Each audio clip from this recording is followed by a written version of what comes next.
When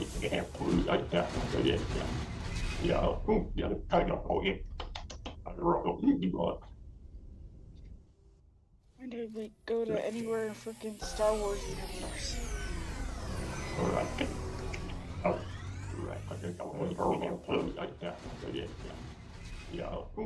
Okay, we see the Shimmy Shack and Shane.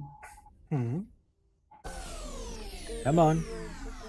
Here we go. That screen is working.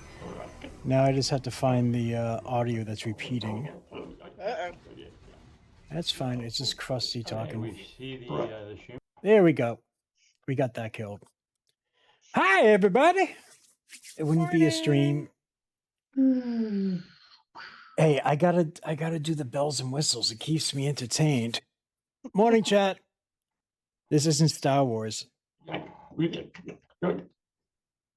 I mean, it can be. It's Krusty. You know, if he knows anything sci-fi related, then count yourself so lucky. Oh, Yeah, that was military talk, not Star Wars. That was an encrypted radio signal going through his 2.3. yeah. Okay. I'm not going to argue. I'm just not going to discuss it. Hi, everybody. How the hell is everyone? Good morning. Good morning, campers. We are at day 2 of the 1440 Makers World Central Kitchen weekend fundraiser. And man, yesterday we raised a total of $6,250. We upped the goal to $7,500, and we also gave away a Cruiser Mark IVS during the winners panel for crossing that goal. So, will we hit? First off, yes, thank you. We couldn't do that without everyone here. And let's see. I mean, I'm still trying to wake up, to be honest with you. I didn't get much sleep last night. So first donation of the day gets big wet kisses from Shane. No one's going to get nothing from me, and they'll like it. Because, I should have asked Amber. I've been like, Amber, can you please tell your husband he's not going to get any big, wet, sloppy kisses from me? Oh, no, never said sloppy, just big wet. Yeah, but it's Grant, so it's going to be sloppy. Mhm. Icy Maniac waving hello, but needs sleep. Go get sleep. There will be a recording of this. YouTube saved 12 hours of the stream. The last half an hour got cut, but I will do my best to stitch something together so it's all there. So, as I said, we're doing the fundraiser for the World Central Kitchen, and this time I got the right videos sorted and set up. So, what I'd like to do is kind of start off the day is to give people a general rundown. And so for the people in Zoom, you can watch it on the YouTube. Oops, wrong window. That's the wheel. Why are you doing that? No. Hold on. Okay, one more time. Nope, come on. All right, this is when we do live patchwork. This is why we have an hour buffer before the first panel. Yeah, I know, but here's Torture. the thing. Nope, I'll just do it this way. I'll just copy all the links into this window. And then that way it will all work together. And then later on, when we go do the wheel, it will be all borked anyways. And besides, you know what? As much as we try to sit there and have things organized and everything running perfectly, it's my luck. So it's not scuff. I just call it borked because that's basically what it is. It's not a live stream without technical difficulties. Basically. Kirby Frog. All right, so yeah, I got the right videos and everything else. I wanted to play them so people have an idea of just what this group does, and it's pretty informative. So we're gonna start this off. Here we go. We got the right videos. Okay, so I'm gonna play a few, educate people. As far as like the issues going on in California now with the fires, they already have boots on ground. They're feeding people who lost their homes, lost everything, and then also the first responders there. They're the type of group where they don't wait till they get everything ready. They send the people, and then they bring everything else. Their thing is to feed people in these situations as quick as possible because part of their mission statement is that food and water is a basic human necessity, especially in times of needs. So, we already What? have a 2 times donation match going. don't tell me. Of course, it's Or our 625. Thank you, Vinny. Thank you, Vinny. We need the stream set up. Wait. Need to get the stream set up with another match. I'm like, wait, the stream is set up. I set it up. That barely lasted an hour yesterday, Arsemania. He's aware. He was here for most Yeah, of it. he couldn't. Category he couldn't 4 hurricane sleep. slamming into Florida's southwest coast this afternoon. Firefighters are battling a devastating Says he's forest sleeping, fire near does he really? Yosemite. Explosions that rocked the Ukrainian capital. After shock of, Try. Feed everybody as quick as you can. Don't tell me you're getting ready to do it a month later. Don't tell me you are waiting to do it until you have everything ready to do it. It has to be urgent. Food and water is now.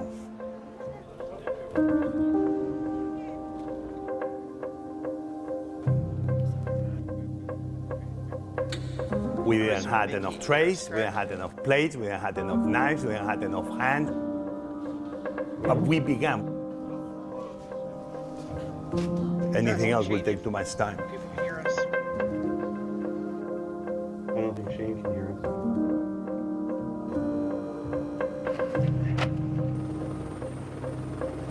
Not tomorrow, not next week, not next month, today.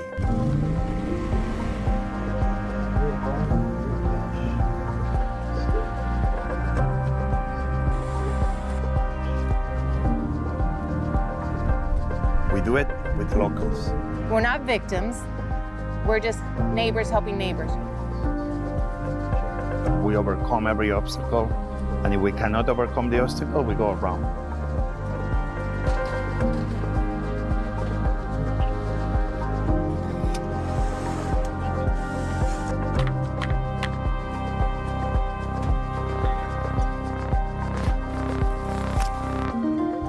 Here we are, and we'll come back tomorrow and the day after until you are okay.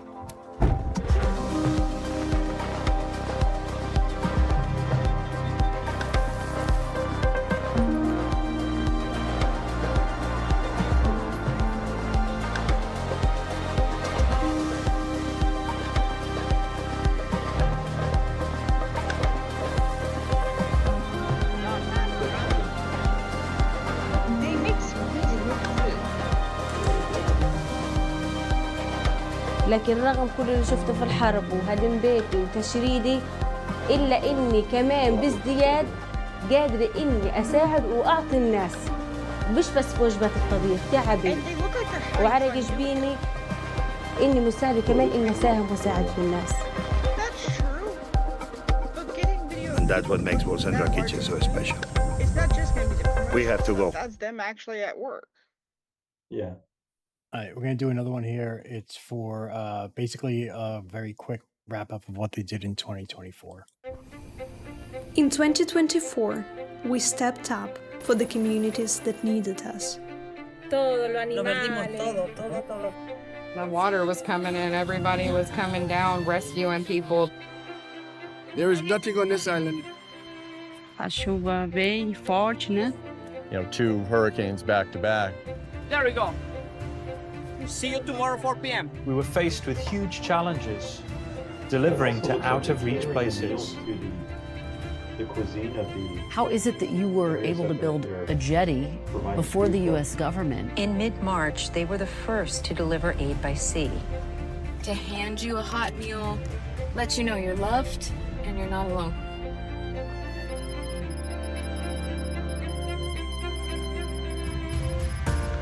We rose to the challenge, as we always have, by tapping into our greatest strength. So our real partners are the local community. They're the ones that are cooking and serving themselves.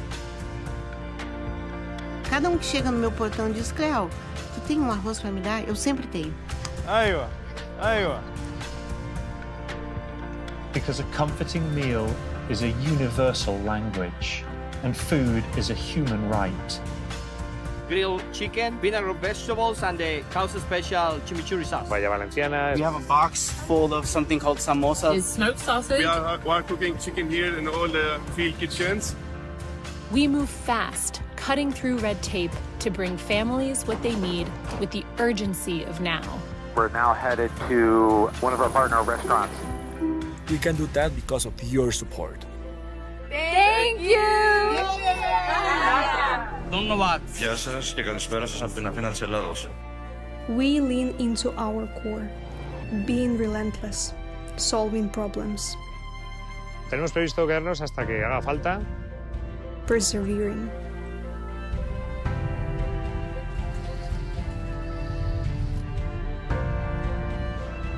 For 15 years, we have been providing fresh meals. Our work has never been more dire, more profound, more life-saving. The mass amount of rain that is falling in a short period of time, and that's a new thing that we're seeing with the climate change and its impact. Food could be an amazing, powerful medium used to bring people together. People helping people. The best humanity in the worst moments of humanity. We will rise to the challenges, as we always have, together.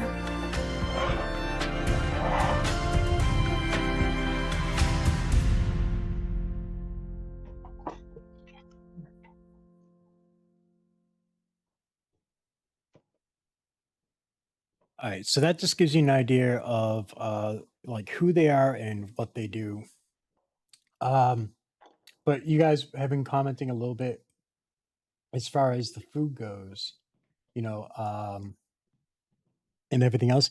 Even on the YouTube channel, they have like even like little cooking recipe videos. And if you want to, that's the link for the YouTube channel. You can get all the information with everything they do. I mean, like we could literally sit here for 2 hours, 3 hours going through all their videos and everything else. And they see, you know, just in 2024, I mean, like the little bit they said about, you know, with Gaza, yeah, they were one of the first people to bring first aid in by sea. You know, I mean, that's me and Krusty were in the Navy. Doing any type of resupply operation by boat is incredibly dangerous, especially during choppy waters. And you know, they were just like, they're like, this has to be done, and they did it. You know, they didn't wait for anything else. You know, it just goes to show the work they do. And you know, it's us as a community who do what we can to help those. And a part of it, you can see above me here, that's a list of all the sponsors for this event. We got 3D Gloop. Sorry, I just completely brain fried. 3D Gloop, E3D, Photismint, Joe Kasha, aka 3D Maker Noob. You have Vector 3D, Printed Solid, Prusa. You know, what they do is they allow us, they give us stuff for giveaways to help promote the charity stream, and then hopes you guys can do can help us out by donating whatever you can. Throughout yesterday, and I'm hoping, fingers crossed, that you'll see the same thing today, where people will donate. But here's the thing, right? Donate responsibly. You know, it's awesome seeing people drop huge amounts of cash. Those people who can do it, they do it. But I know not everyone can do it.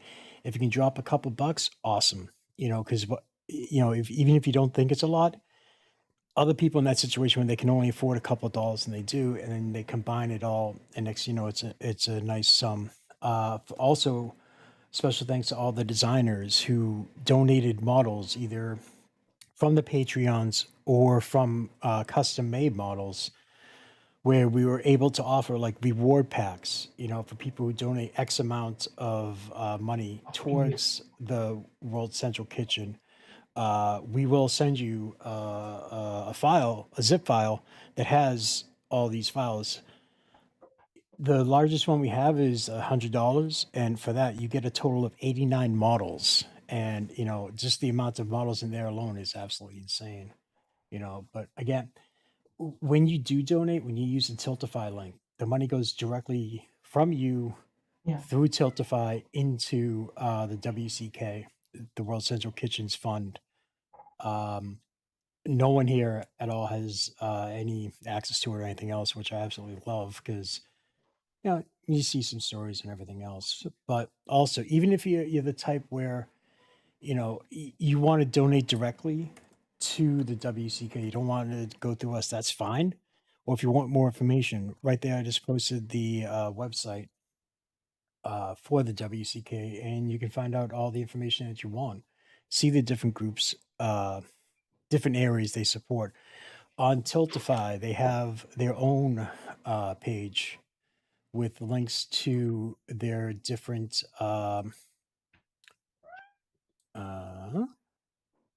I'll have to find it later. I'll find it in a bit. But even on Tiltify, if you just search for World Central Kitchen, you'll see other charity drives ran by them that go directly to a certain area if you want to do it that way. There's plenty of options there.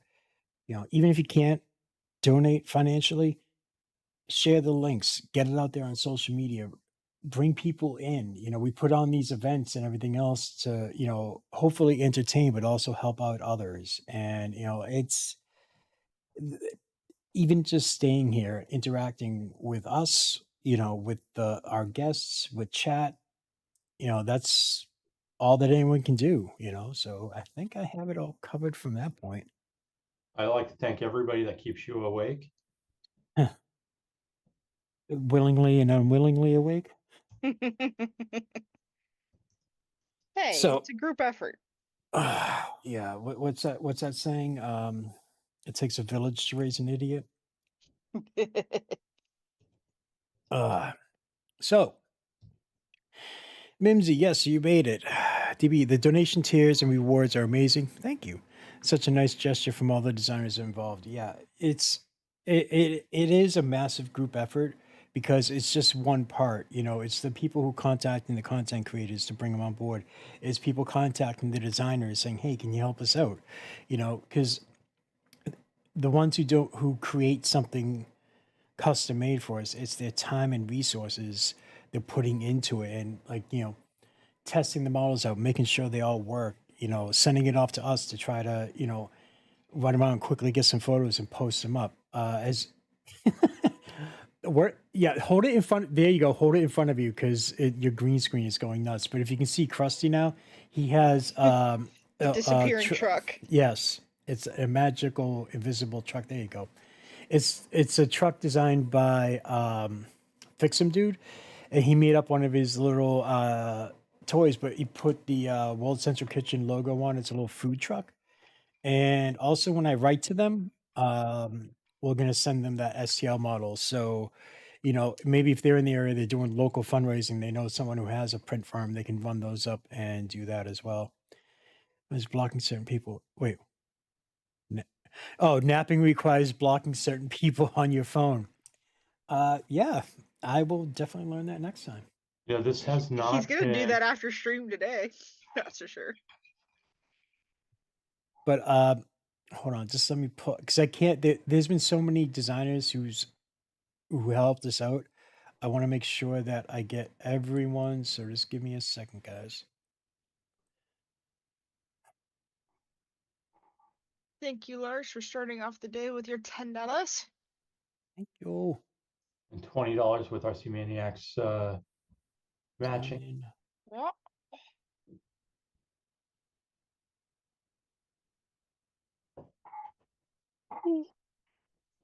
I'm awake. Yeah, sorry to chat. Well, I'll just kind of wake. Well, for the people in North America, they're waking up just like you, chat. So I want that. And for the people in Prague, they're just waking up as well. No, they're not, because they've been up since 9 a.m. They've been up since the past 6 hours with only about 3 hours of sleep, but who's counting? All right, so for the designers, we have 3D Printy, Bearded Prince, Tanner 3D, Bugman, Fix'em Dude, 3D Print Bunny, Wexker, Fotis. All those designers do anything. And here's one thing, right?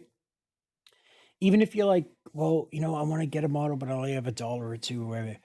If you donate that, you'll get a thank you message sent to you, and inside that message is a link to 3D Print Bunny's Echo model, and it's already making its rounds on social media. It's a beautiful model. Done for a string heart with multiple hearts together, and they'll all string together. When you take it off the print, it's like they're kind of like floating hearts. Yeah, They're all it's held up by the absolutely strings, gorgeous. yeah. And then people are already doing the multicolor prints of it. So the hearts are one color and the strings are a different color, or you could even just do the hearts different colors. There's so many different options for that.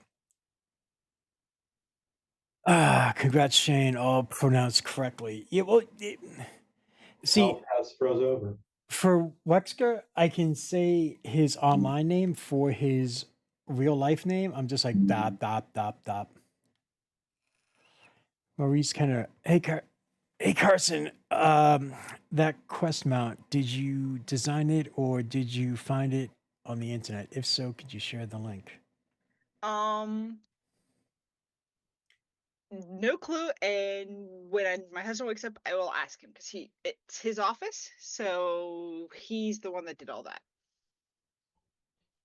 But I will let you know. So, what did you guys think of yesterday's show? This question is for Carson, Krusty, and for chat. Like, what did you guys think of it? How do you guys think it went? Did you enjoy our guests? Did you enjoy the format? Oh, the guests were great. I actually found the woman's panel at the end probably one of the most inspiring of the day. Mm. And I know It that was was great seeing them all on. Vicky did great as a they host. were all great, but Mm. just some new faces that I hadn't seen there, coming in, and it was really a good talk over there. Very spirited, very lively discussion between the ladies, and That panel was Vicky had basically all put together Vicky. a wonderful panel. Yeah, It was Vicky all great. Vicky for getting people together, and Carson jumped in to help host it. I was gonna say moderate it, but it wasn't. There wasn't. I don't like to run these events where there's a lot of structure for the guests, because a lot of times, like for the guests that we bring on, first off, I like to shuffle them around so you have like people who've been on the show a couple of times and new people, and then also like the majority of people, they don't stream. They produce content, recorded videos and everything else. So to get them all in and stream where they're interacting with the chat and with each other, and they wouldn't normally be together on stream with these same people, that's when you kind of see the interesting things come about. Yeah, it was a lot of fun yesterday. I had fun talking to everybody. I liked a lot of the conversations that came up. I could have continued a couple of them for a lot longer than the 3 hours. All right, so let's see. Fantastic guests yesterday. Dandelion 88. Love yesterday's conversations. Lars Hansen, Da Vinci, good morning. All right, hold on. I just want to check something because I fixed. Okay, so the bot thing works, so I fixed the links because everyone was saying it was messed up, even though it was entered incorrectly. Anyways, yeah, so we're at we're already at 6,270. We've increased. Yeah, so like the way things happened to work out, like we were planning this in December, actually the weekend after Smurf, but just like with the holidays and everything else, it was kind of crazy, so we put it to January. And this past week you have the fires in Southern California, and it just it just so happened to line up pretty good. But see, we made a point this time, instead of focusing on one area, we wanted to focus in on a group, a charity group that helps on a worldwide level. So I think I think part of it for me, helping drive the decision to go this way, was we'd originally started talking about this at about the time that the hurricanes were hitting the east coast of the U.S. And here we are a few months later, while there's no less needs the needs in that area are still great, but it's a little bit further from people's minds at this point. And now we have the California wildfires and all the other events in the world. I mean, Ukraine has been happening for what, 4 years now, I think. I think we're going into the fourth year, going into the second year of events down in Gaza. And whether it's natural disaster or a political event or a war event, World Central Kitchen is there helping out however they can. And it's not about just that event that you see in the headlines every day on the news. They're boots on the ground anywhere it's needed, anytime. So no matter how much the stream gets delayed or what's going on, there's always something in the world that they're out there helping out with. And as I say, food is a basic right. It's a basic need. Everybody needs to eat. Everybody needs clean water, and they're providing it. And I'm more than happy to help support somebody who's giving delicious looking hot meals to those who desperately need it. Yeah, I mean, like I mentioned before, whatever it takes to get the job done, they do it. Like I said, doing an aid drop via sea is so incredibly dangerous, but they did it. They were even doing airdrops of Thank you, food Steve. into. Oh, damn! Thank you, Steve, Oh, for wow. the $100. Thank you very much. And that takes our total up by 200 with the RC Maniacs match. Mhm. All the way to 6,470. Yeah. Woohoo! Because, like, for the most part, the way we've done it before with the Hawaiian fires and the Australian fires, luckily enough, we've always been able to hit the 10K mark, and that's only because of the community and what you guys are doing. We're just here trying to, put on a song and dance and be somewhat entertaining for y'all. But, we couldn't do it without you. And me personally, I know it's, I'll joke around and tell people, like, disposable income has been disposed of.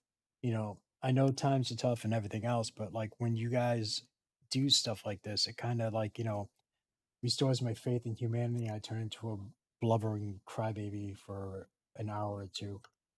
But it's something compared to what the founder of the WCK does to what we're doing, it's like leaps and bounds, because this guy has already won the US Presidential Freedom Award. He's won a similar award in Spain. They've revolutionized basically first responders or first aid response to a situation. Because like you said in the video, they work with all locals. They don't need to truck in hundreds of people. They send a small group of their own people, get everyone organized locally, get everything they need locally or as close to as local as possible. To cut down on logistics and transportation times and all this stuff. And the way they do it is absolutely amazing. And it's so simple. It's not a difficult thing to do. But they were just like, screw it, we'll do it. And, so that was kind of, the whole reasoning where it was just like, it's easy peasy. We'll just support the group in general. Thank you, Joe. Joe, Jesus. And he gave a message of thanks to 1440 and WCK for everything they do. Thank you. Thank you for helping. Yeah, it all goes around, because like we wouldn't be able to do what we do, And we're less than $1,000 away from having to stretch that goal again. I have to think of something. Let's see. What do I have?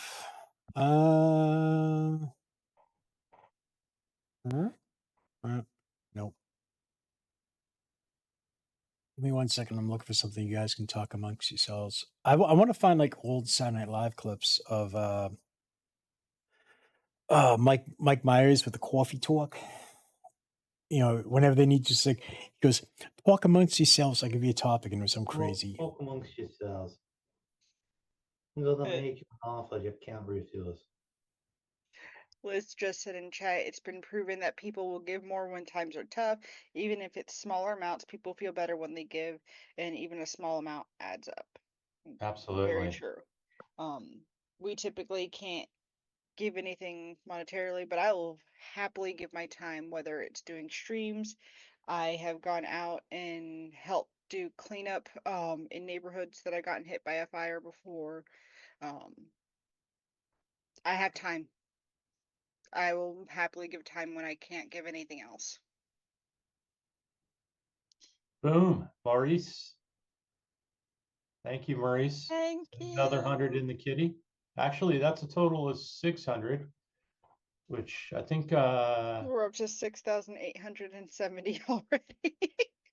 Oh my word. and we are down to $290 left on the match from RC Maniac. Boom, that's going quick. You guys Give me- are amazing. All right, give me. For me, just give me a second. I'll organize a quick giveaway to wake people up. I mean, you could Give it try to away, wake give it us away, up. give it away now. Well, you guys are available. Responses. Okay, here we go. Give it Limit away, responses. give it Yes. away now. Since none of my animals are coming to join me, I'll steal Ryan's closest thing to getting a bulldog. One of my cats came to visit a bit earlier, but she started getting a bit destructive. Right now, the cat is asleep in the bathroom on Ryan's pants because she's been protesting the fact that I've been sitting in his chair all weekend. And Ryan and the baby are still asleep, and Bree's playing with Bluey toys in her bedroom. Is the baby still a baby? She will be a baby until she's not my baby no more. She's almost 2. She turns 2 in March. She's not a baby. She's in a crib. She's a She's a little baby. one. No, she's graduated to little one. Mr. Pogon's here. Fix some dude's here. He's awake. He's up, he's up.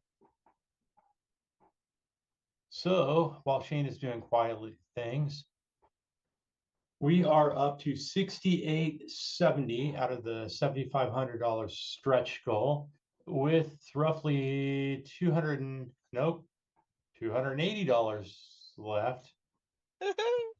My math is off. Hang on, I need to remath this. Well, whatever your number is going to be, it's going to end in a 5 now. All right. So I got there's $305 left on the $625 match from RC Mania. There we go. Maybe a little less than that after Fernando chimed in. So 300 now? No, 305 still. I don't know. My thing, I keep telling it to give me live updates and it's not giving me live updates. And it's like, really? This sucks. You know what we'll do? And I'm not gonna. Yeah, I know some people are like, "Oh, you're teasing," but I'm gonna wait. We'll do the first giveaway during the parent makers group. Okay. Just because I don't want to overrun into them right now. Because it's no, I can do it now. Yeah, 20 we can do it minutes now. will We be got fine. Got a half hour. minutes. Your clock is slow, bud. Okay, we have 26. Okay, here we go. All right, so here we go. Nope, that's the wrong link. I almost gave you guys the same link.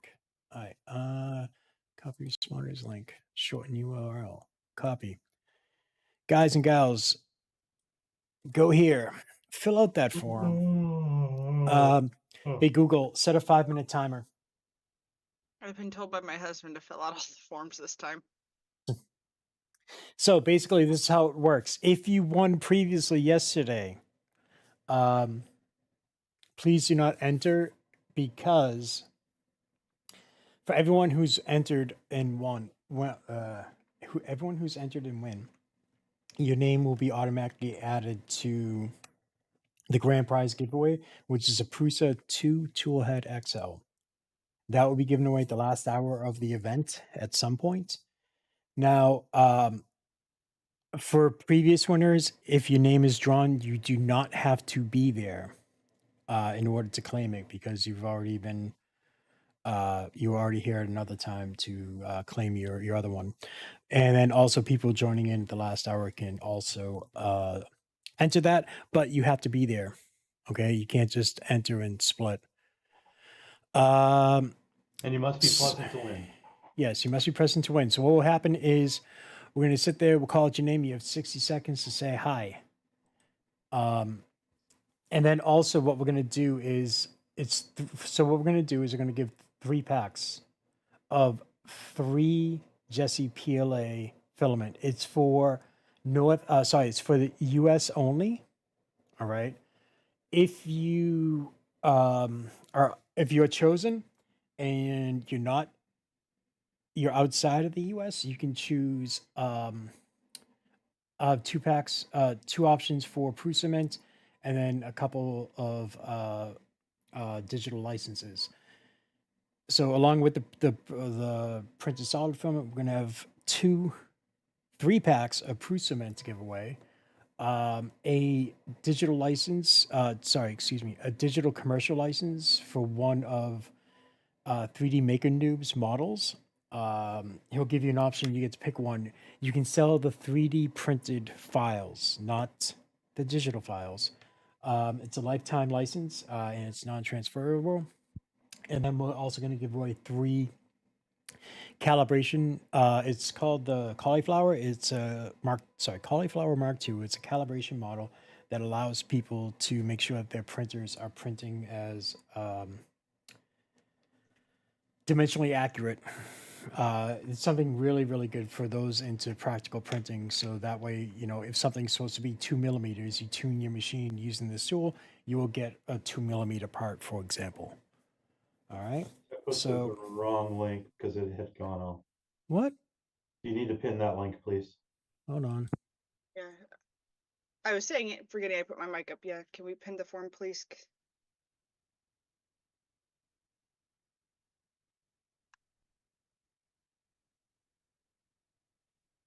All right. So the form is pinned. I'll put 3 minutes. It's right now you have like 1 minute and 30 seconds. I'll reset it to 3 minutes to give people extra time. Go. So yeah, 1 person, 1 entry, no more. We will know. And even if I don't know, chat will find out. Yeah, Because you guys pay very close attention to things, which is good. Don't get me wrong. But yeah, it's interesting how much attention you guys pay. Uh-oh. Synthetic ephemera has Yeah. lost power now. Oh, she's lost power now? Yep. She Damn. got the camera fixed. Yeah. She's like, I'm not sitting in the dark writing this on my phone. Okay. Oh, I see. It's right there. Yeah, just so you know, there was some guests yesterday that were scheduled, but due to various reasons, they couldn't. Most of them, unfortunately, fell sick. Someone got caught in a storm, and so there was other people that were available, like Chris Riley, Brian, he was going to be on the creative designer panel, and a few others. They were supposed to be on. So just in case everyone's wondering, like, why didn't they show up? It's because unfortunately, as much as they wanted to, they were unavailable. And if someone was on here, or even, damn it, it's Karen was supposed to be on here. But my thing is like, as much as people want to help, you have to take care of yourself first and foremost. And if they would have came on sick, I would have probably kicked them out. Yep. And scolded them to take better care of themselves.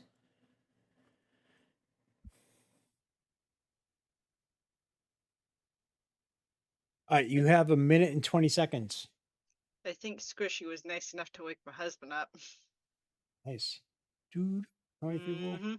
So we have 35 entries with 61 people viewing. And Shane, after this drawing, it may be a good idea to go through a run through of what prizes we have left for the day? Thank you, El Nubo and Anonymous. You guys have taken us over the $7,000 mark. We are at $7,010. Thank you guys so very, very much. Damn. So I take it that what's his name? RC Maniacs. Can we like seriously? We're gonna have to if we ever do this again, we have to sit him down and talk to him and just like, all right, dude, we need to set you at a limit and you can't get over that limit because there's already one person I've already had to set on a limit and I'm like, all right, look, if you do anything more, I'm gonna kick your ass. I will pay for the trip and go to some place and find you and kick your ass. You'd enjoy Greece, and Fotis will say hi to you. I didn't say the names. Stop.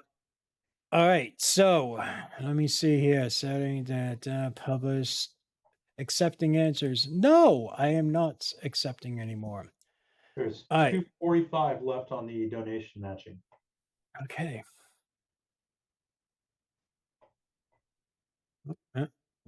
Okay.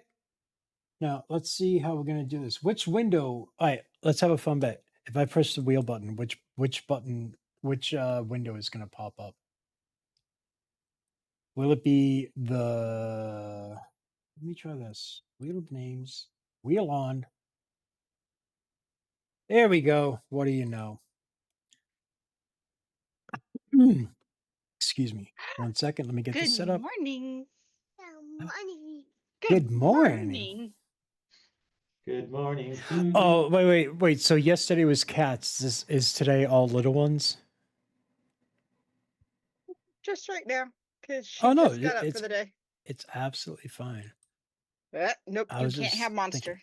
All right, so first drawing is going to be for printed solid.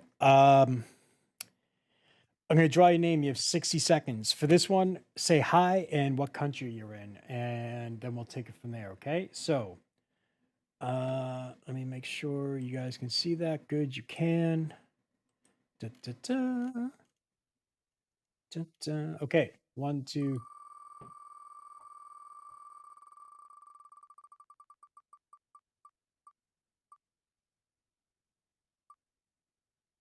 Oh, that was so close. Train wrecker. Congratulations. You got 60 seconds to say hi and what country you're in. If you're not in the US, don't worry about it. We will get something sorted for you. We'll give you a few different options here. All right. Wow, there's like 60 seconds of delay between YouTube and. Yeah, I was about to say that was a pretty big delay. It just popped up on YouTube with the you have a winner.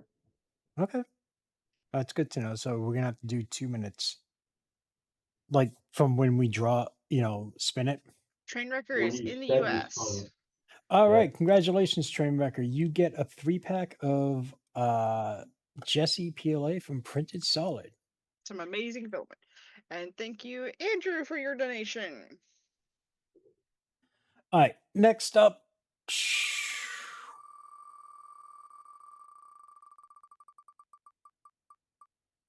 Timer was a minute off. Yeah. Doom! Congratulations, Doom. Please say hi in chat and what country you are in. So you announced that before they even saw the wheel spin. Yeah. That's okay. That is I'm happy I get to say Doom, okay? Leave me to my little enjoyment, okay?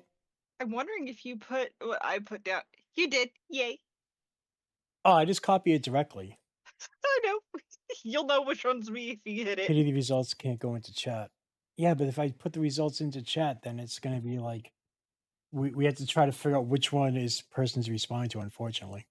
And Doom is in Germany.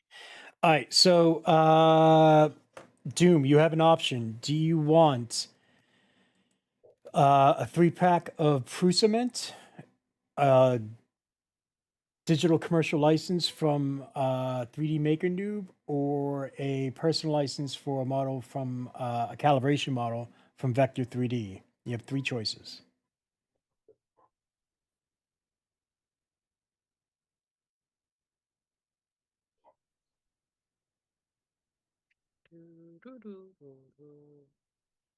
Yay, delay. Oh, maybe I'll play around later. I'll get hold music. He says Prusament would be neat. Awesome. You have Prusament. Congratulations. We are still spinning for the Jesse filament. And you get some pretty colors of Prusament too, because Shane picked silver. Galaxy silver, purple, and green. Yeah. Oh dear Lord, no. No, no, I'm not doing it. No. Where's the X button? No, delete. Okay, so congratulations, Pokon, and same question to you. And see, now it's gonna be very interesting what Pokon chooses, because noobs in chat and everything else as well. So will Pokon pick Make a Noob's license or Prusament or the calibration model? Which will he choose?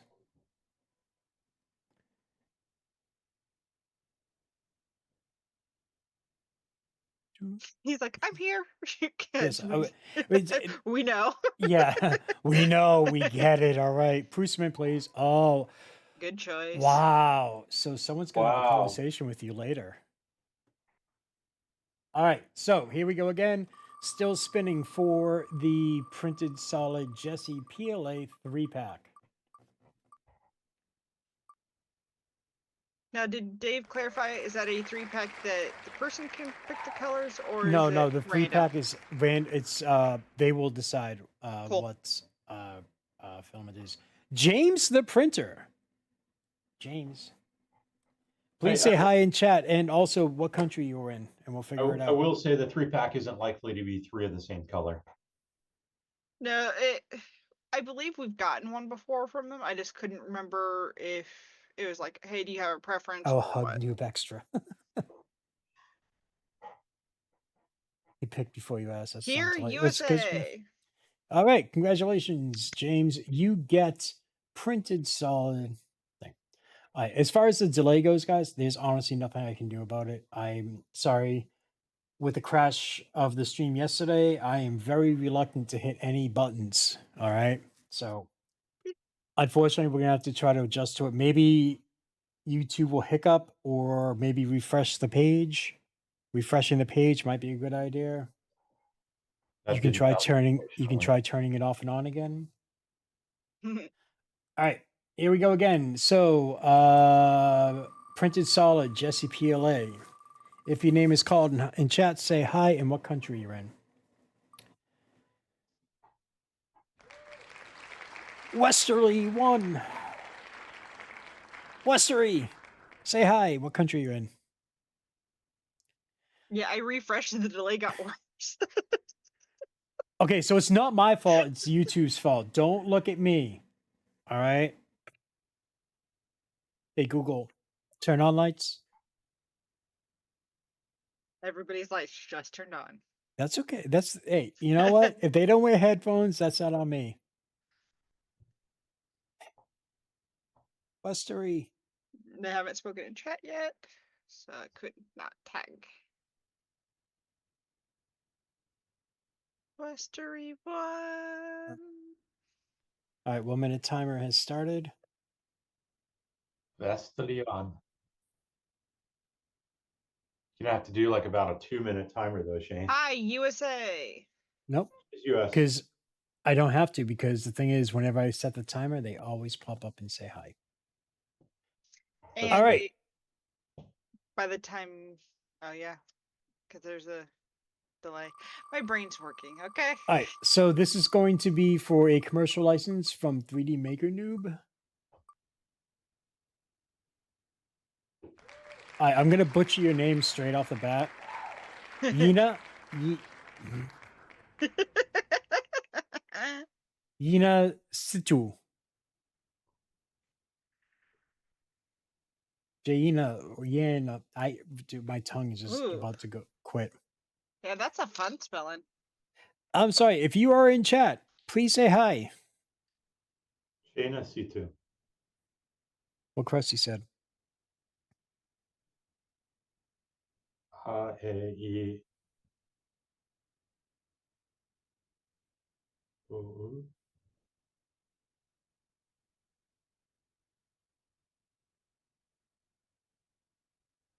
I thought Ryan was giving massages for a second. I'm like, send him over here. I need one. Nope. All right, so After 30, yeah, 40. Delivering breakfast burritos. Gina, hi. Okay, there it Ready? is. All right, so we got one down, one to go. Remove, spin. Another one for a 3D Maker Noob commercial license for one of his models. Well, okay, you know what? I already know he's here because he's one of the mods helping out, doing an awesome job. Whoops. It says, yeah. Okay, hold on. Let me try that again. Hi, Bob. I know you're here, so you're Yeah. good to go. Yeah, we've seen you talking a couple of times. Is Bob your uncle? Nope, Bob is not my uncle. Remove. Spinning again for 3D Maker Noob. If I call him one other thing, he's gonna get so ticked off at me. And I keep every single time I say his name, like, don't say blah blah blah. Don't say blah blah blah. Mikey! Give it to Mikey. He'll eat it. He'll eat anything. Mikey, you have won a digital license from 3D Maker Noob. Please say hi in chat so we know that you're here. Bob Carnes. I know that guy. God, I hope so. Oh, by the way, chat, part of me will probably torture you the last hour as far as doing the grand prize giveaway. Just be, forewarned. Be ready for annoyance.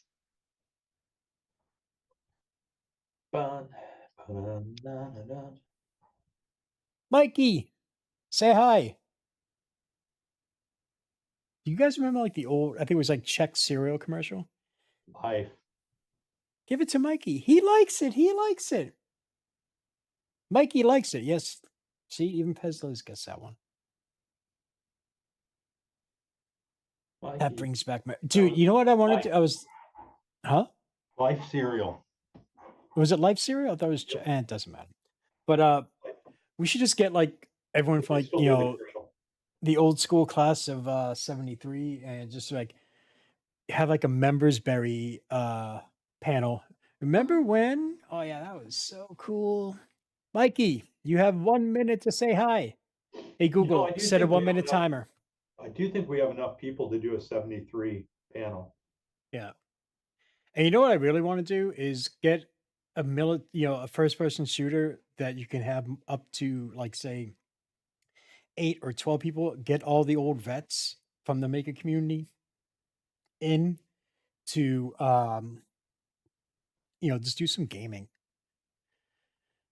Mikey, 30 seconds. Become the new viral old dudes that could use real life skills to take out people in Call of Duty.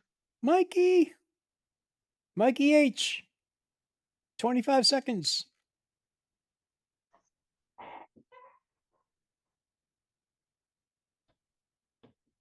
Mikey. I am going to lose video for about 5 to 10 minutes here, and I cannot disable this. Okay. All right, no worries. We'll hold the fort. I can't play first yet. I get motion sickness. Boo. Mikey. Mike. What happened? Okay. Unfortunately, Mikey Y has not said anything, responded, so I'm going to have to continue. Because I'm just scrolling up to make sure at Mikey H. Yeah, here, wait. Thanks. Call for Mikey H. People are like, here. You're not Mikey H. Okay, so congrats. Unfortunately, yeah, there's no Mike. Yep. Sorry, guys. I won't remove his name, but I'll re-roll. All right, so this is for a 3D Maker Noob commercial license. You're just me, aren't you, Carson? Erin B. Congratulations. Please say hi in chat. Erin B. Did you finally see my name? Just me? Oh, no. I am on there as Shane's Bane.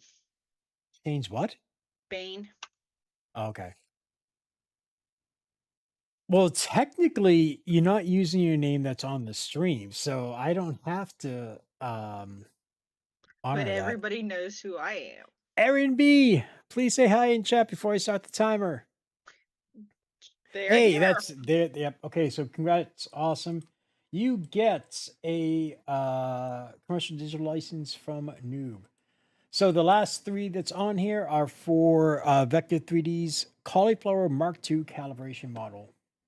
It's a personal license. It's not for commercial sales or anything else like that. So remove, roll.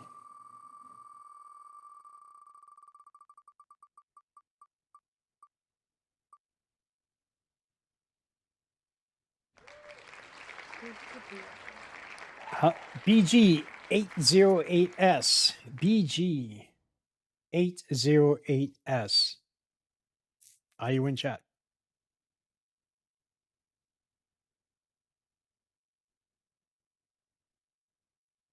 Or let me in. BG, are you here? See, I definitely have to do hold music. Can I pull it up now? Wait, I should be able to pull it up now. Wait. I thought you said you weren't going to touch buttons. I know, but the it's annoying hold music. They are here. Awesome, congratulations. You get a license from Vector 3D for one of for the Cauliflower Mark II model. And we're going to spin again. Soundboard. Here we go. We got the music. Oh no. What? No, I didn't remove his name, damn it. Alright, Pokon, sorry, I'm gonna re-roll. No, because I know I put it for one time only. I didn't remove his name from the wheel. But, yeah. Pokon, you know what? Look at it this way. Consider you're very lucky today. Yeah. Oh, that's... Dude, that... I can't move that window, but that was, like, literally on the line. Clown Hammer. I wonder if that's one of the mods. Yeah, let's switch to music. Nope, that's actually a person. Cloud Hammer. 808s as in the drum machine. No idea. Cloud Hammer. I wish I had the voice. What? That music makes me feel like I'm running late. What, this one? Whatever music you're playing, I can't hear the stream. Yep, Clown Hammer's here. Yay! Congratulations, Clown Hammer. You get a personal license for the Cauliflower Mark II calibration model.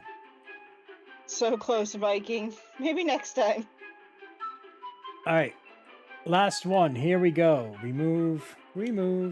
Okay, maybe not next time, according to Tanner. 3 times has been 1 space from Viking. Oh. Now we gotta keep track of that. Steve Knobs, please tell me that's like your real name. Steve, you have... Well, actually, yeah, I have to give it a wait for a delay. For the panelists who are in the room... It's 2 away. Huh? 2 away. Suggest that mods are not people.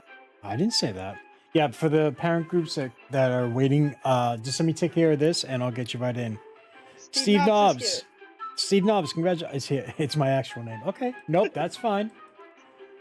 Because like sometimes I don't know if like people are being wise or whatever. All right, so congratulations to all the winners. Awesome job. So for the ones who are going to get physical prizes, or actually, you know what, everyone, I will submit your names and all your info to the sponsors. Please be aware that please give them like 1 to 2 weeks to get your orders sorted, blah blah blah. Give them time to get your orders set up and shipped out. Okay. And again, thank you to all the great sponsors: Vector 3D Noob, 3D Maker Noob, Prusa, and Princess All for this round of giveaways. So, without further ado, I am going to bring in the parent group. All right. This is a group of parents, guardians, teachers who work with kids and who are also, like I said, makers. And we're going to bring them all in. This one will be headed again by Vicky. So let's start rolling people in. Woohoo! Emit all.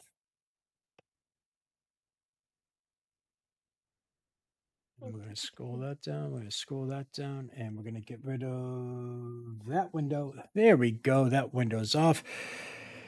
All right. So, yep. All right, Courtney. Yep. Good. Your mic is off. Yep. I can hear you. Oh no, there's a pooch. Run away. I didn't know Pooch was going to be here. Me neither. He's even I wasn't better. paying attention. You know, I basically copied and pasted Vicky's info and put it on our socials. Hey, Lawrence. I mean, I was paying Hey, how's it attention to it. Good. You're in portrait view, if that's I don't know. Whatever. Is that not the preferred? which. Well, it's fine. Portrait view is fine. It's just that your image was sideways. Yeah. So okay. unless you want everyone twisting the head looking at you, that's fine. That's Okay. absolutely fine. All right. So welcome back, Vicky, pulling double duty. Yeah, 6 hours this time around. Okay. In between? Well, no, 3 hours last night, 3 hours today. Oh, okay. Yeah. I'm sorry. I was Which like, is wait, you only got nothing 6 compared hours? to the 24 hours that you and Carson and Krusty do, and some of our trusty moderators stick around the whole time too. Oh yeah, no, it's absolutely fine. No, I appreciate all your help and everything else with this. So I just wanted to say thanks. And for me, I'm going to be stepping out of this one again. I just want the focus to be on the members of the panel. I will be available, so just give a shout. I'll be around within earshot. Okay. All right. All right, and We I won't am blow up your going to phone this vanish. time. We can't promise that. Do you all hear an echo when I talk? No. I do not hear an echo now. Thank you. Sultry, smooth voice. Okay, good. Ah, yes. And I had a silent team here. That was a big jump.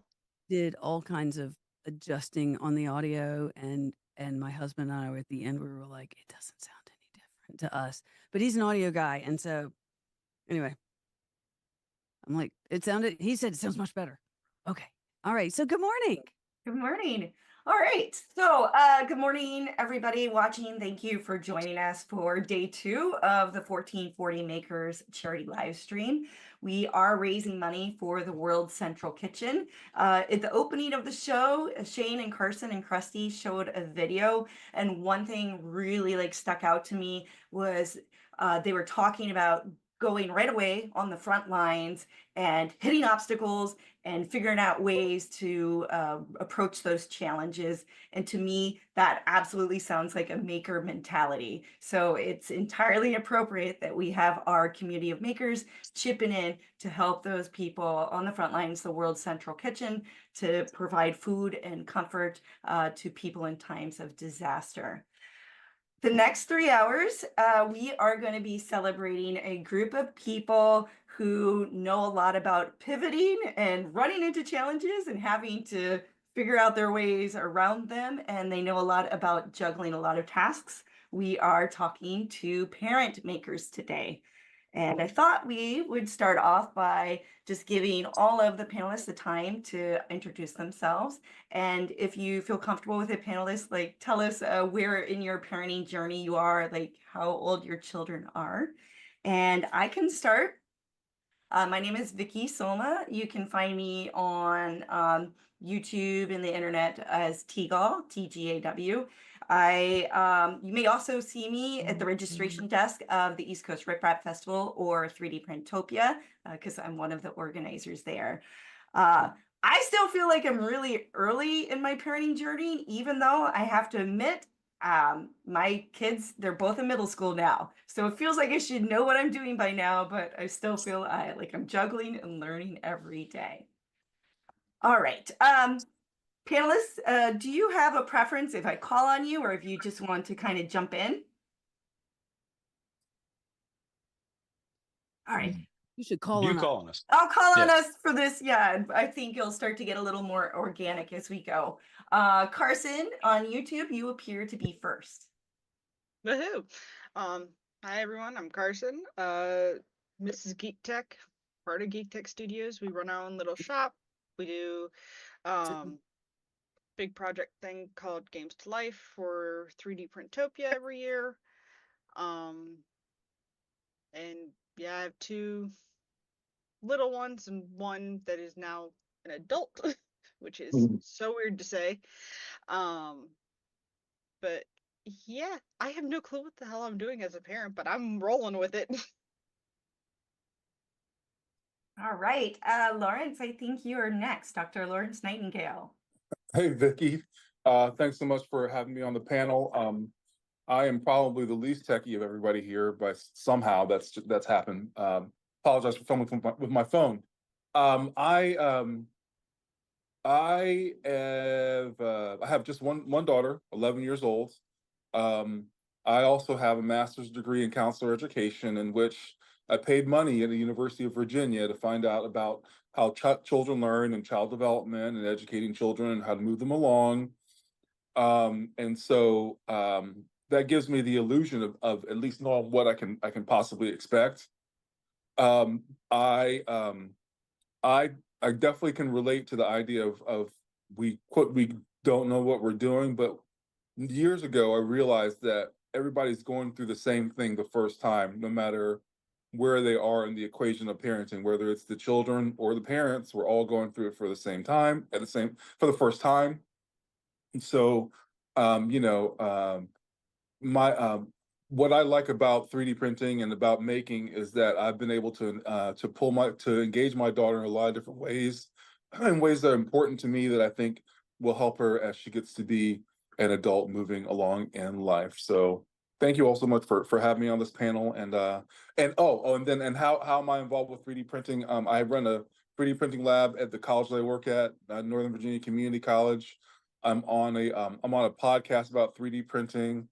What's that podcast called, Lawrence? It's called How Would You Slice That with Vicky Soma. My 3D printing club and the students that I work with in that club at Nova, we have had tables at the East Coast Rep Rap Festival and volunteered for that event in a lot of different ways.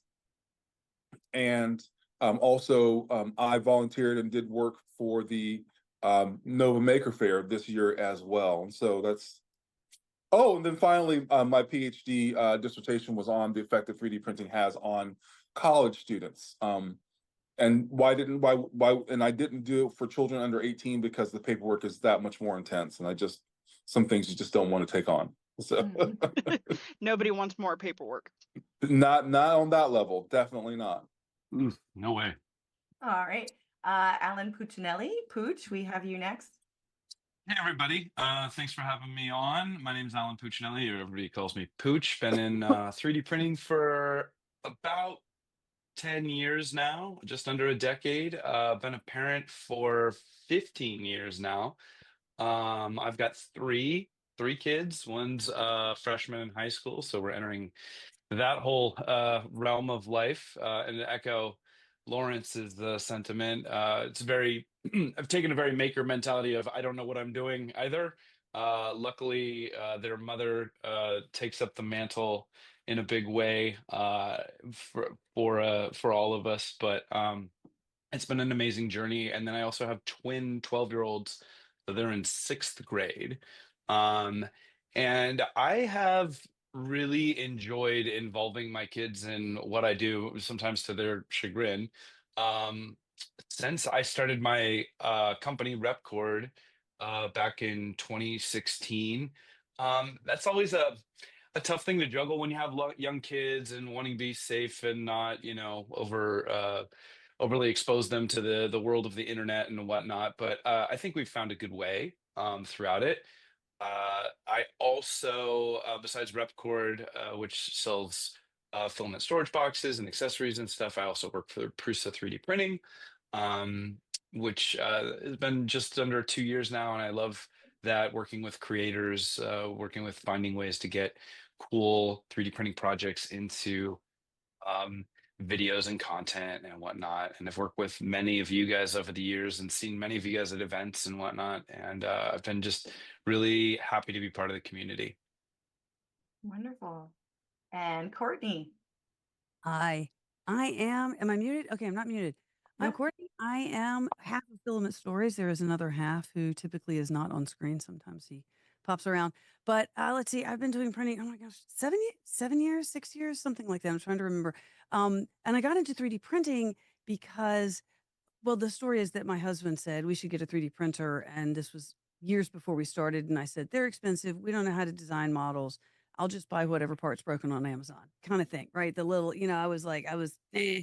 And then later I looked because my daughter was blind or is blind. And I was like, are there things that I can find that are tactile that I could 3D print? And I was like, holy smokes, there's all these things that I would love to print for her. And then there's a bunch of stuff I want to print for me. So I got really excited and I found my husband was like, we should get a 3D printer.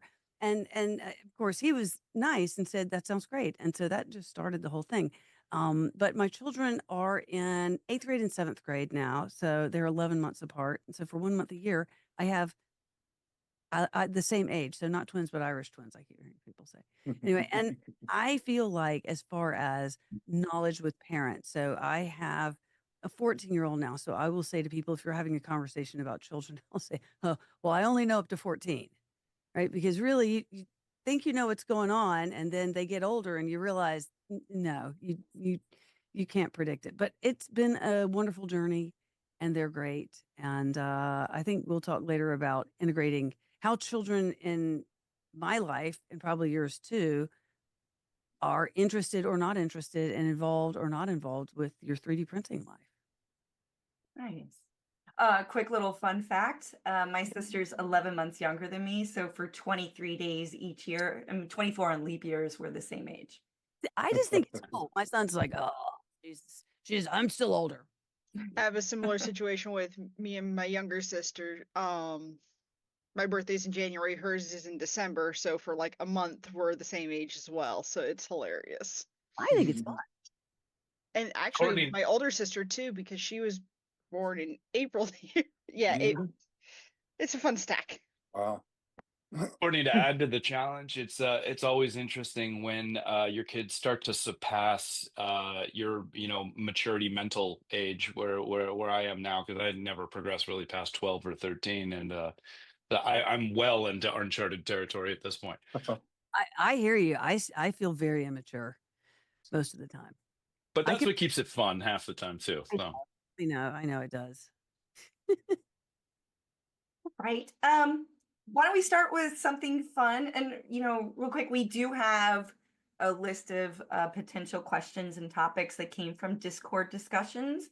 But if there's anything that you feel interested in or intrigued by, certainly you can pose the question to the other panelists. And yeah, I don't think there are going to be any topics that you're uncomfortable with, but if there's anything you don't want to answer, you don't have to. I thought we'd start with fun things. Maybe we can all highlight some fun things that we've done with our children that were effective and that have brought us good memories together.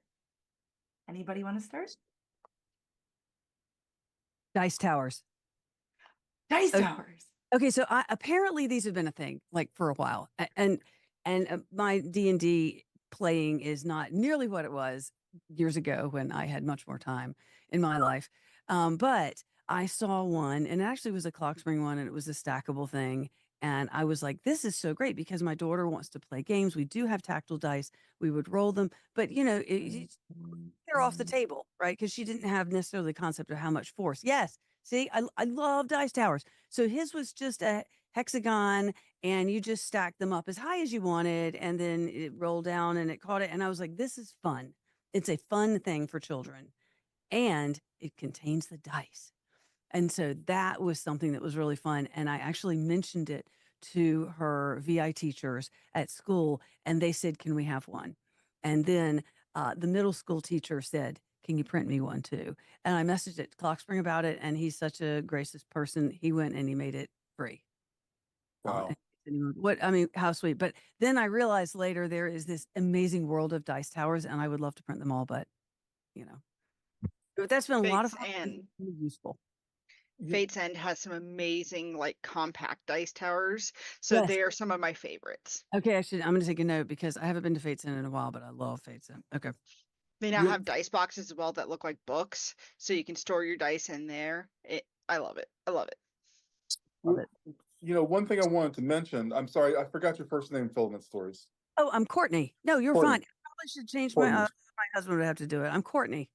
All right, Courtney. Yeah. So one like one of the first projects that my students at the college and I, the 3D printing club, one of the first things that we did with our 3D printers is we made tactile educational aids for elementary school students who were visually impaired. And so cool. Yeah, it was cool. I mean, and I don't know how the rest of the world doesn't see like that as a natural fit. I was like, well, we've got these machines, and instead of making a whole bunch of Star Wars stuff, what could we actually do to help somebody? And like, I don't know, like that just seemed like just the most obvious thing that we could print. And so we printed one year, we printed something on the order of like 200 educational aids. We printed a tactile map of the state of Virginia, 100-sided dice. We did a tactile version of Goodnight Moon. And then we went to the school and donated to the school. Yes, go ahead. That's wonderful. Yeah, it was great. It was great for everyone involved. You know, the students, lots of times people who are, you know, 18, 19, 20 years old, they don't get a lot of opportunity to realize or see that they can contribute value to the world. And they definitely saw their value in being able to deliver that through 3D printers. So that was, and the students that received it really, really enjoyed it. And then we learned about, and I hope I'm not digressing, getting off subject here, but we learned about how there's different levels of people being visually impaired. There's some people who can't see anything at all, and there's people who can see shapes and dark things and light things. And so we learned a lot through that process. So yeah. But to answer Vicky's question, the thing that I like to do that I think I have the most memories about with 3D printing with my daughter is 3D printing Christmas ornaments. And so so that's really the biggest one for me, you know, is once I was able to get actually it starts out with snowflakes, and you show it for the first time with a 3D printed snowflake, give it to people. There are people like, oh, that's nice, that's interesting. But when I was able to kind of level up and do multicolor, that's when things really started getting quite exciting, and kind of getting you know, really kind of having an opportunity to do things that she was interested in doing, and also do things that were kind of unique and like, you know, next level type of things. So those are my memories around 3D printing. Nice. My favorite memory has always been taking the kids to Earth 3D Printopia. There's been a couple pictures of me with a baby strapped to the front, greeting everybody and running the table, and kids babbling along. And this year I had two of them, and Squishy, our 5-year-old, she loves it. She loves seeing everybody. Everybody is her friend. She has recognized quite a few people from stream and from events. Like, she's been pointing them out, trying to talk to you guys through the TV, which is entertaining. But yeah, kids in this community are fun because we make toys, we make educational stuff for them because we do homeschooling. So we've done like little puzzles and anatomy stuff for her because she loves dinosaurs. So we printed one of the kit card dinosaur skeletons, and she put that together. So yeah, it just I've also Pooch, do you want to go before I do mine?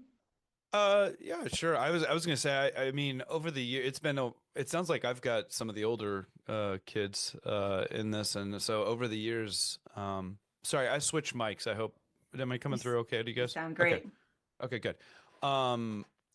Yeah, I was gonna say, over the years, I feel like we've done a ton of things. I think a lot of it is about like reading the room, what's age appropriate. Of course, once my kids found out that I have, you know, this superpower that is 3D printing, they wanted to use it for everything. Can we do this? Can we do that? And once they discovered Thingiverse and later printables and other things, they very quickly wanted to print all the things, as we often do.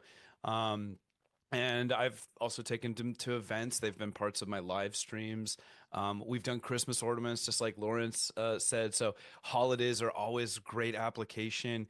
As far as like a favorite goes, I think I have to go along with Carson on taking them to events. We haven't gone to a ton of events, a few maker fairs.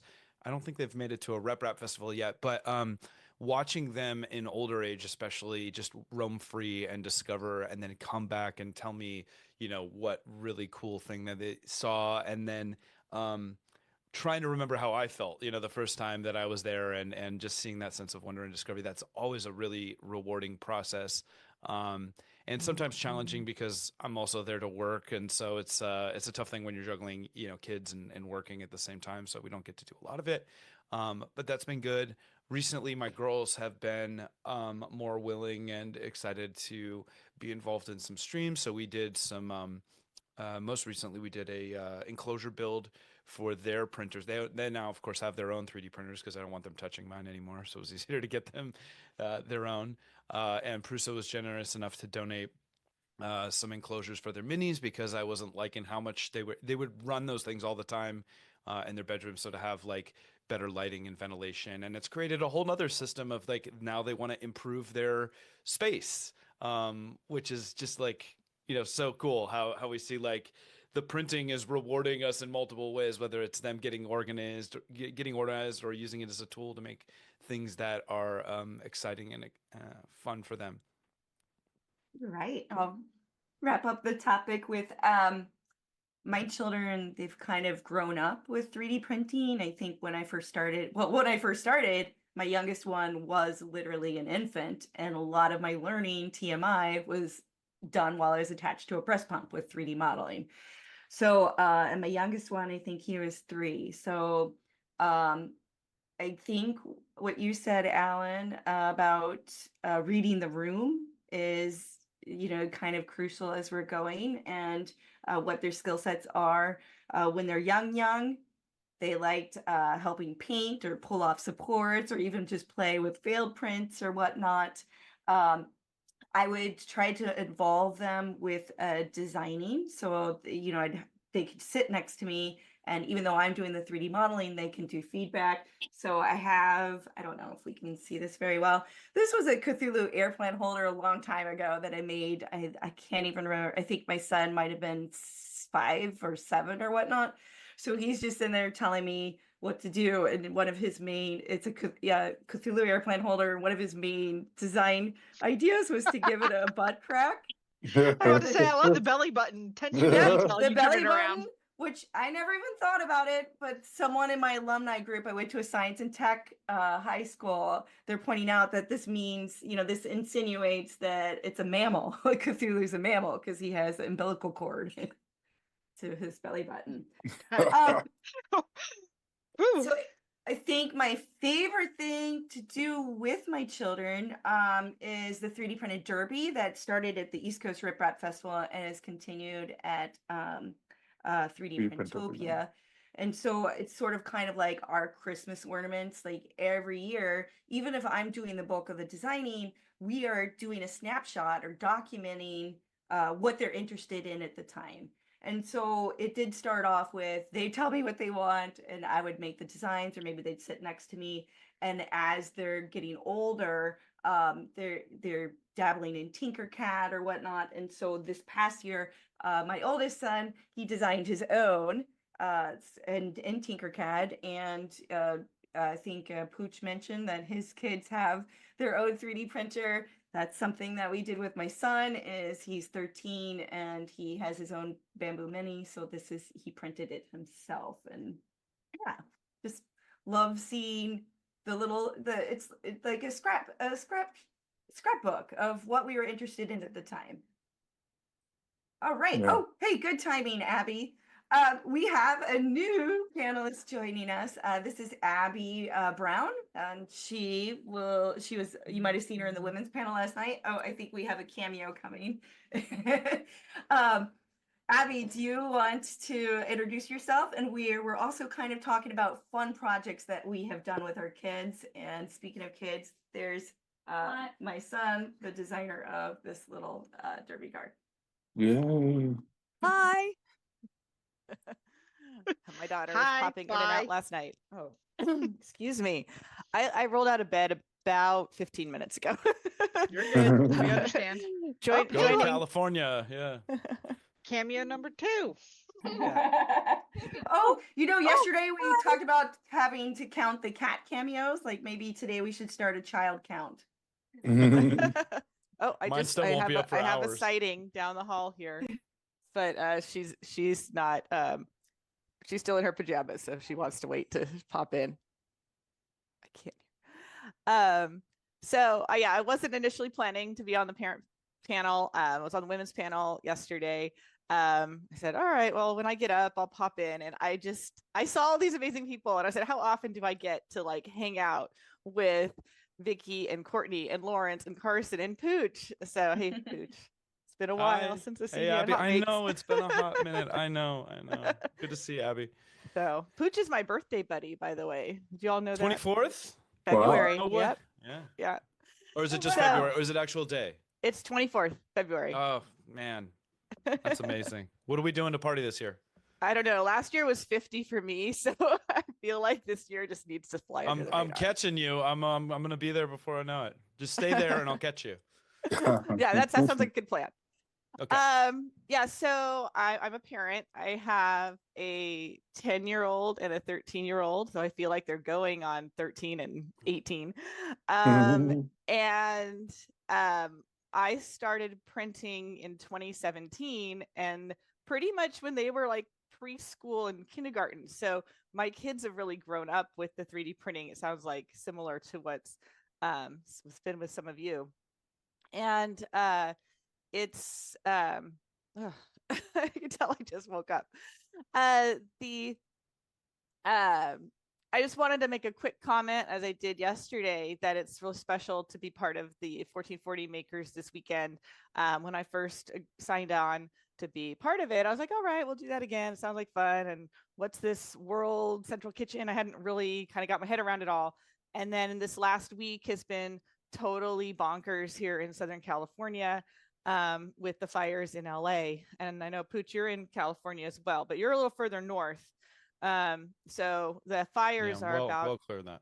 Yeah, about less than a 2-hour drive from where I live. And I think my allergies are starting to pick up some of the stuff in the air. And we have still some of the same weather events and things going on. And in San Diego here, our hearts are really going out to our friends in the north, not only because they're our neighbors, but because it could have been us. Like, there's just so much, like, this could have been San Diego just as easily as it was Los Angeles. And back in the early 2000s, there were 2 different events here in San Diego where were very similar.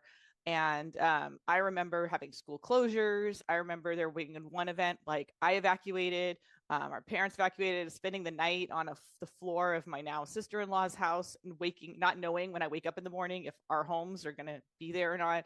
So it just is really timely to be supporting the World Central Kitchen, who's in Los Angeles at this time, helping out with providing meals and food for the first responders and the folks who lost everything. So anyway, thank you for including me this weekend. And it's nice to be here and nice to find a way to contribute in this way. So as a parent 3D printer, there's always something going on or ideas to print. And I have lots of different projects I could certainly talk about. Our current one is Valentine's Day. So we talked about doing ornaments with the kids and this and that. We've done ornaments from time to time. It hasn't really become a big tradition. It's more like, oh, this year I have one. But in terms of really thinking kid focused and working on an annual project. Valentine's Day has become our thing. Like we started with little heart magnets. Then we did these little tessellation projects. We've done keychains. A couple years ago, we did pencil toppers with little hearts that spin. And so those were fun. And those have been really popular. And then last year I did these little mazes, and they actually work with like, oops, there goes my little ball, but you can do these mazes. And then this year we're working on puzzles and thinking about really being kid focused. My son and I, 5th grade, these are all the words that they're playing with lately. Skibbity and Riz. And Sigma surprised me that that's like the one. I hear my students say these words too. So it's fun having a project where you're really thinking about the kids and they get involved with helping make design decisions. My son picked out the font, and every time I had a question like, what do we think about this or that, I always ran it through him because this were going to be for his friends. I've got other ideas and things to talk about, but I'll let somebody else take a turn. For the non-parents watching, does anybody want to field the Skippity backstory?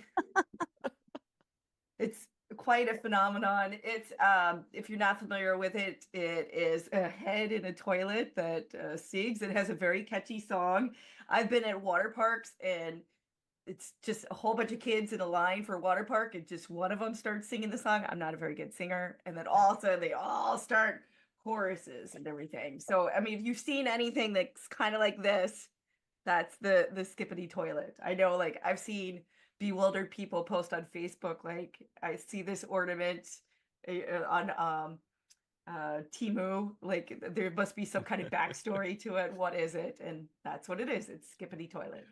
You know what's funny is this is the hallmark of every generation, right? Like as parents, we love to like roll our eyes at the silly, ridiculous things that the next generation says. But I love that Abby has just kind of leaned into it, because you find like the more you resist it, if you want to really like engage and interact with your kids, like you need to meet them at their level. And if they want to be silly and goofy with what they say, like who cares? It's fine. And I just love it.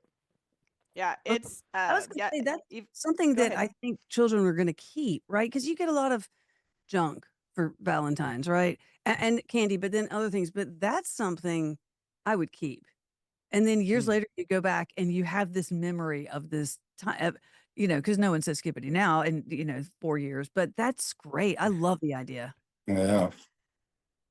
Yeah, no, even my students, I hear them saying these things. Sigma surprised me because I teach mathematics and I do series in my calculus classes, and I even do like introduction to series now with my freshman class. And I was doing stuff this fall where we're doing series. I'm saying Sigma notation all the time. And my own kids heard me talking on the phone with a colleague, and we were saying Sigma. They're like, Sigma. Why is this word standing out to you? So my own kids told me what was going on. And then I was like, oh, then I was in class and our grading tests, and I saw kids writing things on their homework, Sigma, like going with it. So then that was back early in the year. And then we actually revisited the Sigma notation in class. And I said, yeah, we're doing series again. And I said, and that's just so Sigma. And the whole class died. They were laughing so hard. I scored lots of points. Did you just say you teach math addicts? Is that what you said? Did I hear that right? It did sound like she said that. It said math addicts, and I was like, that's funny. Oh my goodness. Okay. Math Let addicts. me mute and clear my throat. No, that's amazing. My favorite is how my kids, so I have a 15-year-old and twin 12-year-olds, and they'll argue over what is allowable and not allowable to say, what's cringy. Like they don't say cringe anymore. My daughters will say slay. My son says nobody's saying slay anymore, so they can't even agree amongst themselves. Slay was one of our words. Called cringe as recent as last week. So some people are still using it. Depends who you ask. Yeah. Slay is one of the words because that's a super popular word in my son's class. He says even his teacher says it. So he said that the teacher's getting slay for her puzzle. It's a no-go in high school. Apparently it's still allowable in junior high. So again, read the room, Krusty's saying you're sus. Super Courtney, are you raising your hand? I'm raising my hand. Okay, Because go. I want to ask something. I was trying to get everything set up to join in this morning, and so I missed the beginning of the stream. And so I want to make a donation, but it says 2x donation match in progress. And can I get a quick update since I missed there's a donation match? Is there can somebody give us a quick update? Yeah, what's Yep. Carson, you want to field that? Yep. So this morning, RC Maniac said he will match any donations up to $625 dollars. We are currently at 540 out of $625 matched. Wow. So that match is almost over. We just recently had a donation from Girl on the Rocks, CJ Hobbies, and Andrew Rogers. Thank you all for your donations, bringing us up to a total of $7,330. We are $270 away from our stretch goal of $7,500. There was an update Courtney's in the got the chat. We have hands up. $85 left on the matching. Wait, what? It says Get it in, Courtney. Put it over the top. I'm going to put it over the top. Okay. Talk amongst yourselves. I'm going to make a donation. I love those. What are those hands? I want some of those hands. Yeah, those are fun. They're orange. Black. Here's the problem. I'm going to put them on, and you'll see it comes in a 3-pack. Is that they're all left hands? The hands come in a 3-pack. Oh, yeah, you get 3 hands, and they're all foam left hands. I love it. That's weird. You can put them on. It's just But anyway, I just got them on Amazon, a 3-pack. You can. So I got them in orange and black. Oh, but I also I have my pom poms. Okay. We're gonna use those. Could you 3D print them, Courtney? Could you 3D print some hands? Not. I could. I could do the little finger hands. No, yeah. Those are popular. No, you can do the big ones maybe too. with some foaming TPU something or yeah. Foaming PLA. You got all the good filament. I'll take a know? note. I won filament yesterday.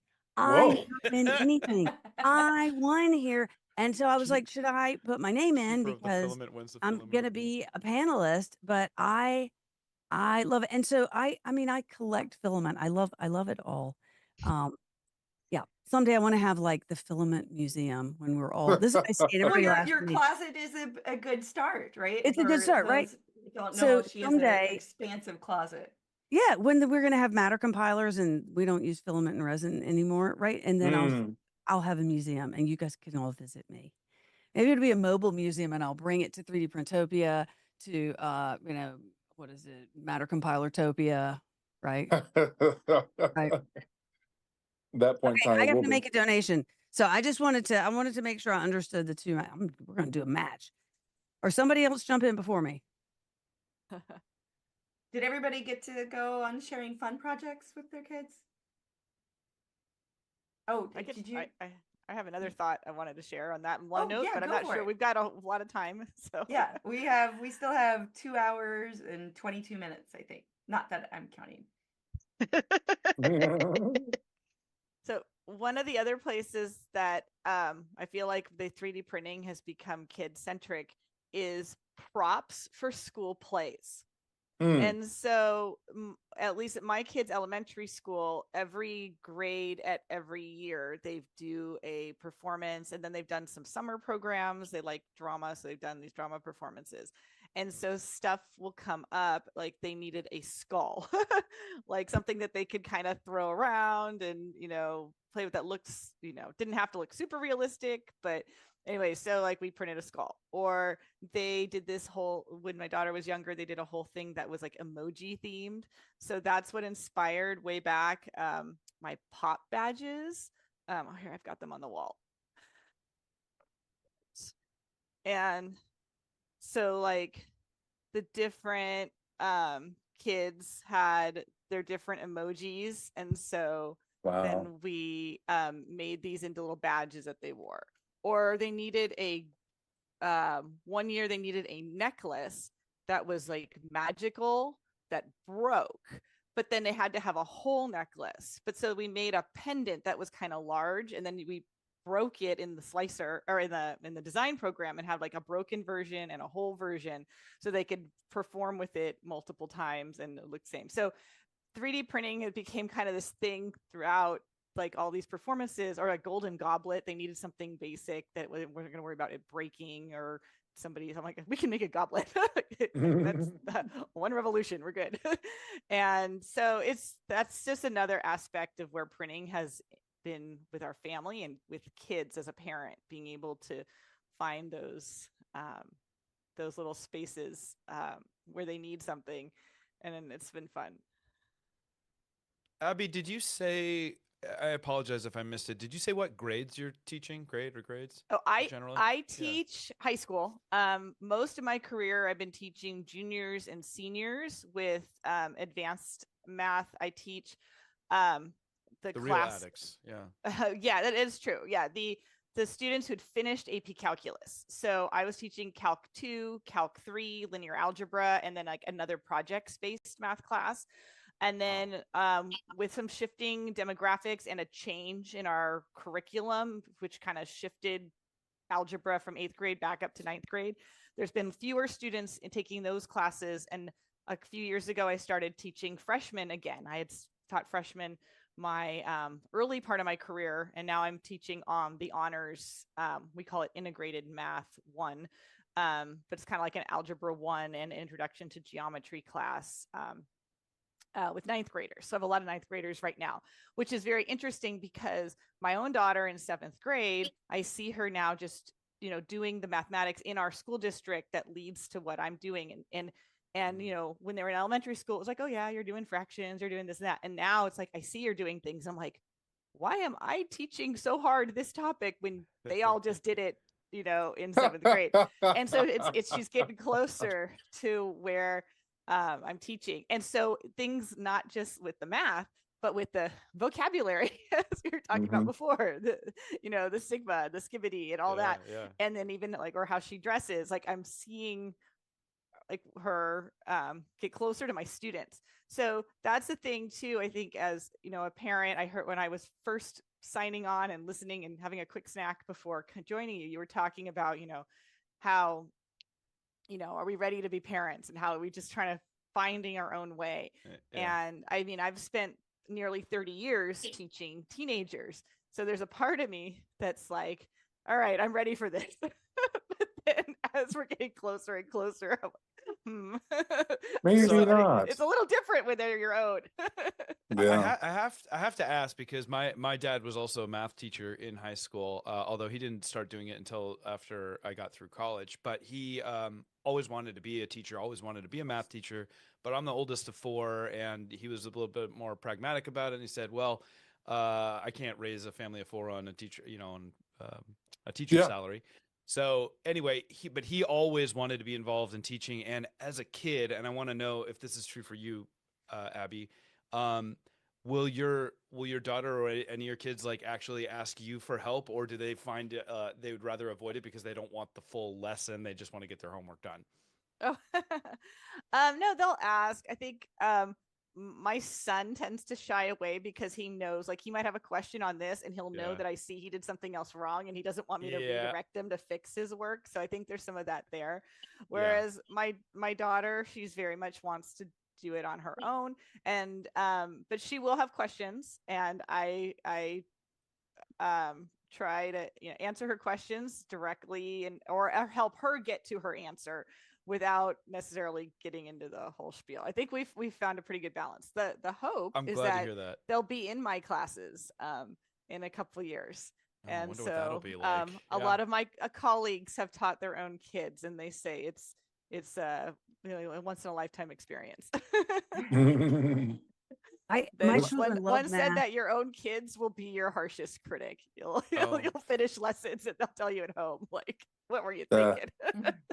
My children love math. And I'm hearing the classes you're talking about, and I'm like, oh, I want to be in there. And so my mother was a math teacher, and so we just sort of came, and then I was a math computer science major, so a lot of math. Love math. Not for everybody. I mean, I don't have that whole creative, artistic thing that people have that I find so amazing. And but I can do, or I can kill an origami model. Yes, because that's all very mathematical to me. So yeah. Well, and I mean, math is so much in 3D printing type. I do a lot with for my classes too. I mean, I could start grabbing all kinds of things I still have here at home. I might have one of your planer models over there. Oh, I have that one here. This is, yeah. So like we're talking about contour maps and so I did this a couple years ago on my IDEX printer. It'd be fun to revisit this on the Excel. And so things like that, or being able to like, oh, I put them away when I cleaned up the office before the stream yesterday. Like I have in my classroom, I have lots of models of different surfaces that I talk about in my lessons. I have vectors that like little arrows that are 3-dimensional that I can use to hold up and like talk about things with that. I bring in a lot of just fun stuff too. I have a Prusa Mini in my classroom now as well, and I usually have it just rolling, and it's become kind of like our class pet where students want to come in and check on it and see what's going, and what are you printing next and why are you printing this. Like I might print some toy drive stuff on it, or I'm printing things for fidgets for fun. Another teacher who teaches a kind of a support class with a lot of students that, let's say, can't sit still for long periods of time. She came by to chat about something, and she saw like I had a bunch of octopuses and these little cube fidgets, because I was just printing them for just to have. And she's like, oh, that's great. Can I have a couple? I'm like, take them all. And she just like scooped them up, and she was like, this is amazing. So, being able to do things like that for people and kids is a lot of what drives, I think, my 3D printing lately.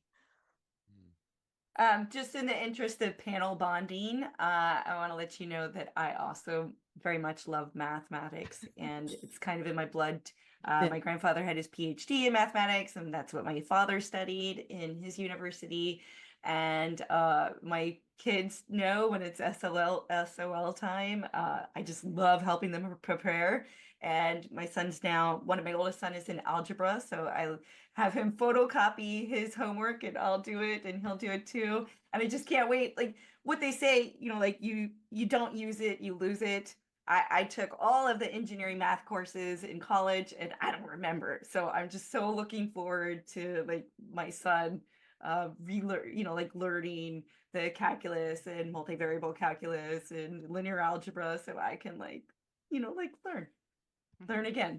When it gets to the multivariable stuff, hit me up, because I've got all my lessons on video from COVID. And I made them quality, not just like I'm getting through COVID. I'm going to be the odd one out saying I wasn't a huge fan of math. I was good at it. Like I missed one question on my 8th grade SOL for math. One question out of the whole thing. It's the only SOL I actually aced well. But yeah, I had those math teachers that you hear about in stories and stuff like that, where your mom has to come in to defend you. So it was weird. What does that mean? Your mom I had defending you from the teacher? What does that mean? Yes. My teacher did not like the fact that when I would finish my work, I would read a book or I would doodle, because she said I was distracting the class. So my mom had to come in a couple of times and say, hey, she's sitting quietly. Would you rather her be a nuisance and bug all the other students? And she's like, she needs to be doing her work. Her work is done. What is she supposed to do? Sit there and twiddle her thumbs? Like, that's not going to happen. So my mom had me make a point and not do my quiet work, and I disrupted the class pretty bad that I got detention, and my mom took me out for ice cream afterwards. Go mom. I love that. The only way I can contribute to a math conversation is that my dissertation was designed to try to figure out a way to get more people like me, relatively intelligent, relatively interested in learning, relatively talented in a lot of stuff, to figure out a way to get math around to everybody that was interested or able to put in the work. So I failed college calculus. But here I am. I'm using 3D printing in my research and my work to open more doors so that more people can really find that passion for math that you all were fortunate enough to find. So, math. I was gonna say, when the introductions were going on, Lawrence, I had a note because I was like, wait, what? That's the most exciting dissertation sound that I was I don't know if at some point you could tell us more about that, Oh because yeah, it's anytime. really exciting. Yeah. Do you want to do that, Lawrence? Oh, yeah, sure.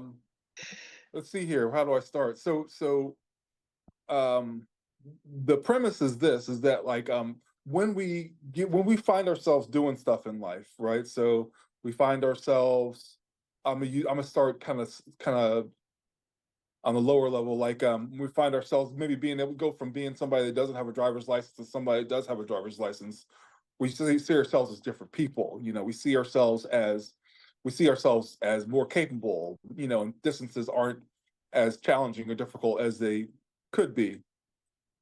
And then the other thing, and that concept is what they call a possible self, right? We have an experience in our life, and then we amend what we think of ourselves as a result of that, and that can be positive or it can be negative, right? And so the story is always, many times the story with math is, oh, I failed this math class, so I'm not good at math. I can't learn math. I can't do this.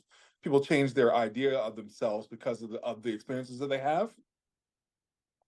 And so, so my dissertation was essentially trying to figure out a way to give students access to a possible self that could engage themselves or encourage themselves to be more into mathematics and science. And so, the other side of that equation is that when we are in traditional education, every single instance in which we are learning, really inside those school walls, there's somebody that is smarter, or somebody that has more education, or somebody that is showing us what this thing is. This is chemistry, this is biology, this is physics.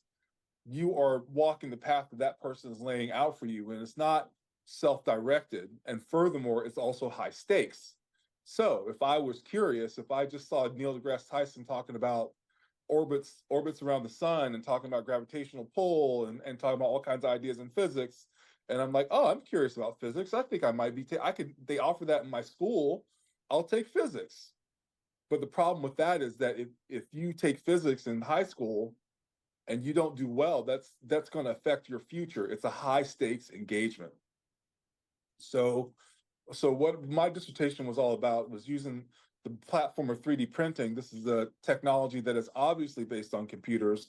It's obviously got a lot of physics in it. It's obviously got a lot of things in which the learner or their practitioner can kind of infer from the practice. It's low stakes. The way that I set it up is that students didn't have to qualify in any way, shape, or form. There was no safety classes. There was no safety training.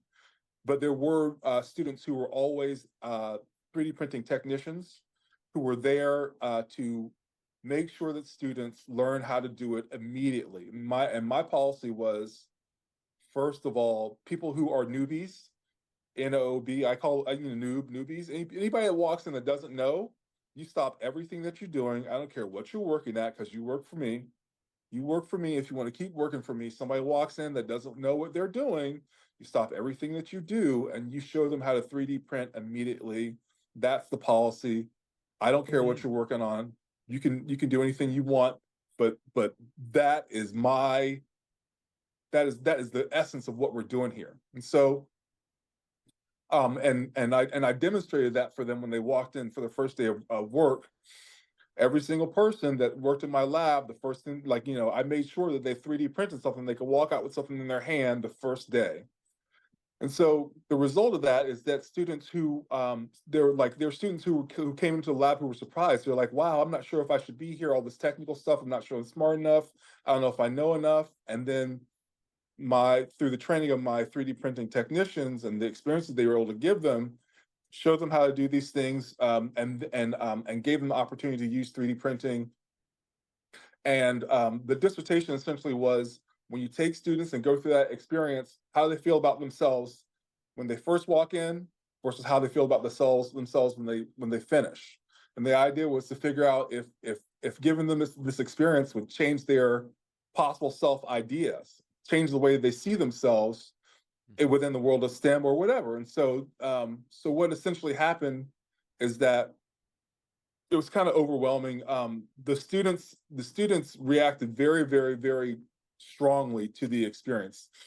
They definitely changed how they saw themselves before 3D printing versus after.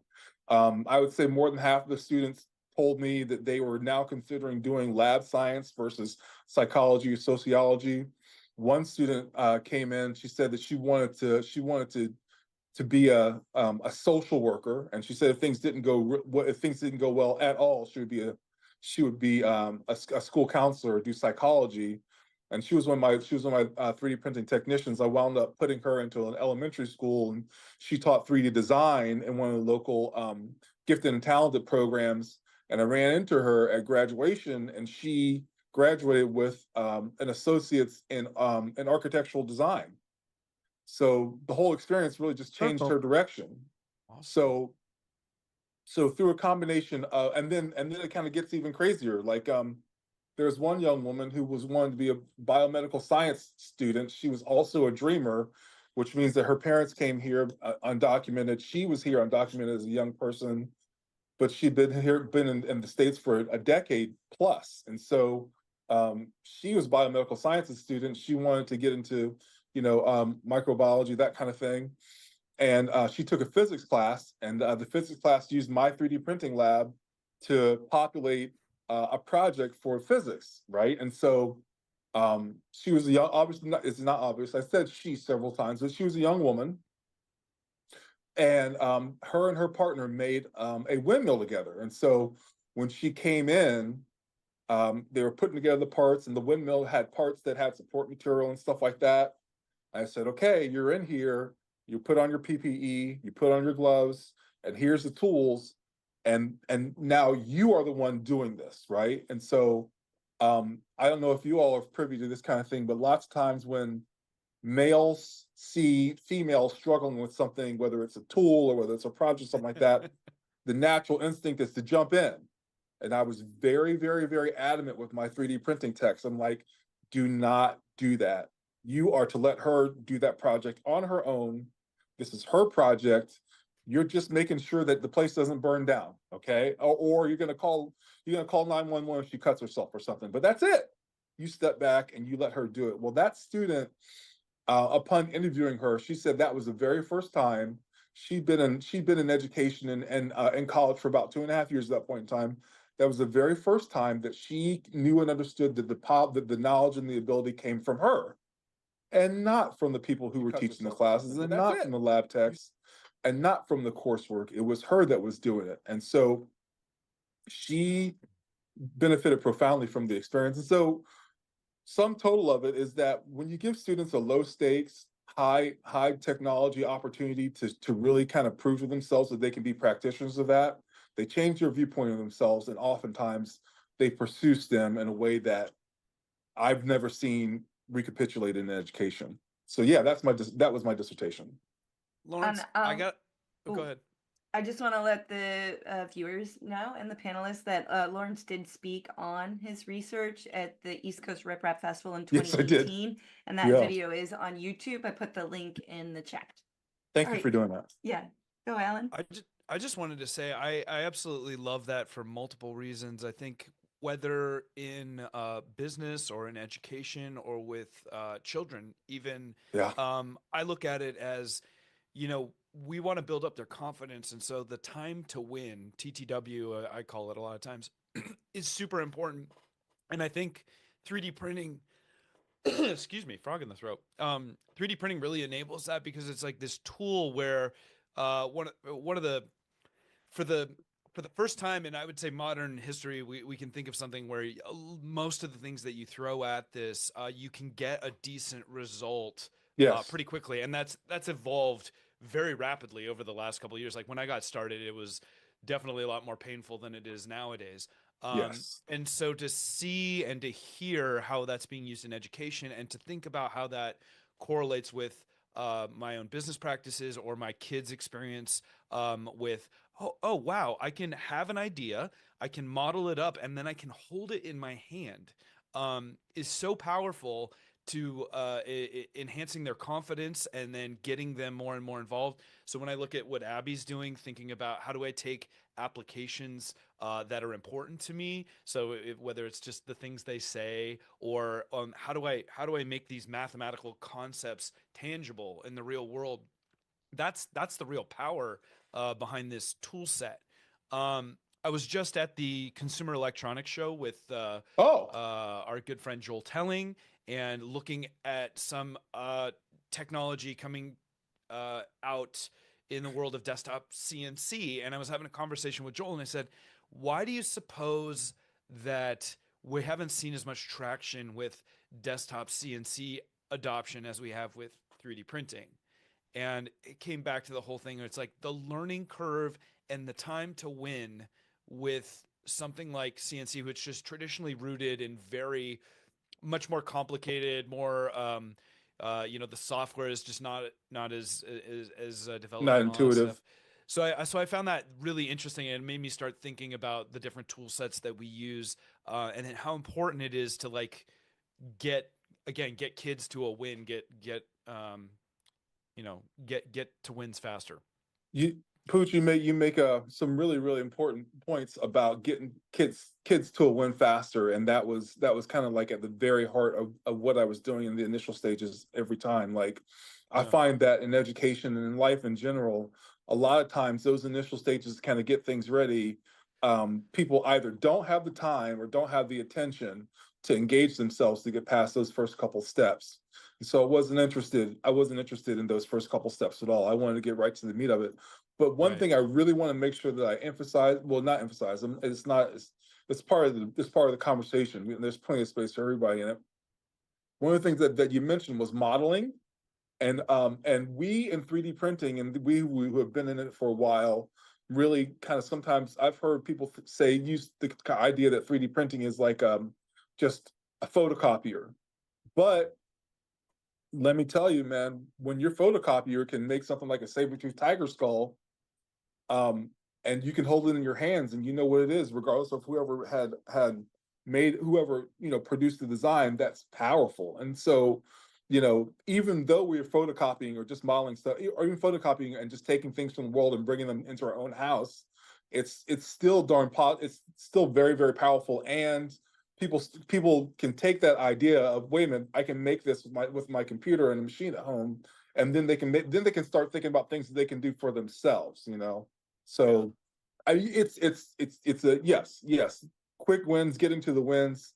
I thank you for bringing that kind of language to me, because that is exactly what I was doing. I noticed that when people can't see a way to kind of find success or something right away, they're like, oh, I've got to go get on Facebook.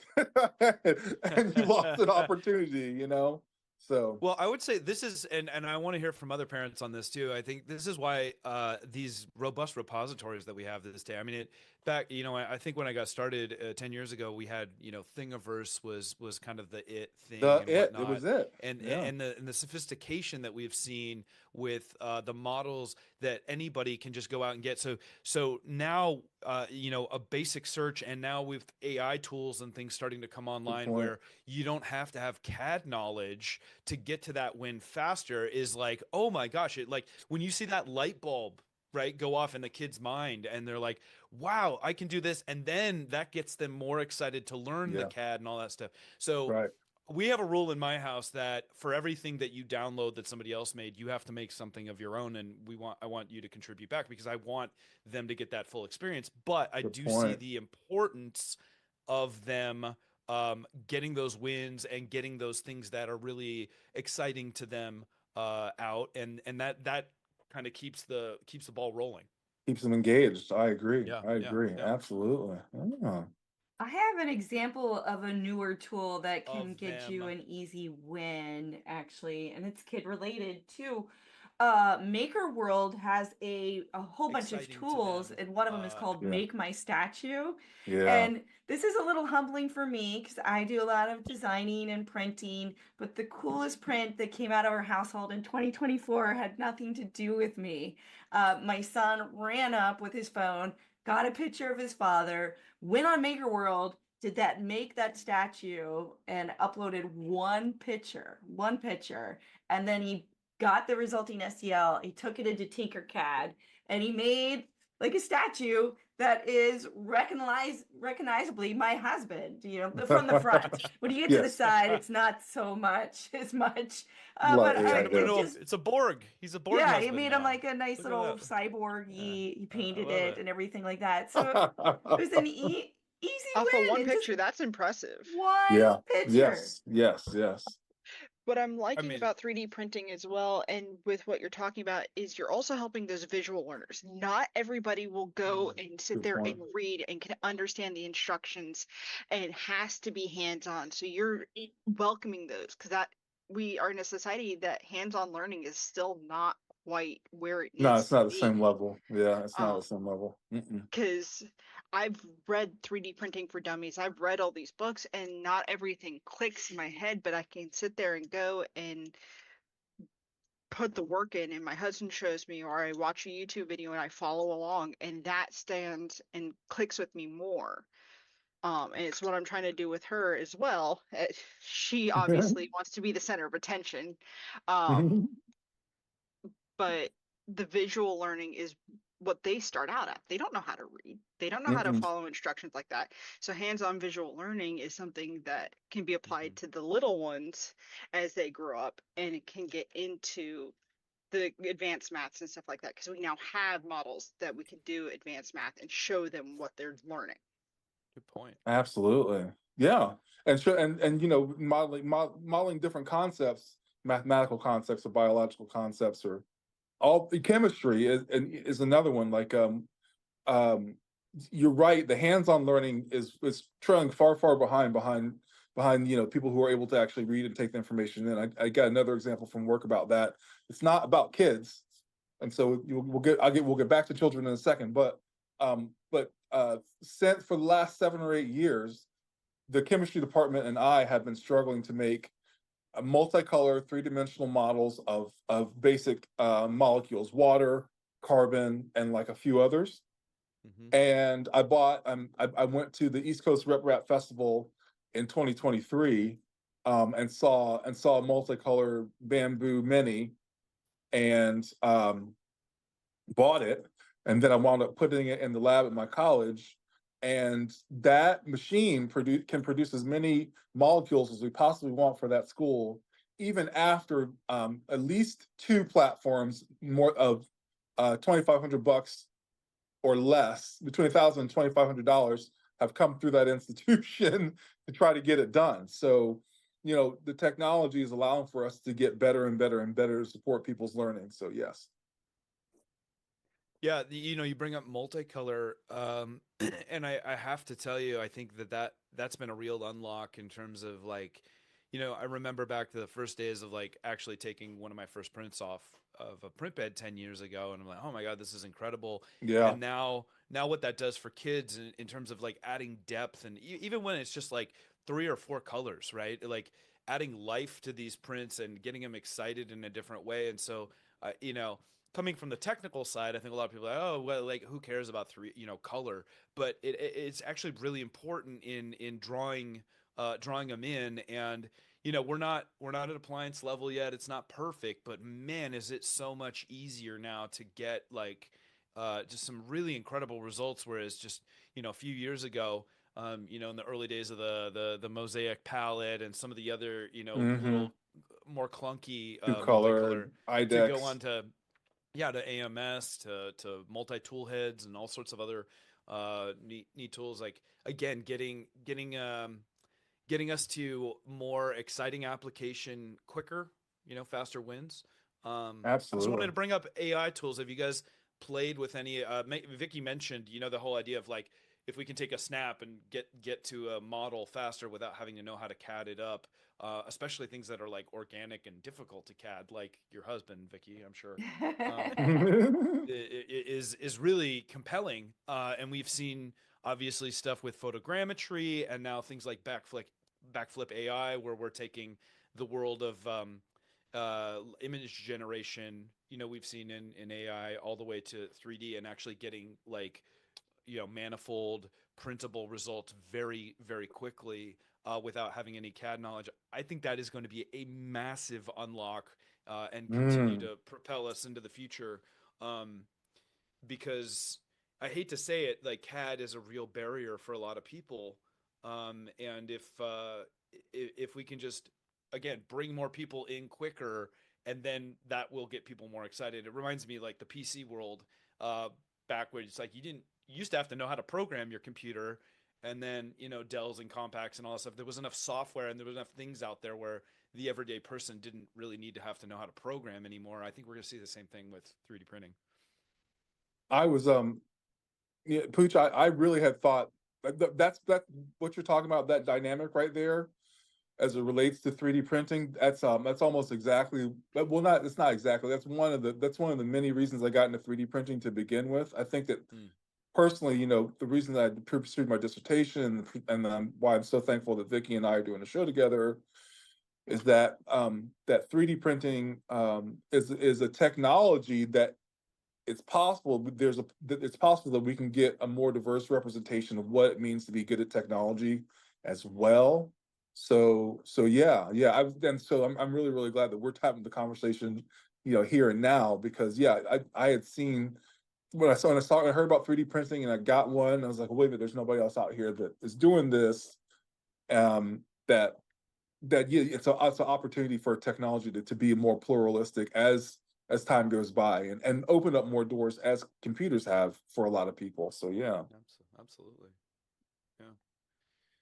It's such Is that a hand raise, Courtney? I can't Oh, tell. I was scratching, but I was gonna say it's a really enabling technology in that there are so many ways that you can enter into it. And it might be as simple as you have a bamboo lab, you put a bamboo handy on your phone, you pick out something and you send it to a printer and it prints it. Or you have the toy box, a little toy box printer, which we got a number of years ago, which was very similar. You just saw something and picked it out. It was really fun for children. And so you suddenly have something that exists and is tangible. And that's so exciting. I mean, I do remember that first moment when we were printing our first thing and I was staring, it was a cube or something. Yes, me too. And I stood there in front of the glass door, and I watched it the whole time and I was fascinated. And something happened and it didn't finish. I still have that print. I still have it. And I was just amazed. And it very quickly changes how you see the world, because you never had the ability just to make something and then have it. You solve a problem a whole different way. But I want to say, Lawrence, I loved the fact that, because you said the title of, or you said in general, it might not be exact, that your dissertation was on how 3D printing affects college students. Yes. And so I was thinking it was data collection, right? But in fact, it was not. It was, you were affecting, how can we have a positive effect on these students using 3D printing? And it's not just, can they print something that's fun? It's how they perceive themselves. That is so exciting. I really like that. I'm glad I asked, because wow, that was really neat. Thanks, Courtney. Yes, And thank you so much. changed. Their lives have been changed. Yes, and I, you know what? Like please let me be very, very clear. I did not know that was going to happen. Okay, but that's I didn't great. know that was going to happen, but it did, and I'm very, very glad that it did. Yeah. No, I have a poster on my classroom wall, a quote I pulled out of a book I had to read as one of my education programs, and it says, "All learning pivots on how we see ourselves and who we see ourselves capable of becoming."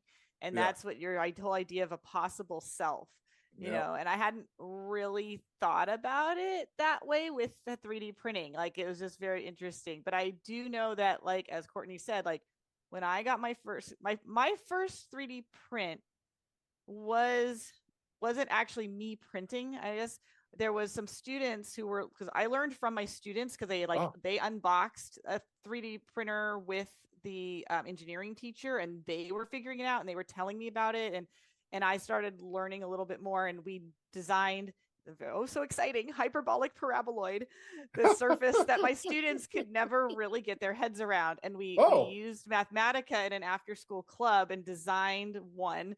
And then I'm like, okay, I know how to thicken the surface because I've seen this new feature. And then we exported it as STL, and I sent the file to the students. Well, the next day in class, they walked in with the model.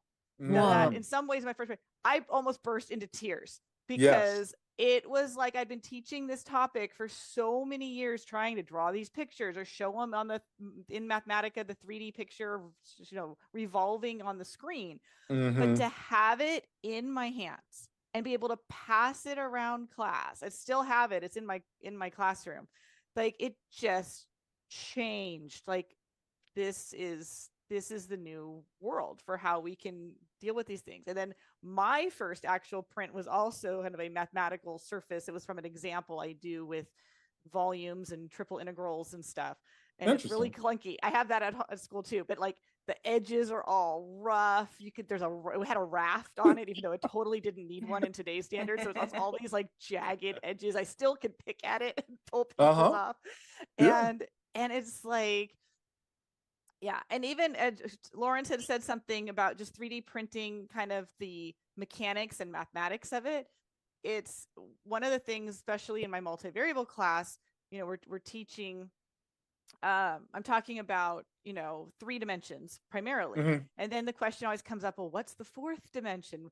What would be more? And it's like really dimensions or whatever parameters you have in your system. And that's how we treat them. And so I go to 3D printing. I'm like, look, you've got your X, your Y, your Z, but you also have your temperature. You have your, how much are you extruding? Now we can talk about your tool head. Like, how many dimensions do you have in your system? And all of a sudden it clicks for them. Like, oh my gosh, we have a 5-dimensional system sitting over there on our countertop where we would have to manage all of these things. And so it's just, it's a framework for talking about all kinds of different things, and it just shows up when your worldview changes, as Courtney said. Like, I remember even the engineering teacher and I having conversations, like when we were in the throes of learning this, and we were really thinking about supports. We were trying to understand, why do we need supports and how do supports work? We found ourselves like walking around day to day, or I was watching Mickey Mouse Clubhouse cartoons with my kids going, ooh, could we print that weird shape there? Like, what kind of supports would that need? Like, you start solving problems in your head that you're not even 3D printing. It's just a different worldview. Absolutely. So, have you seen the show, The Queen's Gambit? With the main character, she would be laying in bed and like playing chess on the ceiling. That's sometimes me with like 3D modeling. I mean, it's not showing in the ceiling. I don't have the same kind of oh, come on, we know who prints on the ceiling. That she is. But I'm like, I'm like, oh, I'm gonna rotate this, I'm gonna do this, I'm gonna move that, So. Yeah, no, absolutely. Go ahead. I was going to say that the thing I like to articulate, the 3D printer has become the modern day hammer, and everything is the nail, right? Where we, with kids especially, I've found the best way to engage with them. A lot of this stuff is let their passions drive the make. And by that, I mean, like, my son is all about basketball right now. So it's like anything that we can find, whether it's just like printing out, a little jersey of Steph Curry, or of course he wanted one of the airless basketballs. And so we've had many attempts on that, and I'm still waiting on, the more filament to try for that. Or, my girls are into dance. And so, there's so many opportunities across every other interest to leverage this tool set in an incredible way. And again, it might not be the best tool, but it's the one that we have, and we let the robot do the work. So even if it's not super fast, compared to some other things, it's easy for us to find something that applies to a passion or an interest, and it gets them excited about the tech and the tool faster. I agree. I bring up a good point. I mean, like you said, with so many different aspects of kids' lives. So like you brought up like sports. Like my daughter was doing a flag football team, and I thought my husband was coaching, and I thought it'd be fun to do some kind of little participation trophies for them. So I already had kind of a basic trophy model, which I've done several things with. So I had just said, oh, well, all I need is a football. And then I put like the name of their team and then the season here. And then the next year I wanted to do something different. And I based on work I had done for something else, I was like, well, I could make a little base that looks like a football, and then we can just slot in what we want. And then that eventually was like, well, now that I've got the football, maybe I can do other trophies. And so I had originally done all this with single extrusion printing, and I had set up the models for 3D for multicolor, but I wasn't going to tackle this with my palette. I was just like, it's just going to be a mess. So I posted the models, and then I recently, now that I have my Excel, I'm like, ooh, I want to revisit that model. It's football season, fantasy football teams, things like that. And I was like, oh my gosh, it's here. I'm holding something in my hands that I imagined like 2 years ago. Oh my god. Oh, that's great. And that's a great example of that multicolor, Abby, that like just by having, you have 3 filaments in that thing, but if you were to print the single color version of that, there you go. It's just, it's not, right? It's not as cool. Like, and again, it's the same way, like my kids will watch like an old movie, like the original Superman, and be like, this is so cheesy and hokey compared to like what we have with graphics and visual effects now. So it's like, we need the technology to like come along so that it gets them excited and interesting in another way. And like that's something that people obviously would pay good money to like have modeled up. It looks good, and that's a great example. Yeah. Abby, you printed up trophies for the football team. I was a football coach, a flag football coach for my daughter's team it was 2 falls ago. And so some of the drills that I was putting them through were maybe a little more challenging. I played football in college, so I wasn't able to kind of downgrade the difficulty. But what I did do is I put a little competition into it. And I said, okay, well, whoever scores the most points in this drill will get a 3D printed item. So I'm lousy with like, with dinosaurs and whistles and little trinkets and stuff. I just took something out of my shop and gave it to the students. It wasn't even a trophy. It was just something 3D printed. And they were like, and when I showed up to practice with the winning trophies, the kids, they went crazy. So even it doesn't even have to be germane to the sport, but 3D printing can enhance their experience, like we're talking about, in a lot of different ways. No, I mentioned yesterday I bribed my freshmen to wear their freshman T-shirts for a Spirit Day by saying whoever had one would get entered into a wheel, and we spun it to see who would win a dragon. And I printed the dragons in their Spirit gold color to match their shirts. And I said, all right, we'll see who's getting a dragon. So I could get them wearing. They don't like wearing shirts that say freshman on them, but I'm like, all right, well, at least get you to wear them for a day. Oh man, yeah. But it's funny. My students are. I over months of printing and tweaking designs and coming up with prototypes I end up with lots of prints, but I put them. I have right now bags and boxes of prints that I've built up for, I don't know, about 6 months. So sometime I'm going to bring them to school, and I'll set them all up at lunch in my classroom, and it'll be a 3D print giveaway. I did this last year. I had probably over 500 items that were just like, I put them out on desk, and I told all the kids, it was fortunately before the holidays. I'm like, come Christmas shopping. you need a little present for somebody, stocking stuffers. And I advertised it to my classes. I told all the STEM, bring a friend. And I'm like, you just come and take anything you want. It's all free. And they were like, what? We can just do that? And yeah, so I'm due again. It's accumulating. Yes. But it's a great way to, like, anything that's, it's not, I mean, sometimes they're really nice prints. Sometimes I'll hold them back and I'll raffle those. Like, okay, you come, if you're here, you have to be present. So they'll take all the other stuff. And then I'll raffle off like the dragon with a broken tail, because they they'll take it. Like to me, sometimes there'll be prints. I'll be like, like this thing didn't come out quite right, but to somebody else, it's still like amazing and Yes, wonderful. and still works. So, Yes, absolutely. yeah. So keeping those not 100% models or ones I wouldn't want to, give Sell. to. Yeah, I'm not really selling models. It's fun, Oh. but those that same idea, like but to somebody, it's that somebody else's trash is one person's trash is somebody else's treasure. Absolutely. And, I fortunately have a built-in audience who can take those treasures. Many consumers. I'm breaking in quickly for yeah. on the donation front. Miss Courtney up there and Vicky's mom have donated a total of $600 between the two.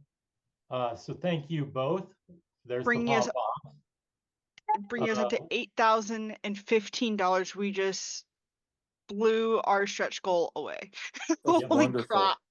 I think we got to Thank do you. 10,000. I hope we can do 10,000. We have a lot of hours to go. Yes, we do. Yeah, we do. Yes. I mean, these especially they're all over the world. Whenever there is a problem that is weather related or the earth related, and the fire certainly in Southern California or that, or if it is something that we cause ourselves, where there are wars or other situations, and they're there, and I just love the fact that they say they hope that a hot meal can be a basic human right. That's what they're trying to do. So I think it's really great, and it's a good cause. So I talked to my husband, and he was like, "Yeah, we should donate." So I was a little slow in donating. Thank you. You've So had other obligations the last Yeah. hour and a half. Yes. Yeah. So thank you, mommy. Yeah. Yay. Now back to your regular scheduled program. And it was the matching. How amazing is that? I think that's so cool. Yeah, I agree. I agree. Holy cow. You guys are all amazing. We appreciate everyone who has donated so far. Like, this is awesome. Yes, it is. I agree. Yay. I was looking at our topic that we had, and I thought one was really good. And that is, you have children of varying ages, right? And so if they're really young, one is there's the safety of what do you do with your children coming in and seeing something exciting on a printer that they might want to grab or touch that they shouldn't. Whereas you get older, and then there's the safety of understanding their volatile organic VOCs and UFPs and ultrafine particles, or recently I know Adam Savage got a lot of backlash because he had they were in there, got the nylon powder, and it was like, oh well, we don't really have to have this closed because it's got this reverse, and so nylon powder was going everywhere, and a lot of people were like, this could be really dangerous if you get, and and it was a new printer, but how do you handle safety with children of all different ages? So And Clock Spring, who could not make it, said, and pets. And pets. Yeah. Okay. Pets more so. With my kids, because they've been growing up with the printers going pretty much their entire lives, the only one who hasn't is the 18-year-old. They have been getting the lesson very early on is don't touch the printers. If you want to touch the printers, you have to have mom or dad with you. We will help you learn if it's safe, because we sat there and I can't remember what we took. I think it was a piece of filament, and we touched the hot end with it while it was on to show them the difference of this is normal. This is what happens when it's hot. Because Squishy, our 5-year-old, she is very much a visual learner. She doesn't understand. Oh, it's hot because okay, it's hot, and what's it gonna do?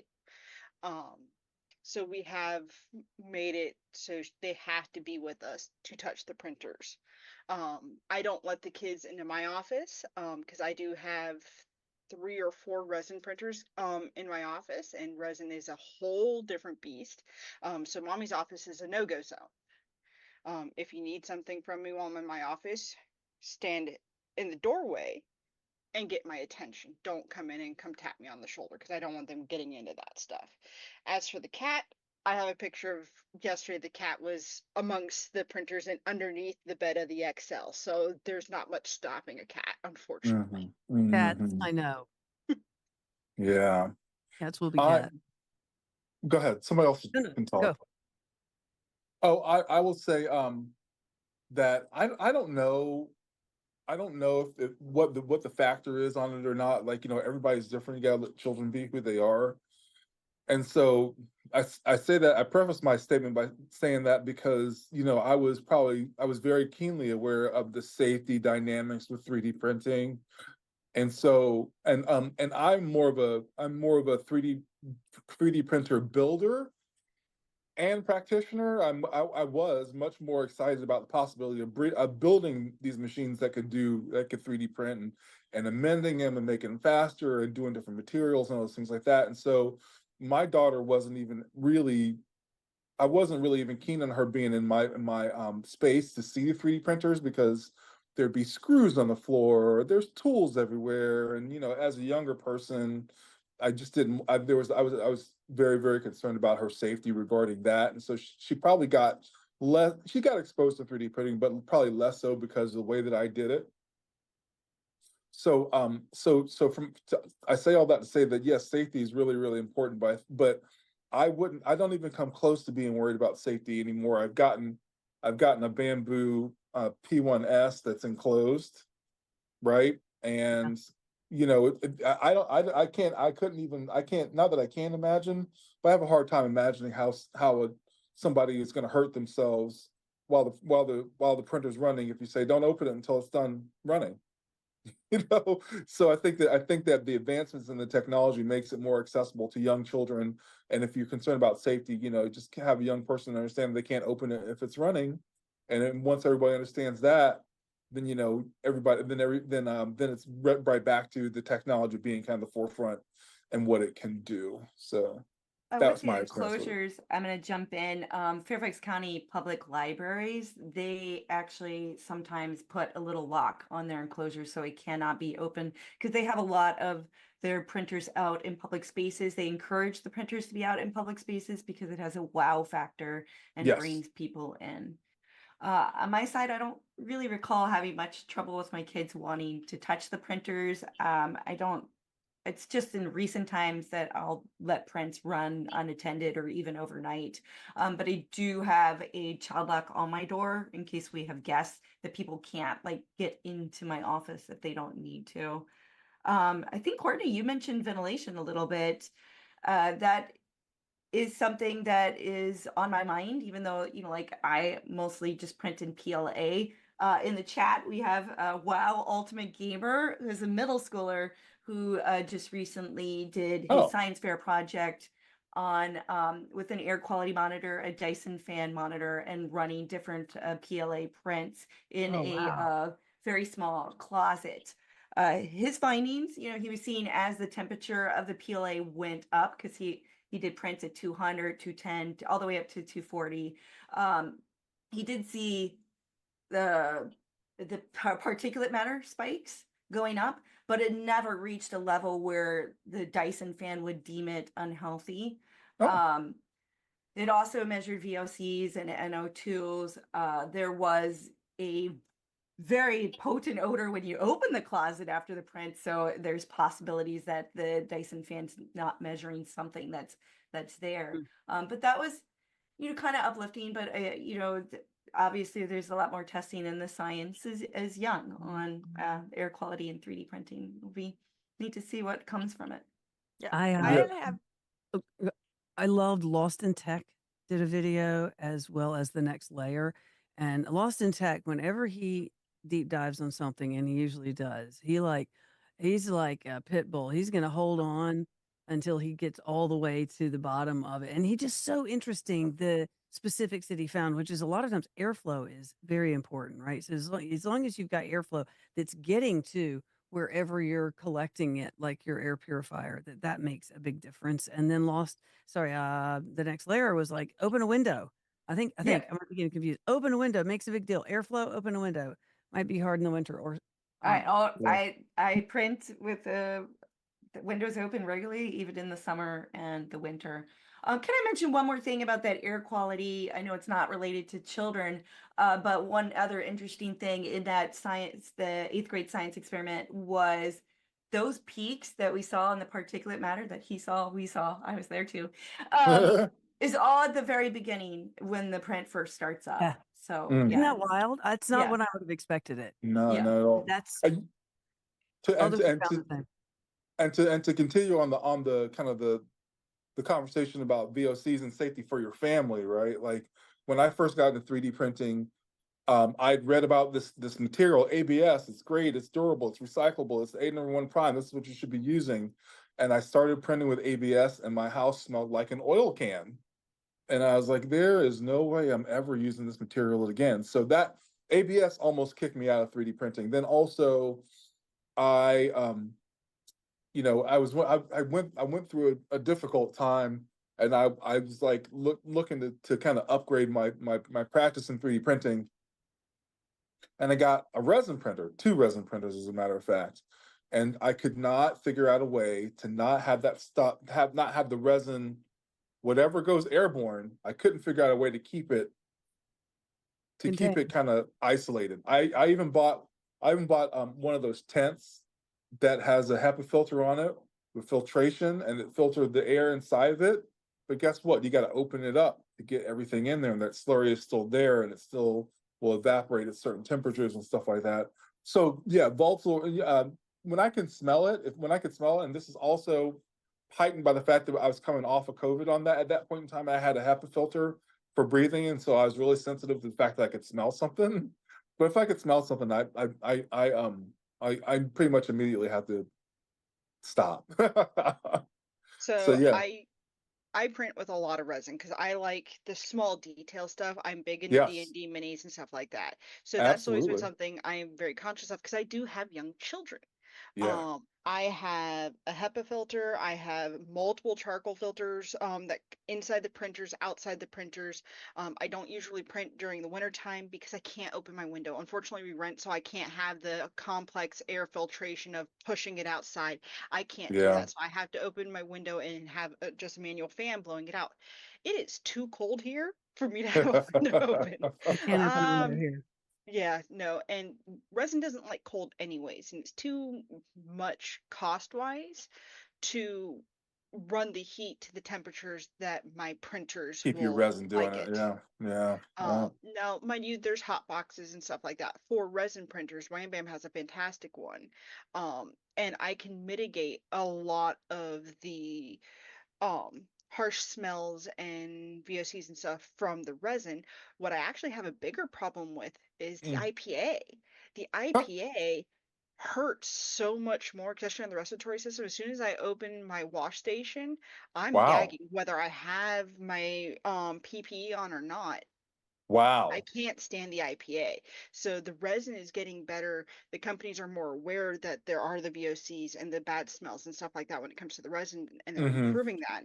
But what we have to do afterwards is not there. It's still not there yet. Yeah, I mean, this like talking about, well, because we're talking about families, but I would say the only thing I would say about that is that, if they want to sell more resin printers, they're gonna have to make it more consumable, right? Like us going around our elbows to get to our thumb to use the technology.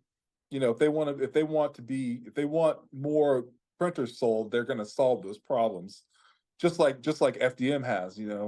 Well, I say FDM is getting there. Like we were just saying, it's not to the point where it's like an appliance yet, but they'll solve those problems if they want to sell more of them, or there's going to be a technology that comes along that's going to eliminate those issues and still give us the super fine details that we're looking for. So, but yes, yeah, I ran into many of those problems in the 3 to 4 months that I was working with resin printing. The IPA is very pungent. I agree. I think Lawrence and Carson, you're reinforcing my decision not to go down a resin path. And I think when I started printing, there was a couple friends in an engineering capacity who asked me like, "Oh, would you be interested in pursuing resin?"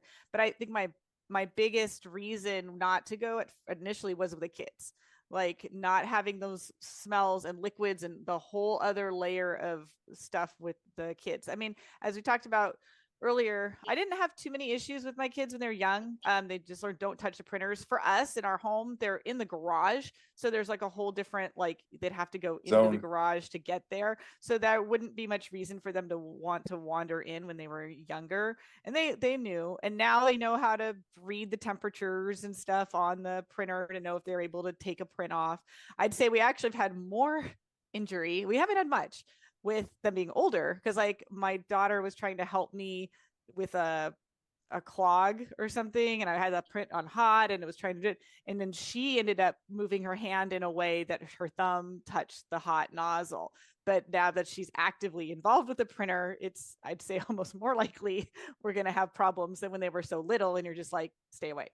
Yeah. So okay. in my classroom, I just have I have a sign up. Fortunately, I have kids, high school age students, and I have a little. I have been meaning to 3D print a sign now that but I wrote on just scribbled on a piece of paper when I first brought it in, a hot, do not touch, and it Make a sits roll, there in make me a front. sign. And my daughter was in my classroom one day. She's like, "Mom, we could do better than this," and she like colored it all and drew flames and all this. So I need to take what she drew and like now turn it into a 3D print. So it sits there. The safety of all of these things that we talked about, there's one aspect that I think, well, one, we don't know. There's the volatile organic compounds, right? And then ultrafine particles. So the printers, even PLA, we're still getting ultrafine particles of the plastic. And there are a lot of young youths, right, that get a 3D printer, and where do they have it? In their bedroom. In their bedroom. And so we don't know. I think that's what, microplastics, I don't know the long-term effects of that, but the reality is you're not going to just print when you're not there. It's tough. Yeah. Yeah. Well, some friends bought a printer for their son when they were talking about it. And that was one of my questions. Well, where are you going to put it? And they're like, well, we've already cleared this whole space in his bedroom. And I'm like, yeah, I don't know. And then I saw them a little while later. They said, yeah, we got the printer. And I'm like, oh, where is it? Like, it's in his room, but we're arguing with him all the time because we won't let him print overnight. And he wants to do bigger prints because they're working on finding a new space. This was just over the holidays. But yeah, that's because and one level, yeah, I said, you print something here and there, but if you're sitting there night after night doing long prints, this might not be the best situation. And that's not just for children, but that is a really common one because you're, as a child, your world, your space is your room, right? Rest of us, we have our apartment or our house or whatever, but it's their thing and they want it in their room. And if you can't print overnight, you only have you can only print such certain size models. So it's a tough call. I've recently been doing a lot of looking into electric cars, and like you could, if it's not even theoretical, you could actually drive your 3D printer. If it's parked in your driveway, you could print in your car if you wanted to. Yeah. So I mean, I personally, to kind of tack onto this conversation, when I got my P1S, it's now sitting in my living room. But I don't have to argue with anybody else about how it looks or what it's doing there. So my situation is unique, but I think probably as part of this conversation, it's got to be made more consumable as far as like how they look. Like they probably need to make an adjustment from being maybe quite so mechanical looking to being a little bit something that might be more decorative and palatable for more people in order for them to get out of young children's bedrooms, like the wonderful Core X, or the Core One that Prusa just turned into a nice, lovely bamboo printer. Oh, is that right? They were showing off. I'm probably saying the name wrong, and Shane can correct me because my brain is fried with all the different printers that are coming out. But the Core One, they sat there and they gave it a nice, like, wooden-looking frame. And put it on stands, and it would be able to blend in with your home decor. That is the idea. So, I know they said, okay, cool. Shane just said I got it right. Woohoo! I know they said that they released the files already so people can modify it. So there's going to be ways that you can make that blend into your home decor, which is going to be really nice. It's going to be huge. Yeah, end Yes. table. 2 end tables. Yes. Totally. Right, because Totally. I mean, and that's a really nice box. What they've done is they have inset. You can put a spool on either side, right? And then Nice. you close it up, and it's a dry box or a filament dryer, right? Dry box, Yep. and it goes in, and then it's got a heated chamber as well. So, And I want to make sure I want to put one little pin into this conversation too, as we're talking about it. Truth of the matter is that when you get greater diversity into a technology, it winds up being more consumable by more people, right? So Joseph Prusa is listening to not just men say, we want it faster, we want it bigger, we want it to be more capable. He's also listening to other people who are like, I need this for my family, I need to fit into my home, I need to be attractive, I need to be consumable. And that makes better products. That makes better products when we have more people contributing to the conversation. So glad that we talked about that. It's a smart business practice as well, because there's not just one demographic that uses one product. There's multiple demographics. So if you listen to everybody, you are better products. Wow, Krusty, really? Sorry. Krusty is distracting me. But I agree, Prusa is listening, and there's other companies that are listening as well, where they're making it so the printers that are doing it multicolor or whatever are taking up less space, because let's face it, we are in a situation where not everybody's going to have multi-thousand square feet. No. They might be in 900 square feet, 1-bedroom apartment, Yes. whatever. We need to make printers there needs to be a printer for everybody. There really does. And we're getting there. We're getting there. We're not quite there, but we're close. One of my initial considerations, although I don't think it's as issue as it used to be, was noise. So the printer I ended up buying for myself, I had actually wanted to talk to folks at my school about getting one in my classroom, and for various reasons I was told no. So I thought, fine, I'll just get my own, because I was tired of competing with the students and running across campus to check on prints and things like that. And when I got it at home, and it was again in the garage, but I realized this would have been really hard to have in my classroom just because of the noise. And which one was it? As a Maker Gear M3 ID. Maker Gear was loud? I can't even imagine that being true. It would have made a difference, like on a counter, about 4 feet away from students and stuff. And so when I got my first Prusa, an MK3, and it was just like, oh my gosh, these can be quiet, so much quieter. I said, this is actually reasonable to have in my classroom. And then I eventually got a mini. And it's interesting because then when I started using it on input shaper mode, you could tell like it was that much louder. And so there's a lot of the time I actually don't print with input shaper on the mini, just because it just creates that much more noise. So, but the mini for now works really well for the classroom, because I don't print anything when I'm not there. Like when I wouldn't leave something, go home for the night and come back. So I don't need a giant printer because I can't print anything that big anyway. But something like the Core One, where it might be, have an enclosure, would probably even be more quiet. And that could be interesting. I can tell you the MK4, when it comes to noise, there is none. Ryan set it up here in his office because he monitors all of our Prusa farm. It's right here off to my left. We have, 6 machines over here? Yeah, 6 machines. He didn't even realize it had started and was almost done with the print, and he was sitting within 5 feet of it. Wow. Yeah, it's I have that now, the MK4. It's really nice. I like it. What was interesting was when we got the XL, just because of being able to access it when we put all the tool heads on and stuff, we set it up in the living room temporarily so that we could do the work on it. And we ran the first couple prints, and you could just that tool head changing. It's not crazy loud, but you could hear it in the entire metal house. on metal.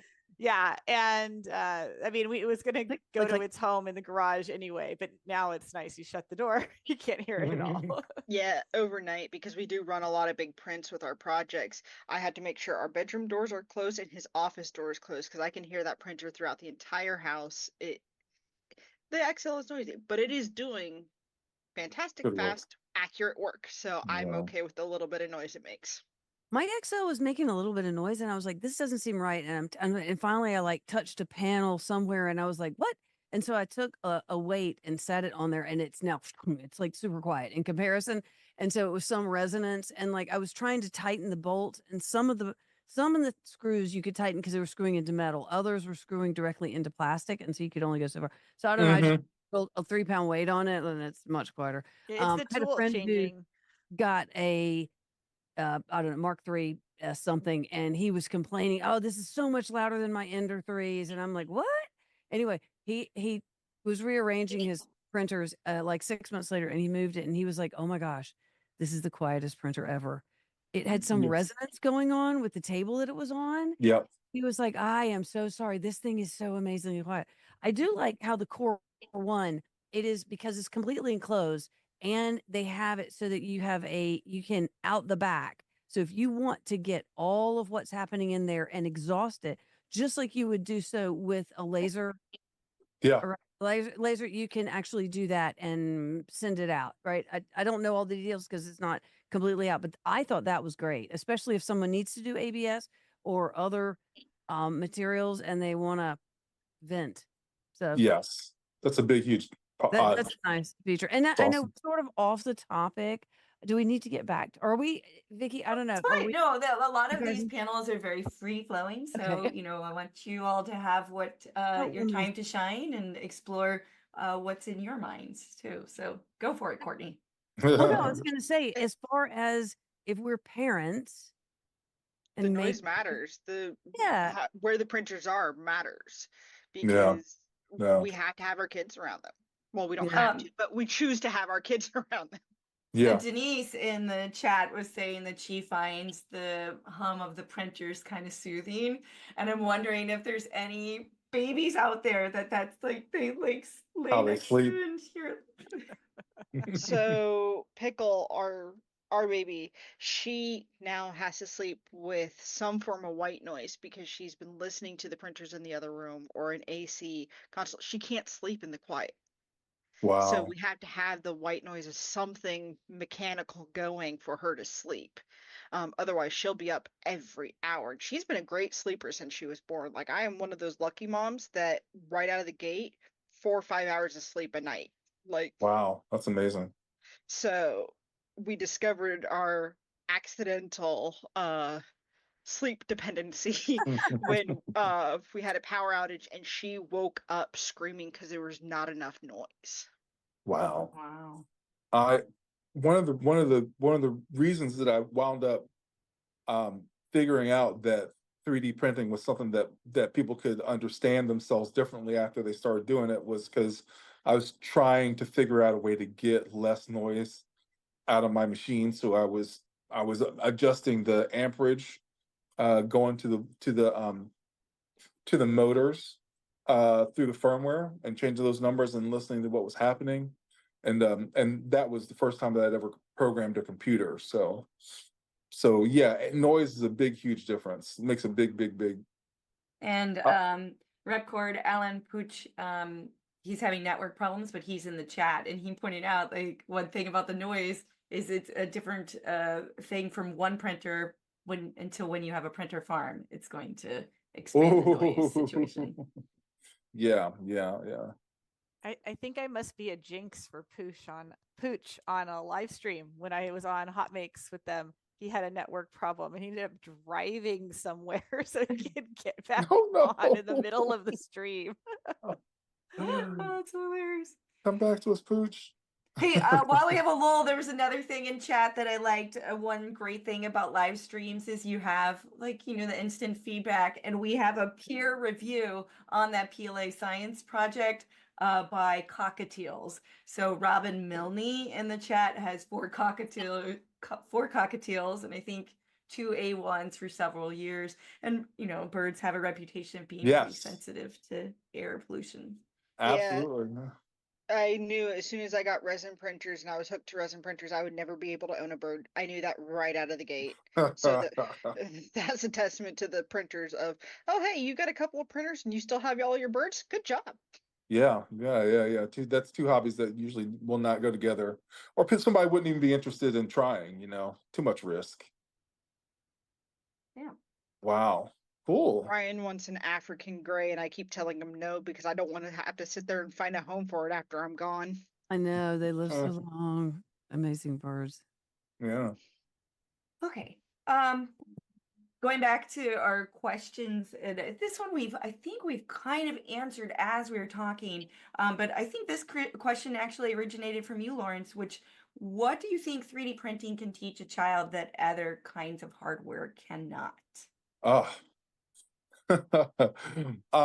Well, I mean, I guess I can answer first. I think that 3D printing can teach children kind of the idea of trial and error, like rapid prototyping for their own purposes. You know, like a child might be interested in, you know, let's say a Halloween mask or a decoration for a party, or you know, or a school experiment. You know, like they can develop things to solve problems for themselves and do so in multiple iterations, and learn about measuring and learn about material science and learn about durability in indirect ways without calling it durability or calling it material science, but then kind of filling in the information backwards. So I think that it gives children the opportunity to be to learn how to learn through an iterative process, and also empowers them to be able to know and learn and know that they have agency as a young person in different ways, in ways that children were not able to do so before this technology came along. So one thing that I have found with younger children is it also helps with their creative play. I'm sure you guys saw my daughter earlier. She was playing with Lucky 13, and she likes Oh. giving him all of the little tools and stuff like that to have him do whatever she wants, but she also uses it for her dress up, and like right Oh. now she wants a wand. And she's asked for a Mando mask because she loves the orange one that's there above her shoulder, but it doesn't Mhm. quite fit her, so she wants one that she knows That's we right. can print to her size. Um, so she has her own pile of filament of stuff that's for her orders. Um, but we've also used 3D printing to help teach her some some stuff for school. We also do financial responsibility with it. We use the maker chips for her allowance. So instead of giving her actual money, I have $1, $3, and $5 chips that are tied to different chores that she does, and she earns those, and she can sit there and turn them in, and we can do a special outing, or she can go get a toy or special treat, whatever. Oh, we got a young maker here. I think you're muted. My mom's making me listen in. Oh, making you listen in, so you don't miss anything. There you go. Okay. Yeah, Nice. okay, cool. So yeah, 3D printing has facilitated a lot of learning for my kids and has helped them with the fidgets. Mhm. My daughter has ADHD, the two older ones do. And they love the fidget toys and stuff like that, and they know if it's not working, they can come to us, or our oldest goes on to printables or whatever and finds ones that they think might work, and we print it out and give it to them to fidget. Courtney, did Because you have any thoughts on this one? In what 3D printing can teach children that other technologies can't? Is that Yes. that's Yeah. the question? I'm trying to think if there what I mean 3D printing is such an amazing tool, but I also don't want, you know, to be up here on our high horse just because this is our thing. The Like, only way. That's No. a very good can point. we? Yeah. And we're not. None of us are doing that, right? But I'm trying to Yeah. think. Should we also do something with CNC if I have a design? Or yeah.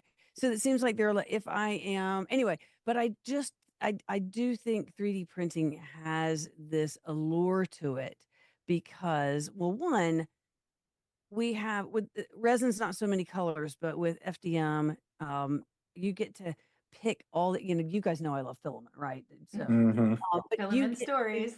design something or find something, and then you go from nothing to something. And I think that that is magical. The fact that then a child with the tools that are out there can very easily design something, and maybe like Vicky, it's go and it's make my statue right with a picture, which is pretty neat.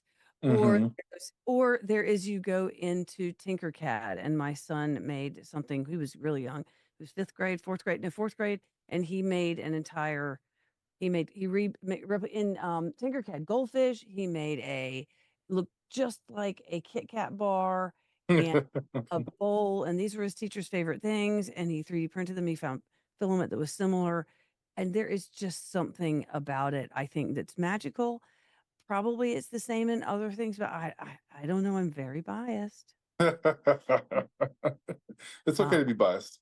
I'm really biased. As long as you know you're biased, that's the difference. I'm so biased.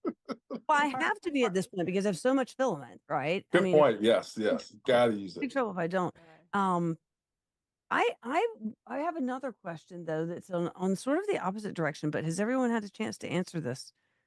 Ooh, let me weigh in one Go, little yes, thing. go, no. Because I love how 3D printing can apply to any hobby. But you're right. There's other things like computer programming. You could apply computer programming to any industry that you want.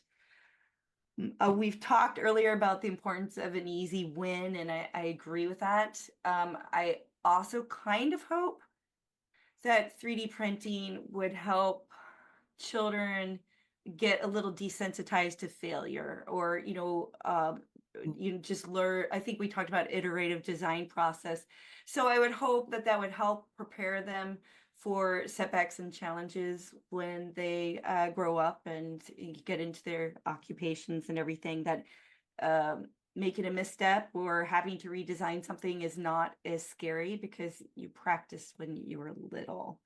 Yeah. And it That's a also very good point, yeah. can teach entrepreneur skills easily. Yes. I'm sure there's Oh, other yes. things too. My oldest son and one of his friends embarked on a business last year in middle school where they're printing for their friends. They both had 3D printers, so they're printing for their friends. And I think they very quickly discovered that their price point was too low. So it helped them learn that lesson early on. It was kind of low stakes in the middle school ages, as opposed to like when they're grown up and put an investment into a startup. Quick apology for all the chaos around here. My family wasn't prepared for mom to do another 3-hour live stream this morning. It's on brand for being a parent, right? We are juggling a lot of things on brand. Yeah. I've heard about other teachers doing the same thing. I know that Cookie Cad very early on, because they started, and Melissa and Nathan, the husband and wife, Melissa was a baker, and so they were going to these Cookie Con and other conventions, and one of the things was making a custom cookie cutter. And Nathan came from a software development background. And so he was like, well, you know what? I'm just going to make a tool so you can go in and draw you basically just go, but draw, or you can drop in anything and it'll make you a cookie cutter. And he just made this out there free for everyone. And I believe it was a teacher said, we used that tool and we let the children design their cookie cutters. And then we got the spool of filament and we let them calculate how much it would cost to print their cookie cutters. And then how much could they sell them for? And so they did the entire thing. And then they went and sold the cookie cutters and saw how much money they made.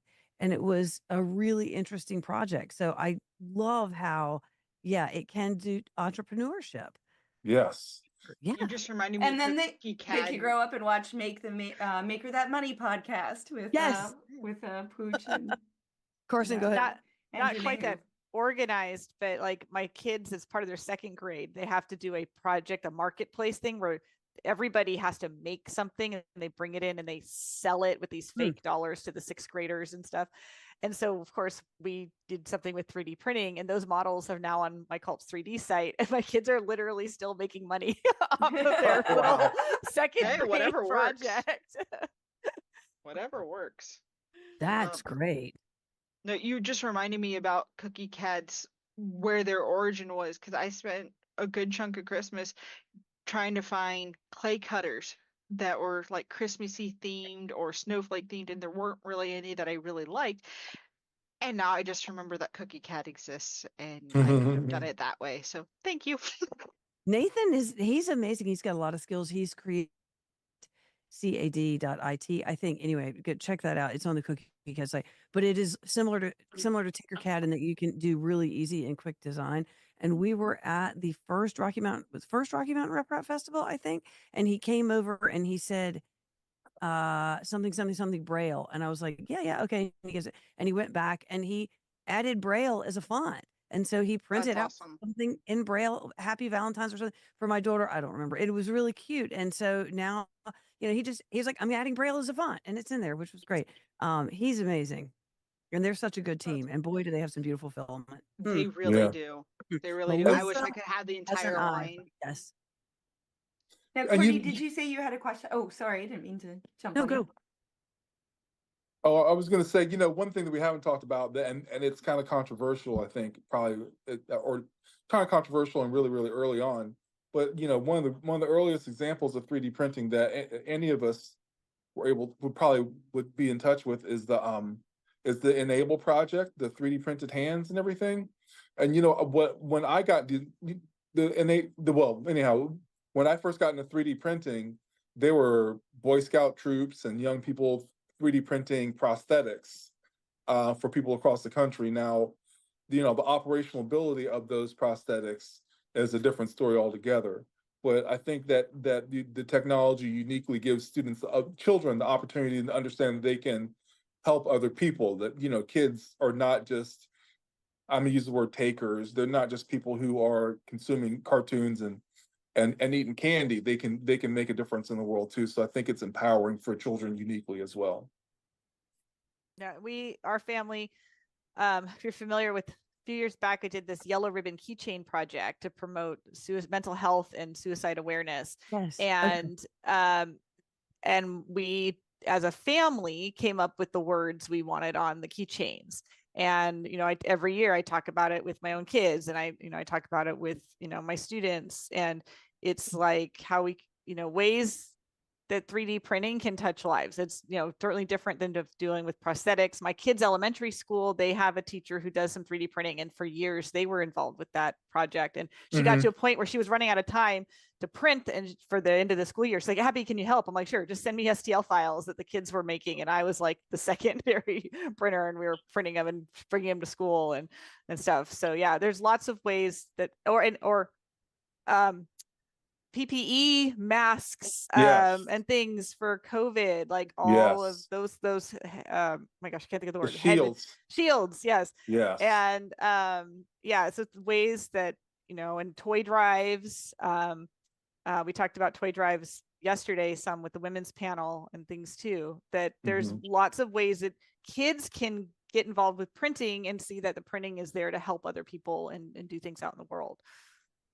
And they don't need any money to do it. They don't need to kind of expend themselves in order to get there. It's something that's well within their grasp. Yeah, I agree.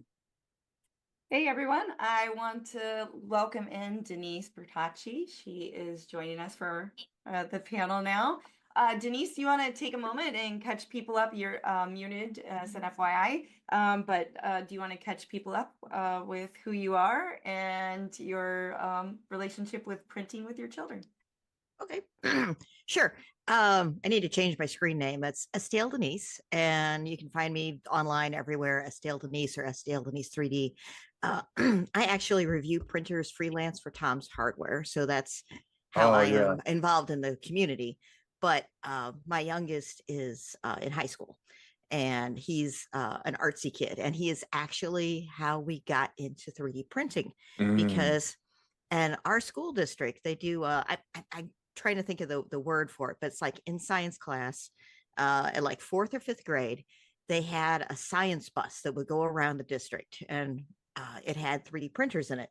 So they would do a breakout session where they would teach the kids, here's Tinkercad, and we're going to make something, and then you're going to 3D print it. And I don't know what exactly they taught the kids, but part of the problem now, he's 17 now, so this is a long time ago, is like using MakerBots. And they were allowed to design a game piece, but it could only be like this tiny, I mean, it was less than one of these little cubes. It was like, just because they were trying to figure out how to get 30 of these things printed at one time, you know, and then move the bus to the next elementary school.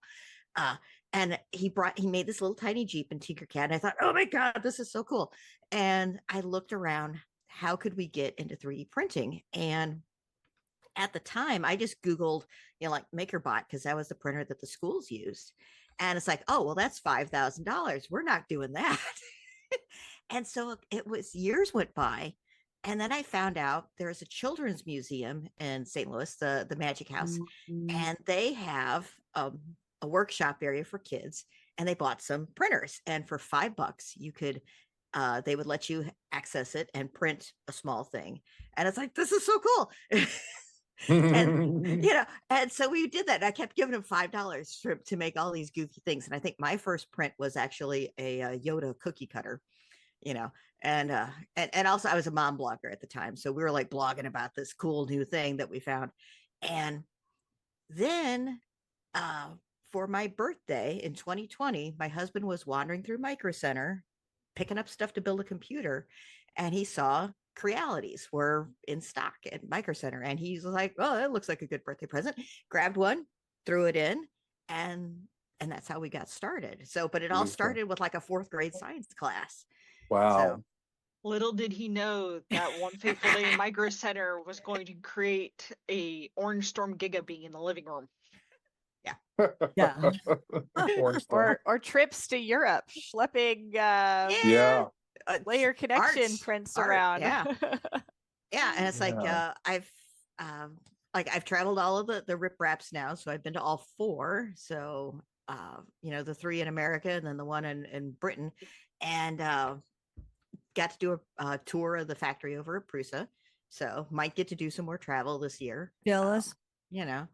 But pulling it back in for the kids stuff, I was like I said, my youngest has a strong artsy streak.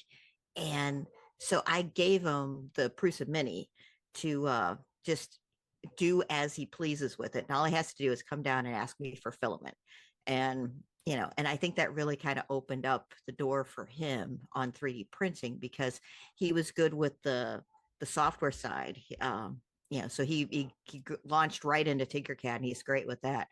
But when we had the Ender, our first Ender was an Ender 3 Pro, he could never, now he was younger then also, but he could never load the filament because the extruder was just so hard to operate. And so he's like, well, I can't do this. And so he would just give me things to print.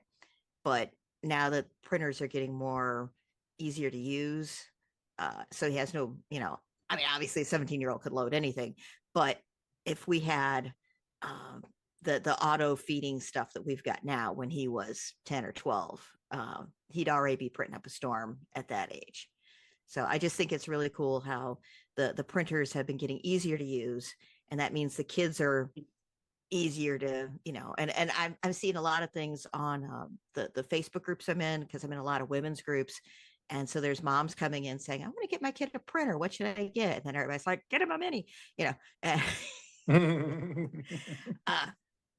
So, but the other thing, as I've been watching you guys talk this morning, so I got one more story, and then I'll sit back, because I was selling prints at festivals and just dragons, and so the kids would come in fascinating with the dragons, and I would always have a printer plugged in on the back, so that if anybody who hadn't seen a printer, I could show them this is how we make the dragons, and look, and I'd have half a dragon to show how the infill works and everything.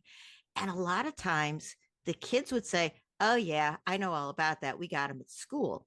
And then the grandmothers would be like, what's this thing? I've never seen it before. So it's like, so I think we're doing something good here because the kids are getting introduced to it at school. They're going to grow up thinking that 3D printing is just some normal thing to do. They're getting printers, and I think that the 3D printing community is really just going to grow because we're making it more normal for the kids. I agree. Right. Hey, Pooch got back. Yeah, Pooch got back. And I'm Denise, I know back. you just joined us, but I think we have a giveaway if the team wants to start that endeavor for all the wonderful people who are watching. And as a reminder, panelists, you're allowed to enter the giveaways as well. Yep. And quick update, we are at $8,170. We just had a couple anonymous donations, and I can't read that on YouTube, so where is this? Oh boy, I'm sorry, Gigantic.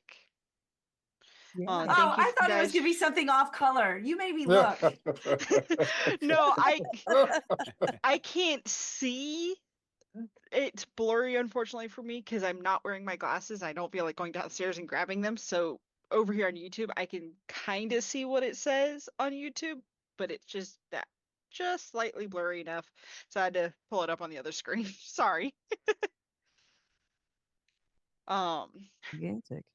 I hope he doesn't make me do this because I don't know what I'm doing. He's in the little side now. Yes. Wait, Shane? Shane? Yeah. Yep, I'm here. Okay, so he's going to post the link. help. Up. Mhm. Okay. Yep. Yeah, I'll are you ready? go You through- look like you're I'll- ready to sign up for the contest. I'm not signing up because I Wait, won. I never win anything. I was so excited I won No, filament you're- yesterday. you're Because allowed- Printed Solid's giving away filament, right? Yeah, I mean, Yep. I don't know exactly. what they're giving away today, but that was what I got yesterday. Yep. Yep. No, and it's Solomon has filament. We have Percement. We have a little bit of everything. And Shane, I can see you talking on YouTube, but we cannot hear you in Zoom.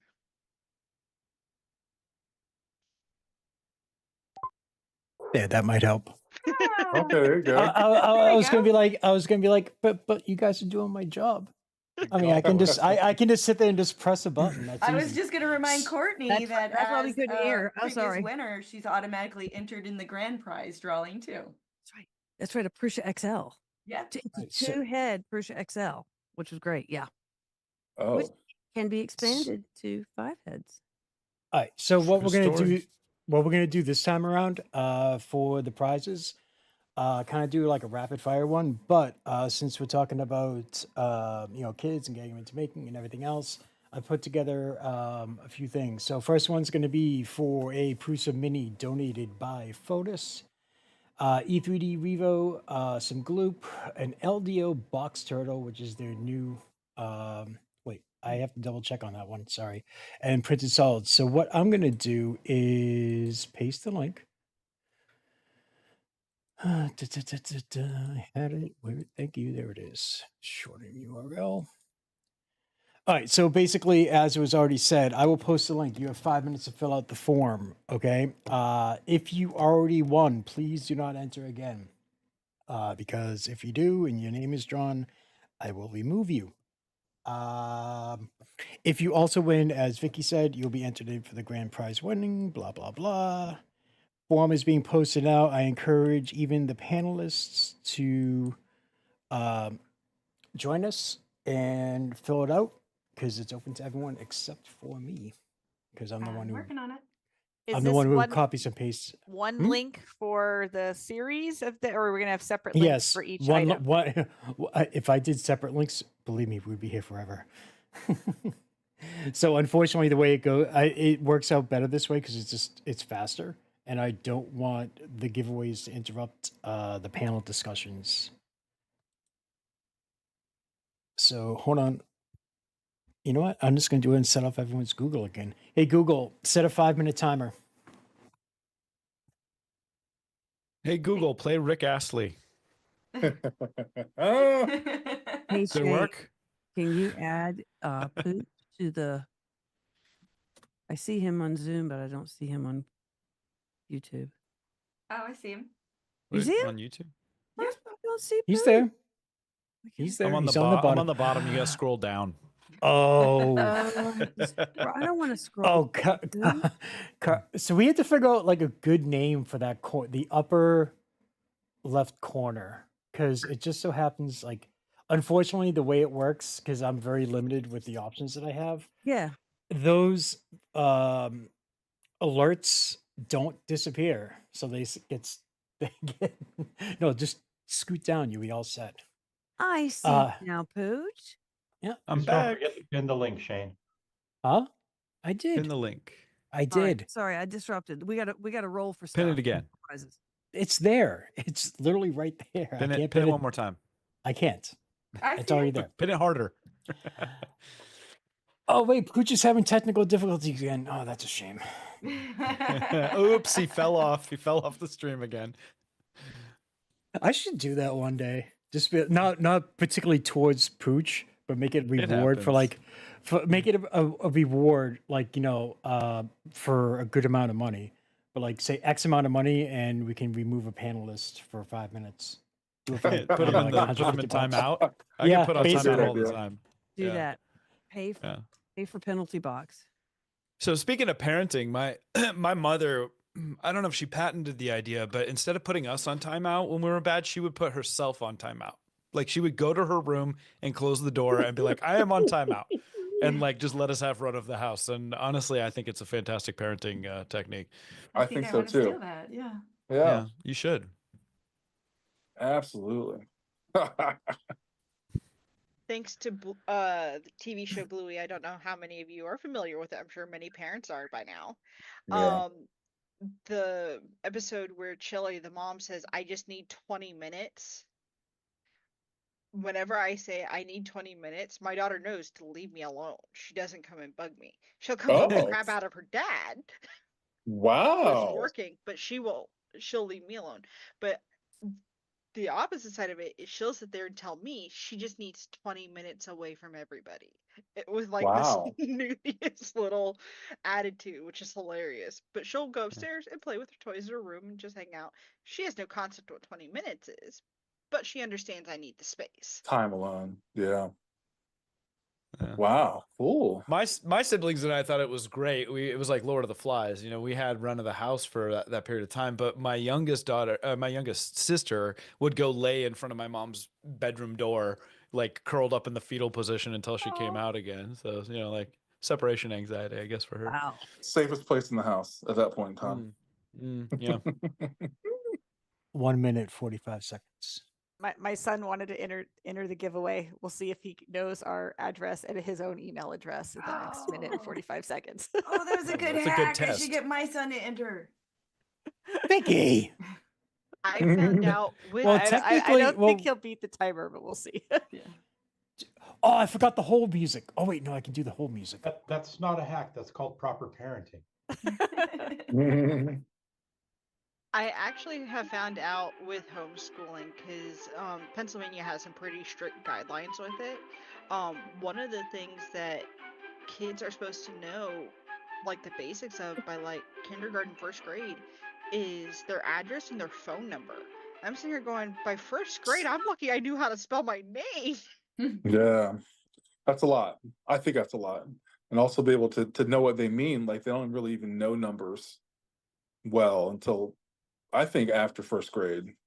Yeah, I think the phone number might be the only thing I could get my kid to remember, but we've added it to our morning workbook just so she can sit there and practice it in case of an emergency. Mind you, it's not like she's going to be going to school and needing it to call home, but if we're out and about, she knows my cell phone number. It's a good thing to Have them know. have. Yeah. But I also grew up with, I am one of 8 kids, so there's a lot of us. When we'd go out to like amusement parks and stuff like that, my mom would take a picture of us in the clothes in front of the car, so she knew exactly what everyone was wearing. She'd walk us up to a security guard and say, "Hey, this is who you talk to if you are separated from us. This is what you were looking for. Do not go talk to anybody else." And I don't think that's something that's done very often anymore. Pretty good strategy. That's wild. I definitely need to come up with systems like that for when my daughter and I are out getting things done. That's a great idea. But you know what you could do? But hold on for a dunk, You know what you could do is that you could 3D print a maker chip with a QR code that has phone number, address, secondary contact, all that stuff. So all you have to do is, hello, I'm lost. Here's my QR code for a kid. Here's another and they'll be able application to of the call them maker right chip. away. Yep. RFID there on the back of their shirt that somebody can just scan. It's like, oh, here's all the information that you need to. Yeah, that's Okay, I guess I was too much of a helicopter parent.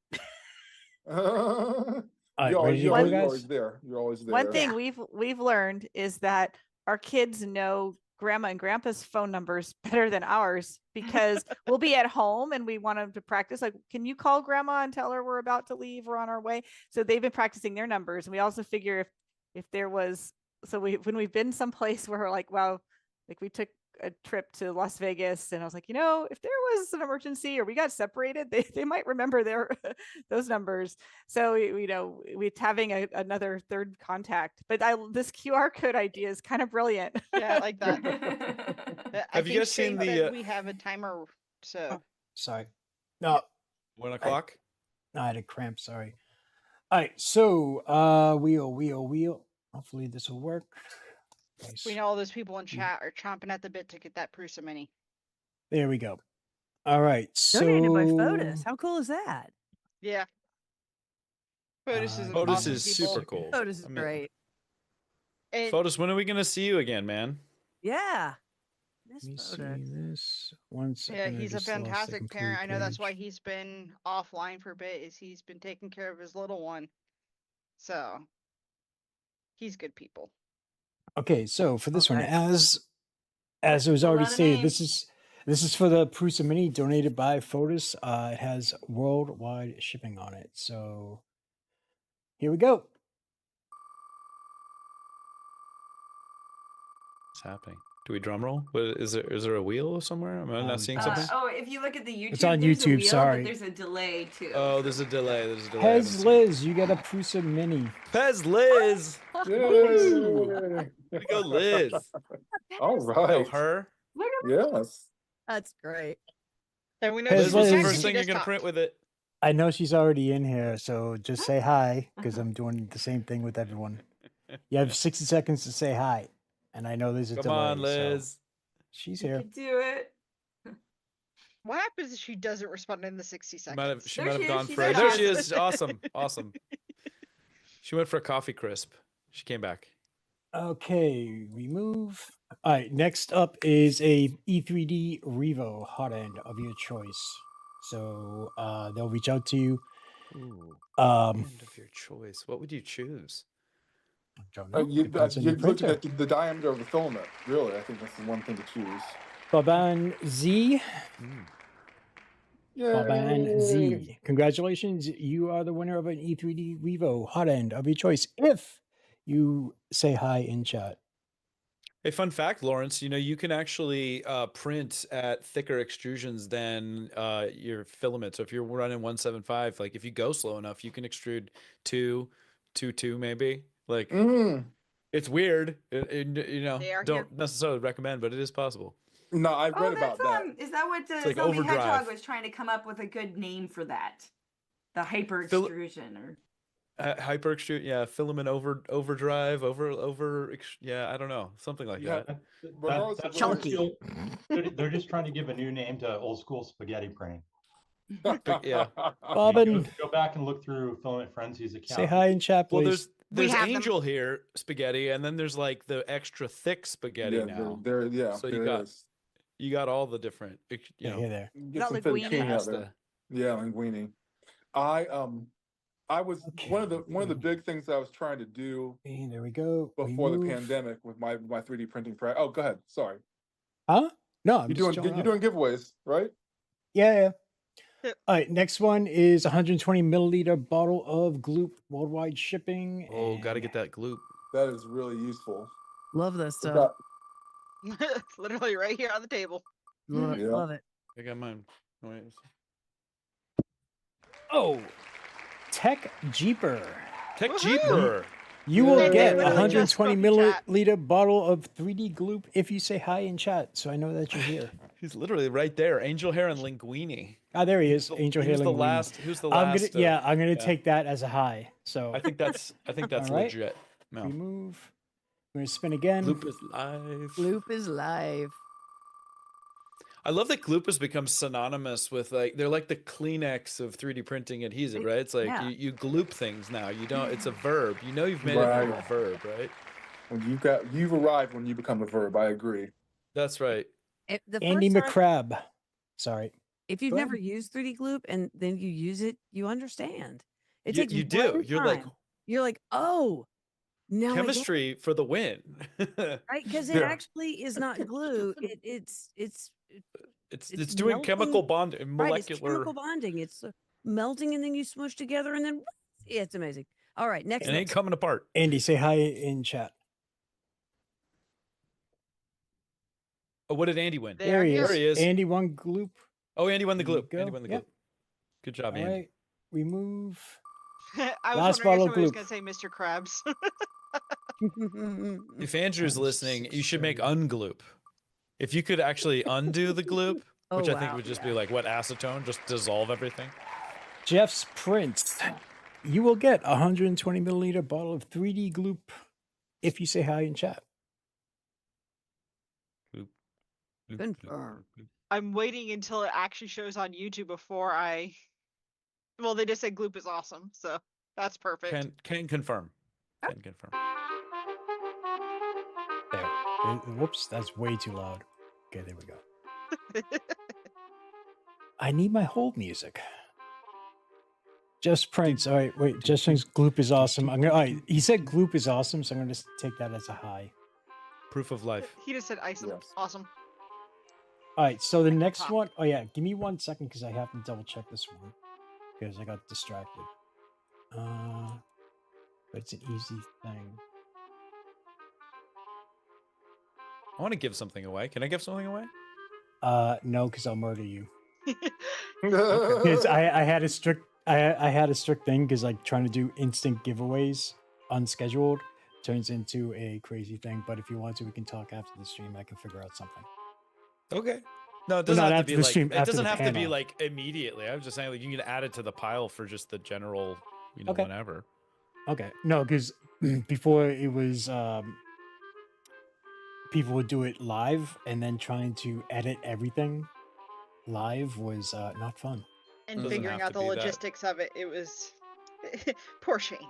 There's only like 3 people who are allowed to do live things, and I already have things prepared just in case if they do that. But I'm not going to say who because I don't want to influence any pressure. Okay, next one is the LDO box turtle AMS system that they just came out with. Again, worldwide shipping. So this is a unit that can be used on a few different types of printers. You can go to the website to find out more about that. If one of the mods want to be awesome and put up the LDO website. Oh! Kittrell Elberwine. That's a Everwine. Sorry. Kittrell Elberwine.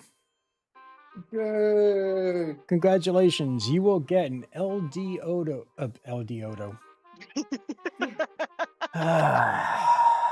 An LDO box turtle if you say hi in chat.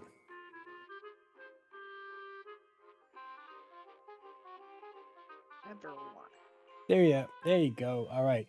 So the next one is going to be printed solid 3-pack of Jesse PLA. If you happen to not be in the US, I will give you a commercial license for one of 3D Maker Noob's models as a constellation, but you will automatically be entered into the drawing. Okay, the Jesse PLA is US only, so but don't worry about it, we'll figure it out. Okay, so remove you. Here we go. Spin that magic wheel. I love my Jesse PLA. I gotta order some more. This is so great.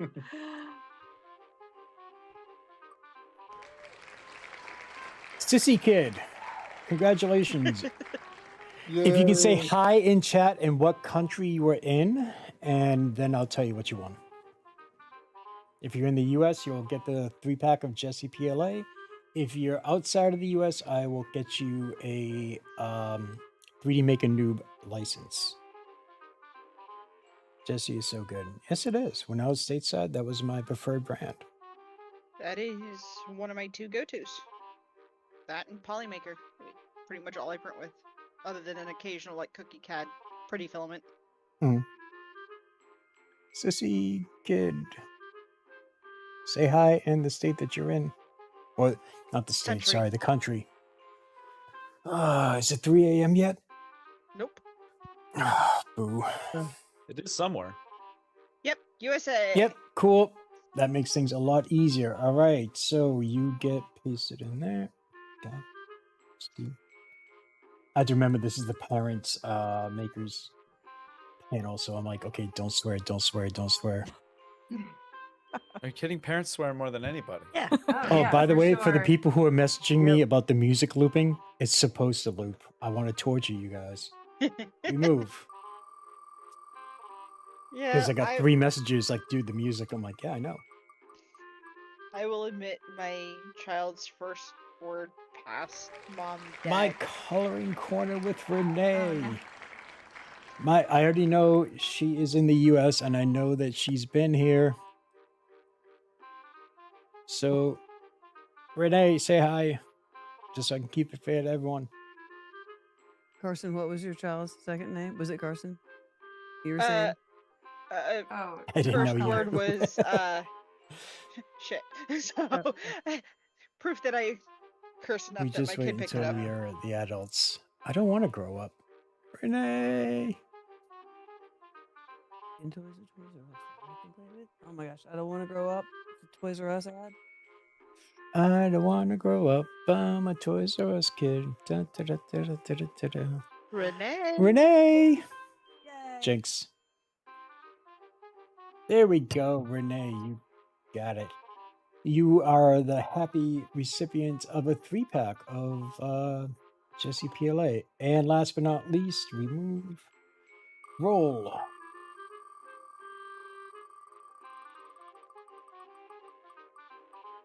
I know we had to use all the PG swear words when our kids were little.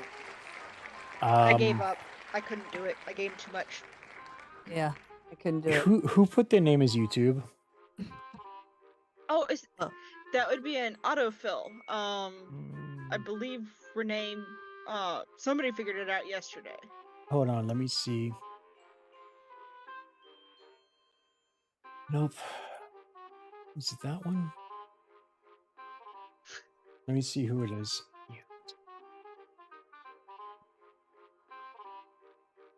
All right. Unless the colors change. I saw a red YouTube on there earlier, but maybe when you remove people, it shifted the colors around. Yeah. That I'm it trying to do this does. because I don't want to. All right, the person who put down YouTube, I can see who you are, but I don't know if you used your real name for your viewing name. Is the name Ivan? Mm-hmm. Yep, they just out of themselves Firehound X. All right, so, but I'm gonna have to keep it on there so I can know. I have to keep it on the prize list as YouTube so I can easily find them. Because, you know, I got it. So we're up to like 60 prizes that we gave away, so I'm gonna have to like get creative.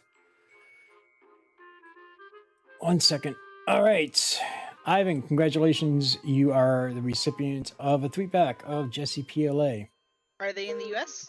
Yes, they are. Oh yeah, you were just looking at their form. You would know. If they're multiple, it ain't me. Nope, it's you. All right, so congratulations to all of our winners. Again, later on at the end of the show, we will be giving away a Prusa 2 Toolhead XL to a grand prize winner. For everyone who has won, for those 60 people already who've won, you will automatically be entered into the drawing, so you do not need to be here. Everyone else can still enter. If you're not a previous winner, you have to be here. All right, and I will remove myself and I will shut off the music so I don't drive you guys crazy. You're already driving us crazy, Shane. It's okay. Come on, it's good.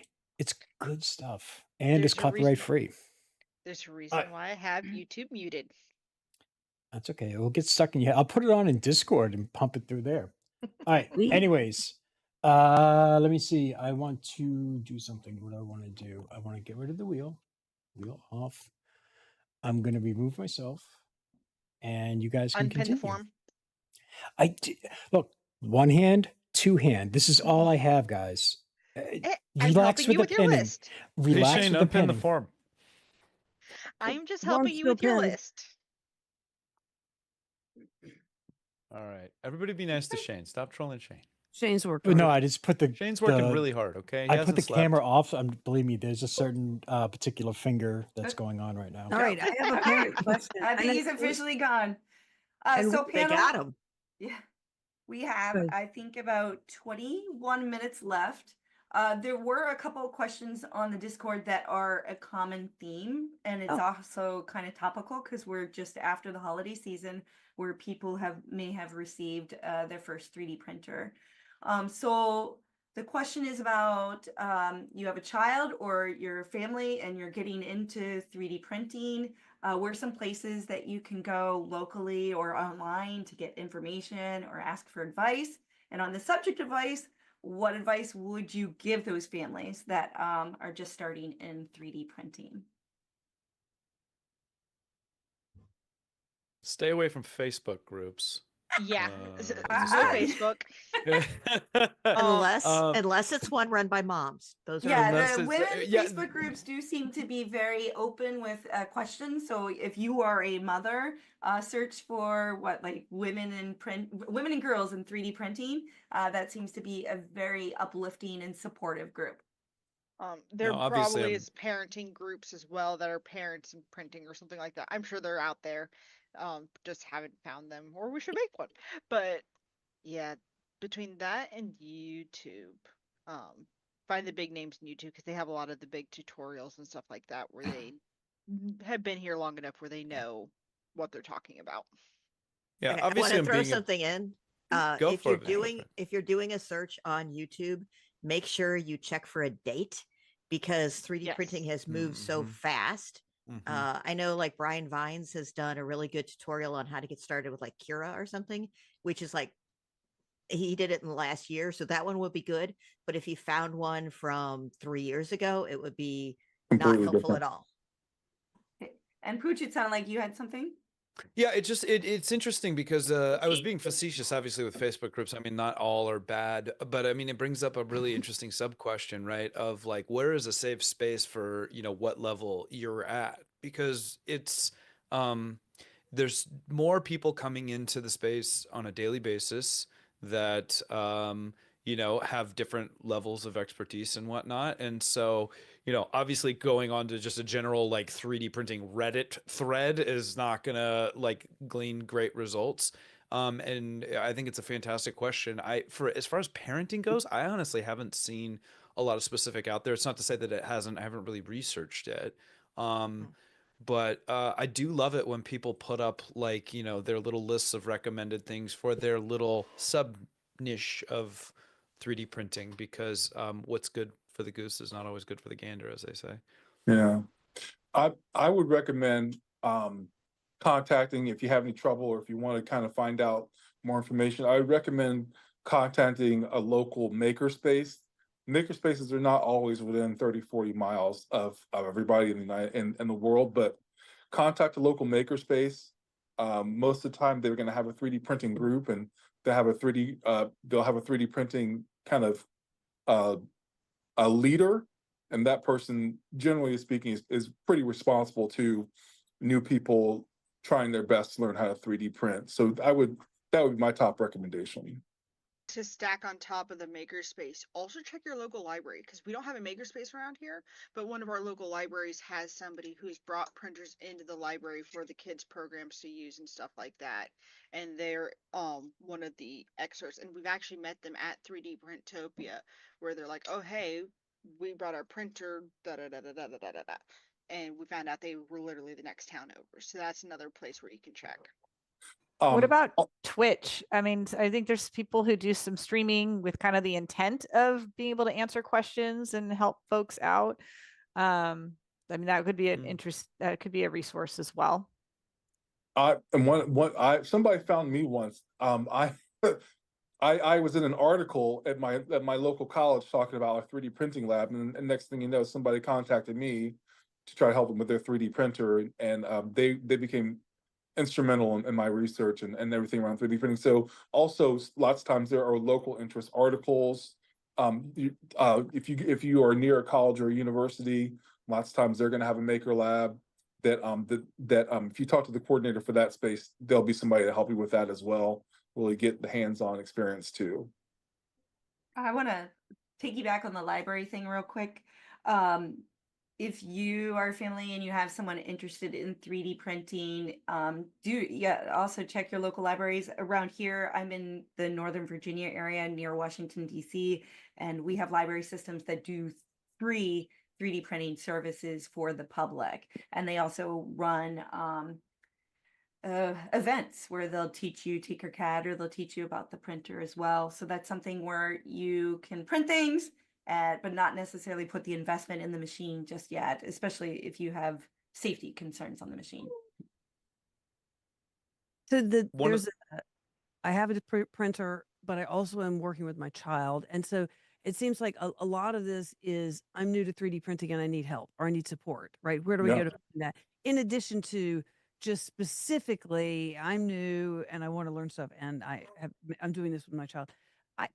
TikTok, whether it's going to be around or not, has been a really nice location because the 3D the print talk community there is really nice. And what's so different, for a while, everybody was like doing live streams and they would like have the camera pointed at their printer for 2 days printing something. It wasn't that interesting. But now what people are doing is they're joining on and they're going live. And then people will come in and they'll say, oh, join me. And sometimes you're popping around and there'll be 5 or 6 people and they're just chatting. And it's really nice. It's a really friendly place. It's very approachable because I do think you have to have a certain number of followers. It's not that many to be able to join in the lives, but it's actually really nice. Wait, Sorry. Donation. That was a $500 donation. If my screen is reading right. It is. Wow. Hey.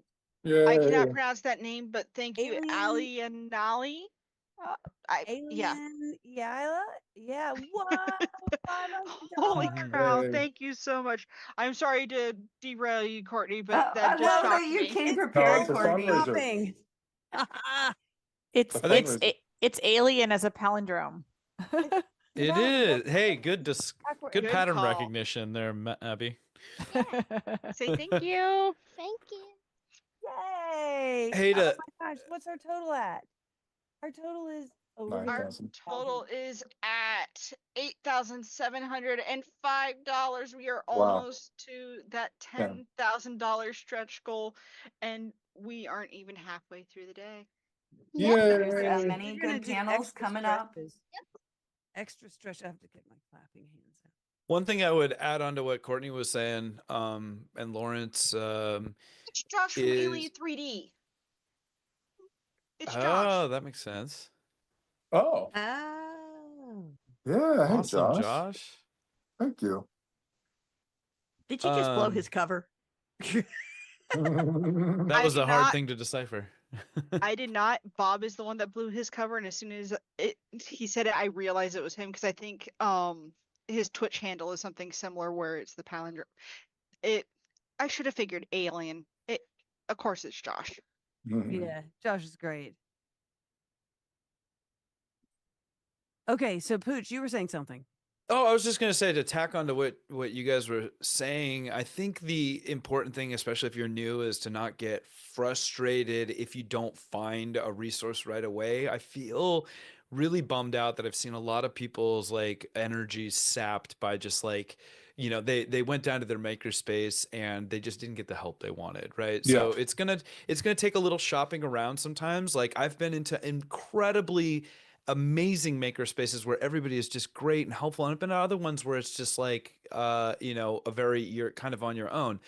Same thing with any online community. Don't get discouraged. Sometimes it takes a little bit of time to find like your people, you know? That is Okay. very, very Yeah. true. So Very many true. boards or groups that will help you out, but you gotta like which one? I don't know. There's so many. Yeah, But there And are there are. people who want to help and will be glad to help. So I like what you said, Pooch. Give it and time. Yeah. The if you friends of know ours of God, the friends of ours that just bought a printer said that they like a bunch of the boys in the seventh grade are sort of a group that kind of all got printers for Christmas together. So they're able to even, I don't know what they're using particularly for outside resources, but they're in it as a team almost, like trying to help each other and figure things out. So like that. that's another approach is like, is there someone else who recently bought a printer, or do you have any friends? Or like if there's a group, like, do our kids want printers? Should we do this? Should we not? Like, let's do it together. Then that might create that support group already. And then when one finds a resource, they can help with the others. Yeah. And the other thing I would add to that is, and maybe this is a personal sensitivity, but whatever opportunity you have to get involved in real life. So like I love the makerspace recommendation. I love going to the library because 3D printing, it's a tangible physical thing, and the energy around it when you can hold it in your hands, you can see what other people are making, you can put things together. That's really powerful, and I'm just a big advocate for, especially as we come out of COVID, to try to get people like back and connecting with each other at events and in real life. And that's not to say you can't supplement that with community and stuff like that, but there is a lot of power and value in that real life experience when you can get it. Go to events, go to 3D Printopia, find Orange County Maker Fair, the Rocky Mountain Rep Rap Festival. The first time I went, I felt like I was with my people, and I had been doing mostly in my basement by myself. And I had this real sadness at the end of the weekend because I just really love being around everybody. The energy was amazing, and I have had people that have never been. Clock Spring came the first time he came, and at the end I was like, "You get it, don't you?" And he was like, "I completely get it now." It is really energizing. And it's a as lot. one of the organizers, I just want to reiterate that people of all levels are invited to those Rip Rap festivals. Yep. You don't have to own a 3D printer. You just Right. if you just want to be curious and come and see what's going on, you are more than welcome.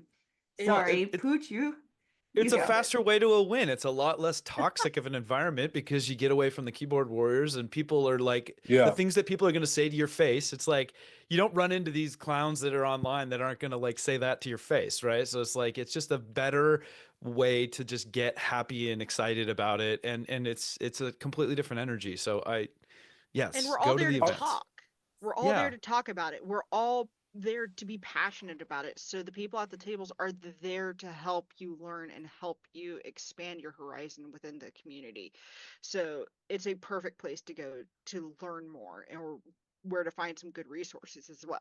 One thing I would also make a plug for that is maybe a little bit less conventional is I've got a micro center that's a couple miles from me, and every now and then I'll strike up a conversation with somebody who's doing 3D printing, and they'll ask me a question, or you can contribute in that way, or find out things at retail spaces where people are buying and selling 3D printers themselves.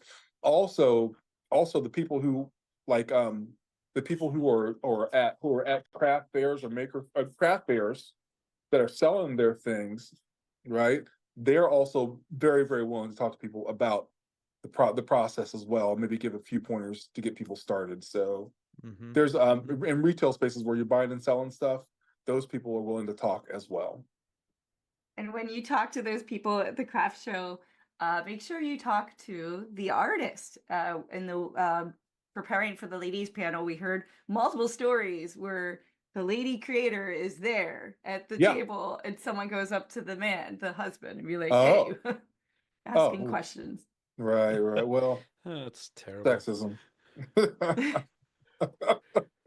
There's a We'll get to it.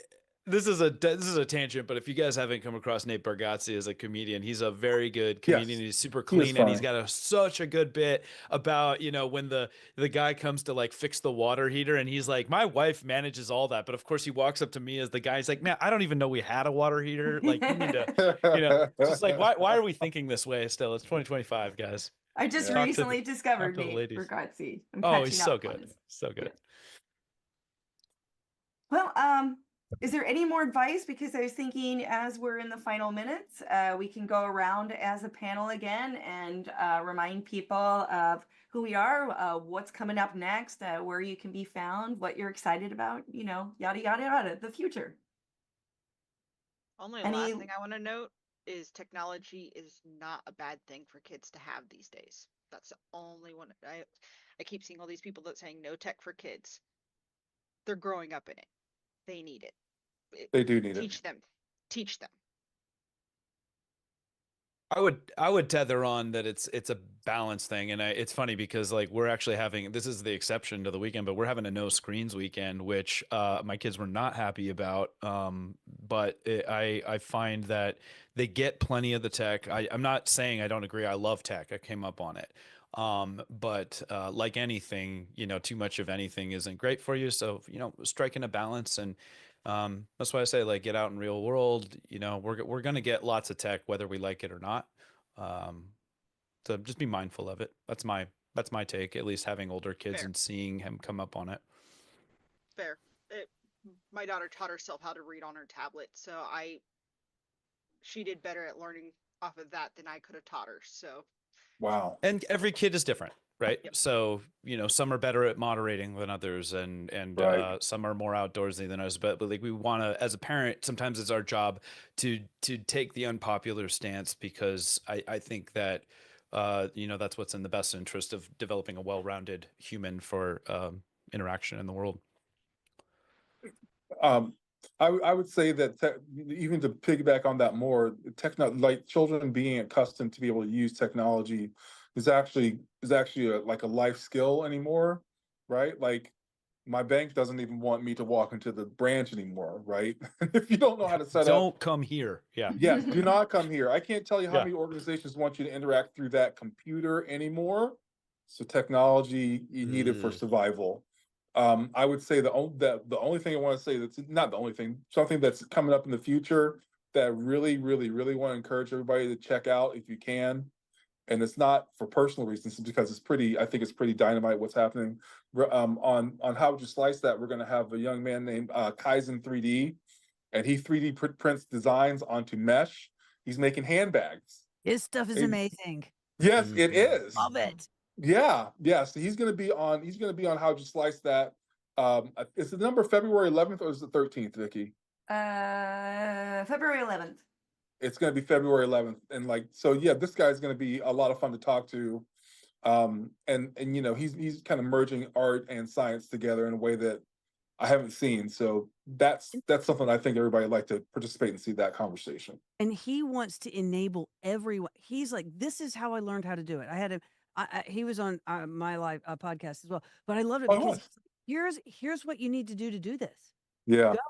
Go make things, and his stuff is evolving. I mean, every time I go and look at it, I'm like, wow, he's great. But he wants to tell you exactly how. Here's the process. Yeah, he's great. I'm going to be on that live stream. I'm going to watch. I'm going to be there too, because I Sweet. have tons of questions for him, because I've All been right. watching his stuff and keep forgetting to comment, and I have this idea that I think he would love to run with in my head. Yeah.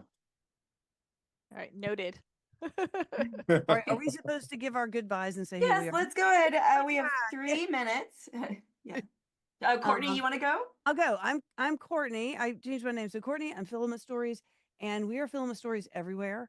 So to my knowledge, I think it's Filament Stories everywhere. So we put videos out, primarily short form videos, and I love to talk about filament. And so I'm always looking for the next, the best, what's coming out, what's interesting, what might just be useful, because it's not all about the crazy new rainbow, which I love, but it's also what filaments might work well. Like we talked about earlier, that the TPU would work great. Bamboo Labs TPU for AMS. And I was like, oh, here's an excellent use for it. So I'm always looking for cool stuff about filament, that's it. I'm sorry, I'm rambling. That's it. Filament stories everywhere. Filament Uh, videos.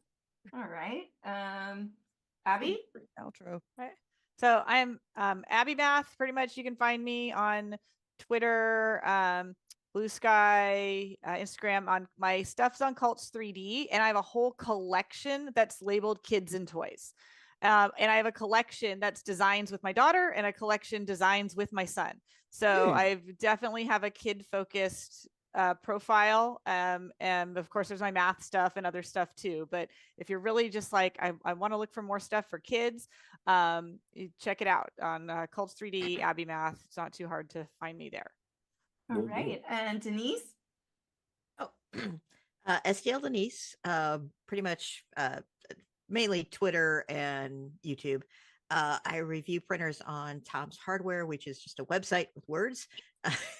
and I have done some reviews of 3D printers for kids on both Tom's Hardware and my blog, which is STL Denise 3D. So, and if you got any questions about it, just reach out. I'm on Twitter all the time. So, and Pooch?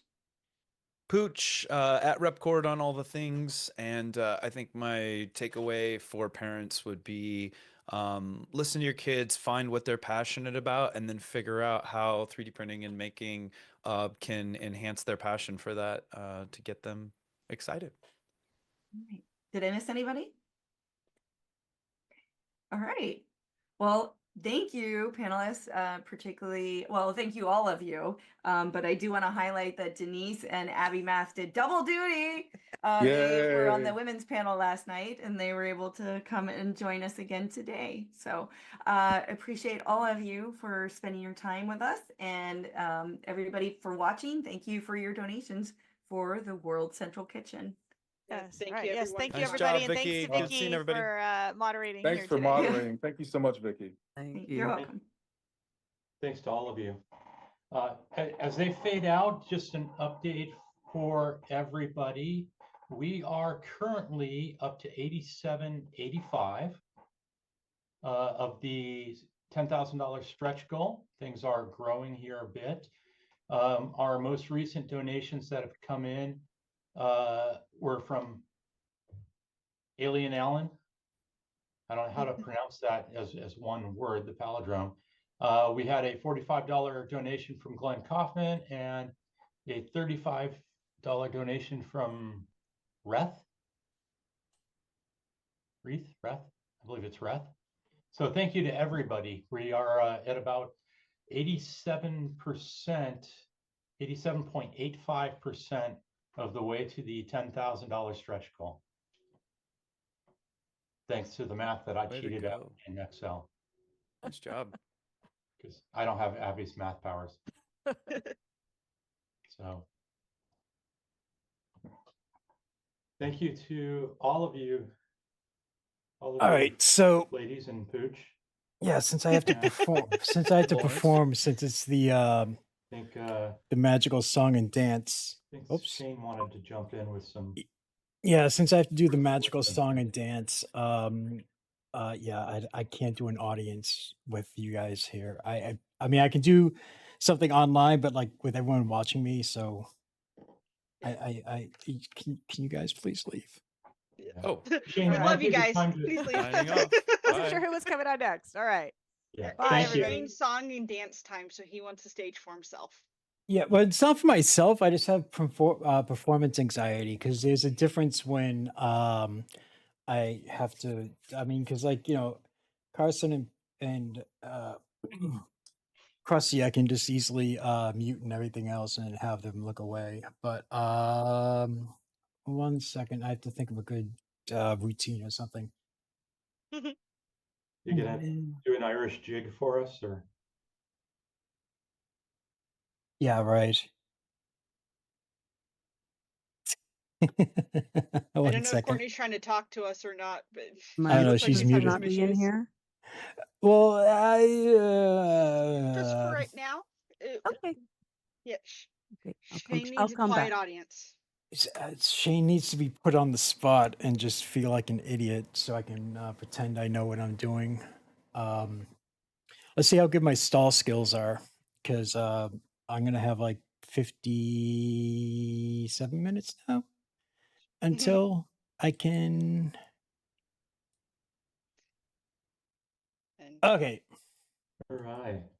There we go. So I had to perform for you guys, huh? But I don't like performing. Get over it. You're Yeah. going to have to. But why?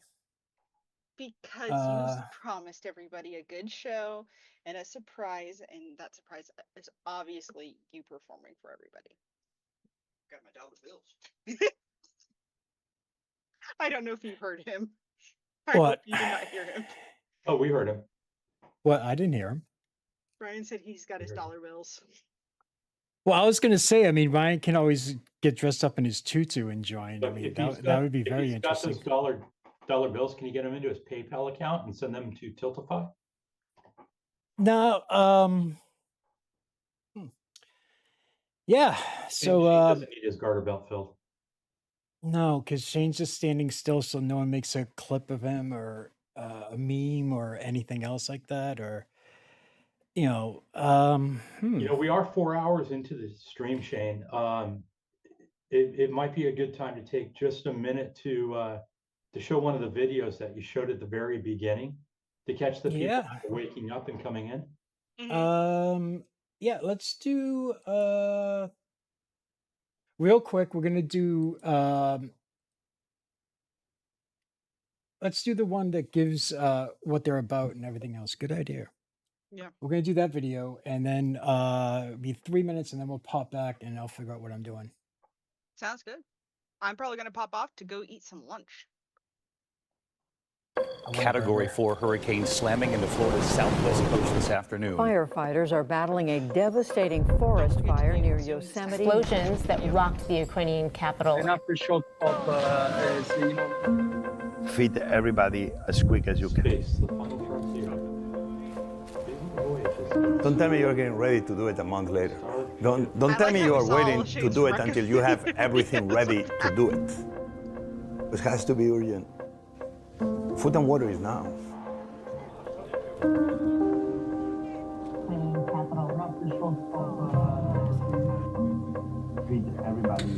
We didn't have enough trays, we didn't have enough plates, we didn't have enough knives, we didn't have enough hands. But we began. Well, somebody would have been screaming about that lube. Anything else will take too much time.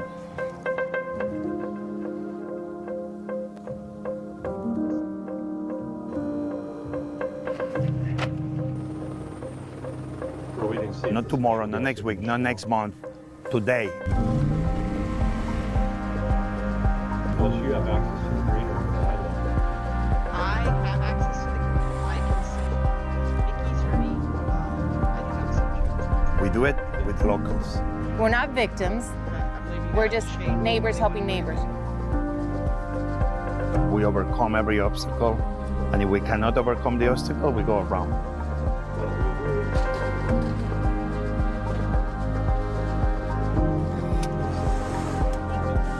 According to Grant, what hot might be. Here we are, and we'll come back tomorrow and the day after until you are okay.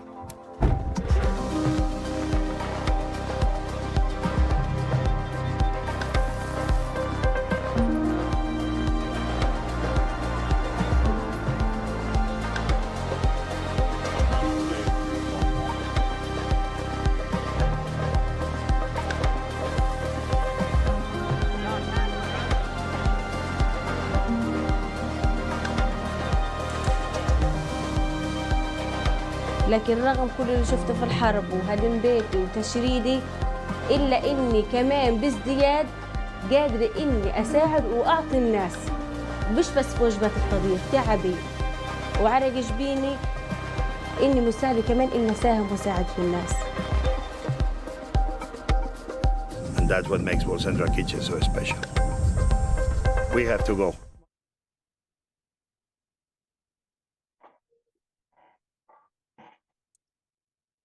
All right, there we go. Hold on, because what?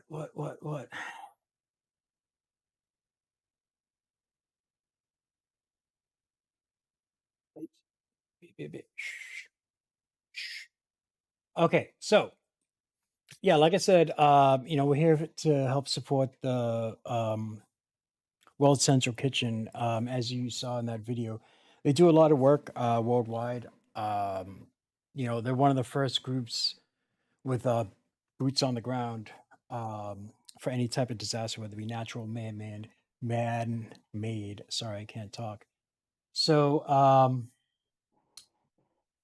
it doesn't matter where they're needed. They get there as quick as they can. They get everything set up, and they just help out so many people.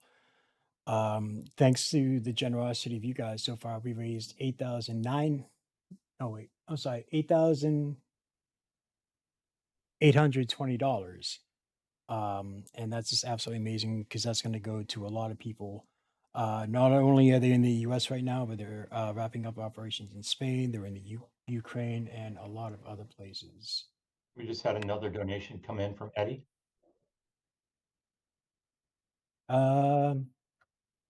Eddie, thank you very much for the $35. Reth, thank you very much for the 35. Glenn, thank you for the 45.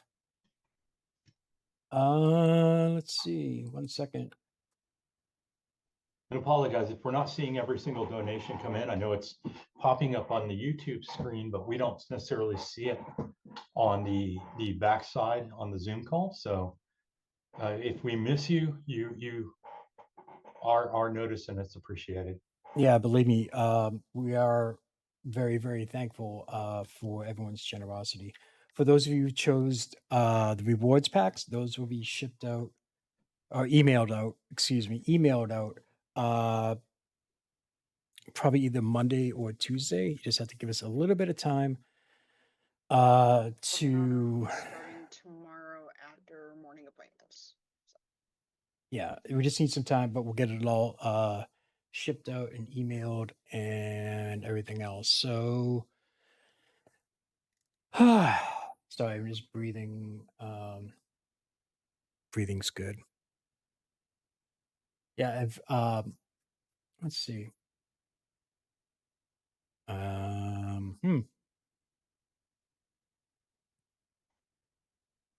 You're making this awkward, Shane. I'm supposed to be awkward because that's how I am. Because I'm just, waiting for a little voice in my head to say something. I'm waiting for So you I to know start how it something goes. so everybody's distracted so Ryan can come sit down. He's off in the corner. Nah, you can just, you know what? We can just let him. We can build up suspense. I mean, people are just wondering what's going on. Just let them wait. Frontier. It's what he does exactly. Well, see, I can't.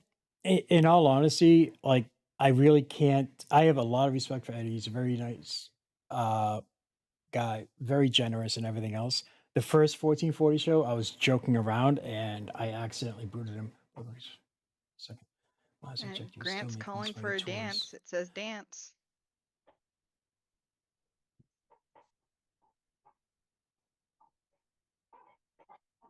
Webster, thank you for your donation of $50.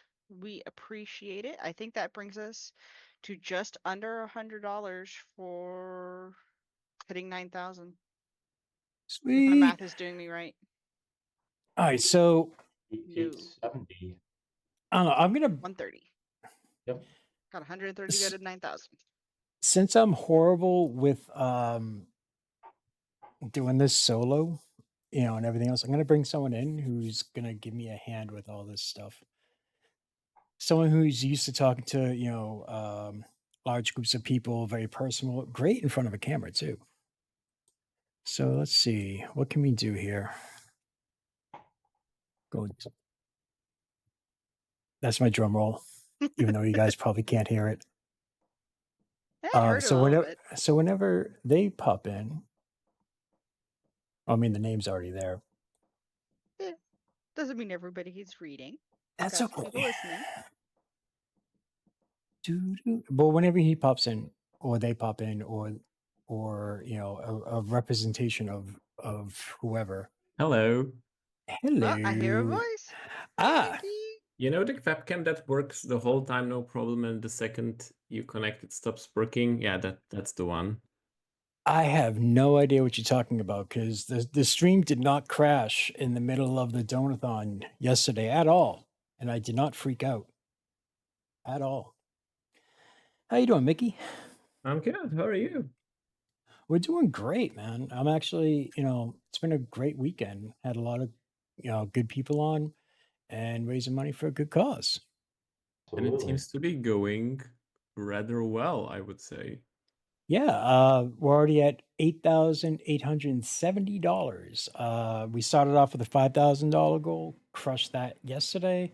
We beat our 7,500 goal, and we're seeing if we can hit the $10,000 mark. And if I don't know if you have the YouTube channel on as well, but a whole bunch of people are saying hi to you. Hello. Show Mickey that you want his Yeah, let's see. camera to work. Let's get it to 9K. Maybe that'll fix his camera. Either that or he's going to do instant, on the spot improv as well. I'm hacking the mainframe to get it working. That's okay. As long as you're not flossing. Yeah, no, believe me, tech issues or streaming issues I am no stranger of. Is that's 1 second. Stay on target. Stay on target.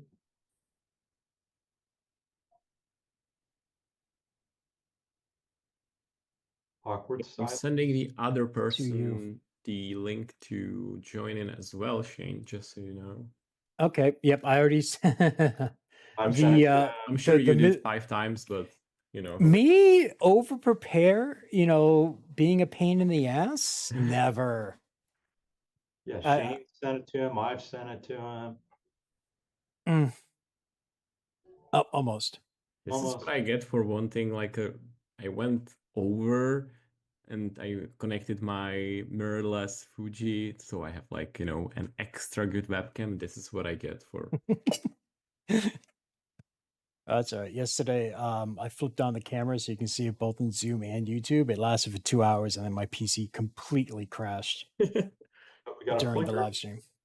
We got a flicker of it. I don't like that. Worked the whole time when I was watching the stream, and I was just preparing, messing with the settings, and everything worked perfectly fine. But just nope. Okay. Shane breaks everything by proxy. Oh yeah, it's my luck.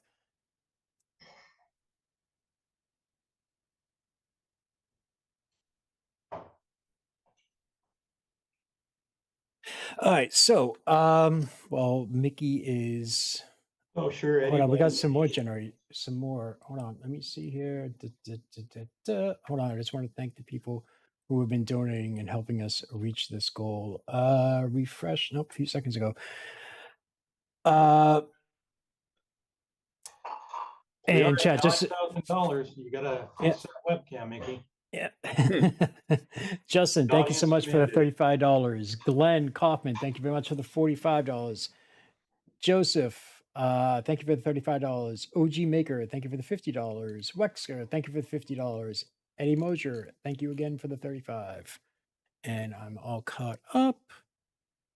And I am checking on something. Okay. Okay.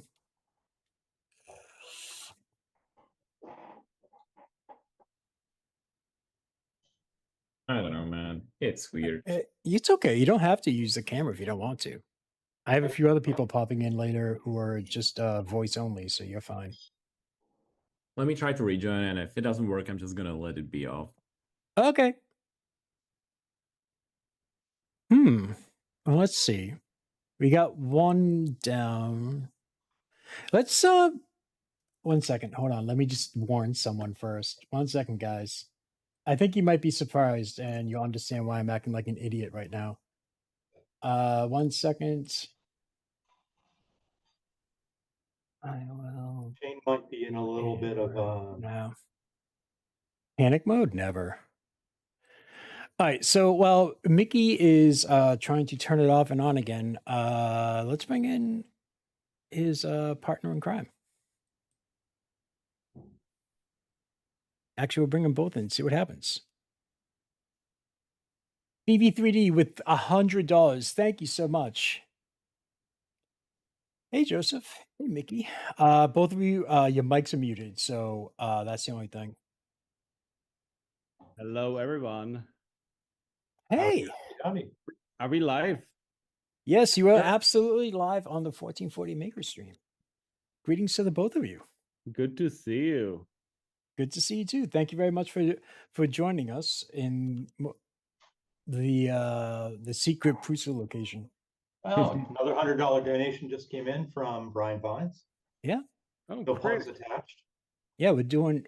Oh wow, we just went over. Wait, hold on. We just went over the $9,000 mark. We're at $9,145 for the World Central Kitchen. It's been going. Shane, I cannot see you. I know, because if I flip on my Zoom camera, the whole stream will crash in about a half an hour. And yesterday I had a major panic attack.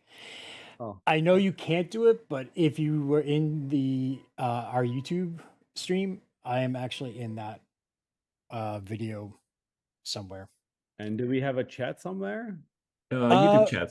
YouTube chat. If you want to, give me a second. I'll send you the link. Okay. Okay. You should have the link on Signal, Joe, for me. It's over 9,000. Chris, where are you? I'm right here. Oh, but it is like nice exotic location. Oh, that's just the virtual background. If I let's see if I can do this. I turn that off, you get the mess behind me. The curtain has been removed. I mean, there's the Mark IV back there. There's a Mini over there, XL over there. There's I mean, a guitar, it which looks I pretty much approve. like everything you walk by every day. Maybe And, ukulele? and soon there will be Core 1. Let's hope so. Hopefully I'll have a house and room by then. Let me set up the chat. It's over 9,000. Link is spoken. Shane is tiny postage stamp in the corner of the YouTube stream. Exactly. That's where I like to be.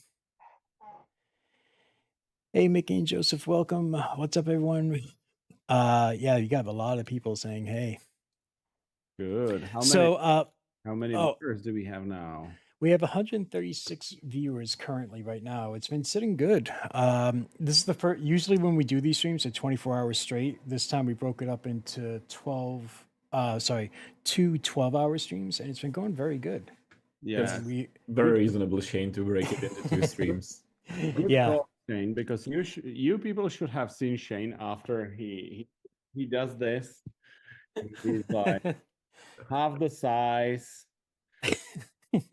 black bag under his eyes. Yeah, it takes me about a week to recover because it's just it's an awful lot as far as like getting it all organized and then leading up to it, and then once it's all finally over and done, it's that adrenaline rush that just leaves your body and everything else, and now you're just like, I have so much sleep to catch up on and laundry, and oh my god, I can finally stop eating bad food and just make good food. So it's well worth it. I mean, what we're able to do with everybody's help for people around the world, and the World Central Kitchen, it's all worth it. So, and every year we've done this, Prusa has been always a big supporter.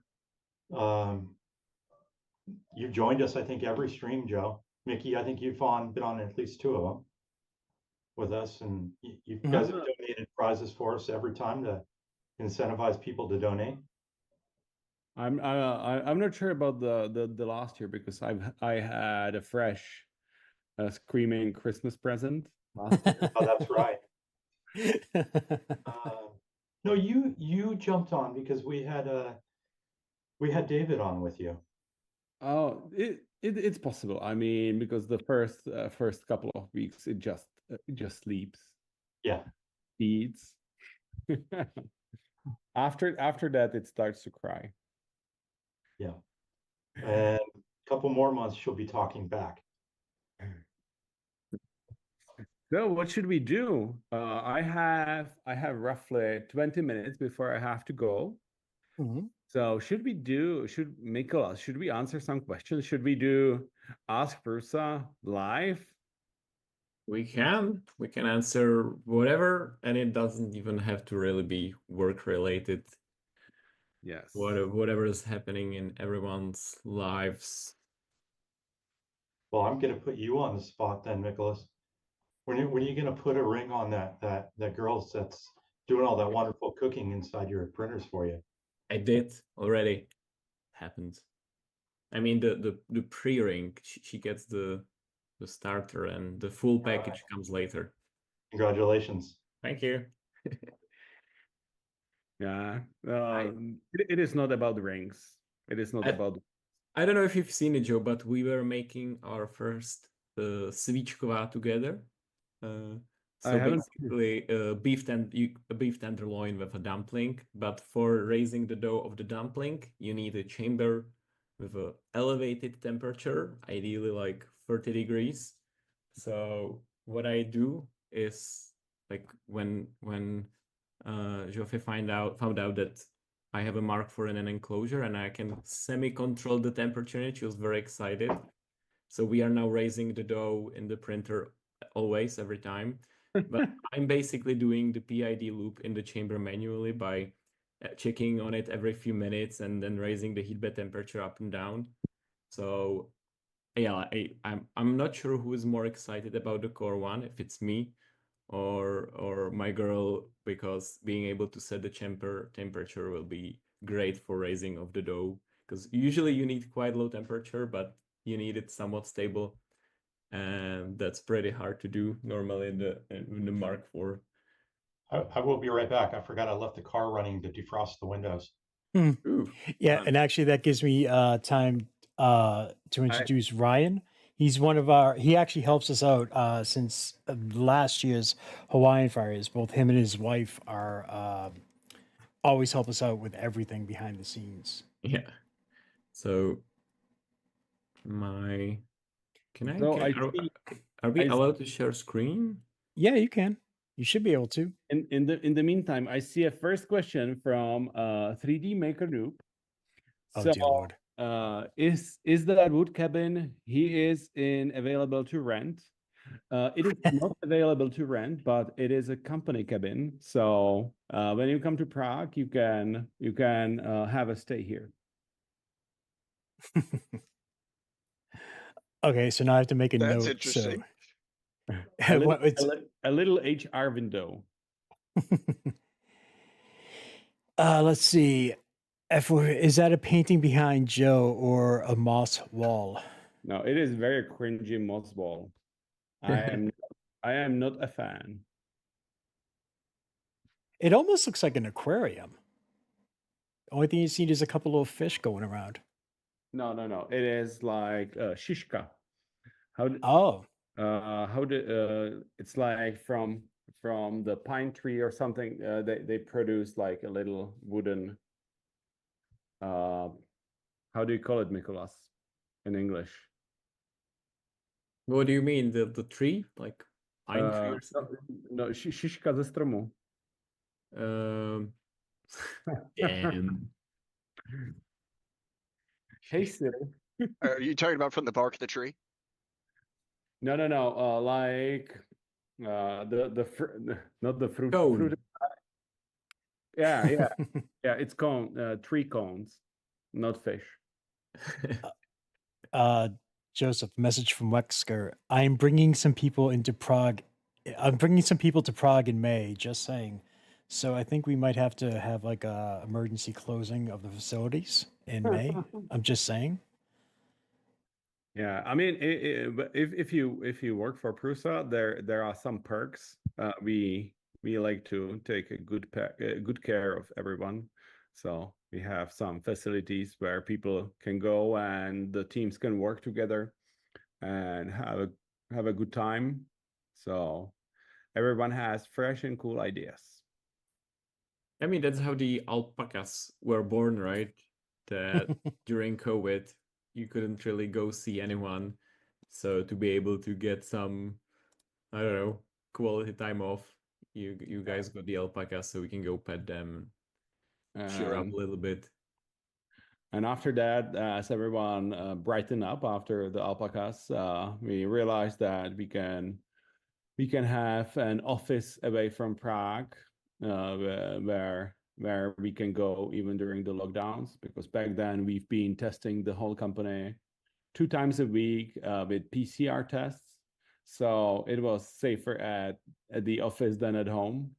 And everyone just loved it, so we are continuing with this. There is one question from DB. Can Joe tell us what part will be reused from the Mark IVS in the Core 1 upgrade kit? Well, it will be difficult from the top of my head, but we can go the other way around. So you will definitely not use the frame, but you will reuse the electronic, you will reuse the power supply, you will reuse most of the extruder, you will reuse the heated bed, which is super cool because we actually are able to use more from the same bed and same sheets. You have 1 additional centimeter in the y-axis. Some of the smooth rods are reused, not all of them, but most of the wiring. Am I missing some of the big things, Mikolas? I don't know if you mentioned the power supply, yes, the screen, like, yeah, a surprising number. I don't think there will be much left from Mark IVS, like the frame, like the actual frame and the extrusions. But otherwise, not much more, I think. And more fun question is, I've seen some people asking what to do with the enclosure after upgrading if you choose to. I've seen the best idea at our testing department. Yeah, I've seen it as well. By Jindřich, and they made it into a terrarium, and they have a pet snake at the office. I was also thinking one way you could do it is like a photo tent, but like a permanent photo structure, and put a motorized turntable in there, and you can have your lights right in the edge of the frame. For the people who take photos of things that would fit in there. Yeah, but I mean, if you have Mark IVS in an enclosure, I would say if it ain't broke, don't fix it. This is the terrarium from the enclosure. It's like really cool. Because did you check the picture if there is not anything secret in the background? Very briefly, but because I did, I did the picture too, but I was like, no, I'm not going to post it because I would have to like check. Well, too late, I guess. I think that's a very secretive air duct up there in the right corner, and a couple of doors that lead to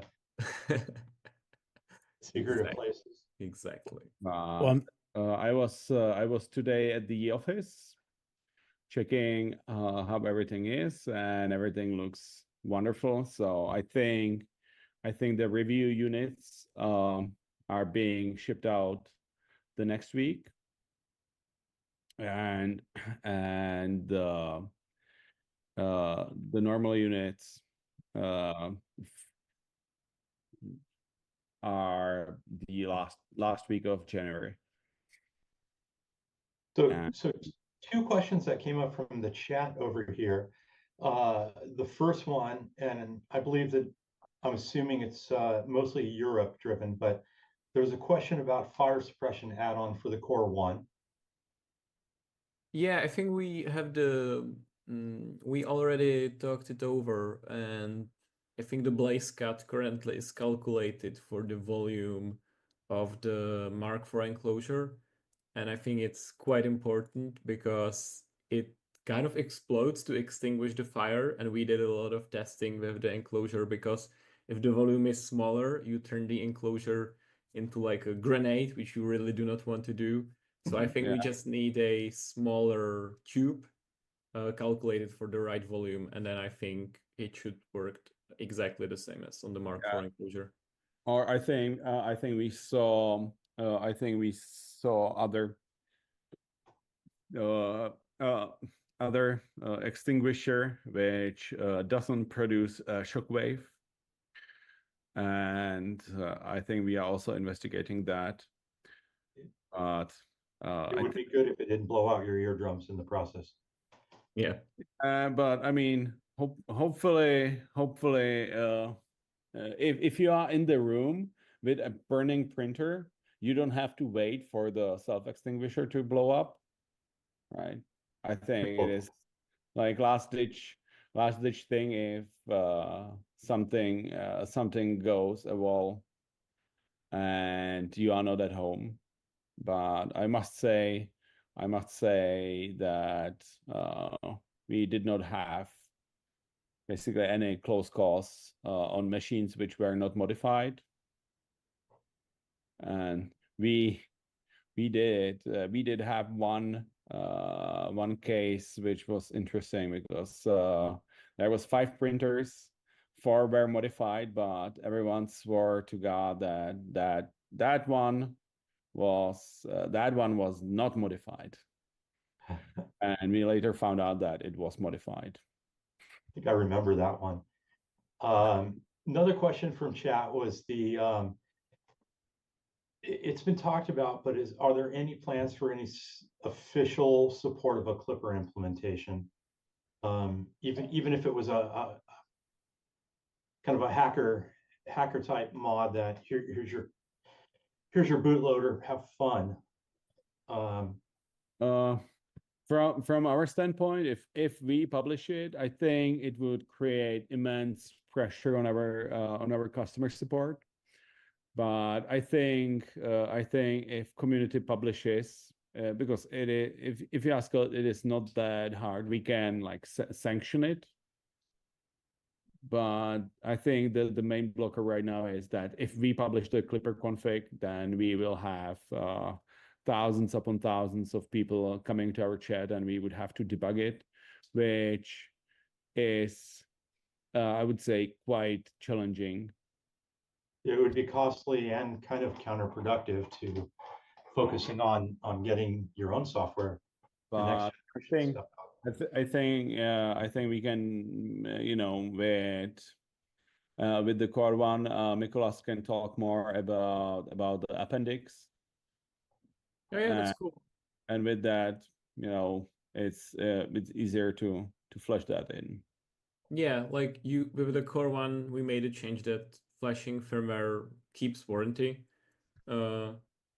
Because we really want to encourage just messing with the printer and doing anything you want with it. The only thing, it basically moves the responsibility to the user, because if you modify it that the thermistors don't work and it just keeps heating up and it does something bad, then of course that has to be on the person who modified it. But otherwise it's like full warranty.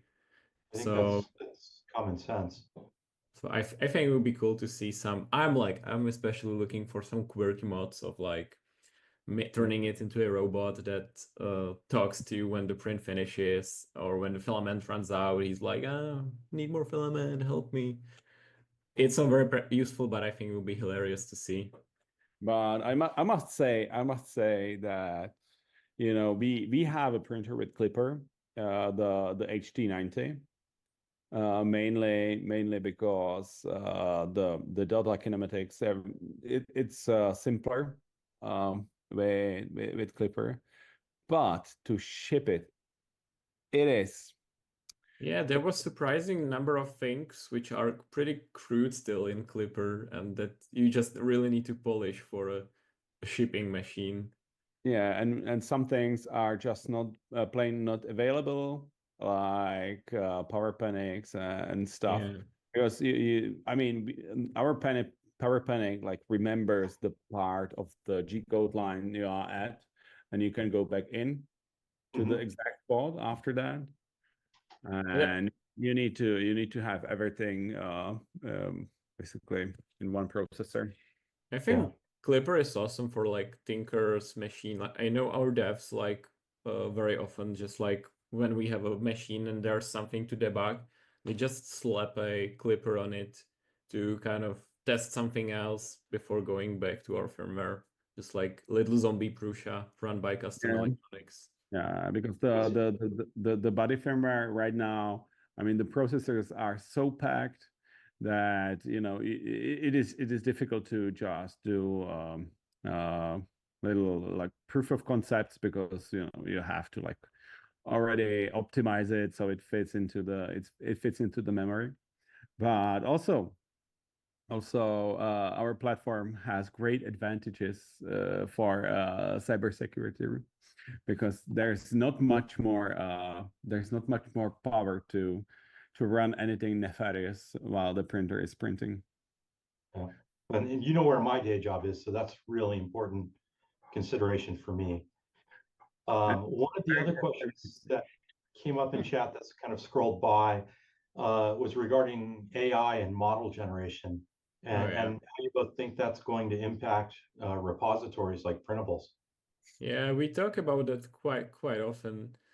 Like for like generally now when we're talking about it, it's like when there's something wrong with the model, I don't think it should really, like when evaluating, for example, a reported model, I don't think it should really matter how it was created.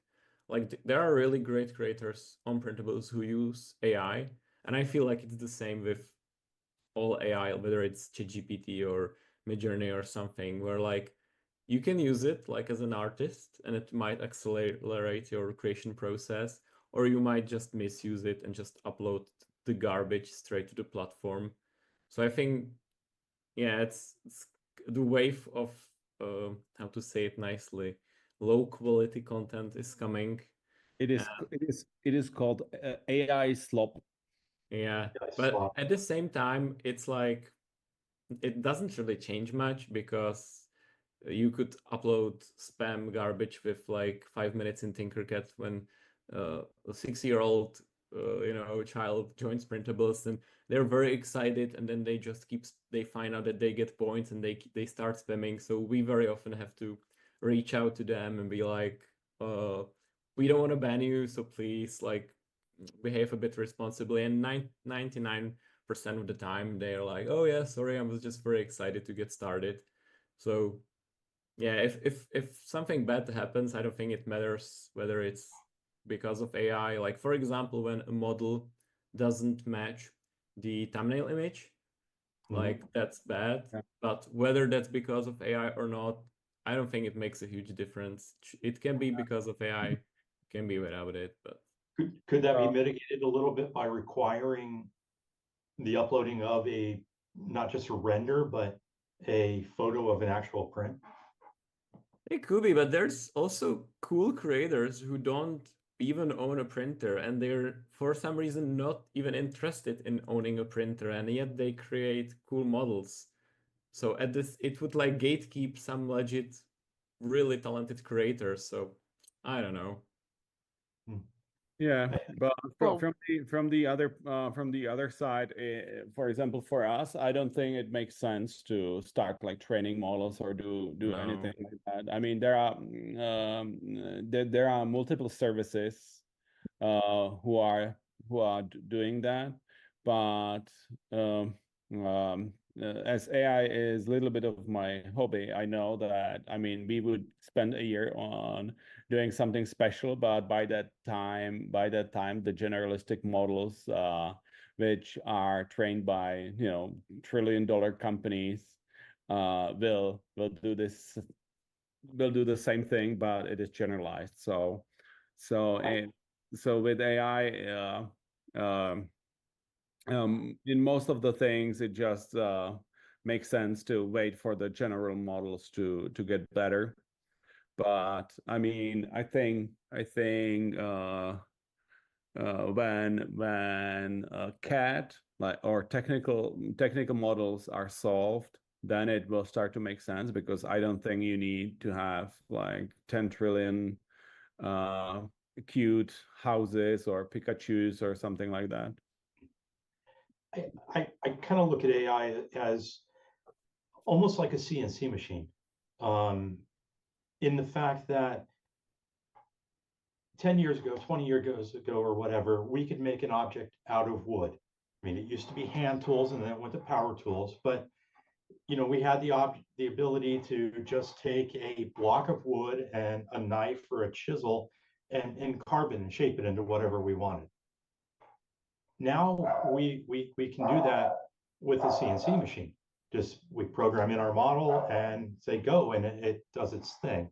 And I know I'm oversimplifying, but AI in a sense is the same sort of a tool, isn't it? That 5 years ago we would be hard writing our code or doing our 3D model, and now we can just say, AI, I want you to do this for me, and it's just an iterative tool. Yeah, but the tool has 2 updates every week. Yeah. But I must say, if everyone is into coding, or you programmed 10, 20 years ago and you feel rusty, go and install Cursor. It is mind-boggling, because you have to know like the basic, concepts, but it doesn't matter if you know like the newest stuff. You are very productive. Like 2 weeks ago, I did my own voice assistant over a weekend. Cool. Brian, are you using any AI in your modeling? For example, texture generation, or nothing useful? I use what's the Mid Journey? I'll use that one for getting ideas along the lines of like textures or color grouping and stuff like that. When it came to the last project we worked on for Vasco, I used AI to try to generate the symbols that we put on the robot for each company that sponsored the project to make it into universe, and it was very helpful. But that's really about as far as I've gone. I haven't done any of the 3D generation yet. But I think it's a clever tool. I'm not sure about how it's going to affect everything. Yeah, but that's the good way to use it. Exactly, for like brainstorming ideas. That's great. But yeah, it's double-edged sword. Nicholas, I think you will hate this, but I think I can put some mystery out there. I think next month we will have a new product which will have AI features. Okay, even I don't know what you're talking about. I'm scratching my head too. Okay, I think I know. Adding the magic wand to it. Okay. Dun, dun, dun. That definitely sounds interesting. Everyone's gonna have to, remember to check out the socials in a month's time, see what it is. Is this what I think it is? No. Yeah. You are wrong, sir. Bill in chat. I'm still waiting for what you teased me a few weeks ago.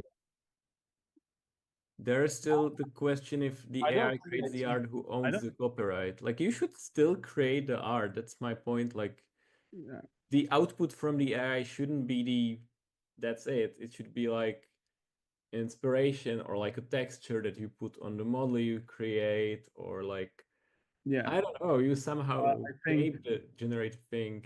I think Nicholas has a great point, because for me, I always wanted to learn to sculpt a little bit, like on iPad or something like that. But I can imagine for myself, the barrier to entry to this would be greatly reduced if I tell it, hey, make a humanoid with 4 arms and 2 legs, and it would be a base for sculpting of the details. But at least you will have some sort of proportions and give you a little bit of head start. SCAD. Remember how all of the original Prusa designs and models were all in SCAD? And because the brain worked in the programmatic way of doing it, generate a circle of this size and this size, versus going into a tool like Fusion 360 or the Sculpt to be able to draw it and stuff. It's in some ways you can see a parallel between the two, paradigms. That you're still creating the product is what you're creating. The part is the art. I see STL Denise commenting about scraping. Yes, we have a lot of scraping on printables, and we are blocking it. And funnily enough, it is mostly from China, and it happens all the time. Yeah, and then there are some legit use cases for that many requests per second, and these people reach out to us, and we have to like manually whitelist them to be able to send more And requests than you normally. I never wanted to put like the downloads behind registration and login, but these people are really trying to like make us do this. Yeah, I think and my guess is that they will not respect the licenses. Speaking of the registering for printables, I do actually appreciate that feature because I forget to rate models that I print, and the reminder through the app for printables reminds me to do it. So I've been replying to more people and actually rating more models, which has been really convenient for me. So we've had a bunch of donations come in while we've been chatting too. Looks like we are now up to 92.55. So we're just about, I don't know, $750 away. All right. $45 away. Sign me up for 750. Sign Joe up for 750. So are we at 10 now? No, we're not at 10 yet. We're at with 750 from me. 750 from you. We would be $5 away. Would be $5 over Joe, if you did 750. Instead of doing a flat 750, why don't you do a 750 match? What that means is that for every time somebody donates up to $750, their donation will double coming out of your 750. I am up for that. Okay, so I can send you that link. I think you have to go in and put that in, but I will send you the link. Oh my God, I'm not good with computers. How does that work? That is the funniest thing I've ever heard. I sent it to you on message.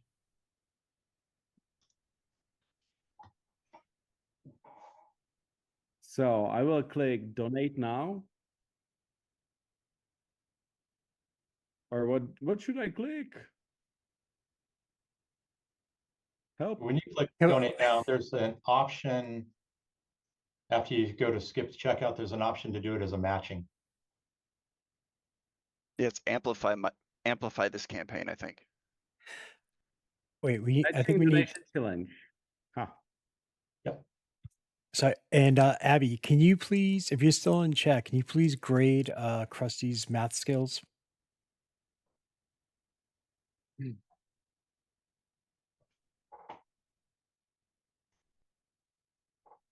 Everybody's been in chat for a long time. Everybody's math skills are broken. Oh yeah, no, everyone's been to create a great matching readers. donation. You must sign in. Oh no! What did you do? See, this is why I didn't say anything, because if it goes wrong, it's all Krusty's fault. Okay. Okay, 745. I'm sorry, I was $10 off the other way.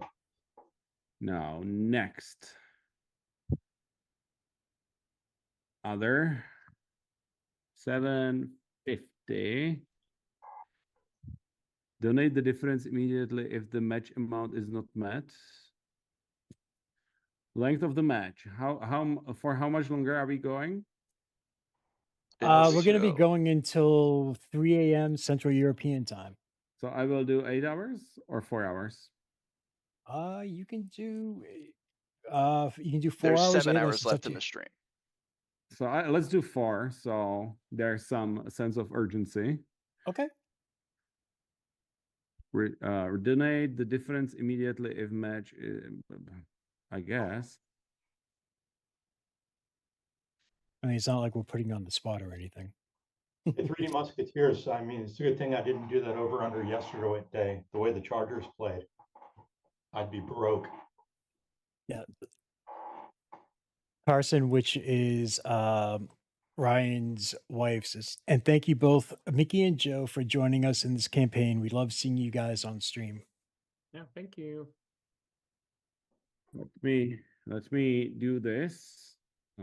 We have still some more time. Ugh. Yeah. Let's put it on a credit card.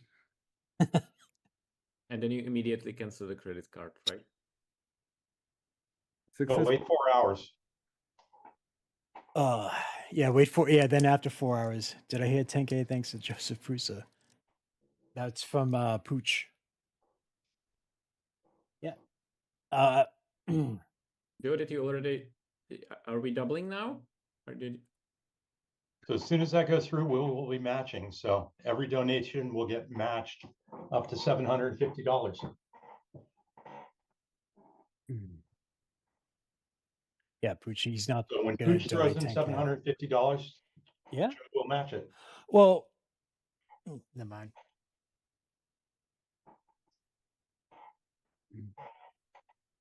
Business expense. It's not a business expense. I don't think so. Yeah, it's definitely not. Because, like, in all honesty, both Joseph and Mickey, I reached out to them to see if they wanted to help us out, and they were more than willing and happy to do so. But yeah, it's not a business though. This is them on their own time. Okay, I think thank you. Your matching donation has been processed. Nice. It is live. It's live. It is live and in charge. So everyone, make my wallet cry. 2-time donation in progress. It's saying that. Yep. Yeah. Damn. So what do you think, chat? Think we can hit it? We can hit it. Because everything that we raise here is going directly to the World Central Kitchen, and they are worldwide. Currently, they have a couple of things going on in the U.S. They also have things going on. They're always there in the Ukraine, helping out. They just wrapped up a project in Spain, and if you go to the WCK.org website, I'll throw the link in chat. You can see exactly where they've been and where they are right now. And I really encourage everyone to go there and check them out. There's a lot of useful information on there.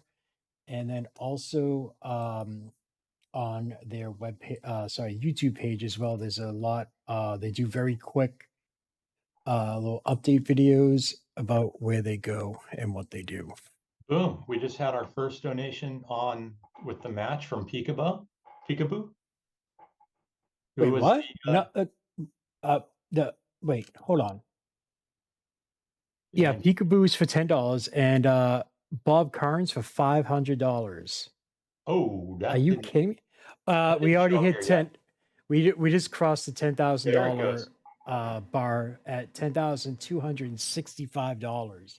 Thank you so much, everyone, for Joseph, for Bob, for everyone who's donated. It doesn't matter the amount. Thank you so much. Really, that's absolutely amazing.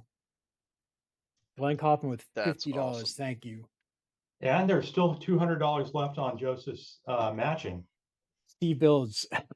Damn it. You know what, Krusty? Next time you add a penny to someone's donation, I'm going to strangle you. Yep. Steve Builds, $50.01. Jeff Print, $25. 10,000. Wait, it's updating again. $555.02. Devlin, $20. Thank you very much. Jeff Prince with the $20. Mickey with the $20. Thank you very much. Doubled. I waited for the special deal. Yeah. I first had to recognize 5 hydrants though, which was difficult. Make Joe's wallet hurt. We're down to about $75 of matching funds left. Do it. We have 2 more minutes. Let's go. Yeah. Go. The That's Magic impressive. Magic Kitten approves. So I know, as And Joseph said, you have the a couple campaign's minutes. over. This is Do you? like watching a Oh my slot God! show. All right, so your $750 have been. I think that's the fastest it's ever happened. Yeah, that is the fastest. That was 8 minutes. $10,790 and a penny. Though to be fair, Bob Carnes donated 500. Yep. Grant 3D Musketeer $100. Anonymous $100. Anonymous $10. You know, it just wow. Joe, I know you said you have a couple minutes. Do you want to say hi to the oncoming panel before you go, or who's do you coming? have time? Right now, coming up is our Content Created Makers panel, where we have 3D Musketeer, Canuck Creator, Brian Vines, and Joel Telling. Ooh, And they're going. wonderful. They, Damn, I will watch the stream. Okay. Say hi to everyone. I definitely will. And I just want to say thank you so much for your time, for your generosity, and everything else. As always, it's a pleasure to have you on the 1440 Makers. And Mickey, thank you very much. I think this is the first time you were live. First one, you helped us out. You did a really good little short video saying hi to everyone. All So, right. Thank you, everyone. Yeah, thank you so much, gentlemen. guys. Thank you for your time. Successful night. Thank you. I think that'll be a problem. Boy, what are we gonna do, Bye-bye. guys? Bye. Thank you so much, seriously, for everything. Wow. Now, okay, so Doom with $35. Doom. All right, so $10,895 and a cent. So I'm gonna bring in the content creators now. And guys, if you're listening on YouTube, I'm just gonna bring you all in all at the same time because I love chaos. I will lurk just so I can say hi. Yeah, sure. No worries. I mean, again, thank you for jumping in and everything else. So I do everyone's appreciate joining. it. It's Yeah, Ryan. I just It's dumped Grant. everyone. I was muted. So, yep, everyone who's jumping Hello in, there. your microphones are muted, so you have to unmute. How's everybody please. doing? No, they're not. Hello, 3D printing friends. Hello. What's up, everybody? Howdy. Oh, hi. Hey, Right, somebody fixed it for you, Shane. I know. I was gonna say, anonymous. Thank you for the $9.99. $9.99? Are you out of your mind? Dude, hey, we're already at $10,905. Nice. Holy heck. That's Yeah. that's World a Central big jump Championship from is yesterday. That's fantastic good. charity too. Yeah, I mean, I was doing a good bit of research on them, and they are absolutely awesome. I love the founders' mentality of, like, I am not going to wait for everything to get there. I'm going to send people right away and then organize it. And the one way they help such a rapid response is everything that they try to source out is done locally, so they cut down on logistics and travel and everything else. And the way they're doing it is like they're kind of like rewriting how to provide first, I don't want to say first aid, but to be part of the first responders, to get there as quick as they can to help not only the victims but the first responders, anyone who's in that area, just to try to make sure everyone's fed and hydrated and everything, and just try to keep people's spirits up while they deal with whatever it is, because they react to natural disasters, to man-made disasters, and they don't. It doesn't matter where it is. They go where they're needed. They're in Gaza. They're in the Ukraine. If you go on to WCK.org, you can see the map. I mean, they were even in Japan last year helping out during the earthquakes to the That's right. Caribbean islands. They're all over the place. And by They're buying aggressive. by buying all of their stuff as local as possible, they're also putting that funding, that money back into the local economy so that it will help them recover quicker. Yeah, logistics is what gets you if you're not doing it right. Oh yeah. Whew.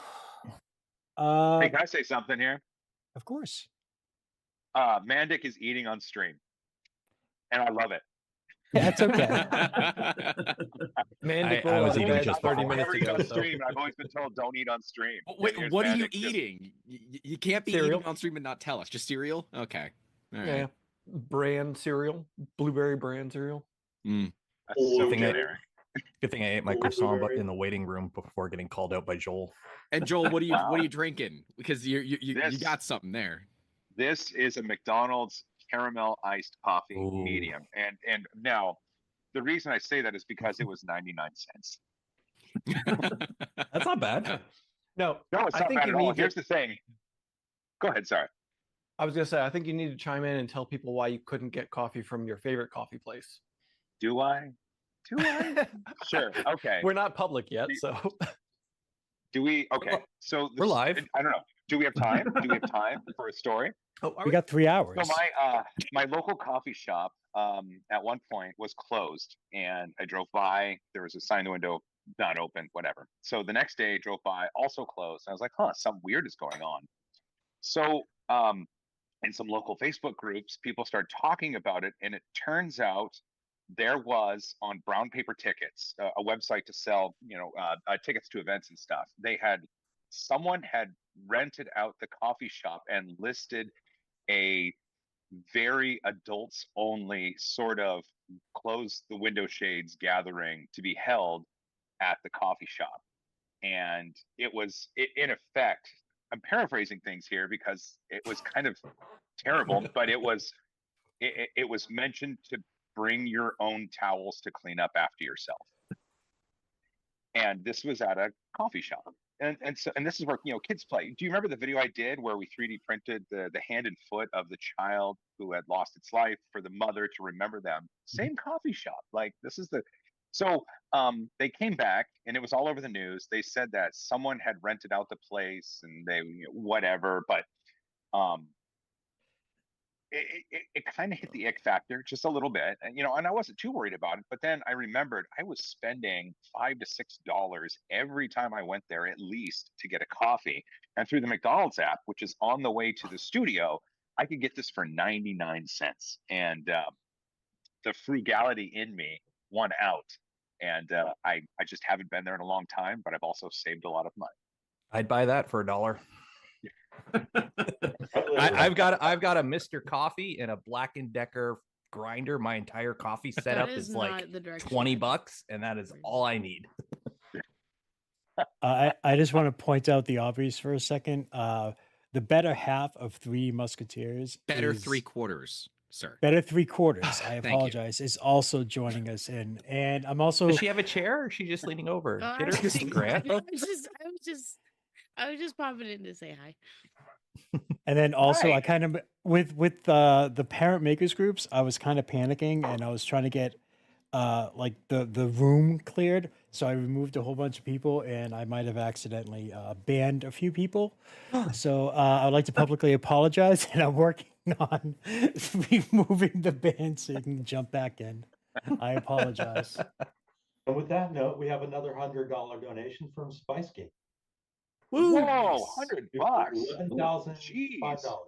So I'll give you guys a topic to discuss. This is the first time ever we had to, we've made it just over $10,000, and it's always been amazing.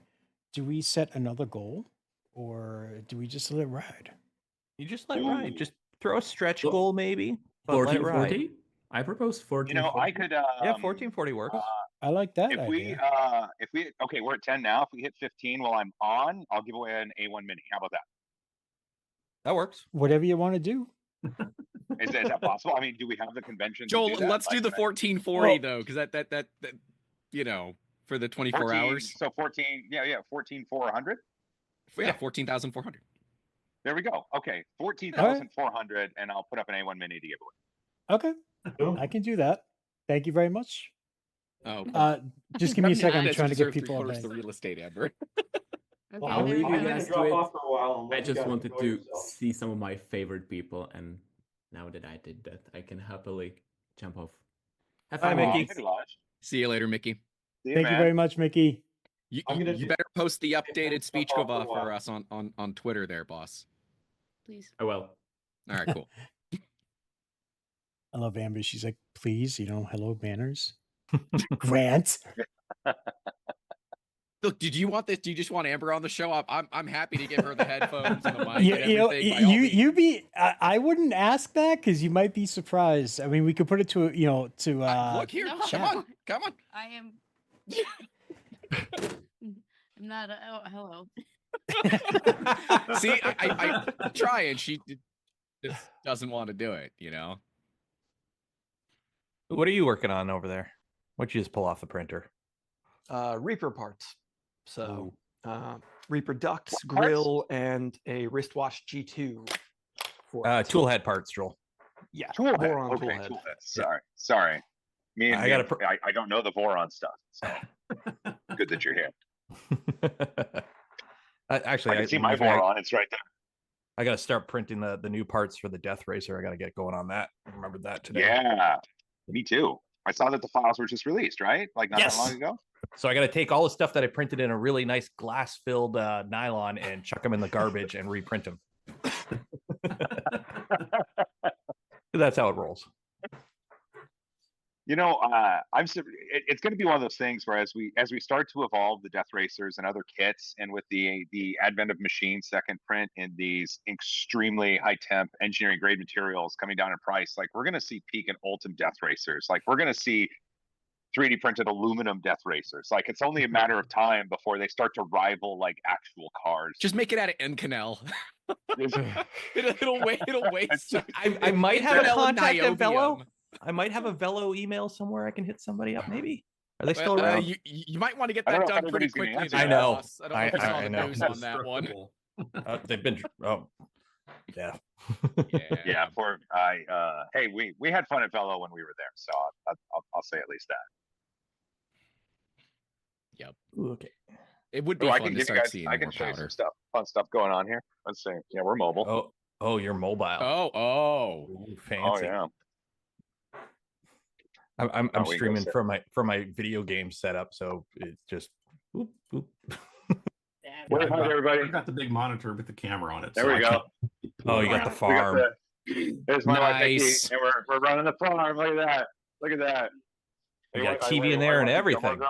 Yeah, we're watching Gilmore Girls. Oh, God. Gilmore Girls, let's go. I think my wife has that on repeat all the time. Yeah. Look at this. Oh, here we go. So we're printing. Look at that. Look at that. It's just a bunch of parts that are standing up. That's all for the Spark Fun kit, right? Yeah, for the Spark Fun kit. Awesome.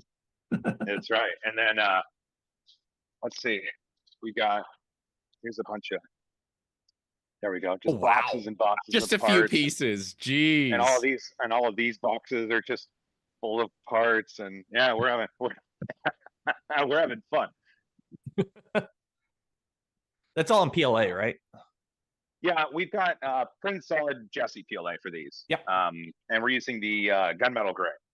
Nice. It's a good color. Yeah. No concerns it's with fantastic. temperatures or anything with shipping PLA or anything like that. It's winter right now. I know that.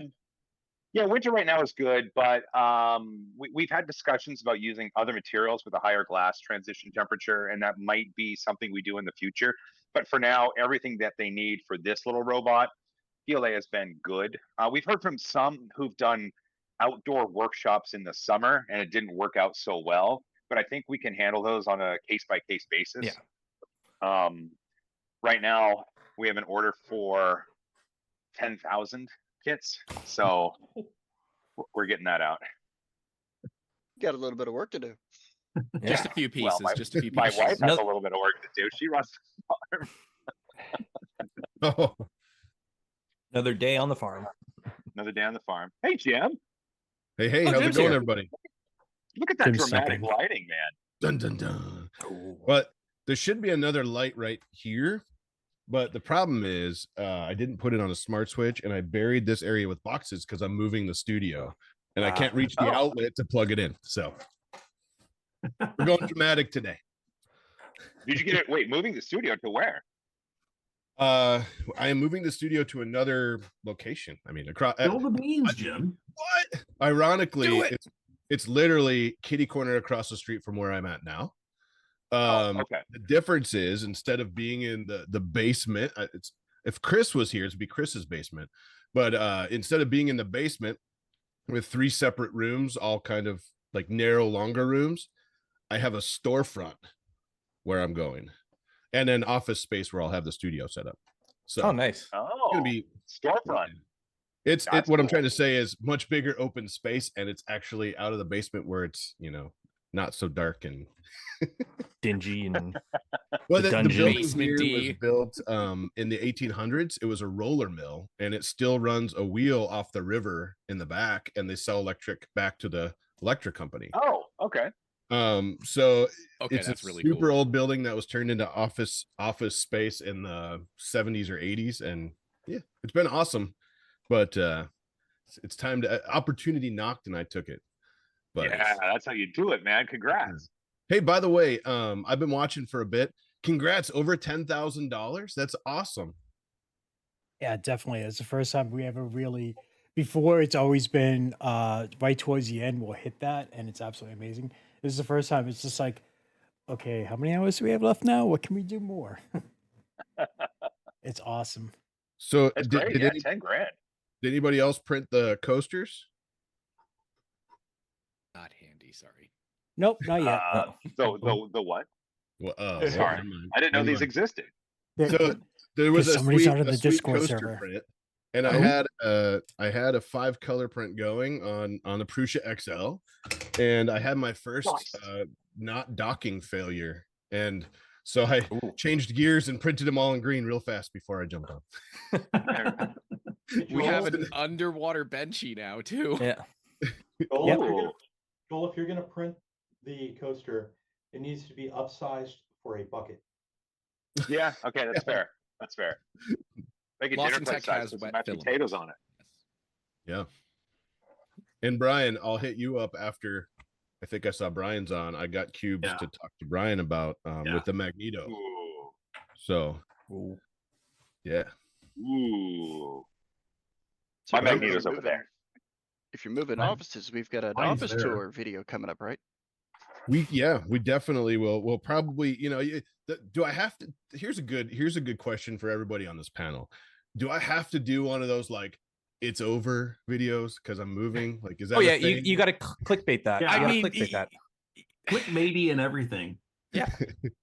Like, it's over, and then red arrows pointing at everything and thumbtacks. No. Don't forget to go like it's over ? Ooh. I think Cool. it's I quit. I and have then- bad and then news. you're quitting. I could see my comments now. Clickbait, not watching, not clicking. Well, you clicked the comment. That's interaction. Just throw it out. That's interaction already. It's in the bag. We're locked. That's My right. favorite response of thank you for the engagement. Yep. Yeah. Someone said we're at 11K now. Is that right, Shane? What? I'm sorry? $11,259. I'm Nice. trying And to. 9 cents. And Oh, that 9 9 cents. And 9 cents. What's That matters. what's the and 9 cents? Ask Krusty. Foreign currency conversion. Okay. When it No, comes to anonymous clickbait- donated 69.69. That's Nice. Nice.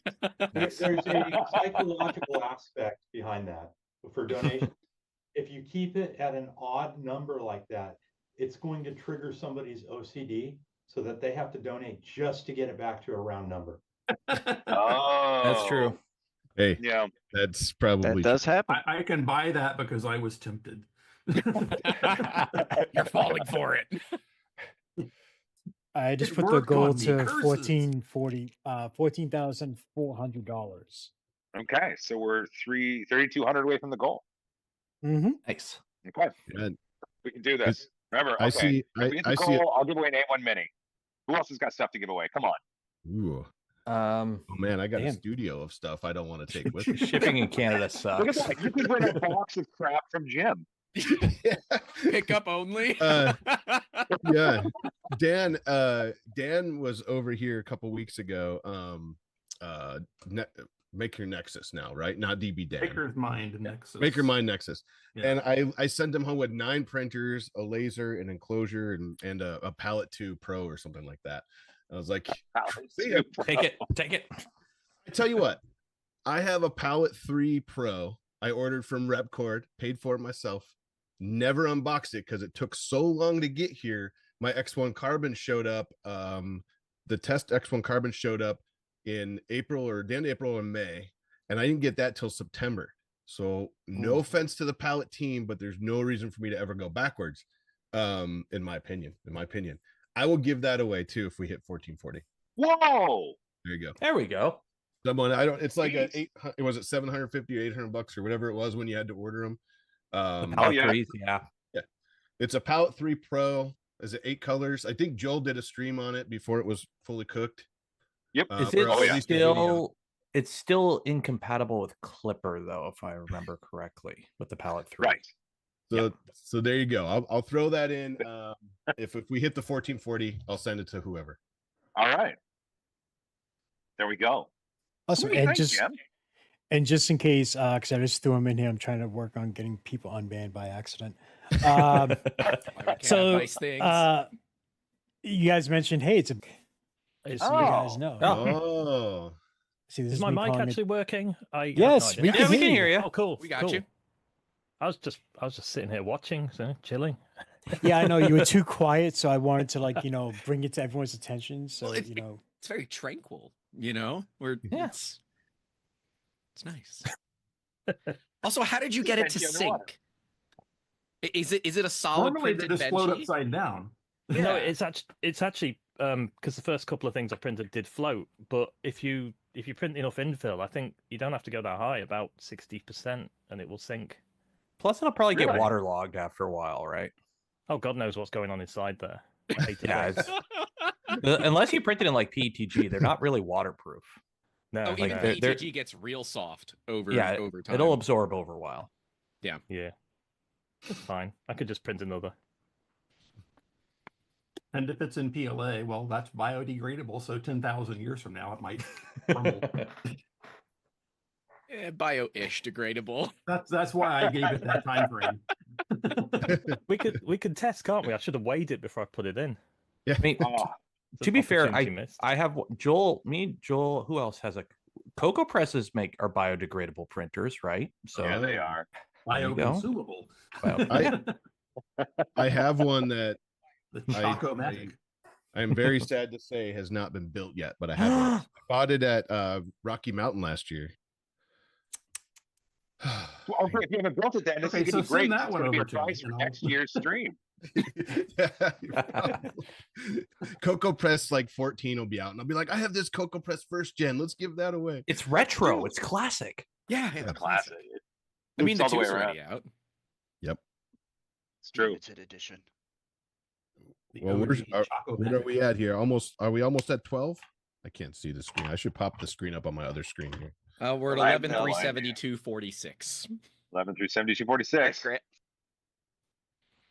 Boom. Do it. I can show you other parts of the. You guys want to go on a tour? I don't think I've ever given one of those yet. All right. Come with me, and you'll see. In a world of OSHA violations. So there's no, not there. So there's the studio, some stuff kind of still no fire pole around. Yeah, it's everything kind of exists in a pile. Wall-mounted mic arms. I'm blaming Mandic for this. They're beautiful. They're amazing. Yeah, just work out. Let's see. It's just a pile of stuff.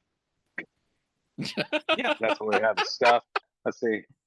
You saw the print farm. Okay, well, there's an Orange Storm Giga next to an Orange Storm Giga. Oh. I'm going with this. This is going to be. Oh, it's warm in here. Oh, the Mamaki. Mamaki. The Mamaki. There's the Mamaki. Yeah. Look at those. There we are. Very nice. Very nice. Let's get the bunny out. God, it doesn't ever hurt showing the bunny. Look at that thing. Oh yeah. That came out so good. That machine is just that's on the list of if I win the lottery tomorrow, I'll get one. But otherwise, I don't think it's happening. They so I believe retail on this one, the small one, is like $50K, and that's really not bad for full color. I mean, to be fair, terrible. No. And then my Mamaki rep was like, "Yeah, we have education discounts," and I was like, "Well, how much?" He's like, "Well, I can't tell you, but we have education discounts." That's pretty normal. We're gonna educate you on the discount. What's the build volume on that, by the way? 8 inches by 8 inches by 3 inches tall. Okay, all right. No, so there we go. So that side of the warehouse, it's a 6,000 square foot warehouse. Wow. Half of it is a company that does imports of goods and clothing from Nepal, Tibet, and India. Ooh. So it's very colorful on that side. Let's see. Okay, this is upstairs. There's an Anycubic Cobra 3. Here's some stuff that might look familiar. Look at this. This is remember sacred etching, sacred Taylor? Yeah. Still got one of those. Nice. Moving right along. There we go. I've got some machines I just haven't set up in a while. Looks Right like there. giveaway machines there. It does, doesn't it? Look at this. There's piles of filament. Oh, Joel, I got to come fix this. Oh, called out already. Yeah, you do. I promise. Yeah, you do. I mean, organized into piles on the floor is still organized, right? There's I got an XL right there and a Mark IV MMU3 right there. And then we head out to the lounge. So Oh, you got some new stuff up here. yeah, since you guys been here. So I've got the bamboos up here. I'm doing a project right now. It is 62 degrees. It's not terrible. We did add some plastic here to keep some of the heat in. I've got my other XLs right there. And then right there is going to be where everybody gets to hang out. And I have to tell you, I've napped on that couch, as have others. That's where you're doing that podcast thing, right? I was, and then I decided not to do it because I was doing something else, and then the space got reconfigured. And then I've got the danger stairs. Yep. I remember those. Oh yeah. Man, you can hang filament all over on that wall. Yeah, there'd be a lot of rep racks on that wall right? there. Yeah, I know. That's what I'm thinking. Rep racks. When you come here and install the rep racks, it'll be amazing. It's gonna be so good. Bill, I gotta tell you, I'm so excited to see this. Oh, wait, that was good. That's good. That filament over there. That meets with approval. Oh, yeah. Yeah, Look, that's on camera though. That's yeah, on camera, it's though. like that's why it looks good. That's just part of for the set. show. Just Yeah, for it's for the set. the colors could be organized a little bit. Not But even Joel, organizing color. Yeah, like I've been out to see you a couple of times, and I am so happy to see this great big space that you have to work with, because you really you were bursting at the seams, right? You needed a bigger space. So I'm the so old happy space to was see a it. bit tiny, so you I do love need to come this. out, and you do need to help organize the materials and the colors of them in the new love it. space. Feel That's free. it. Feel free. I need to do if it. you Yeah. if you come out when it's not winter, it'll be warmer. So the space is not heated. Okay. I'll The individual definitely rooms are, wait but until warmer times. Yeah. the print farm gets up to like 80 F. It's nice. Oh yeah. I'm not surprised. Mandic, I'm loving your new shop, your studio there. It's looking good. Yes. Digging the Coming video along. you did with the wall behind your toolbox. I love that look, man. Yeah, it's coming along. You know, bit by bit. It still needs a ton of work. Like you can, if I don't know if you can see it on this camera right now, but like the drywall is not up on this wall, and I don't know when that's going to happen. But step by step, we're getting there. The answer is always soon. TM. Yes. Well, yes, it is. Honestly, it blends in. You probably don't need it. Yeah. No, I need it. Yeah. But especially since it's literally 15 feet that way, leaned up against a wall. So I got it because I'm like, oh yeah, now I have it. I'll do it. Yeah, right. So, Who else has products that just stare at them constantly, and you're like, I can ignore this for a little bit, right? Right. And then, look, there's nothing more permanent than a temporary solution, okay? Yeah. Nothing more permanent. Well, and that's why I try like hell to avoid temporary solutions, because I'm always like, if I do something temporary, if that's the way it's gonna be for the next year. Temporary is the new permanent. That's the problem. Is I set up these toolboxes to have a temporary backdrop, and I'm like, I have to move those just to put up drywall. I hate putting up drywall. Then I have to spackle and sand, and so here we go. Just no drywall. You don't need it. You don't need the drywall. Look, hang a green screen, chroma key it all white, done. Instant drywall, baby. No Oh my problem. god, does someone have a drywall PNG to put behind you if you're running a green screen? Yeah. Well, it's like this. This took so long to 3D print and organize all these hex tiles behind me here. Like it's insane. It's. But according to Alan's last or one of Alan's last videos, that's very good for sound. You know. Yeah. These that was are really interesting. I love videos where you investigate something. Any of this. Which, speaking of, I only agreed to come on here because I heard Lost in Tech was going to be here, and we're going to finally see what he looks like. And I'm looking at a fish. He looks like a fish. Maybe he looks like what I look like. He's it. No, under, that's the under the fish. water right now. Lost in Tech, are you there? Yeah, He is. I'm there. He's I'm the there. fish. He's lost. It's in the name. Yeah. Lost, he's in, lost in tank. tank right now. There it is. Yeah. Lost in Tech. I love Lost his in videos. tank. He deep dives like no other. Not into the tank, I might add. Not into the tank. It was like, and we're gonna go. Look at that. We're gonna go Wait a minute, not inside with the that nozzle. attitude. Wait, I think I just saw that fish looking at the ringing on that benchy. Is that, like, oh, it's right there. I Oh see it. yeah, he is. Yeah, It's not enough almost like pulling. this.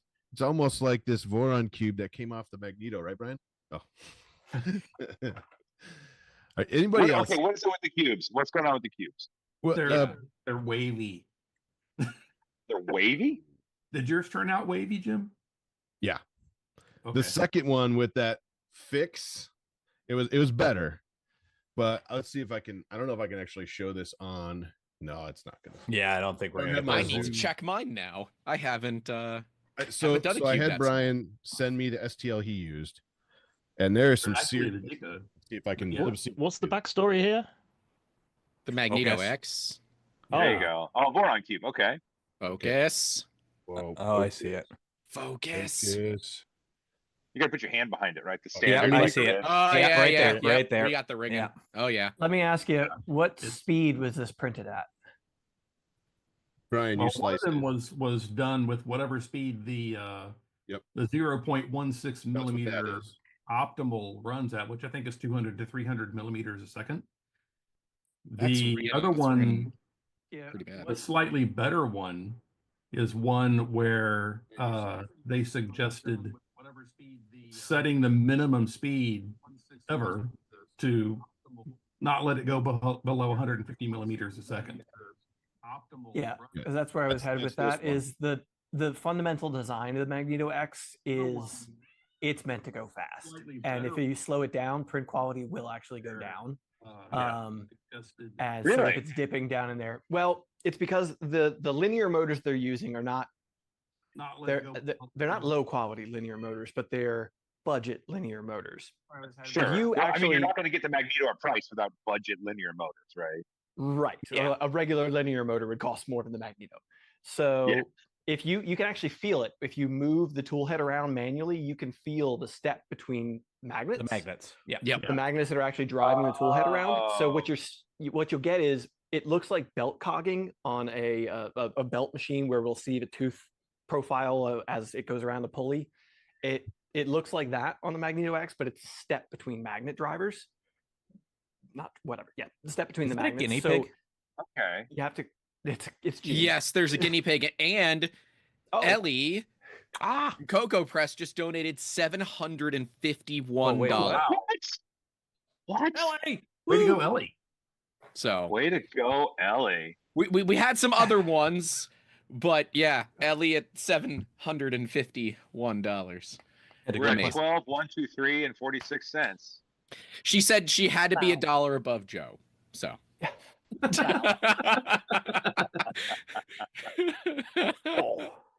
Oh, Mandic's got a cat too. We all got to get our Look at pets on here, this. apparently. Oh, look at that cat. Oh, I what's think the- you beat what's us the all cat's to it, name? Lost in Tank. I like how he's still checking out that Benchy. So wait, what's your cat's name, Alan? This is Gene Gray. Gene says thank Oh, you to Gene Ellie for Gray. donating. I wish I could have a cat, but Oh. I'm allergic to them, so. I am too. I'm allergic to cats, and we have 3. It's worth it. It's worth it. It's worth Is it. it? Come here. Is it? I don't know. Fighting allergies with prolonged exposure. I'm allergic to cats as well. Oh no. They are cute. They are cute. But Now that's an odd looking cat. This is an odd looking cat. Yes, this is Yeah. our newest addition, Nori the Aw. Noodle. He's a Nori the pupper. Noodle. She's a dachshund poodle mix. Yes, you are. Oh, Yes. wow. That's adorable. She's what? How old are you? 2 months old? Something like that. 9 weeks, 10 weeks. So yeah, our little Christmas Okay. present. I remember, Alan, going to your YouTube channel a while back and looking at popular videos, and it was one of your really old videos, and you were washing your not chinchilla, hedgehog? Hedgehog. It was the sweetest video of showing how to wash a hedgehog. I watched the whole thing. I can understand why there are millions of views on that video. That is Okay, one of my. We got to find that now. Oh, it's great. It's on the Hot Rod Hippie channel. Oh, is Okay. it Hot Rod Hippie? Okay. Yeah.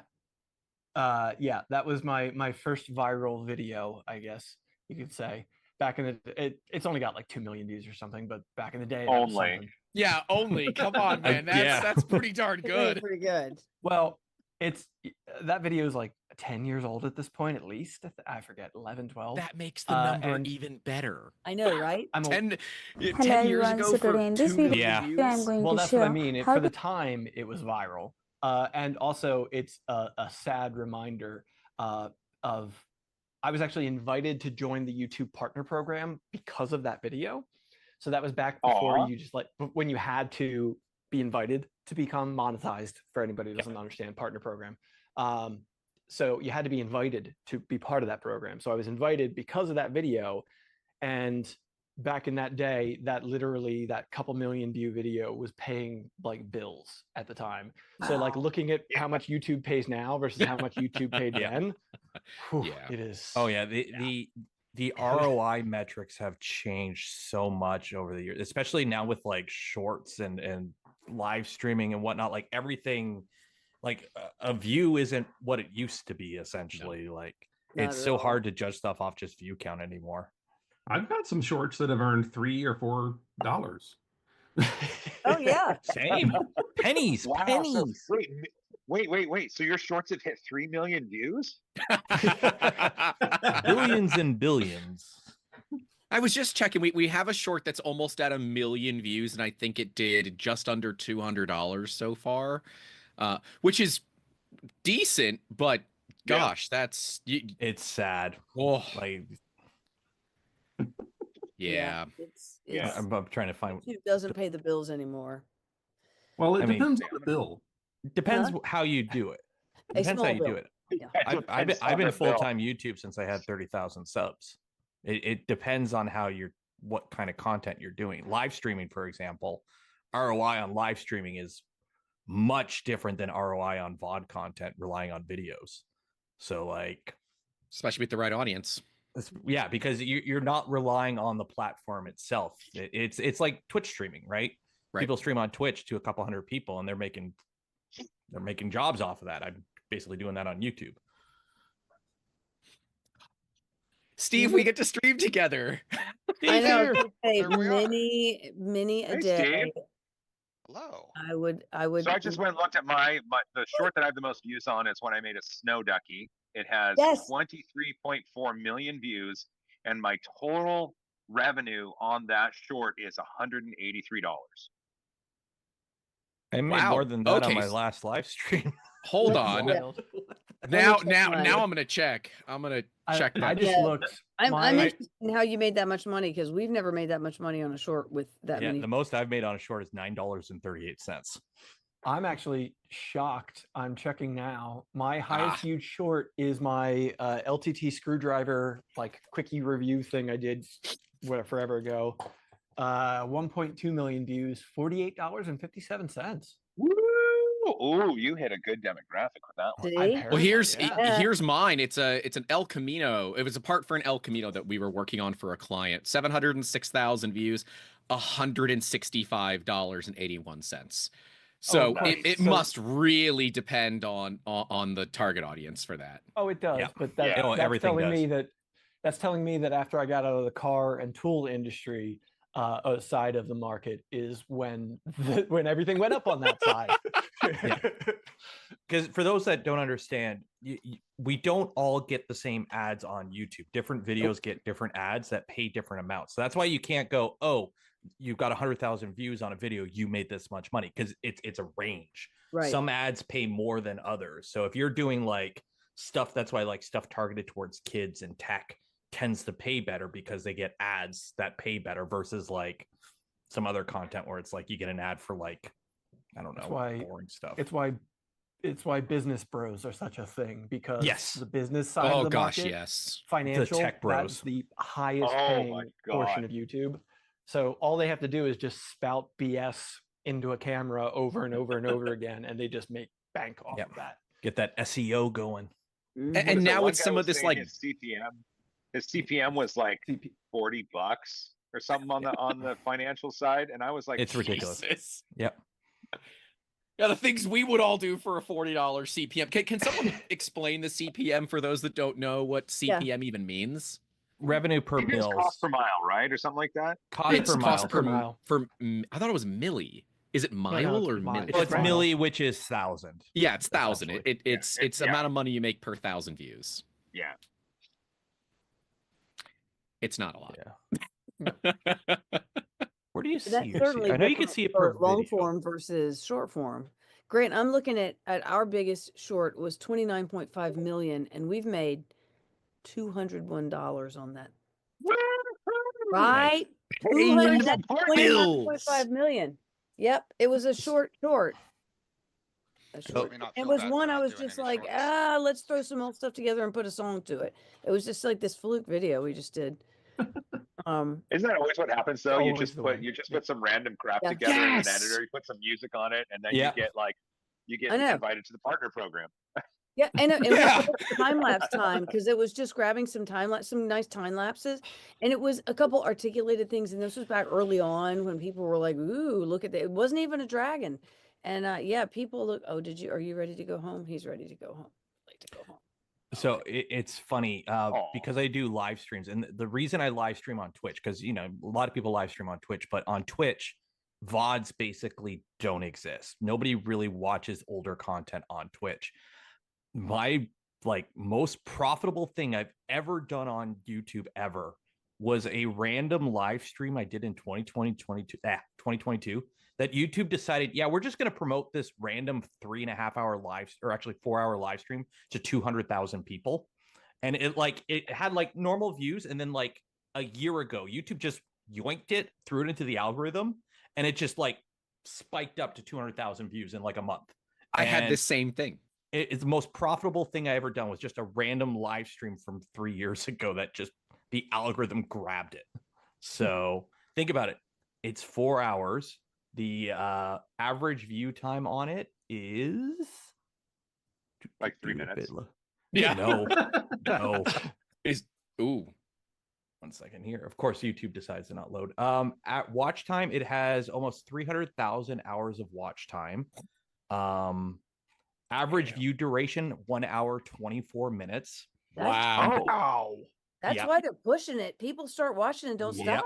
Yeah, that's a a tremendous watch time, dude. Yes, that's what's key. That's what a lot of people don't realize is view count isn't what it used to be. It's like you have to look at stuff at how the ROI in it is.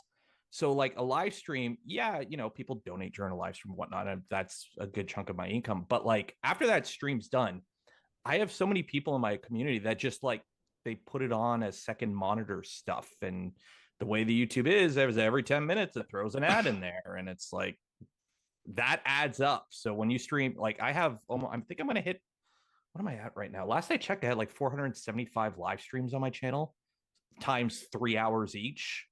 There's like weeks of content there that just people continuously watch. It just auto plays. I mean, I know I constantly. And just announced, I'm going to be live streaming 8 days a week now.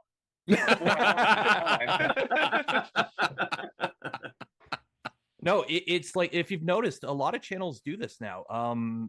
where they'll take like compilations of like their projects and they'll just mash it into one long video and put it out there. And it's like literally they'll market it as like, things to watch while you sleep or whatever. And because people do that. We Sleep definitely aids. didn't do that with the LTT Prusa do tour that? video. I No. often watch videos while I sleep. A lot of channels do it. A lot of channels do it because at the end of the day, who cares how you watch the content as long as it's consumed? When people tell me your second monitor content, I'm like, great. That's awesome. Please. Awesome. I didn't even know hey, that was a thing, but yeah. Hey, It third, is. fourth, fifth monitor, I don't care. As long as it's on a screen. I have a guy in my community. He doesn't even watch my streams. He drives a truck. He's like, I'm a long haul trucker. I'll just put you on and listen to you talk just to fill the air. So, Well, I mean, that's because the way you run your live streams, it's very informative. I listened to your stuff when I was doing the Vorons because I did put 2 Vorons together. I would just put it on and listen, and then I'll be like, wait, he just said, and I would back it up. And yeah, no, I'm not surprised. Wow. you have to make it a show. That's the thing. Yeah. One thing. So when I started streaming, if you go back on my channel, watch some of my first live streams, they're horrible. But what I did was I binge watched a bunch of like how to be a live streamer tutorials, but I watched Twitch streaming tutorials, like how to be a Twitch streamer, like gaming and whatnot, because you have to basically, it works for them. So if it works for them, it's got to work for me. So how do I adapt it? The biggest takeaway is how do you start a YouTube video, right? What's the new trend now with YouTube videos? You don't play an intro video. You just go right into the content, right? Because you got to hook people right away. Well, how do you hook somebody if you're 3 hours into putting screws together or on a frame or whatever? That doesn't exist with a live stream, right? There is no hook with a live stream. So you have to constantly be treating it as somebody is joining every single second. moment. And if you don't catch them within 10, 15 seconds, people leave. We've all done it. We're like, oh, so-and-so is building a printer, a YouTuber we all like or something. We'll tune into their channel and then like, it's just dead quiet, no noise. That's if you have to do something. Like, if I'm silent for more than like 10, 15 seconds on stream, I'm screwing up. And that's why my voice is fried at the end of streams, but it's the only way to keep things engaged. And it's not that hard for me, at least, because anybody who watches my stream, I know a few folks in the chat are people who join my streams. I have such raging horrible ADD that we can sidetrack for 2 hours and it'll be content. So you have to yap. You have to yap, and you got to bounce off the audience.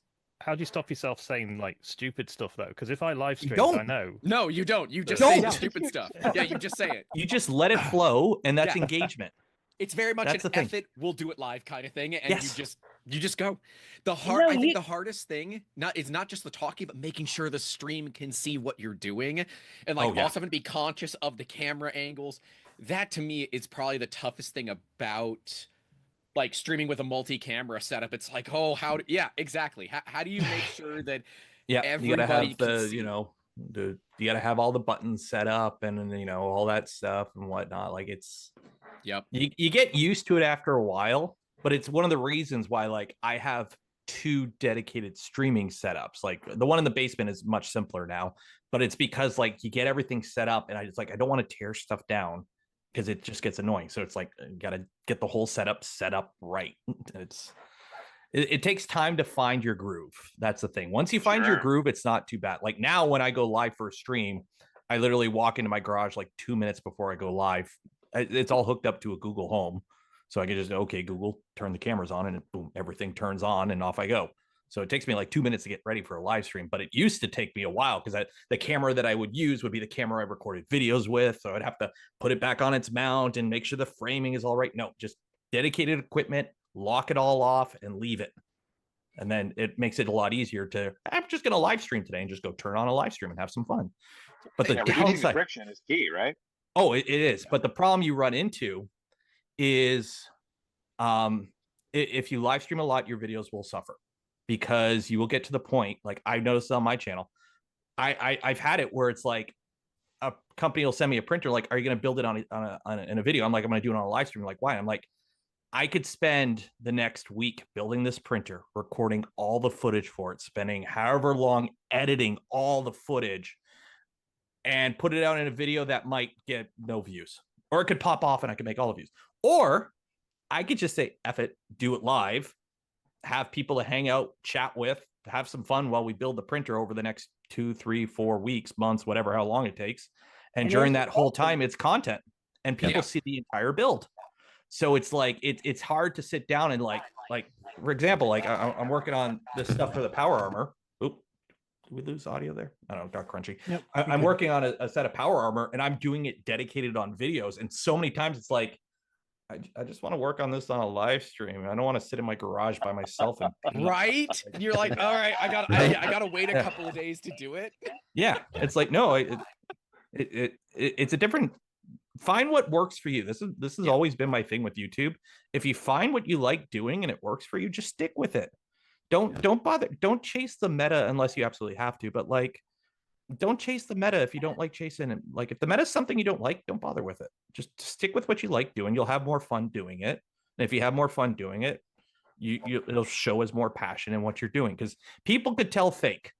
People could tell when you're faking it. Sure. Hey, real quick, I just want to say thanks for turning my cameras on, Jerk. Somebody's sounding crunchy. You said the G word, turned my cameras on, and everything just lit on. Like, Jim, your audio is real rough. Is it? No, the Oh robot's yeah. cool. Oh, real bad. I broke Jim's whole setup. Sorry. Mr. Roboto. Yeah, Yes, yep, exactly. Exactly. Yeah, I don't live stream as much, so I find that I feel like I'm on and I have to be on, and so at the end I'm like really tired. But I'm assuming that for those of you who do live stream, where you really sort of get into this groove and you sort of feel like you're at home, and that it's, or is it as draining? At first it was. I when I started streaming, I only streamed 1 day a week. It was just like the Saturday night live stream. And when I finished that stream, I would be bagged. But now it's like I do 3 streams 3 days a week. You just get used to it. It's like public speaking, right? Think about it like a teacher. A teacher talks all day. Yeah. And you just get used to it. You just get used to it. You eventually find your groove, you find your flow, you find what works, and you get used to it. Just always have something to drink on hand, like some delicious gamer subs. Always Nice. have something. It was definitely more difficult when we first started to. It's getting easier. For me, I think the hardest thing is making sure that we fill that dead air as well. Like times where I want to just concentrate and look at something, I can't. Lo-fi beats the build printers too. Well, and the problem with all that kind of stuff is now even all the like open source audio, all the royalty free, it's getting flagged, and it just Stream Beats has been pretty solid lately. I haven't been false flagged for my Stream Beats stuff. I use the Stream Beats lo-fi playlist, and I haven't been hit by anything in a while. There used to be one company called Latin Perf that was doing false claims. They stopped doing it, or they got smacked on the wrist for doing it. But even on the bright side, they were false claims, so you could dispute it and they wouldn't respond. So it would release after 30 days. It just kind of sucked for 30 days, but but they're not really doing it. There you go. You're back. Super weird. Jim's back. Oh, good. We got Jim back. Let's go. I made a couple comments. I'm like, I don't think they hear me, so I went and messed with the settings here in Zoom, and I had to actually unplug the mic and plug it back in. Weird. No, you're fabulous. What I was trying to say is thanks for turning my cameras on and stuff when you said the G word earlier. The what word? Say it again. The what word? Oh, when I said no. Shane was doing it yesterday, turning on timers and stuff for people. It was great. Yeah. Mine is cameras on a camera one, but mine is start filming, and then lights go on and lights go off and things happen, and then I can, when I'm done, I just say stop filming and it shuts everything off. Yeah. So why would you say that? Because now I'm gonna try to work it in somehow where I say that. So good. If you do, you'll just see all the lights behind me flip on, and it's like Xbox Live turn off. Yeah. Xbox Connect or whatever. What was it back in the Xbox 360? Just Xbox. Yeah. Oh yeah. Xbox turn off. Yeah. With the Connect. Yeah. I want to jump in and say something because I know that I think, Brian, you may not be able to be here the whole time with us. And I am so excited to actually be hanging out with you the BV3D. This is so great to like be on a live stream with you. And I'm You're just like, sitting here. you're I'm not epic saying to me. anything. Huh? Yeah. I'm just sitting here, not really saying anything. I don't care. You're here. It's great. I just talk too much. And you're watching Avatar. You go. BV3D. Yeah. BV3D. BV3D. Yeah. I had somebody call me out for doing the point thing that I do. What? Why? Oh, someone was like, "Oh, that some cultures consider that rude." I'm like, "Well, sorry." Other cultures don't. The knife hand. Just start knife That's handing. Just start knife handing. Yeah, like you have to be like Disney and use like your whole hand when you point. I do have You to can do say the credit Brian probably gets his amount of the amount of hate comments about our hair than like most people we know. Like, cut your hair, hippie. Why do you have long hair? They're Don't just cut your jelly. hair. They're just oh my jelly. gosh, Yeah. dude! I'm all the actually time getting when I to had the point long where hair. I think I need to get that cut and donated. Hats exist for a reason for me. Oh, I always thank them for watching because any engagement is good engagement. So That's right. Hey, Right. Jim Right. and Brian, could either of you put some hair ties in and be Pippi Longstocking for the stream? ooh, I have to go get them from the other room, but I can do a ponytail. I tell you what, the next can't make the long $100 sock. donation, I'll do it. Oh yeah. Next what? $100 to Jim $100 and Pippi Longstocking? donation. Yeah, I'll split it. Pull it back. Sweet. I can do that. Yeah. Little braids. Wait, side view. Come on, Brian. Let's see it. To the side. There we Nice. go. Nice. Yeah. Look at that. Oh, you're at Very donation. nice, elegant. Yeah. Maybe he was Very born with it. mindful. Maybe it's Maybelline. Very I don't know. And Grant, you had long hair, and then you donated it at the first Smurf. And I remember that people, you were like, for whatever money it was, they got the razor and they could like draw It was stuff Jacob, on the right? side of your head, right? Jacob did some. Yeah, I just don't. People that shave my head, don't quit your day jobs and become a barber. It You was had the for a vo- good did- cause. Did Very somebody happy. carve the Voron logo into your head? It was Max that did it. Yeah. Yeah, Max did it. He did, but his was probably the best, but it was also the easiest. True, to it's be 3 clear. lines. Yeah, it's not like he didn't want to do the actual. It was back here on my head. He didn't want to do the big hexagon outline. I said, do it. You have the opportunity. Do it. Yeah, I think people let me off way too easy. I would have been way worse on that. But it was good. Over 2 years now, we've raised over $10,000 for the SMF doing that's great. dumb stuff. So Taylor and I got pied in the face this past December. That was great. Who else That we was got fun. up there? We got Nomad up there. Who else got messy? Yeah, that sounds Doc. Rep Rep Didn't Festival. Doc? It's really nice event. I think Doc did it. Oh yes, yeah, Doc took one, and Maddie from E3D as well. Oh, so nice. Oh, really? Oh, cool. yeah, we used vegan whipped cream in a can, which we then found out was Cleaned up mostly pretty- palm oil.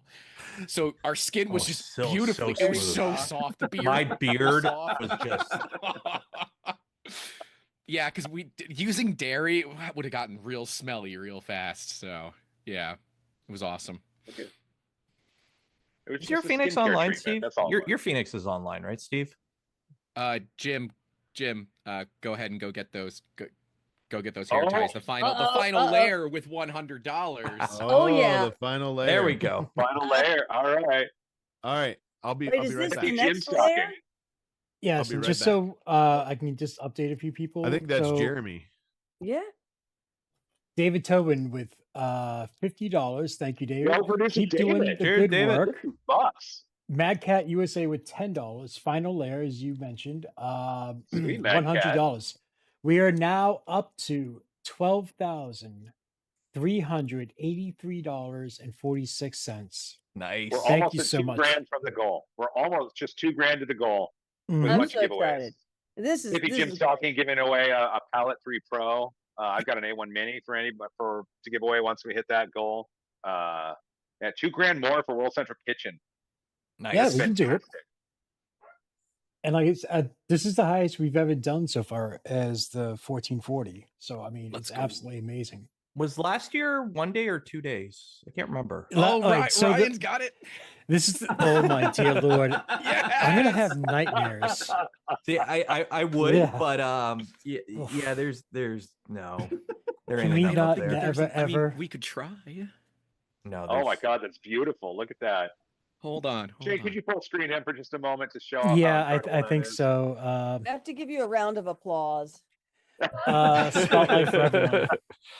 There you There go, we go. in full screen. That is good. That is. I mean, that's That is spot on. fantastic. That is That is spot on. majestic. I have no shame. See, I Anything might be for able to do charity. the jealous. Snidely Whiplash. No, don't. Yeah. If I had some beard butter or something, I could do the Snidely Whiplash, but that ain't happening. In a heartbeat. What is beard butter?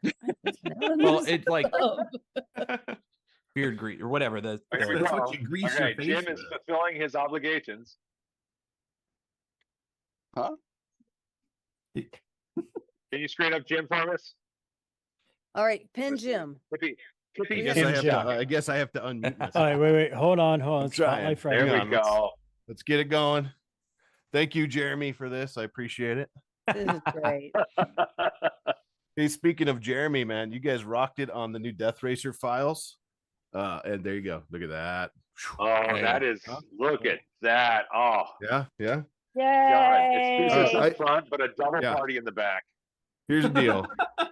I will change this to the unicorn for another $100.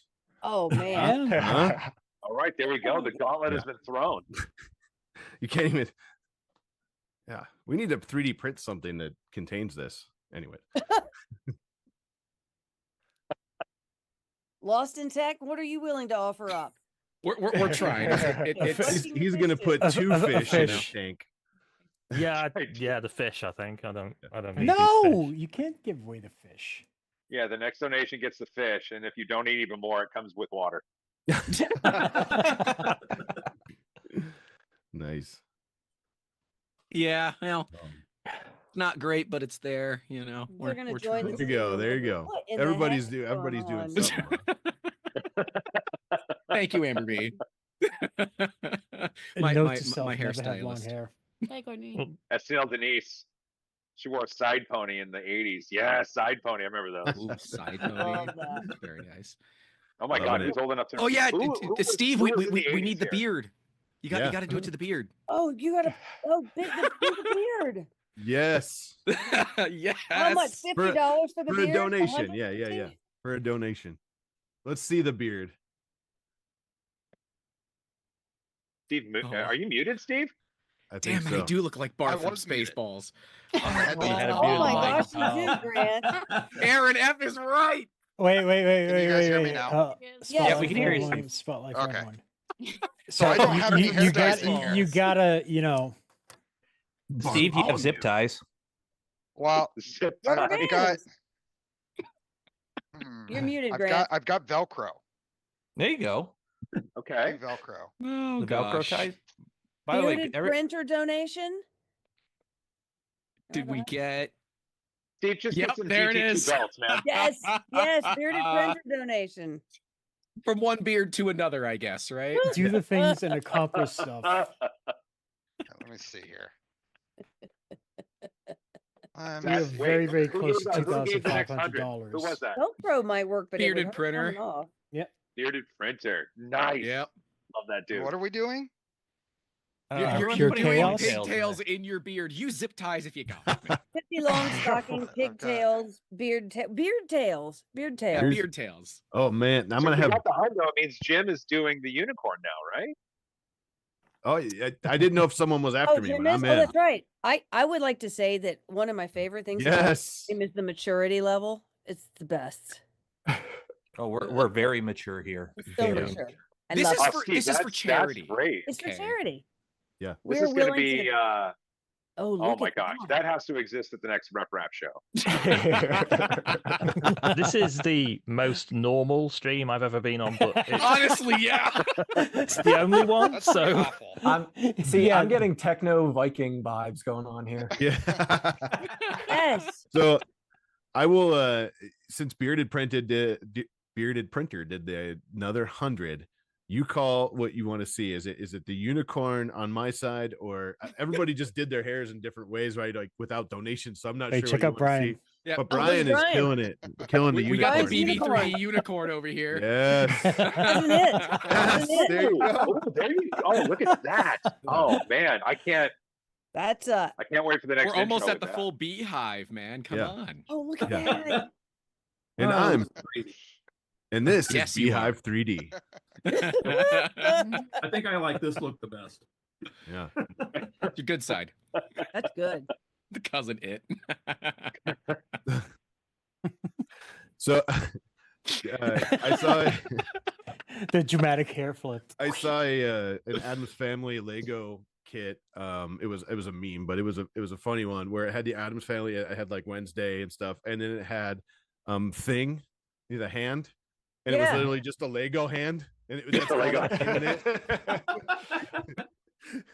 I laughed way too hard at that when I saw that. I saw a few people in chat saying that I should do my beard. Done. I don't. Hold on. Yeah. It's split. We're done. Beautiful. I'm Perfect. sorry. I can't do much else. It's already split Yeah. and no hair up here. So Well, you get free bonus points for that. That's right. I came prepared. Okay, let's see where we're at. What? How you doing, Shane? I'm going crazy here because the previous panel, I wanted to clear it out quickly in case Joseph and Mickey popped in. And I didn't realize if you remove people from panels inside of Zoom, you automatically ban them. And so I ended up banning an Jeez, entire dude. panel. Oh That's no. so mean. So I sat there for the last hour or so freaking out, trying to get everyone unbanned and all that stuff. So yeah, again, apologies to everyone for that one. About Zoom. But- Wait, Shane, how Yes. much do we have to donate for you to do it to your beard? Oh, Shane, yeah. Dude, there's not enough. There's first off, there's not enough. Yeah, Second I of don't- all, There absolutely is. I don't yeah. have a full screen view. Doesn't matter. People You can don't still need see it. You just I can need see you this. down in the bottom. They can still see you. It's enough. Where there's a will, there's a way. Hold on. Just sit up a little bit, you know. Note to Yeah. self: stop putting freaking zip ties I in can heart. use We emojis. can use the Do a zip little ties. Let's braid. go. Divide it in half and do a little braid. Yeah. Courtney. Yeah. Well, what? Does it have to be another 100? Yeah, I think so. You know, definitely for that. You Yeah. know, Alan, what you got going on? another buddy? $100 and I'll do it. Right now, the total right now. Doing my part. Oh, wait. Whoa. Yeah, thank you, whoever just did that. And I gotta burn the end of this too. What Don't do mind you me. do? It's a bad idea to say. Perfect. That is a Yeah. beautiful mustache. Oh my sir. gosh. I believe that's a dual character. This is I am these so is what I was jealous. waiting That for. is something I would love to be able to do that trick. Wait. Is this considered IDEX or is it like one hot end, two nozzle? What's happening here? It's CHT. It's a splitter. It's a CHT. Alan, would you? Alan, if you fed PTFE through there and then put filament through to a printer, could you just hover over the printer as all of the filament went through that path to make something? He would be the filament runout detector. Damn it, that's a really funny video idea. I'm sorry, that's a really funny video Yes. idea. Well, I'm definitely going to use that. I don't know when or where or how, but I will make that happen. Because like with the PTFE, it won't. I'm like abrade. 90% sure PTFE will fit. I just say gonna point out- for $500 that happens right now. Oh, he's doing it. Well, no. I'm just I'm gonna just seeing point out- PTFE will fit it all. We get a test fit. Wait. Oh yeah, Spotlight that's everyone. sanitary. Oh yeah, no problem. Oh, yeah. Oh wait, I will- there's filament in this. Is that the guide wire? Hey, you want to try some Capricorn, or is that Capricorn would be smoother, but Man, that is like the best hook at the beginning of a video. Yeah, save that for your April 1st video. God, Just Yeah. imagine though, you've got one through the nose and one through each earlobe, and you could have Yeah. a 3-color print where your just face is in the time lapse. Yes. It would be, you'd have to dedicate yourself to this, but I mean, you sit there for I a don't think it's while been and done not move. before. Maybe not a long print. I mean, you could bring it in through the ear, across the nose, then out the other ear too. That's what I was thinking. Yes. Just in one ear and out the other. I say Oh for my- You're like a Star $500. Wars character now. But also with glow sticks. If somebody donates $500, I'll do it. Do it. I don't know, maybe a Benchy or You're something. watching, you donate $500. We're gonna see the human printer filament path. I'm not sure what we should call this thing. What's a good name here? I don't know, but you need to Nose get like one of Scooter. those, you know, the hats with like the propeller on it. You need a hat with the spool on it though, so it feeds on the head through the ear, Like through the nose. Yes. Yes. So Yes. Manstruder? Experiment. Manstruder, yeah. He's been last year when we did this, the Lego guys went completely nuts. I think you guys beat them just by a little bit. Yes. just a small bit. Yeah, We're waiting for that next 100 for Shane, by the way, so Shane can do. I just have helmets. beer Like, I tails. don't. You do realize the Look group about of it, I can people you tell. invited here, right? Taylor's Shane? just like, oh, I got no. I just have cool prop stuff around. I got I nothing. mean, I can't wait for the Mandic Really filament hat. Yes. It just turns up here, goes Starting down to model it in. now. Yeah, it's like a Lazy Susan, but with a head strap to keep it up Yeah. top. Mhm. And then you could hold a 1 kilogram, 2, maybe even a 5 if you work out. No, you need it set up like one of those beer hats, and he could just hold the printer in his hand as he walks around the convention, like Mitch's backpack. Yeah, like Mitch. Yes. Oh my god! Yes. Oh my god! The backpack printer has the filament supply coming from your head. I like And then the route it through Maybe everything. just a really use a positron and do like a really big filament or printer hat. What is the Ooh. next rep show? Is it Rocky Rocky Mountain. Mountain. Rocky Mountain. Yeah. Rocky Mountain. Yep. It is? Alan, are you going? I have every intention of going, so yeah. That's So enough he- time to build the. This could happen. Alan could be the modern day version of 3D printed. The tattoo. When tattooed and pierced people, modern day primitive. He can be a 3D printed version of the modern day primitive. Modern primitive movement, yeah. You could go. Wait. I can go a lot deeper than that, but we don't. I don't think. If you could get 2, like one through each ear, you could do the Leia thing. Put a roll on each side. Oh. Comes down. Yeah. Oh, and then one in the top for the nose. Princess PLA. PLA. Yep. Oh. Yep. Oh. Perfect. But yeah, the hat should support Build the over weight. bot. Build over bot in chat said we could design a head mounted AMS. Okay. There you go. Take a box We can do turtle that. project or something to make it all a helmet. Please don't hurt your spine doing that. That's what I was about to please. say. I don't know about Yeah, that's a how well that'll lot of work out. weight. I think quarter kilo spools. Quarter kilo spools. We can Okay. get you a back brace. Yeah. Yeah, that dimensionally it would work, especially when you're looking for the Cinnabuns for the Yeah. Princess PLA. Yeah. Now I want. I mean, you could. Slide it up. There You you could turn it go. into a hat. Yeah. It's kind of like Taylor's. You could do it like Taylor's helmet right now, except for spools on the side. Canadians ready to reign Oh, yeah. democracy. I see. Yeah. Hey, okay, so we are at 12,493 and 46 cents. Could someone please just donate $6.54? So we're at 12,500 just to make it even. Because See, you can blame Krusty for that because he got into everyone's head of like just doing like very odd, strange numbers. So that's all him. Well, no, we need the 100 for Shane's beard first. This is for Shane's. sure, Why? Yeah, why, sure, but we need why? $6.54 to make it even. So 106.54 is what we're looking for. 100, well, that would work too, but I'm not going to be picky here. Shane's gonna hurt me the next time we see each other. Oh no, there's certain parts of Prague that I'll just make sure to take you to next time you're here. Are you sure to go down that dark alley? Yeah, dude. No, it's no problem. It's a very popular night spot. You'll be fine. I'm just All the gonna alleys go in get- Prague are dark, man. Yeah, Especially in the wintertime. We saw the sun once. when we were there just this past December. It was gray the whole time, but it was nice though. What, London or Prague? It's like Seattle, Or gray the whole. Okay. Yeah. Did you go before or after Smurf? After this Okay. time. Yeah. Traveling right before Christmas. Woo, those plane tickets back were a little spicy expensive. Oh, but- from Prague. Yeah. Oh, I bet. I mean, they were. It was less than 2 nights in a hotel for Rocky Mountain. Is that how bad? I haven't looked Ooh. into Rocky The Mountain. conference the- hotel is over $350 a night right now. Yeah, the embassy's rough this year, man. The Yeah, embassy's it's graduation weekend. So Oh, that's what it is. Rent an RV. Okay. Yeah. Something.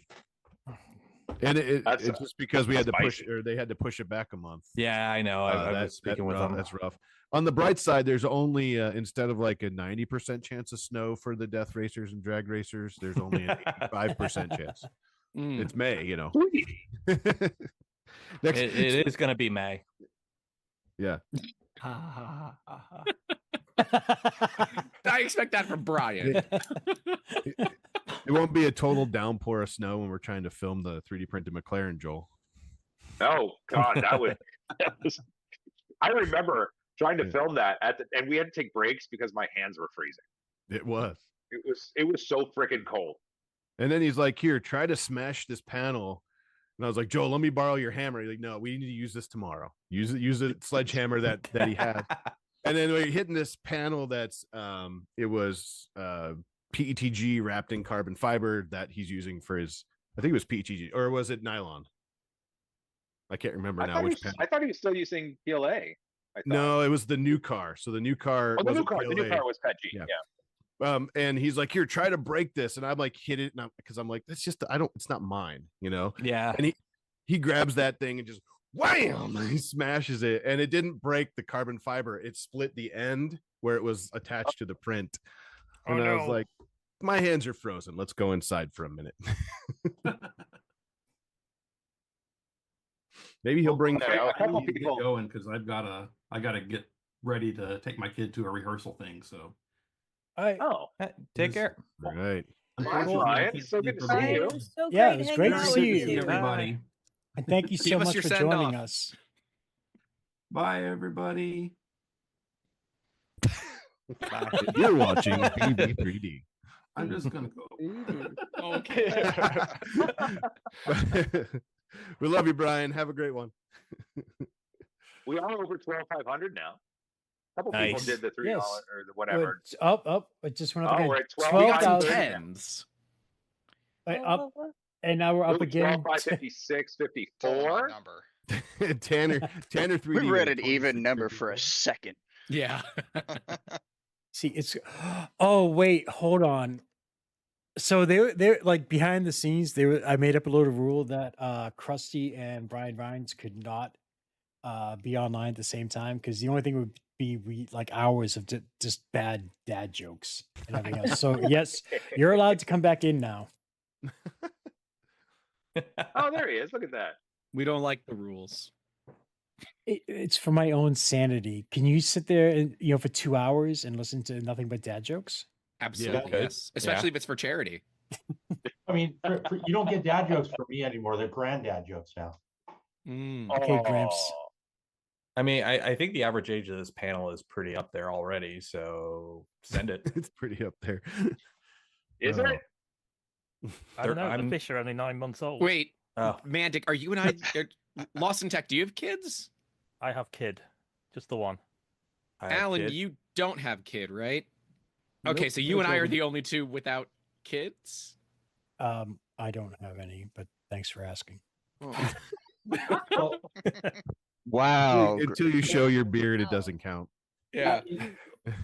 See, what you guys don't realize, I'm on camera on the YouTube side of Yeah, things. yeah. we can see you. Okay. In defense, though, Amber has a child. Good point. Grant Is doesn't. it Shane? I'm confused. Or is it the cat? I'm You- just gonna keep my you know, mouth shut. Oh, When it's you me. speak- Oh, right. Yeah. Yeah. Okay. Oh, look, The- he's the getting all confusion- comfy now, putting his feet up. The confusion on your face with the little pigtail things going on there. Just it made that joke, honestly. It would have been much better with the longer hair, but my mother did promise to drug me and shave my head at night if I ever grew it out long again. So being that she's Cuban, we're not going to test that theory. Nope. I have the opposite. If I ever shave my head, it's that I was born never to do that. So my grandfather went through chemotherapy and still had a full head of hair, so I'm banking on that DNA. Doesn't the hair gene come from your mom's side though? Yes. Oh, mine definitely did. No, it does not. We're back up to an even number, $12,560. Even.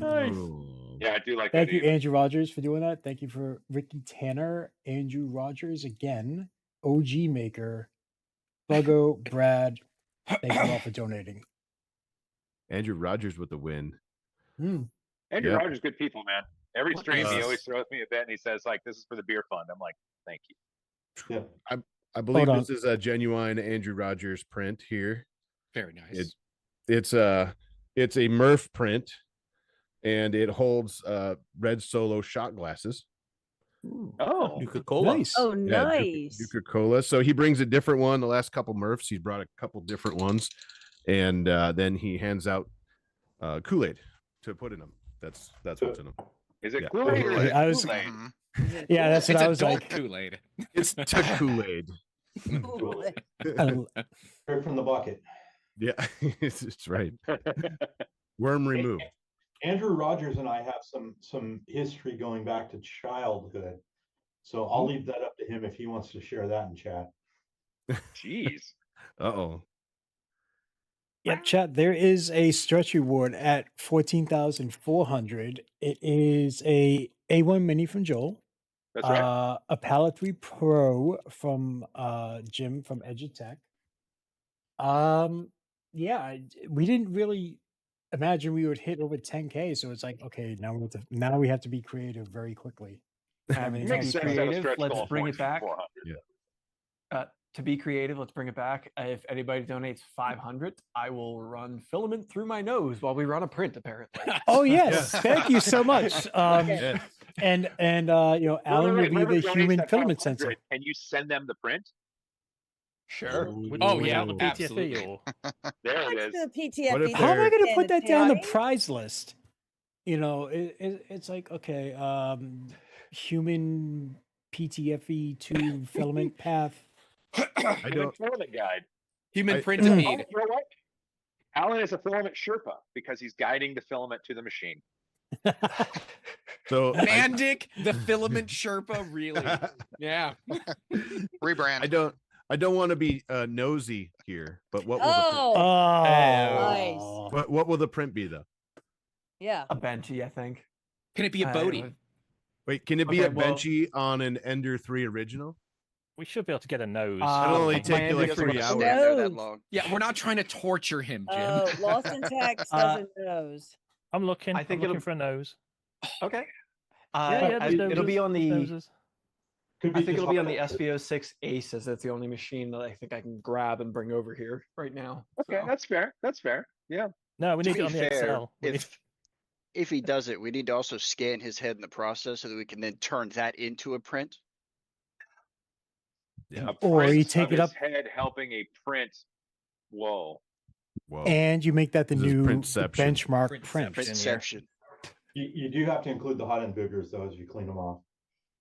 So No, I Andrew think I'll keep the Rogers PTFE. says, yeah, it turns out Krusty dated my sister in high school. Wait, what? Wow. That's what this that's what it this Uh-oh. Yeah. Wait, was she hot? Take me time out. I mean, hot enough. Woo, drama. Was was this the 80s? Yes.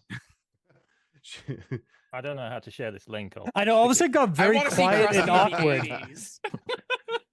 You're probably super cool in the 80s. We have grew chat up on. a couple of blocks away from each other. Wow. So Wait, Lost in Tech, you said there's a link you're trying to share? Did Yeah, I- put it in the Zoom The chat. Discord. Zoom chat, yeah. Or the Zoom chat. Discord. Oh, Zoom We chat. are at Okay. 12.7 now. Someone has thrown in some tasty money there. Oh, There you go. Filament stories for the Filament 143.46. stories. Shane, Oh, get there the it zip is. ties. Damn it. Filament stories. That's only because we love you, Shane. That's right. I've received. You don't have to I've just checked the license. Remix culture is allowed on the nose, so we're okay. This is my sister we're talking about. Sorry, Andrew. But I am my putting favorite this hour on of the day so far.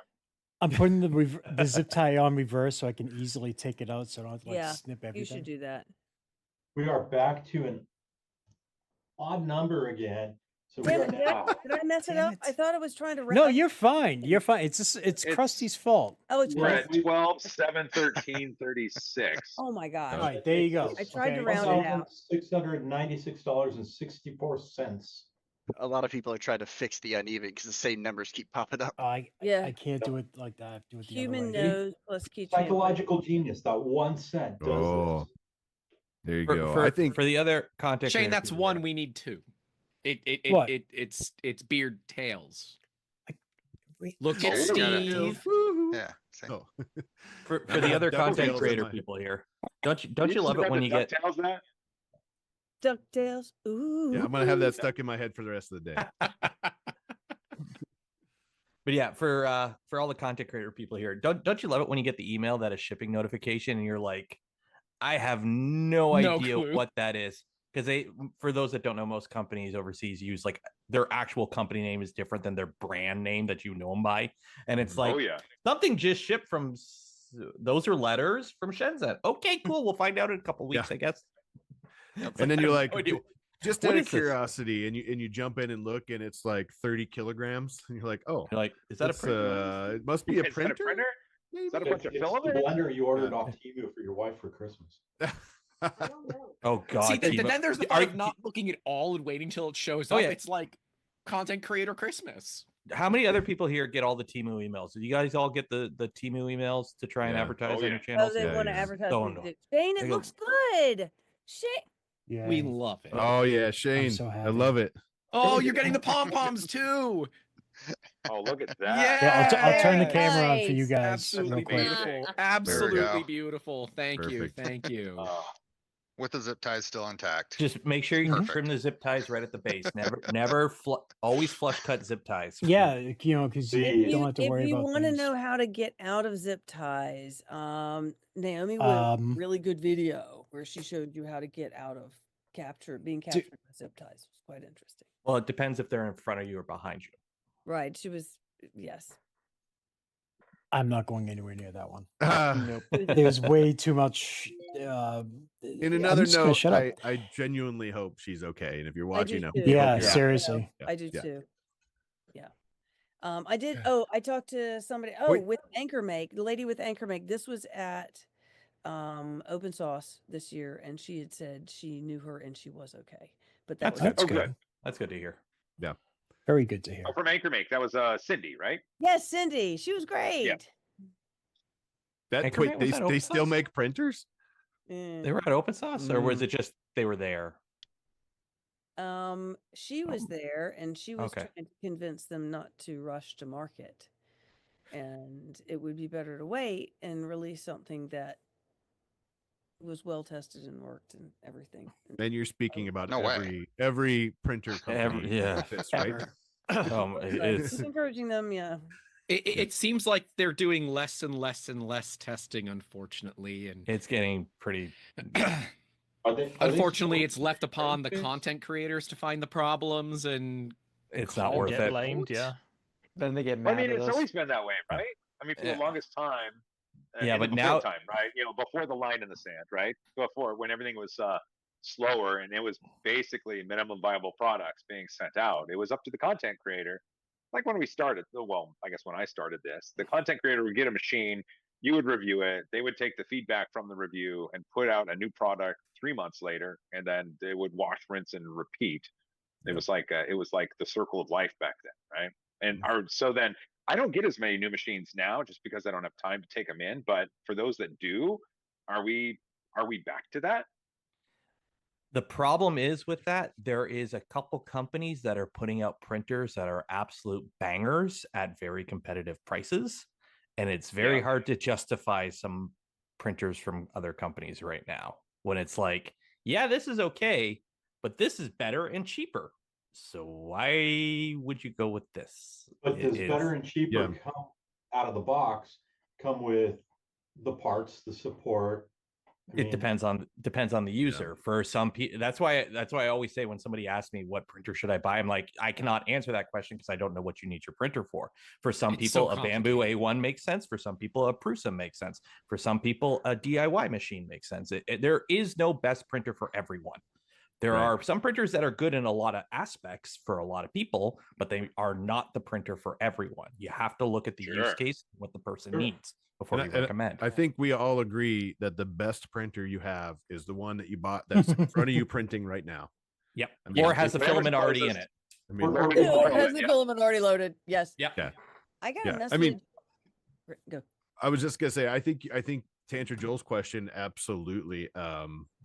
They're still sending stuff that's like, hey, let us know if there's any issues, but you don't have profiles or fully baked profiles. You don't have like the users, the 3D printer users right now that are coming in, they don't care about, most of them, I'm not saying all of them, don't care about fixing their printer anymore. They want a microwave that they put their food in and it cooks their food. And if you can't provide a printer that has a slicer, just freaking use Orca Slicer. We don't need 17 slicers. But anyways, if you don't have a printer that has a slicer with profiles that work at least good out of the box, don't send it yet. Like, people aren't gonna like it. They're not gonna be happy. I have a printer in the other room. I didn't do a video yet because it came damaged, and I'm giving them the benefit of the fact. But it's one that we thought was a unicorn that never existed. I think Joel said exists on Twitter. Oh, that one, yeah. Another one. If I had a traveling camera, I would show it to you. But a first look video is coming soon. It won't be a review. It'll be a first look. This is what it is. They're not ready. And I've told them, you guys need to take a couple months and bake this, because there's no way you're going to send this out and get good. People who are just beginning are not going to have a good time with this printer. Does it print? Yes. Does it need work? Yes. I literally told a company this week that they had their own slicer. And I told them the time you put into developing your own slicer, you should have put into tuning profiles, because that is what will make the difference. Because like I tell companies, I have more than once told companies, download Prusa Slicer, load up a Prusa Mark IV, and look at how many profiles are there. If you're not even half of that, you're just not trying at all. And these are the machines I use the most these days. As much as anything, because I can just open up Prusa Slicer and freaking load a print and run it. And not second crapping best on is, anybody, but the Magneto behind me that I was testing with to help Brian today, a perfect example of that. A expensive printer that is really cool, and it has a lot of great technology, but really bad profiles, or just okay profile. It needs help. And if they just spend 2 weeks, and they became okay, right? Yes, exactly. So if you just spend 2 weeks telling somebody to dial in their profiles, release those profiles, that printer becomes at least 75% better. You know what I mean? Yeah. But more specifically, pay somebody for 2 weeks to tune Yeah, things and not just rely. And this goes universally, right? This is not specifically toward any one company. Right. The content creators and the fans should not be your R&D department. Our jobs are not to do that. And when we continue to get machines that are 80% done, that have cool features, but maybe their SSRs get to 200 degrees Celsius, I don't know. We start to get really jaded to whether or not the companies can be trusted anymore. And that becomes a huge problem for us as like, I'm looking to spend non-trivial amounts of money on a FLIR camera, something that I should never have to buy as a content creator, because it's now been proven on multiple occasions we cannot trust companies to ship safe products. That is not something that we as content creators should have to do. It's not. It's not supposed to be our jobs. Conversely, though, 10 years ago, Joel and I were getting printers that you spent the first 2 hours of the build peeling all the coating off of the acrylic sheets, only to get into the bag to find out the balls were falling out of the bearings. They were the wrong size for the rods that were shipped, and they were rusty, and you couldn't even finish. I remember those days, man. Oh yeah. Well, what about wrapping your own hot end with nichrome wire? But I mean, look, the times have changed. I started printing in 2008, right? Started my first 3D printing company in 2011. So like I've been down this path too. But the times are changing. If companies are going to start promising these machines that work perfectly out of the box, and they don't, and all people want from us is like, do you recommend this? And this is just a first look, man. We're just unboxing this thing. And I know you get it out of the box. You're still peeling it out of the package and get a comment in chat. So should I buy this right now? And it's like, my brother in Christ, I don't even have it on the bench.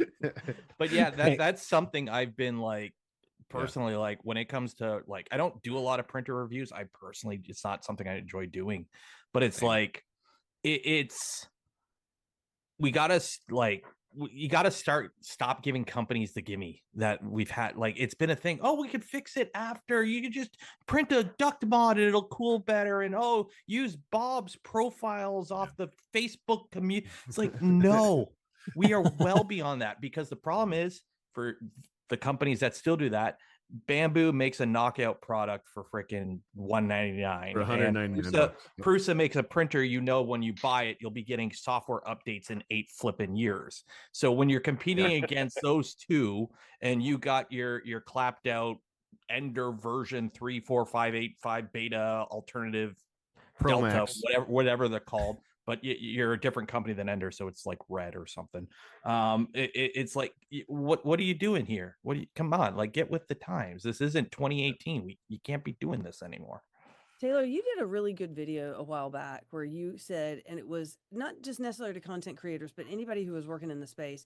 And this was when they were having the Ender 3 Pro for $100 at Micro Center. Oh yeah. And it was like you were saying, we are doing a disservice to future makers because we're telling them that this is a great deal and they're going to get a printer, and what percentage of them are going to get it home and they're going to have a hard time and just never do anything with it. And so you were like, everything should have ABL, and you just went through some basic things, which I completely agreed on. I thought that was so good that we need to do a good service. You can buy an inductive probe for $3 on AliExpress, pair that with a 5-cent resistor, and you have something that can bed mesh any flex plate, any steel flex plate. If in current year, if your printer doesn't have ABL, it shouldn't even be considered. Like, okay, yeah, Voron V0, but that's a kit DIY machine. And I'll be honest, if you can't manually level 120 millimeter bed, okay. But like for a consumer off the shelf machine, just look at what, like, again, I keep using Bamboo here as an example because look at the features what a Bamboo A1 Mini ships with out of the box. If you can't beat them on price point or features, you got to start over. You got to figure out some other niche here to work on, because like it's so competitive when, you know, that exists. It's so competitive. It's true, like, and it's hard for us not to say that the Bamboo A1 Mini or even A1 isn't the best beginner printer you can start with.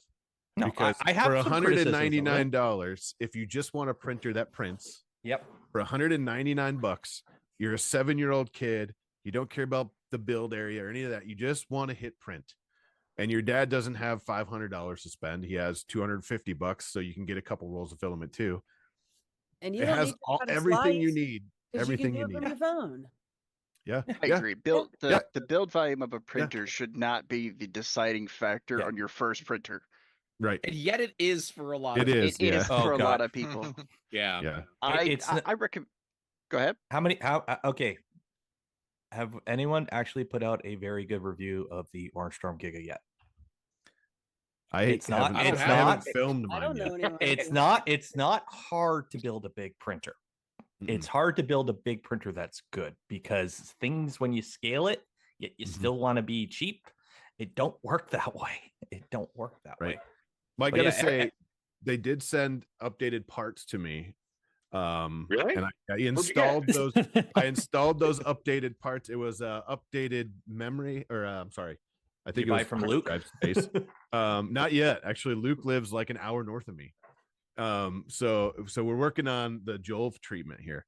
But Yeah, storm baby. but I gotta move it. So that's the problem. I'm in the basement of 2 flights of stairs. I gotta move that thing somehow. And this is That's- why I that's don't a- have one. Yeah, I because turned it down moving too. it.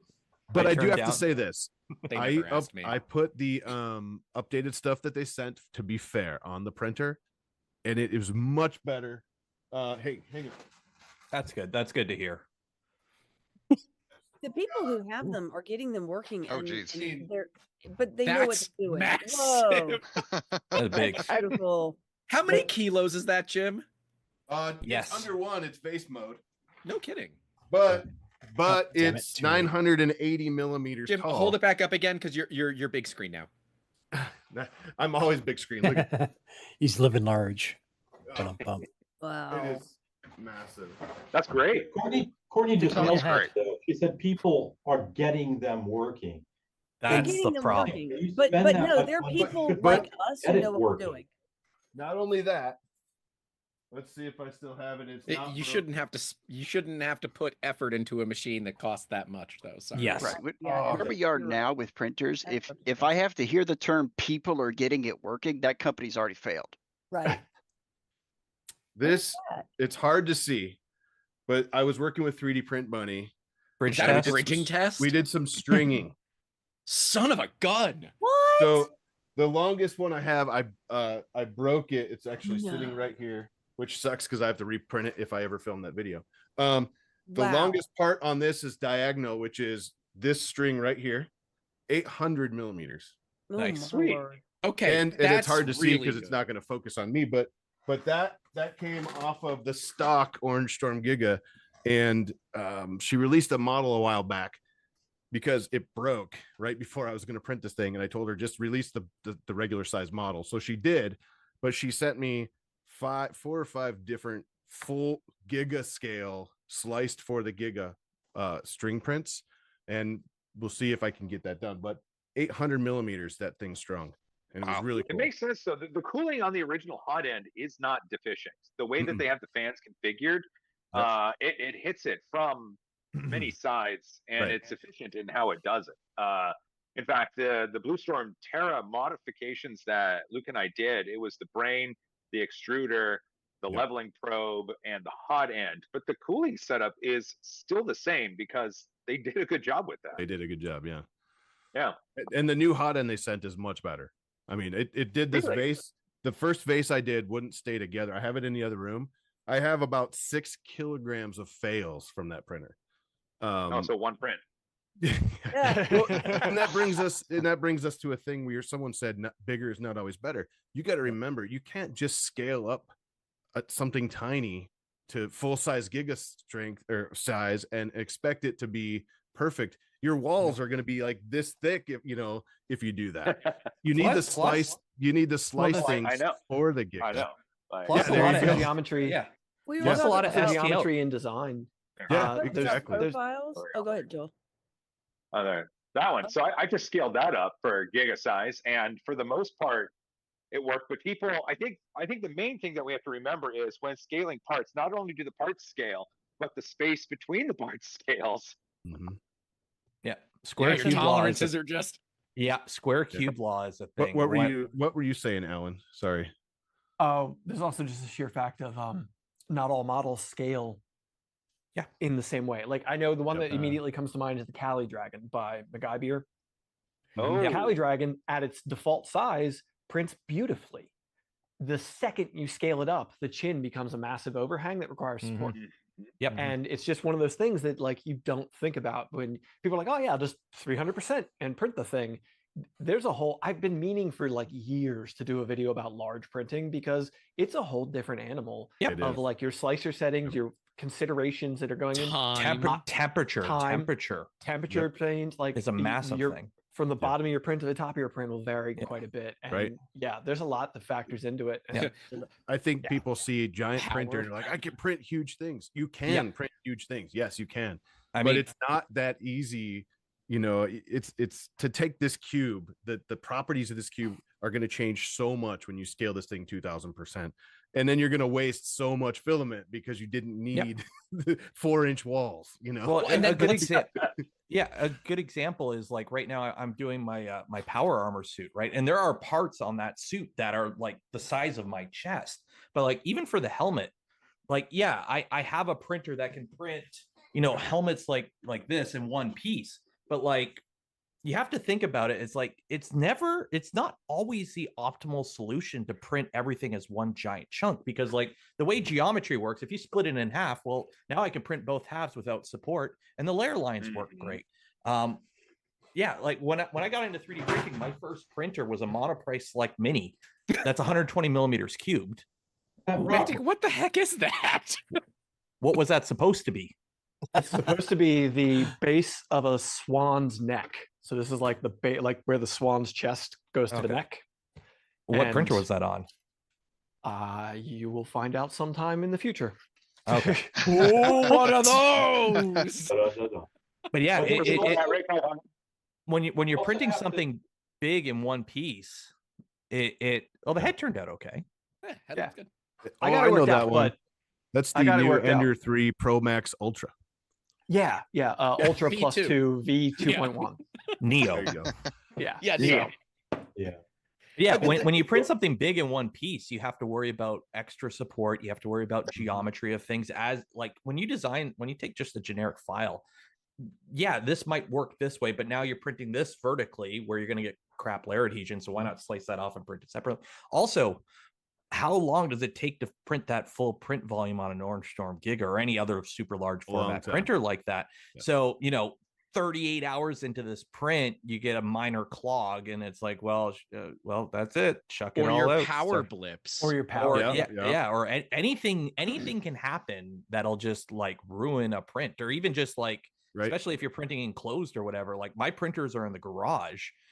All my printers are now enclosed in the garage, but they weren't for a while. So like, oh, hey, it's -10 out. Oops, I came home and I accidentally opened the garage door and let cold air into the garage, and my print just delaminated and cracked. Yeah. So it's like right away. Yeah. Oh, literally. Like you could hear it. You can hear it all. Yeah.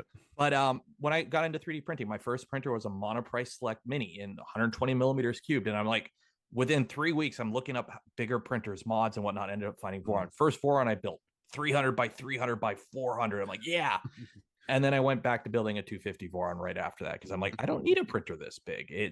Yes, the helmet is cool. People call them helmet class printers, but like, how many helmets are you really printing? Also, power. Right. The bigger printers have bigger heated beds, and only a couple of them. I know the XL does, but most of them, you heat the whole bloody bed for that. Thing. Yeah. And it's just sucking down juice. So yeah, you can print it in one piece, but it's going to cost you a lot more than if you print it on a smaller printer. The Giga, right, Jim? You've got that on like a 20 amp circuit, right? Yeah. Yeah, that thing's got 4 beds on it. I was gonna say, but the thing is, to be fair, when we started, a lot of us started, a 3-day print would have been like a 200% benchy or something. And if the power went out, maybe you're out, 400 grams or something of filament. Now, if the power goes out and you're printing a benchy. Oh, nice. Sir, that's a remix. That's bigger. I don't know if we're. No, he's okay. As long as he doesn't distribute the file, he's good. Okay. Yeah, this is normal. You versus the benchy she tells you not to worry about. Why do I feel like I'm gonna get a takedown? I have one that failed right here-ish. Yeah. And I love how there's still a hull line in that. There's still there's still a hull line. Yeah. But something to think about when you scale up is your overhangs, like we talked about, all your bridging, anything that is going to bridge gets much bigger. Yep. Square cube law. Square cube law is the thing. Yeah. But your materials properties also are going to impact any scaling as well, because like thinking printing an ABS with your shrinkage, If you take that benchy wall, that would be fine and your shrinkage might be negligible, and scale it to that size, you're not creating a lot more mass. It's holding heat. It's going to totally impact your shrinkage, your layer adhesion, your bridging capabilities. Yep. You have to print with like ABS and those materials. You basically want to keep your whole chamber hot as long as possible and let the whole print cool. Like for those that are printing ABS on a machine that's enclosed, do not open the door as soon as the print finishes. Let that chamber temperature drop back down to room temperature before you open that door. Because I've had prints. You could do that too. Yeah. But like I've had prints that were tall, skinny prints that like the print finished, and I'm like, great. I open the door, and all of a sudden, you just see the layers just go, and you're like, well. So it's a material thing. It is what it is. We're talking just remember, big prints equals big fails. That's what I mean. If you can afford to lose 4.5 kilograms on a benchy or something, go for it. The days of time. You know, like what were you saying, Courtney? About profiles and how profiles are really important, and that a lot of companies are releasing printers and they're not providing profiles, and how key they are. And 3D Print Bunny, you were showing that thing with 3D Print Bunny, without having profile specific stuff. She is so good at, when you get her model, provided you read the instructions on what to do settings wise, you are set. She's amazing. I was talking to Ruda of Prusa at the 3D Printopia this past year, and he was saying with the Mark IVS, he said, I really want, this is like my new mission, is to get profiles anywhere we can get them. I'll take them from Bamboo. I want good profiles. And so he said, I'll take them from filament companies. I'll take them from wherever we get, because when you load Prusa Slicer, we want there to be a profile there for whatever printer or material or whatever. And so he said, I really think that is key, and that's something that's not being focused on enough. Yep. Agreed. We'll see Agreed. more. Well, we just sent a printer back. I won't name any companies, but they sent us a printer, and I asked for profiles, and they sent me to somebody from the community that made a profile, and I sent it back. I was like, you've missed the whole bottom line here, guys. Yeah. And I was like, if I have to find somebody in your community that's doing jobs, if they're not on the payroll, you've missed something. Yep. Just an update, we are still at 12,730 with An 6 even number away from the goal. How long do we have left here? Is it 10 minutes or is it another hour? No, it's another 10. It's an hour and 10. Okay. But just so if you have to bail, if anyone has to bail out, if you guys have to go, if you have other things, don't feel like you have to be here for the full 3. I'm not trying to kick anyone out. I just want to let everyone know, because I do appreciate everyone's time. We still have for time helping for out. the nose print. Come on, let's do this. I know. Yeah. I mean, I think so. We got to tell people who have arrived recently what the thing is. Hey Shane, chat Joe in the background real quick. Just Which Joe? he already did 750 earlier. Yeah, he did. Yeah, he dropped 750. Yeah, how am I going to explain that? Yeah, Joe, do you want to drop another 500 for what? No, it's another 750. Well, it'd have to be 752. Well, he did a matching 752. 750. So technically, he brought in even more donations. Ooh, yeah. I'm gonna stay out of this one. Tell him it would have to be done on a Prusa, though. I was just gonna say, know. yeah. He has, you have one in the enclosure right behind you. Tell him. Well, tell him it's PR. I forgot my I had my open air Mark IV right over there. I could grab that. So yep. There you go. Okay, Well, he might be watching. Hey, I will. Okay, I'll tell you what. I still have the A1 Mini to give away if we hit 14,400. But if someone donates the 500 for Alan to do the filament stuff, I will give them an A1 Mini. Ooh. That particular person. You just have a pile of A1 minis in the shop right now. I do. And Just if a stack. Clarify, Joel, that's a single donation of 500. If you're not That's sure the what first this is, single donation of 500 so that Alan can run the filament through his nose. Yes. I will give them an A1 Mini for it. Ooh. Alan can get a PTFE tube through his nose. Mhm. It will be the first ever nose 3D printed. Is it a nose? Are we going to print the nose? It's a nose. Yeah, It's no. a nose. Nose, okay, Nose that's 3D one printed off. through a nose. Ever. First ever. That is totally worth 500. Everybody knows that will be the right thing to do. So, dog. okay, so next Rep Fest, Alan's going to have a hat with a filament spool. It's going to feed through his nose, and then Mitch is going to make you a backpack printer. So you'll be like the one-man band equivalent of a 3D printer. Better yet, you have to follow Mitch and feed it into Mitch's printer. Oh God! And then we'll get the guy with the filament grinder thing, and we'll just re-extrude it back into filament as well. We don't have that kind of time, dude. Yeah. We don't have that kind of time. That is the best sort of train. Yeah. Alan, are you rethinking the wiseness of? Nah. No, It's for charity. Not There's no even the wiseness wisest. here. It's accepting the offer to come on here and help us. I think he might be regretting that. There's nothing wrong with doing dumb things for charity. Because Exactly. So next Responsibly. when we were chatting about live streaming earlier, somebody in the chat was saying you can't be afraid to make a fool of yourself. Yeah, and they are 1000% correct. Yes. It's all Quite for the frankly, it's content. better when you do. Yeah. You know what? I might actually clip that, and then next time when I do this, when I ask people and everything else, I'll be like, I'll just use that as a direct quote. Yeah. What's the stream? What are they like? You have to make a fool of yourself. I 1000%. do believe you have the panel of people that are perfect for that exact quote, because none of us here are afraid to make a fool of ourselves. Yeah. Anytime I get hurt, I bleed, I cut wires accidentally. The donations go through the roof because people love to see. They love to see the content creators suffer.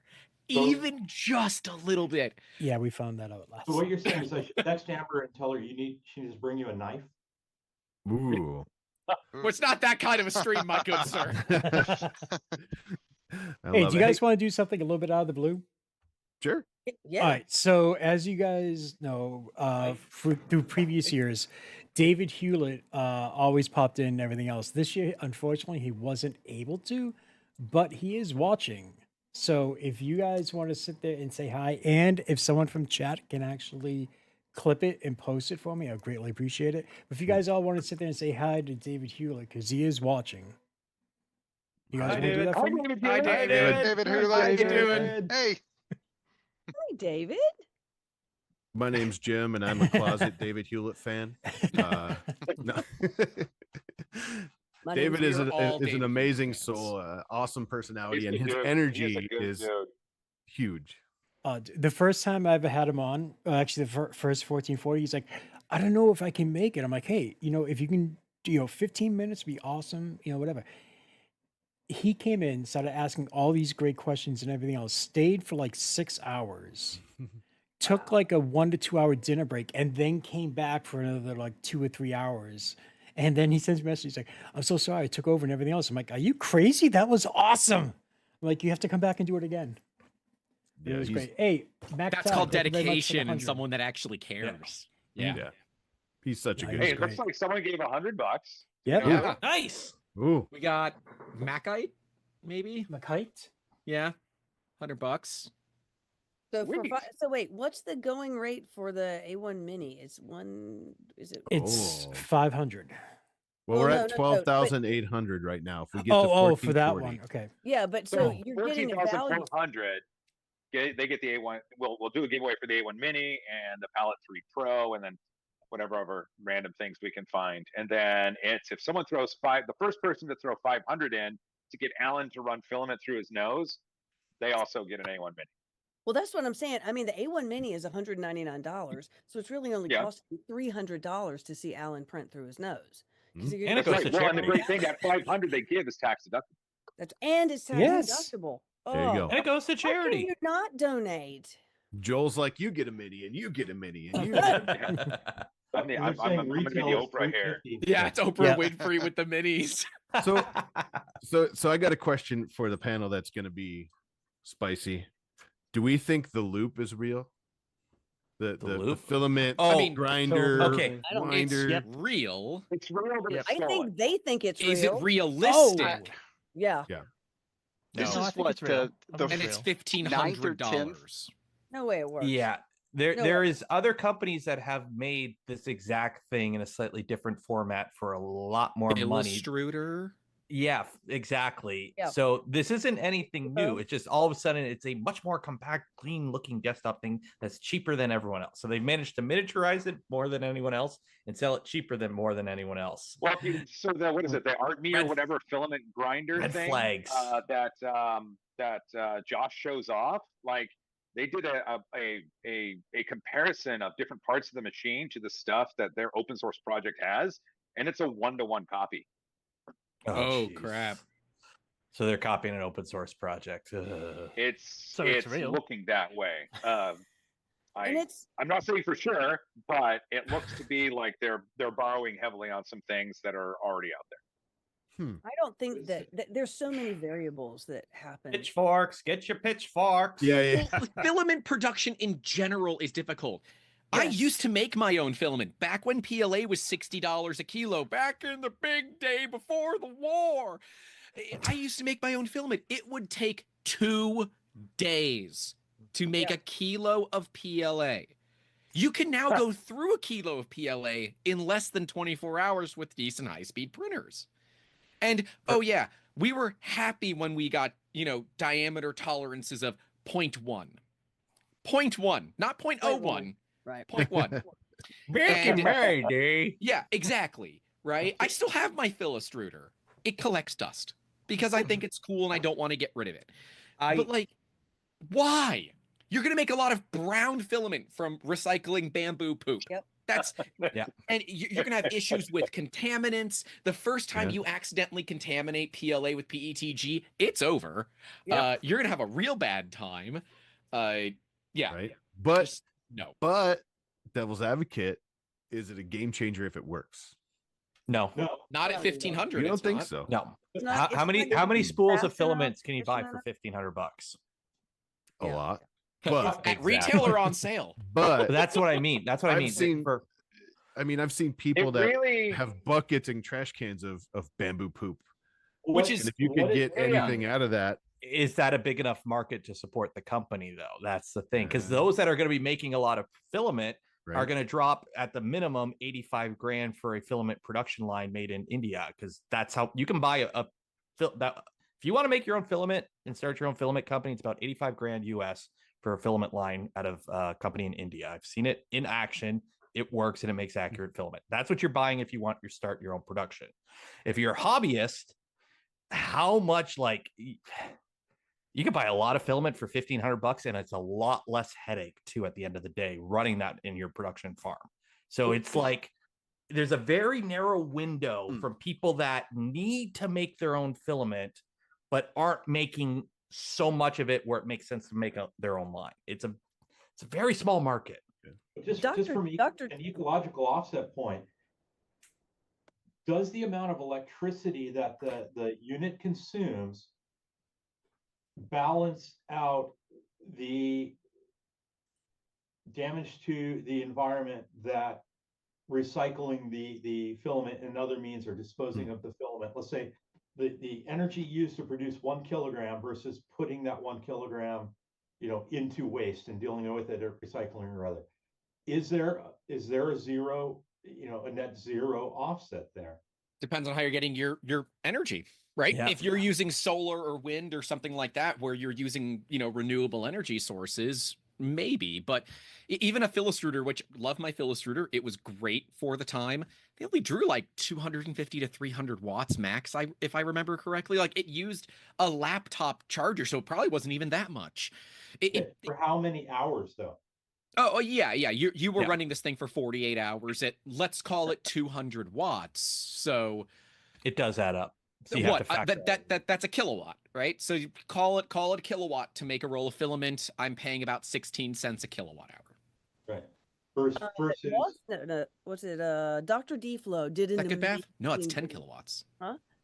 Dr. Sorry. D-Flow did an amazing video where he talked about everything, including, because not only that, you've got to grind the filament and then you have to dry it. You got to make sure it's dry. And then you've got to put through, and you need some virgin filament in there because he does this lump thing, right? Where the ground filament sticks to each other and you're trying to get it down there. And then he talks about, okay, well, maybe and then what happens as you remelt and extrude this, what happens? And he goes through this whole thing, and he's got and he has a makerspace, and so they do that. But after all of that, and they were having to man it and have somebody, because who's going to watch it? It's not just going to do this.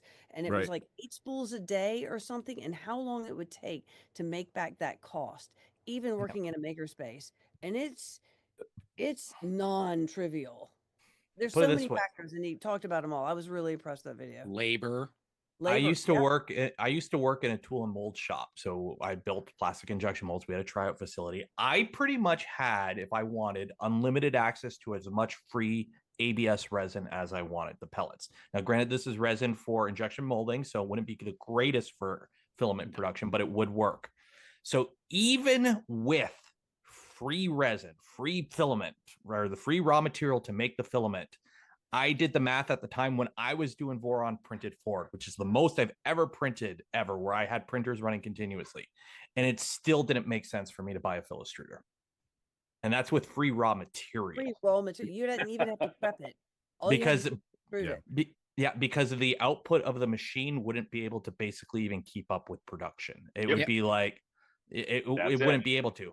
So I'd be running the machine for however long it takes to make a spool, and I would still be behind. So I would still be buying spools. It's just instead of, every 4th spool is free after I've paid off the machine and the electricity costs to make the spool, plus any potential headaches that may happen from, again, oh, you got to jam because, that there was a little itty bitty piece of something that wasn't plastic that got in your Bit of hair. your regrind. Yep. Anything Bit of dirt. nozzles clogged. And then there goes that plate of parts, and it's niche. There's a very slim line between Niche. That's it. where it makes Niche. sense. That's the perfect word for it. Like, honestly, I mean- the replicate, not recreator, yeah. the one that turns The pop pultru- bottles the into pultrusion. filament Yeah, makes more recreator sense, in my opinion, than grinding up benchies and trying to turn that into usable filament, because that makes sense. Kind of, you are taking a product that you're already reusing something. Or so yeah. Well, There's and you a- can this is accomplish yesterday. filtration with dollars worth of parts rather than that too. $1,000 worth. The of startup parts. cost is much less. Yeah, like that's like that kind of thing. That's something you would see, like, in it, like that was donated to like a school in Africa or something, where they're turning old pop bottles into that to make filament on site. Like, that is a much better use case, in my opinion, for filament production than a $1,500 vaporware machine that you can grind up crappy benchies and turn into filament. Like, yeah. So that's I don't disagree with anybody what y'all just said, including myself. I feel that way, but we are not the general public, right? That is So true. I think they wouldn't be doing this if the groups aren't blowing up with people saying we want to do our own filament and we want to recycle it. What do we do with all this bamboo poop? There is a market, but how big is it? I think my question is if it ever actually ships. I mean, that's my, It will probably ship, but will it ship enough, right? Will they ship enough to sustain their business model, right? And Plus- honestly, some of their marketing tactics have just kind of rubbed me the wrong way with how that they've kind of taken the video that Uncle Jesse made and cut it up so it was very different from what it actually was, and how that video was live, then it wasn't live, then it was live, then it wasn't. There are just a lot of things there. It's like, all right, you guys had the opportunity here to change it, and they didn't. Like, they invited me up to their Boston headquarters for their thing, and I said, hey, pay my airfare, I'll cover my hotel, just pay the plane ticket, I'll be up there. Oh, we don't actually have any finances for that. I'm like, well, then why? You know I'm not local. Why bother inviting? And then they canceled it at the last minute. Yeah, they canceled it. Yeah. And Plus, they did put out a video, right? They put out a video showing prototypes functioning, but what they're doing is, and I don't blame them, because manufacturers do this too, right? They're showing us Cinderella examples, right? Perfect. They're feeding it good ground material. They're not measuring filament diameter. They're just showing, oh, it extrudes. Great. I'm happy about that. But is it consistent? Is it going to wind the filament correctly? I know Stefan pointed it out. I forget if he did it publicly or privately, but if you go on their website, which I loaded up right now, looking at it, they have a 0.01 millimeter precision, but the calipers in the image directly next to it show the diameter at 2 millimeters.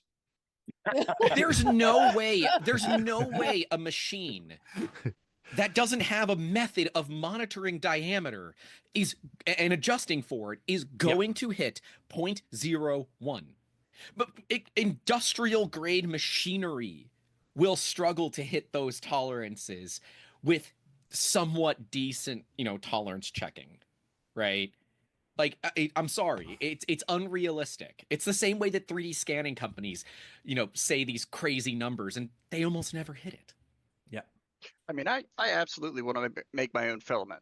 Absolutely. I jump at any chance that I get to go anywhere that makes filament just so that I can be involved.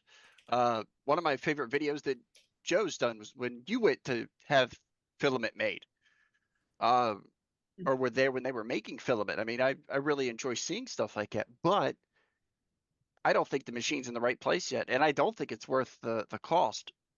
Well, not to say that the scrap and the poop and the benchies and the coins aren't a problem, that we've got so much of them. We definitely need a better way to deal with that, but I don't think this is the answer.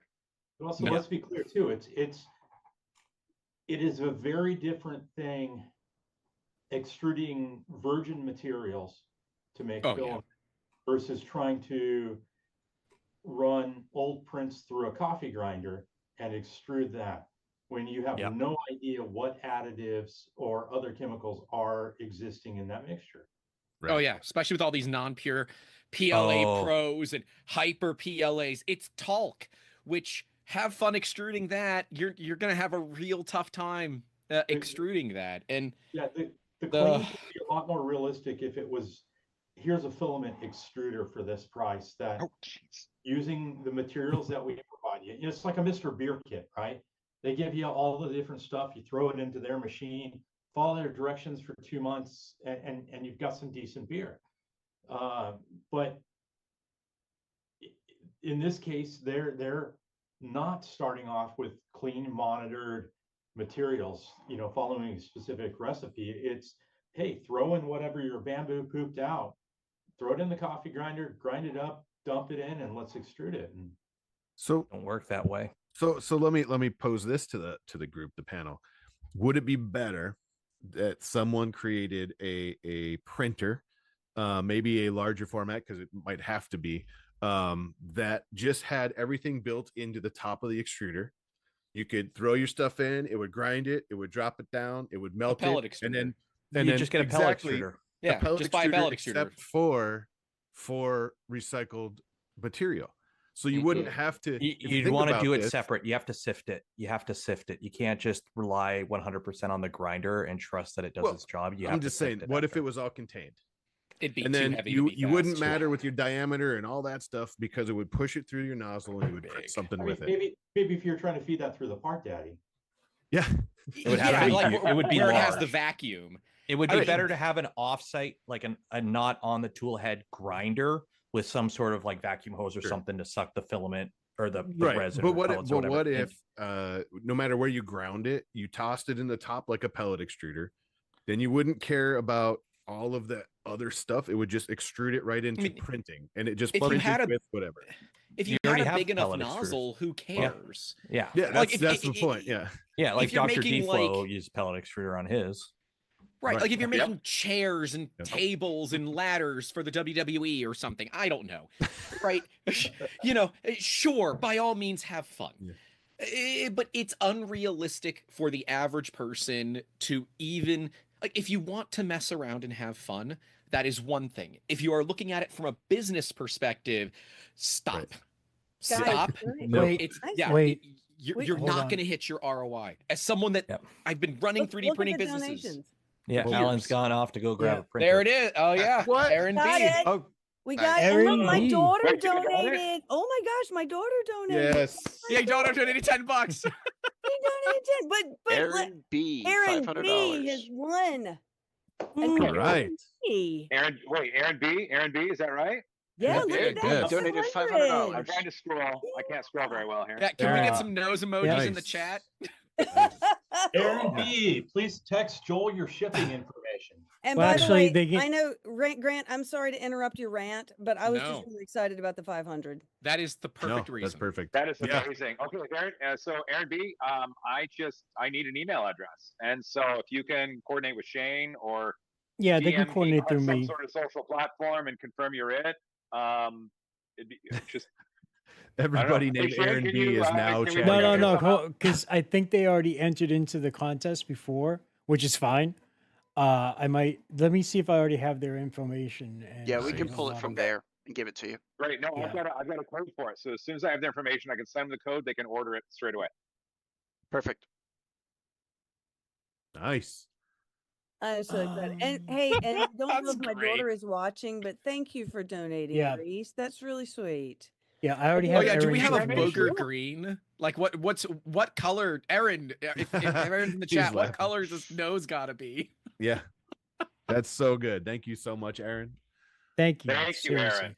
Thank Oh my you. God. We're at $13,300 at $360. Ooh, we are dangerously close to 1440, which another A1 Mini and a Palette 3 Pro, two separate people We're- win those. We're $1,100 away, and this group here has 45 minutes. Yes. We'll make it. Let's do it. Insane. Should we all do like social blast quick? Nah, no one pays attention to me. Like, Nobody at all. hey, No one listens. Jolt.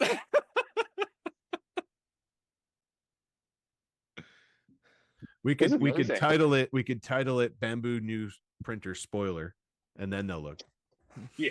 YouTube's Oh, been but see, recommending I should. old Then it's videos got to be me recently. that I posts would it, just right? get the box. Yeah. Hey Joe, go get a bamboo box and just mark out with a marker, like cross off A1 or whatever it is. And like so The good. bamboo That'd be nose amazing. one. Bamboo nose one? Yes.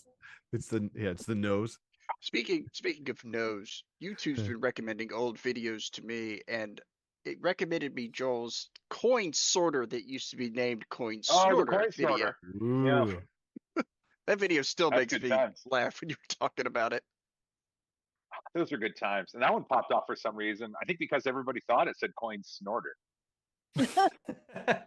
Those were good days Alan. of YouTube, man. I miss those Yeah. days.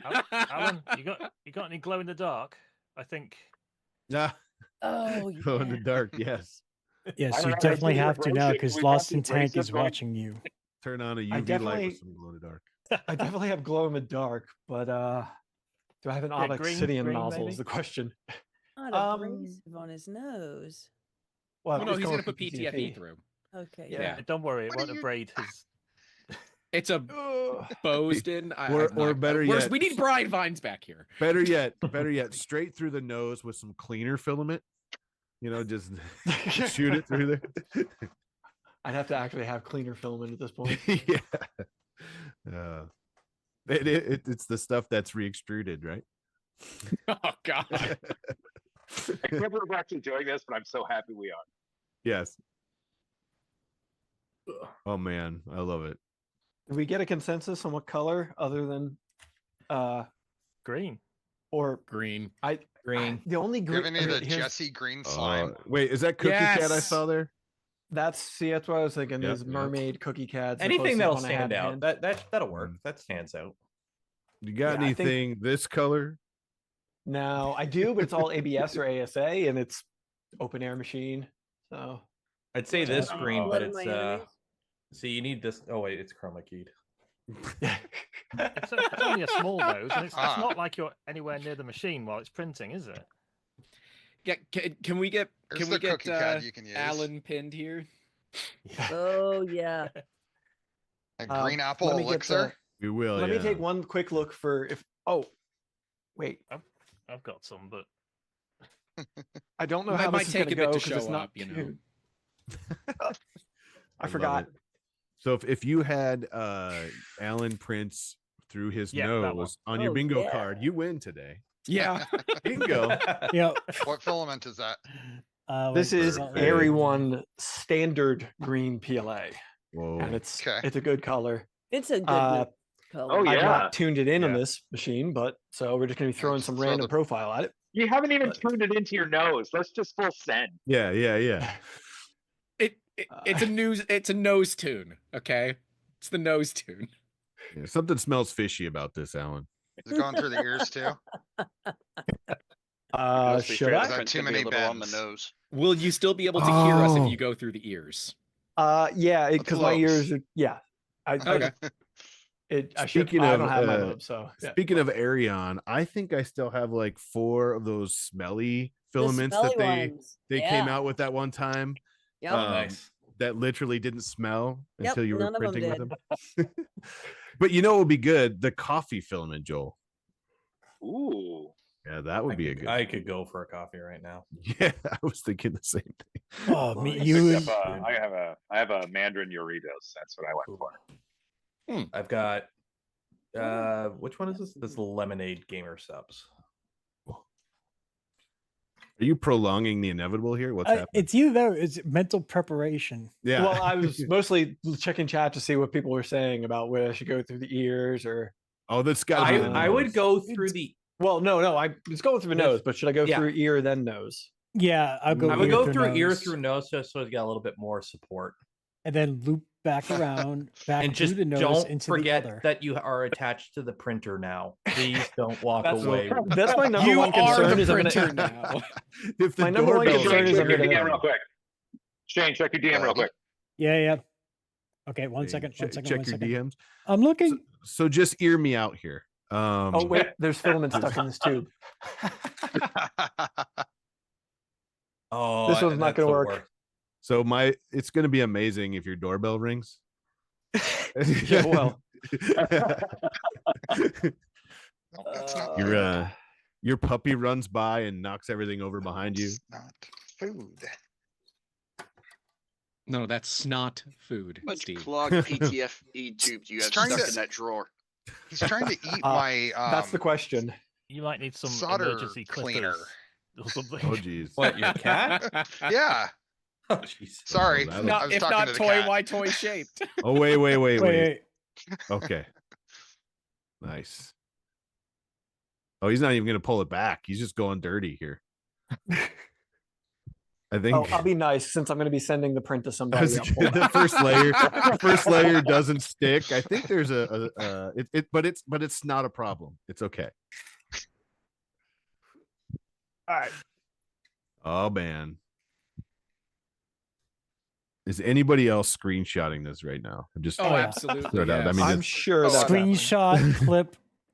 We are OBS is making recording. history, folks. I'm gonna try to turn this into a model. I'm getting screenshots. We are. The screen's asking. I to just hope we're continue. not scaring There you the go. hell out of the cosplay and prop makers who are coming up afterwards. Because then we're like, oh god, what the Yeah, hell it's do gonna we be a have to tough. do? It's gonna be a tough act. to There's follow. money to be raised here. They got to work on it, you know? you just blew my pigtails out of the park here. I don't even know. Zombie Hedgehog, thank you Alright. for the 1440 donation. Anonymous, thank you for the 4560 donation. How we got to be getting close to the 14,400, right? We're at Just under 13,420. 1,000 off. No. Yes. Jesus. The screenshot I just got. With that look on your Yeah, face. just yeah. So when people are like, hey man, how was the show? I'm just gonna use that screen cap. Oh no. I believe this needs to be tweeted immediately. The 6 people who look at my tweets might react. The things we do for don't worry. charity. The bots will All like it. Don't worry. All right. Well, I've cool got. thumbnail, Alan. What's that? I said, whoa, that's a cool thumbnail you got right there. Yeah, heck yes. Let me see if Please I don't can. sneeze. Okay, you so sneeze, I've got, no sudden head movements. I'm gonna share my screen real quick if I can. I don't know if that's working or not. Oh wait, you kidding me? double click. My Wait. Instagram Okay. post just got No, it tagged as should. There we go. NSFW. So here is our nose print. It is Oh. a nose keychain, and it's I don't know exactly dimensions. What 55 by 39 by 32, so benchy-ish size. Yeah. Stand And there for 18 I minutes. sliced it. I sliced it already to speedboat benchy rolls. So 0.25 millimeter layer height, 10% infill with a line direct to linear infill, reduced, 0.5 millimeter wall thicknesses, and it's at 16 minutes on the Prusa Mark IV. Never run this filament on this machine before, so we're going to see how this goes. Send it. Send it. Do you need to clean your bed first? I did already. Yeah. So, He'll be fine. Okay. He'll be fine. How do I MK4S is unstream quite time? a speedy machine. It's not. Yeah. It's not a problem. Yes, it's not a problem. Well, if anyone knows it, it's him. Stop share. There we go. Yeah. Okay. Okay. Now we'll see how this goes. Just remember, it's gonna tug, so you might want to. I'm looking forward to the speedy factor of this because I did slice it to be pretty quick, so it's going to be. So we now know it's going to be the most popular segment of the entire 1440. Well, PTFE We're also going to see a little bit as filaments going through it. That's going to drive him insane. He will sneeze. Bob This, Carn says, "Don't forget to wipe the nozzle." I'm just going to screen cap this for Joe. I think he already blew it out. All right. Yeah. Let's see how long. Oh, you better sip a beverage while you do this. You don't want to become dehydrated. Yeah. I mean, yeah. You had a perfect opportunity to use PTFE as a straw and you missed it. See, here's the fun fact for you. Because my nose is already so large to begin with, I have to tilt a can to the side of my nose whenever I drink. So now I just extra have to because this addition going on. I feel your pain. Oh dang it! I'm What's so happy right what's now. the new 1440 Twitter handle here? The At underscore real underscore 1440. There was nothing wrong with the old one. It's just I lost access to it because of an old US. Say that one more time. The underscore real underscore 1440. Is it food safe? It is not. I don't think this is necessarily food safe. I don't think the FDA would FDM approve of printing this. isn't food safe. Ah. Now $970 away from the 1440 gold though. That's okay. I sent the screen cap to Joe. I'm like, hey, congratulations. Stupid stunts with Prusa printers. Is At this some the point it'll get weirdest going. thing that's ever been done with a Ever? with a Prusa 3D printer? I think we're Probably up there not. like on a new level. I'm worried about there's things that have happened in Prague that no one will ever know about. Oh In yes. Sydney in What happens in 87, Prague thank you stays for in the Prague. $10. I don't know what to say. All right, bed leveling.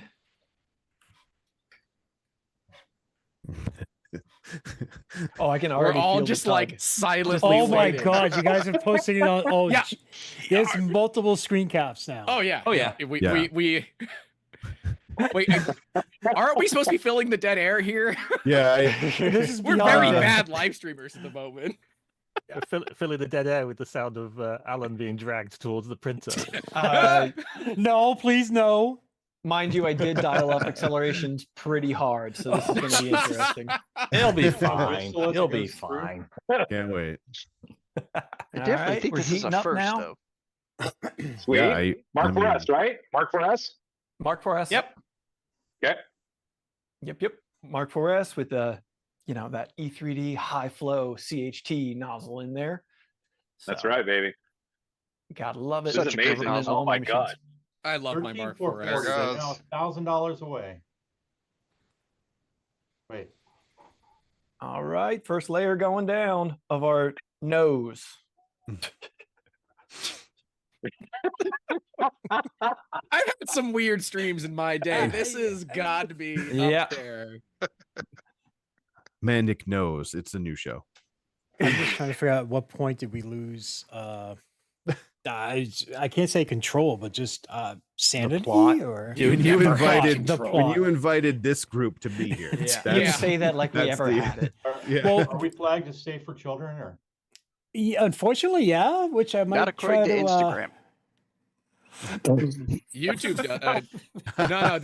This should not be YouTube Kids. Yeah, this is not meant for. Yeah, kids. this isn't YouTube Cares. You could swear. You Oh. could say butt. Yeah. Filament just grabbed a hair on my neck or something. Oh, Lovely. Pulled it into See? the Bowden tube. But Actually- that also makes that Oh, print more valuable because it has a part of you in there now. Oh. Right. Actually, if it's You're dry in part your of the garage, you printer might want to now. you might be getting electrically charged too if it's dry in there. Fair point. It is not. I live in static Portland. electricity building up. Yeah. Oh, I live in Portland. It is not dry in here. Yeah, true. that is the nice thing. It might be like 10 degrees Celsius in my garage right now, but it's like 20%. Team fighting to sneeze already. 100% pulling me toward the machine. Lost in Tank is helping out. He definitely needed some Capricorn. Lost in Tank, on can that. you get a nose Amazing. printed with a little bit of sticky on it So faster? if you turn your head the right way, it looks like the filament's just coming right out of your nose. Yeah. I mean, So just there you go. Oh, there you go. There you go. Oh. Yeah. Where's that coming from? Oh, Alan? Oh man. Perfect I'm just trying screenshot not to right layer there. shift it at this moment. Yeah. What's that disclaimer they always use? This is done. Don't by try trained this at pro- yeah, home. don't try this at home. This is trained professionals. No noses were Uh, harmed in the. Well, I don't know about none. This is Yeah. very much a fake it till you make it on the professionalism right now. We're Hey, maybe this will professionals. make the print look better. You never know. Yeah. Hey, It's like remember back We in the might old have- day where you put a little oiler on your filament to There you before it go. comes in, There and you now go. it's A whole new argument to have about snot in filament. Can't We wait. we if this does improve print quality, what does that mean for the industry? It means Lot us more nose farmers have to piercings. hire a Huh? bunch of people with piercings to I was- sit in our farm and let filament run through them. It's a whole new I job think market. as far as like content creators go, Alan, I think you're in a minority here. You know, be like, look, I Yeah. did this for this printer. I could do it for yours too. It's gonna take a donation and some money on top of that. Is anybody else thinking of all the aromatic filaments they've ever used right now? yeah. You know, Can we say That this is really, organic print? That really makes sense. That was for Brian, by the way. see, This yeah. somebody just said in chat, this is the clip we will show when everyone asks what happened to the hot rod hippie. This is how far I have fallen. Whatever I happened to should've that guy gone that back made to the car hedgehog. content? Yeah. Man. His job.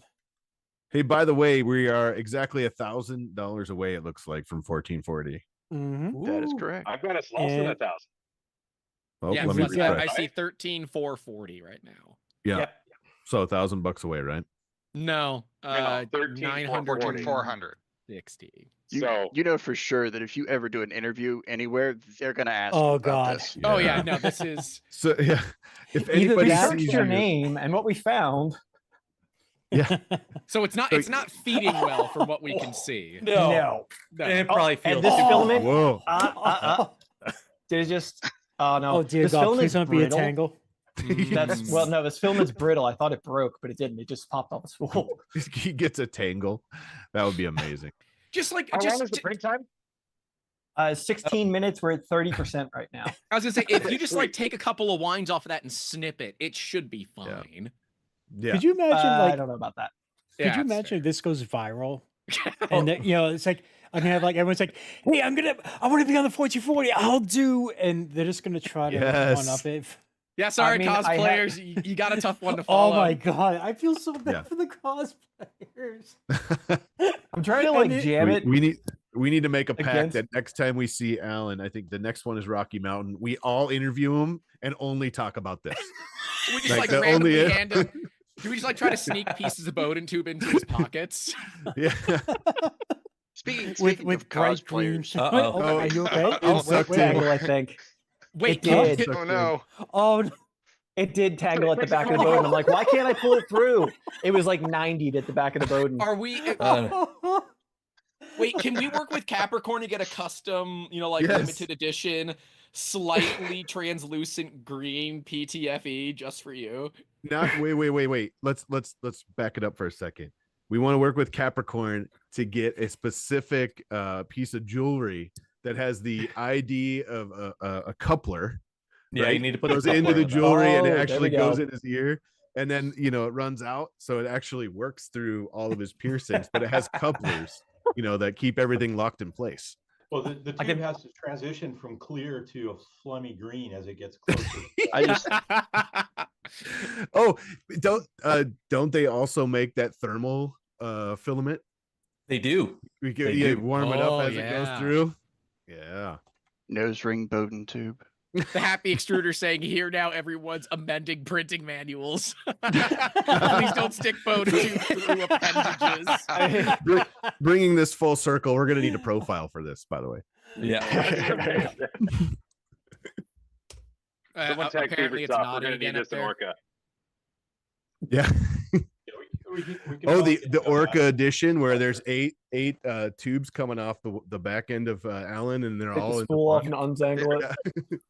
I Yeah, you can't. I might can't be- see the filament is the problem. People Oh, are like, it's all untangle it." tangled Like, up. It's all yeah. tangled. It's You might be better off letting the PTFE hit the end of the extruder. Then it'll just pull on the end. oh, that's a good point. And his nose. No, he'll Well, be no, it just won't stuck pull as down. much. No, it won't. actually He's right. pull It as won't. much. Where's the fun in that, Steve? Oh, I see what you're saying. I see. You need that cap that comes with the that's for the MK4. So The if screw-in we have cap for this- the Bowden. I mean, I have it on the Yeah, but it'll just enclosed get one. caught on the edge. It'll be fine. Has anybody else put their 4S in an enclosure yet? Yeah, mine is the one yeah. right back normal- there behind the My machine. normal Soon. four Right is there. enclosure. Did you have to reprint your filament spool holder? Because I bought mine with the Well, nozzle the other there's day like a and it was- different. It mounts differently on when it's in an enclosure. It has its own little mount. It has its own mount that goes in the corner, and I have. You can actually see a spool Two. sitting on top. I have a roller set up on top of mine. Oh, okay. Actually, I was printing this and it finished this morning and it had hit the spool. The fan had hit the spool. So you're Yeah. right. Yeah, that my it fan hit the does- spool It this does morning. slightly interfere. Oh, Yeah. This is the first time this is one of the 3D sets boat. Oh, but the it's spool tall holder enough. in the enclosure, like on the side. Yeah. Yeah. Oh, Yeah, I can't put Yeah. the 2 kilogram rolls in there anymore now because it'll definitely hit it, but it hits the single roll now too. I've never had that happen, but I don't think I've ever printed anything tall near the front. So So if Alan tried this with an MMU3, Yes. buffer back up into his nostrils. I say whoever wins the Palette 3 Pro with the 8 filaments, we run it through this. You need I'd be 8 deaf people by the end with of it. 8 noses. Yeah. It looks like it's about Vibration. 51% complete. 57%. 57. Ooh. Okay, roll it down.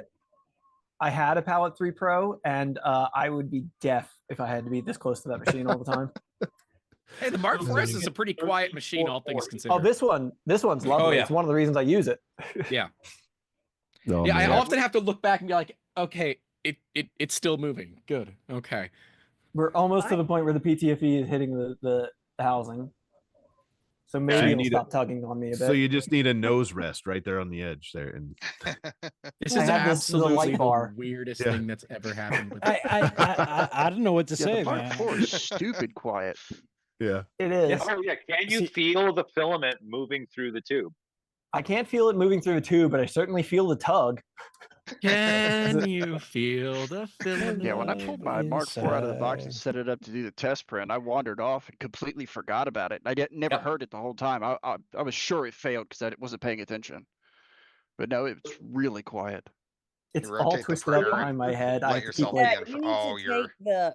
You need to, because it's coming off, but it's winding. You need to pull the Yeah, it's winding around off It's the winding spool around. instead of You the need spool to- moving. pull the spool I- off. And I know, but it's At- fine. at this point, We're you at could probably just- 66%. yeah, at this point, you I'd could probably cut just a bit cut of the it. filament off. Yeah, just Yeah, cut just off the snip it, spool call and it leave it. done. But you know it's gonna just like it's gonna be so close to the end. Yeah. Yeah. Yeah, I don't want to risk it running out. Then we have to do it all over again. We're all enjoying Yeah. your suffering. It's fine. I know. a trained monkey dancing for the whatever. Hey, it was Yeah, worth look, it for you charity. know, but For pay, yeah. we put For our pay. hair in pigtails. You know, you work with what you got. I'm For dialing up those speed a enjoying bit. the suffering, watching along. the Dialing up nice the speed get of away it, he from the says. goal. Famous last words. You look so much like Barf. I mean, it really does. It's uncanny. Grant, it's great. It Looks really painful. is. It's Yeah, $500. I'm Following realizing how that. much like Barf I look like right now, and I'm a little bit Yep. upset at this. Wait, the I didn't dog, notice the until character you from said, you Spaceballs? said it. Yes. Yeah. With Ah. the little pigtails. Mm-hmm. Like, There's been so many Spaceball references. I'm gonna have to watch that again great. Oh, Sure. it's mandatory. Yeah. Home the between desert. today and yesterday. I I just wish I want could to do move the camera right now so you can get a close up to see it tugging my nose because I can see it. Oh no, we can see it. Oh, we can Oh see yeah, it. oh no, we From the other angle, believe it's me. probably going. Like in fact, I'm gonna make sure this I mean- is in like HD so we can get the full effect here. To be honest, And, this isn't the worst tube path I've ever seen. I have the Magneto back there. Oh, Shots fired. He's not Hey, wrong though. I just If want to do a anyone has wellness used check. it, come on. Doesn't Yeah. that sucks? I just want to do a wellness check. Lost in Tech, did we traumatize you? There's multiple No, no, eyes no. on there. This is You got this more is eyes. just another day. Oh, just another day. What the hell are your days like? Well, I We're at a can't go on 3 camera, googly so eyes level, people. Level 3 googly eye. let's be fair. He's a fish Covered. that likes 3D printing. Yeah. Yeah. You know the He's got to goldfish keep his trick. eye on us, you know. You know the goldfish trick where you swallow it and then it comes back up. Will No. you do that for $500? Nobody. How do you do that trick? What is this? I've not People heard of this. swallow a goldfish. No. And then Wait, who swallows a goldfish? Who does this? All Not right, I. Don't when we swallow are done with the goldfish. stream, go look it up. Yeah, I've seen don't it, though. Swallow a goldfish. do not try and then that at home. Get it back. You tried that? Was Nura, how many warnings get put in 3D printer manuals for this? All right. Oh, Alan's coming with some clippers. All right, he's Yeah. cutting Let's the see if I can filament. straighten this out a little bit. I'm worried it's gonna bind up and stop. Can you wrap it around your neck like a necklace? That's where I'm headed. That's a- Yeah. Oh, yeah, Alright, it's a yeah. necklace. A Not true I- 3D wrapped printer around, but Is Ruby aware of so- what you're doing right now? No, it just Ruby's looks not like you're here. actually extruding Oh. snot. Just so you I know, am I, supervised. Yeah. I did text Mickey. I'm like, I think Joseph might have started Oh, something nice. with the donut. So I sent him the whole picture and everything else, and Mickey's like, "Oh, perfect, gold." Alan, take the reel off, right? So we can all screenshot, and it looks like it's just coming out of your head. Take the what? Oh, Take the yeah, yeah, spool yeah. Take off. the reel. Yeah, there you go. Let me hide it behind my head. Perfect. Oh, yeah. Yeah. Yeah, Oh, man. perfect. Good gravy, dude.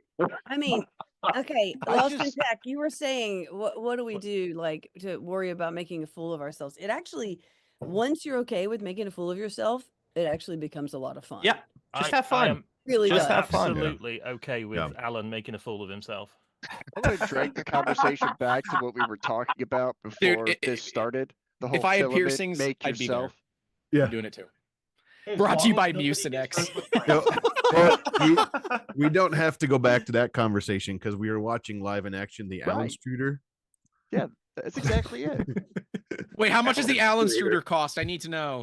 I mean, I know $50. I know it's $500 a run, but like, how much to get Yeah. my own Allen Struder? Just wait till we You can't tweet afford about it. it on Kickstarter.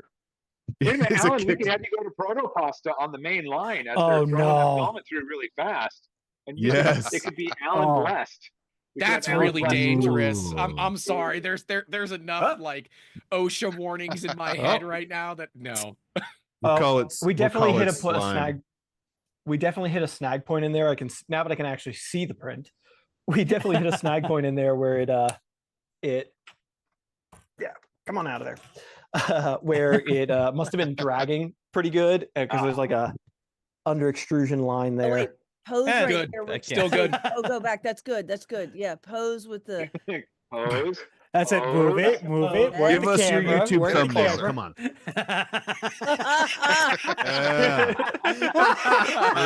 Work it. Burrow. Oh. We need this because okay. Oh, it's so good, so good. You've done this once or twice. I have no idea what you're talking about. I think you could do my thumbnails. I'm just gonna throw it out there. Honestly. All right, we got a nose out of my Oh, nose. that is amazing. All thanks to Joel, the $500 donation from Aaron B. Yes, thank you, This is the Aaron best B. $500 for this. ever. $500. I And I mean, sent the code to Aaron. They've got the code. They can go get themselves some good stuff. Hopefully, Alan can send them that print. If they I was want gonna it. say, Joel, if you can get me their info, I'll ship it. Wait. Please tell me that's a nose whistle. No. It's a nose keychain. They can have my Okay, nose on their keychain. Though honestly, on camera right now, it looks like one of those. That does truck not nuts. look like a nose. I was really hoping you could blow your nose on stream. No, thank you. I Alan, can't blow thank my you nose so anyway. much. so many firsts, right? You have to Yeah. hold your nose to blow your nose. Is it? I think it's a very similar size to my nose. Yeah, it really Hey, Krusty, I is. think your mic is Yeah. cutting out, or it's bad. Oh my gosh. The 3D scan. Yeah, Oh, dear I Lord. lost in tech 3D scanned my my nose. And I didn't even know it. All right. Oh man. Thank you, How- Aaron B, for putting me through that. We have I 15 love minutes to try to figure out how to top that. I don't know if that's gonna help. 15 I don't think we minutes and you can. got $960 to go. Oh. So what's the deal? If we don't hit it in the next 15 minutes, the 1440 goal, are we still giving away the stuff, or are we saying by the end of the night? Well, if we don't hit the goal, then at the next event, Grant gets flogged. Oh. You know, That's a little drastic. But then Yeah, no one's whatever. gonna. If the goal is 14,400 by the end of the stream, Yeah. then as long as that's hit before the end of the No, stream, this is next year. Shane knows that at least the A1 Mini and hopefully and then the Palette 3 Pro are there for giveaway, and so when that gets activated, he can make it go. If we're Yeah, not I mean, there. let's it's, do it. it's however you guys want to do it. It's fine. Okay. And like, if we do hit it and everything else, I'll get everyone's info and then I can DM it. Because when they fill out the forms, it says, there's a little small disclaimer saying you are providing your information to shipping, blah, blah, blah, blah, blah. Yeah. Perfect. The official legal terms, blah, blah, blah, blah, blah. And I'm also good with if we hit the 1440 by the end of the stream, Palette 3 Pro. That's so is- nice. Sweet. So how do we step it up in the next 15 though? I need Buddy, a map this after that. was yeah. Everybody's like, we're playing truth or dare. The one friend just did the crazy dare. Everybody just quit. That's what just happened. Yeah, that was the game ender. That right was there, the wasn't it? proverbial flipping of the Monopoly board. Okay. Again, I'd like to preface the next panel that comes up. God help you, cosplayers and Hey, what is the makers. next? Oh, the next panel is a cosplay panel. Yeah, The last panel. They're gonna have a. yeah, they're it's gonna the have last panel, lot of and time then to there's a wrap-up show. I don't know how long that's going to be, but we'll see. Because if everything goes according to plan, I should be going to bed at 3 a.m. A Yeah, little without, early. with, I mean, without that's flight like costs. that's standard for you anyway, isn't it? That's a sad thing. Yeah, it is standard. Because right So now you can it's- go to work tomorrow. You shut the. Oh, I took the day off to recuperate. Yeah, everyone contact, Prusa. Where's Shane? I needed him for something. Actually, I got Yeah. a phone call. What the hell, man? We have 75 contacts. I wanted to say the Palette 3 Pro, because there's a lot of multicolor printing, right, with Baby Lab and other companies are coming out with it. But one thing that the Palette 3 Pro does really well is you can make patterns, right? So you just take 8 filaments and put them in there and say, I want 10 centimeters of each and put it in a pattern. It will make you a spool of custom filament with 8 spools in it. So that, I mean, I've done some really neat things with it. This one's hard to tell, but it's a couple different shades of purple. But that's one of the things it's really good for doing, and there's nothing else that really does that. So I love my Palette 3 Pro for that. It's not as quiet as some other printers, but yeah, custom spools. And when it does it, you don't need a make it loud, computer right? or anything. You can do it right from the device. Exactly. You go through, you tell it how many centimeters, what pattern, you do whatever you want. Yeah. And 10 centimeters, I think, is the minimum length, but that's still not Yeah. bad. Yeah. And you don't even need a printer to do the spool drawing like that. The Right. custom spool, you just run it on a Right. bench. Right. Yep. And I want to You say can do one of these Sunlu things too, right? But not as nice as the palette. Yeah. It's going to be, yeah. If It's you a lot want to more manual process. if you want to splice Oh, stuff yeah. together at the end, but yeah, this is easy. You end up I do have to say using a it bunch of those literally has never been consumables. opened. So it's brand new. Oh, nice. NOS, This- new old if- stock. If you ask me how to throw away $800 or whatever it was, I could take a picture of this box and send it to you.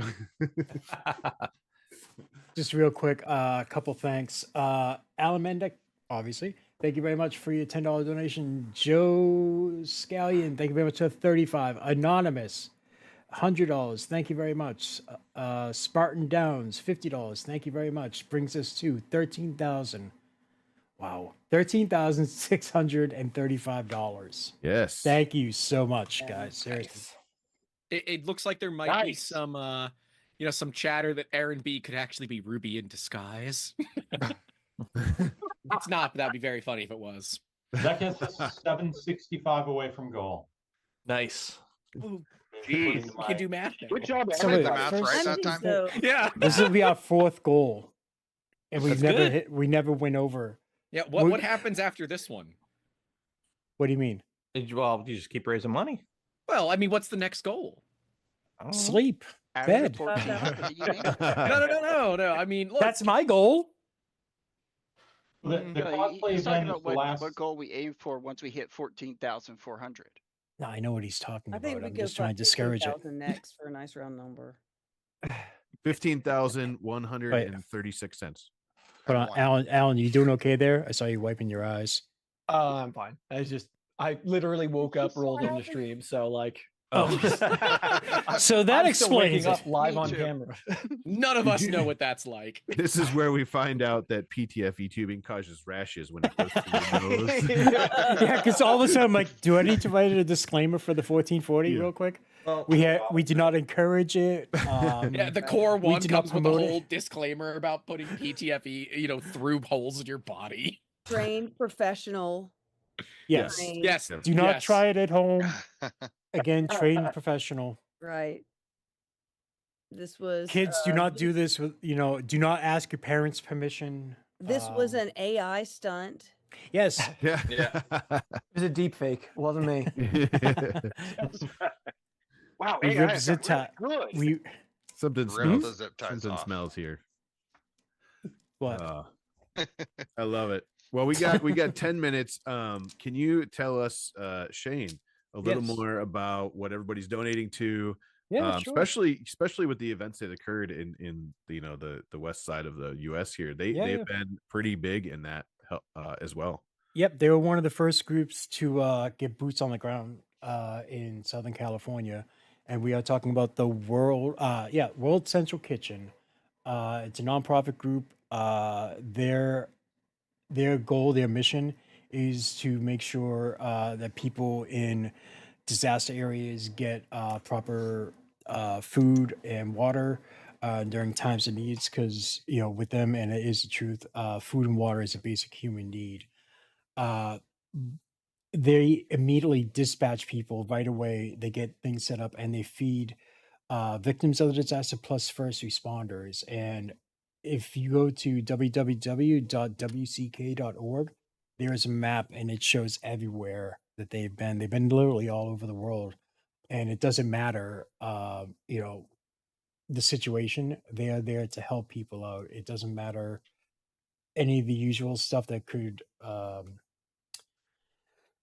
prevent this type of things. But I mean, the work they do is absolutely amazing. And even still, I mean, like, just go through the website, read up on it. It's some of it is just absolutely amazing. Like the founder was originally from Spain. He wanted to help out victims of a storm in Haiti, and that's how he got involved in all this. And he just recently won the Presidential Freedom Award in Spain. He won a similar award, and the guy's nonstop. He keeps on going.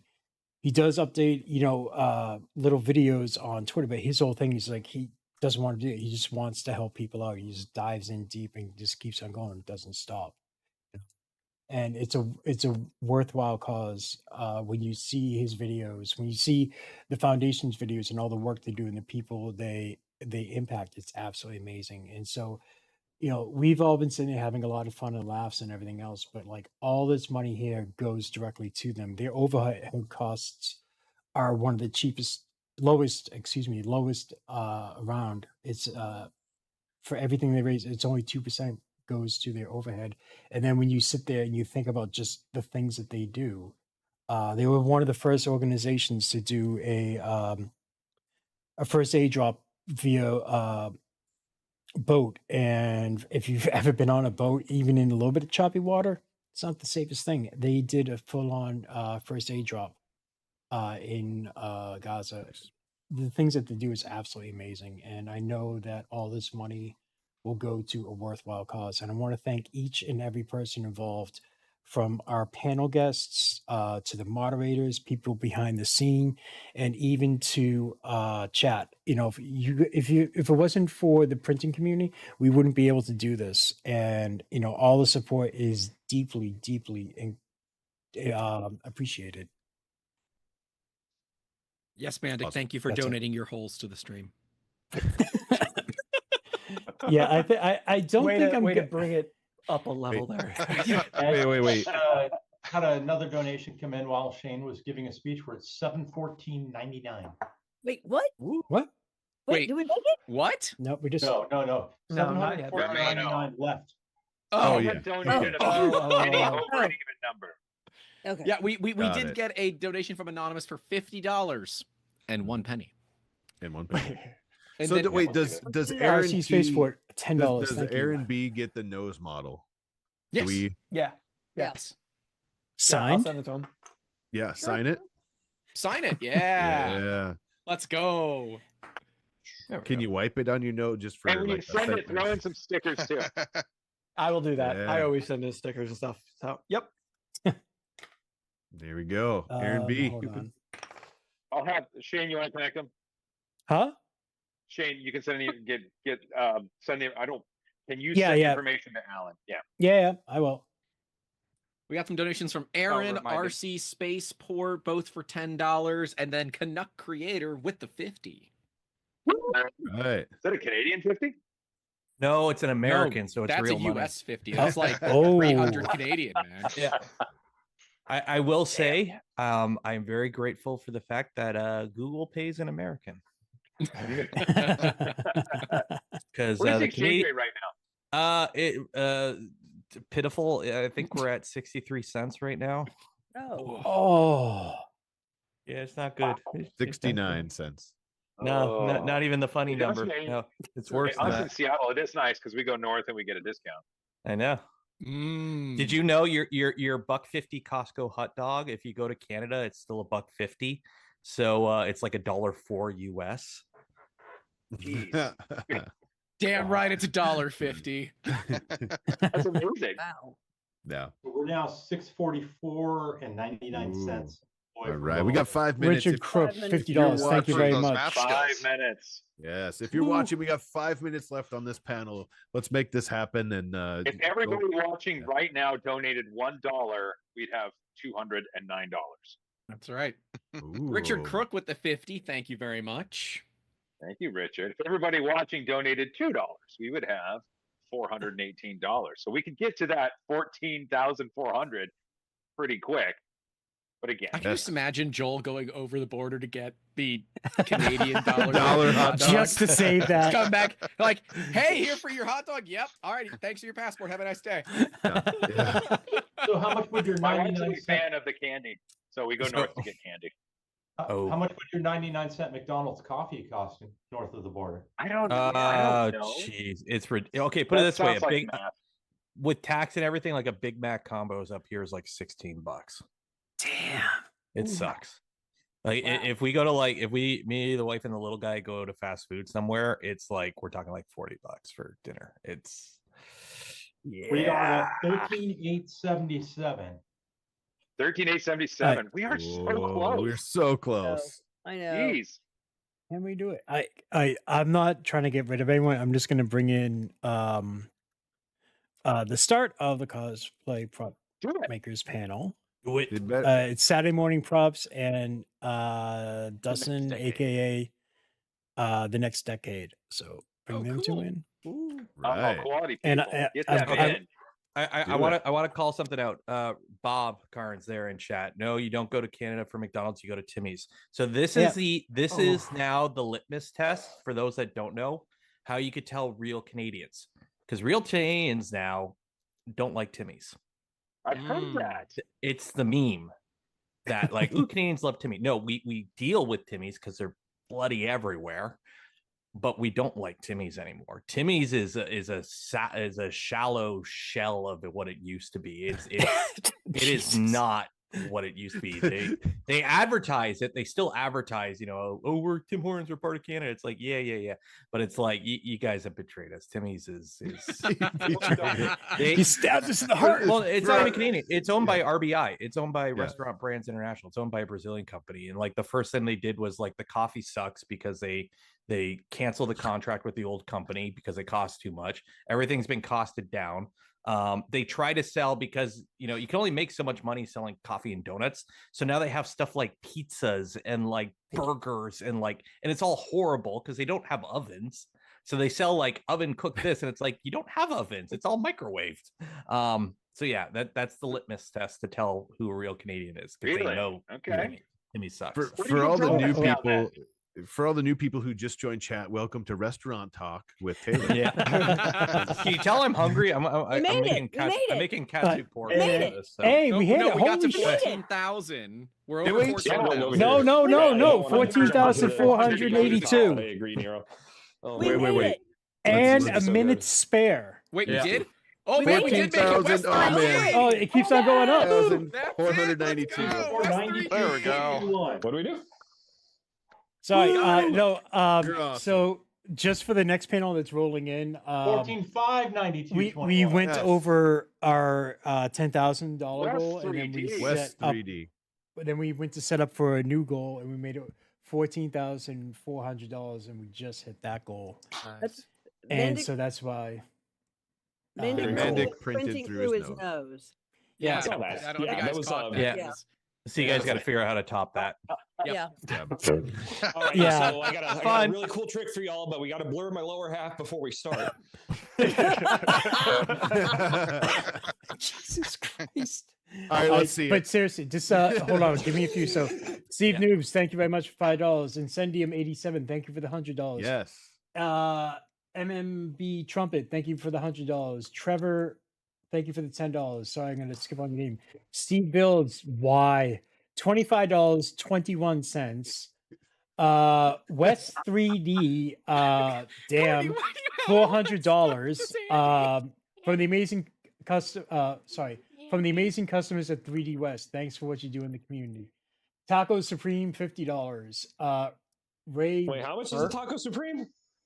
Taco Supreme was $50.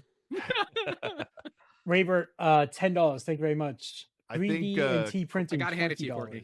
Yeah, I think you can handle this. We're only $302 away from 15,000.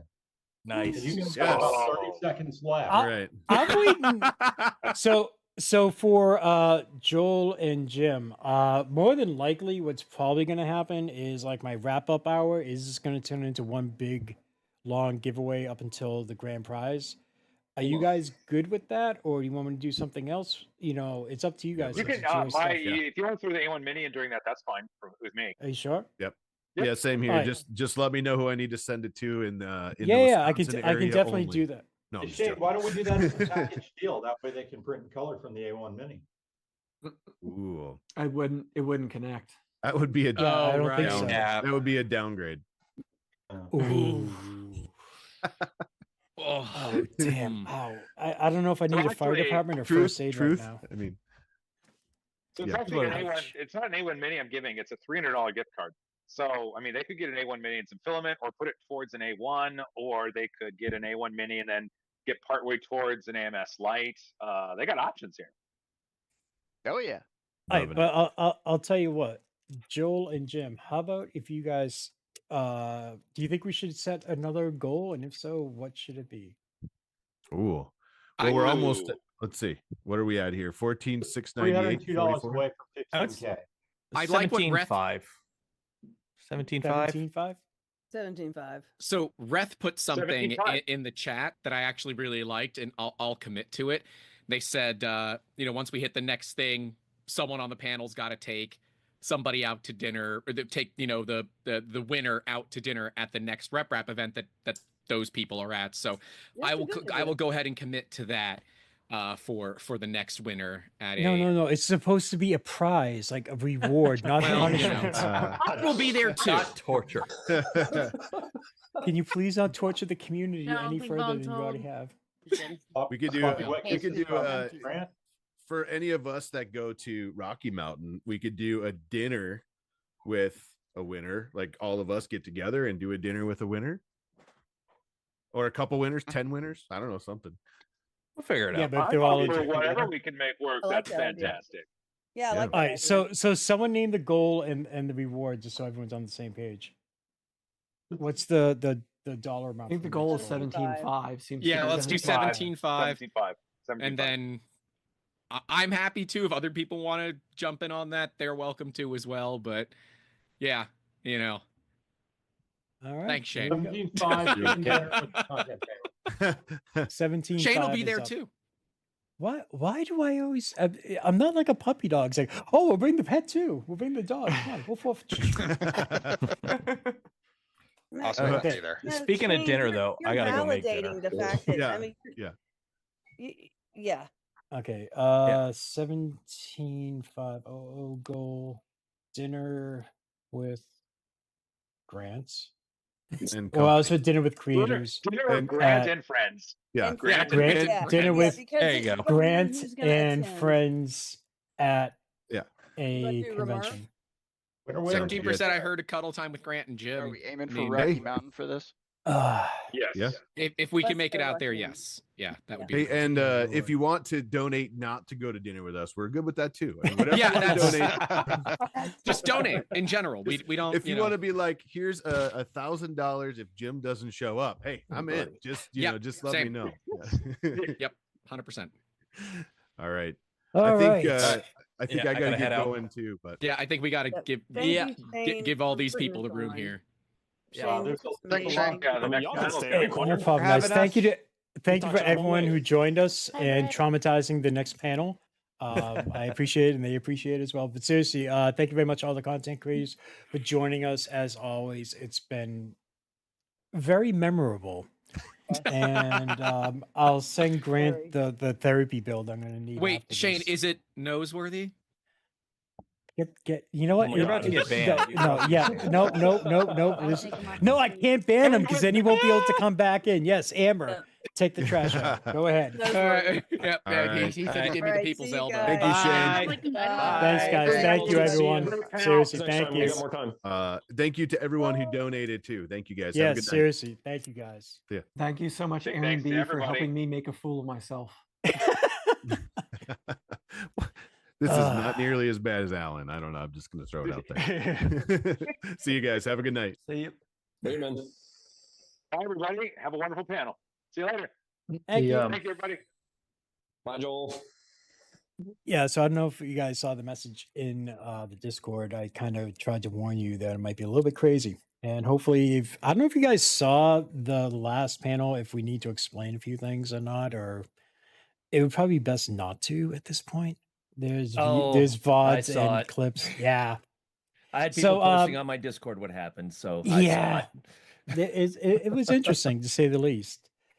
So, welcome to the final panel of the 2024 1440 Makers, World Central Kitchens, charity drive for the World Central Kitchen. Right now, I completely lost it. We are sitting at $14,711. Thanks to the last panel, we set a new goal for $17,500, and if we hit that, part of the raffle for the end, the wrap up show will be dinner with Grant and friends. But what I would like to do is take some time. I can call out your name, and you can introduce yourself to the next. You can introduce yourself to chat. Okay. How about if we go, Britt? How about if you go first? Sure. Can you guys hear me okay? Yes, perfectly. No echo? No echo. That's good. Fabulous. Fabulous. Hi, everyone. My name is Britt. I also go by Creatrix Britt online. I like to do the makey, crafty, cosplay, printy kind of things on my channel on Twitch. I'm also on all the vertical video platforms, and I just like to make the things that make my weird little heart happy and cosplay every time New York City Comic Con comes around. You. All right, Carlos. Hi, everyone. Do you hear me? Mm-hmm. Great. So my name is Carlos. I'm Mexican, but I'm living in France. And yeah, I love 3D printing. I love cosplay, and I love designing a lot of my mechanical stuff on my suits. So yeah. Cool. John. Okay. I'm Widescreen John. I'm mostly known for doing stuff in Warframe. I'm an official Warframe creator, and I make a bunch of different props from Warframe. So if you play the game, you're probably familiar with some of the things behind me here. But that's mostly what I do. Okay. Dylan.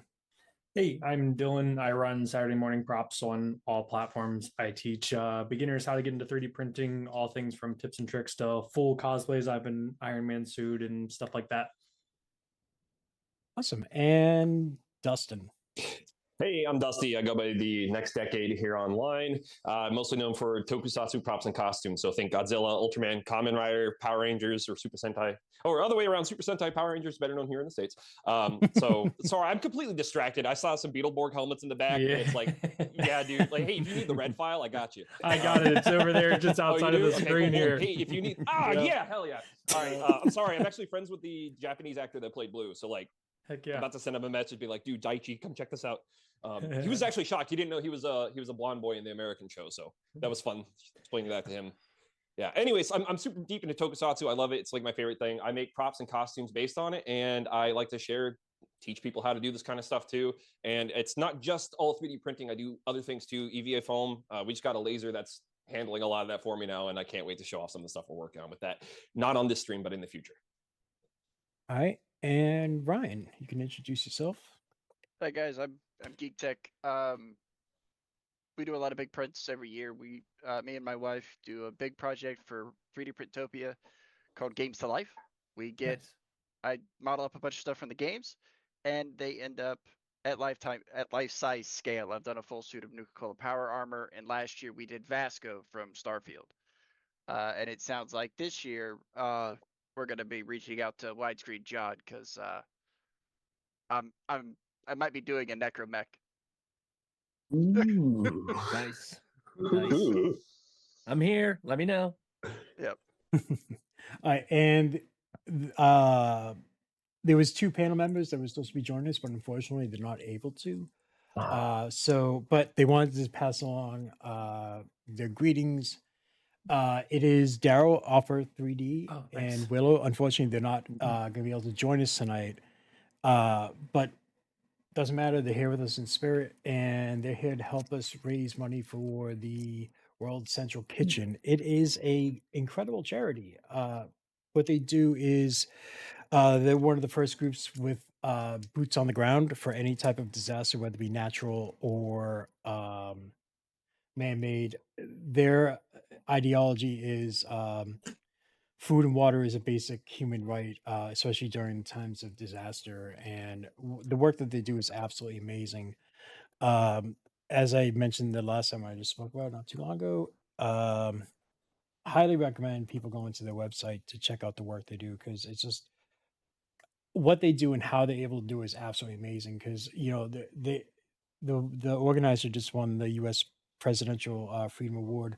They won another similar award like that in Spain. What they do and how they do it is just amazing. They immediately send people out. They work within the local areas. They get food needed not only to the victims of the disaster, but also the first aid responders. And the work they do is absolutely amazing. And thanks to the community over this past weekend, I still can't believe it. We're at $14,716.12, and all that goes directly to the World Central Kitchen and all the work that they do. So, we have our cosplay discussion panel for the next 3 hours. I appreciate everyone being here, and don't feel like you have to be here for the full 3. Anytime is perfect. And welcome to the 1440. We have a couple new, actually, we have more than a couple new. Dylan, Dustin, and Carlos is your first time here. I believe Britt, correct? Yep. Okay, cool. So widescreen, John and Ryan were here last year, and this is mostly the part where I just try not to geek out the whole entire time. Because I love cosplay, I love props, I love the idea of taking something that you loved, whether it be as a kid or even as an adult, and you get to like physically hold that or be that character or something else. And it's just, for me, it's just it blows me away every single time I see it. When I go to events, there are cosplayers around. I think a lot of the maker fairs, you'll see the 501st Legion, and I always run up to them and everything else, and I always have them like take a photo of me like they're arresting me. And half of the cosplayers get it, the other half are like, wait, you want me to do what? And I try to explain it to them, but it's still, it's just so it's great. And I always wonder what it's like on the other side, where you're the cosplayer, and then you see the reactions from people around you. I always want to know what was that like for you guys, and if you have any interesting stories you'd like to share. I Whoever can kick it wants off to- if Yeah, sure. we want Go to. right ahead. I'm sure Carlos has had very similar experiences, because I know he also has an Iron Man suit as well. I did, when I first started this, I didn't get into it thinking, oh, I'm going to do cosplay with 3D printing. My goals were all of the Mighty Morphin helmets and the Beetleborg helmets. Those were helmets that I wanted as a kid. They're like kind of the first things I saw as a kid that I like, was a helmet that I wanted, and then Star Wars helmets as well. And so like I started by making those, and then it kind of just evolved and took off into that. And like once you have a 3D printer, you kind of feel like Iron Man. You have this robot making, these crazy things for you, and you're like, all right, well, I guess an Iron Man is a rite of passage kind of thing at that point. And so, yeah, I guess it's almost been about 2 years now ago that I printed the suit and finished it about over a year ago. And man, when you put that thing on, it is insane. I mean, for me personally, the first time I ever even saw myself in it was through the lens of the photographer at my first con debuting it. I hadn't seen myself in it. I finished it in the hotel room like 7 a.m. before having to go in there at 10 a.m. I was like con crunching to the wire and like literally like gluing the elastic inside of finger joints, and I get it all to going. And so I'd never seen myself fully set up. And then like when the like cameraman turns the camera around and shows me like, the shot on the back, I was like, holy crap, like I haven't even seen this thing. Is like, and I think like the first time like actually seeing, I was like in like a mirror of a like elevator, like going upstairs, because mobility isn't great, but it was really, really cool. But the fans are just amazing, and something like Iron Man is like so iconic. Like it just, everyone knows it, and so it's like you only move like 2 feet before, like as soon as like that first person opens up the door of like, can I have a picture, then everybody starts like, oh, okay, like they realize that you're friendly, you want to take pictures with people and things like that. And so that's how it is. I feel like there might be a little dead area where like you might get like 10 feet into a con and you're like, okay, this is fine. And then all of a sudden one person, they just started off, they say, can I have a picture? And then everyone kind of comes in, and you get these big moments, and it's awesome. It's fun hanging out with the kids and everything like that, like seeing all the fans. And all of the different walks of life you see at a Comic-Con. Like there's like grandmas that are like, oh my gosh, my grandson would love this. I have to take a picture with you, and they're like taking selfies, or like an event employee comes over like, oh, Iron Man is my favorite. Oh my gosh, and it's like, and then you'll hear people like Tony, and it's like clearly it's like you're not Tony Stark, but at that moment you are for that, and it's just really fun. I'm sure a lot of you guys have similar experiences. Yeah, mine's a little bit different because it crosses some international borders. But when I was 2013, 2011, I was at Otakon and I was dressed as Kamen Rider Oz, who was the popular Kamen Rider at the time.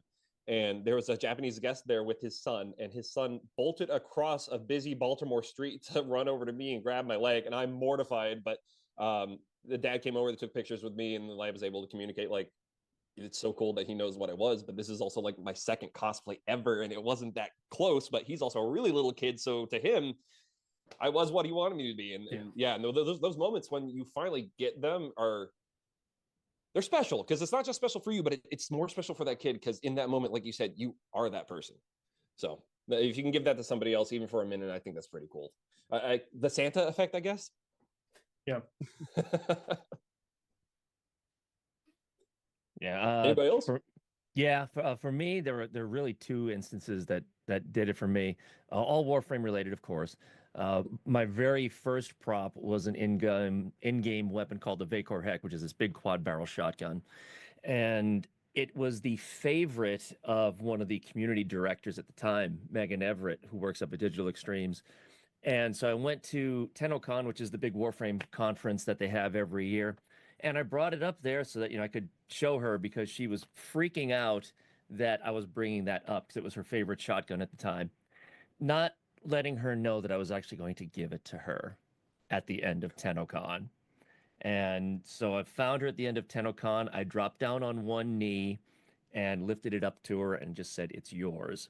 And I think I had to say "it's yours" 5 times before she finally realized, "You're serious? Yes, this is yours." And to this day, she still has it in her office, which was cool. But the other one was at PAX East, and this is the one where it's just people, coming up and seeing it.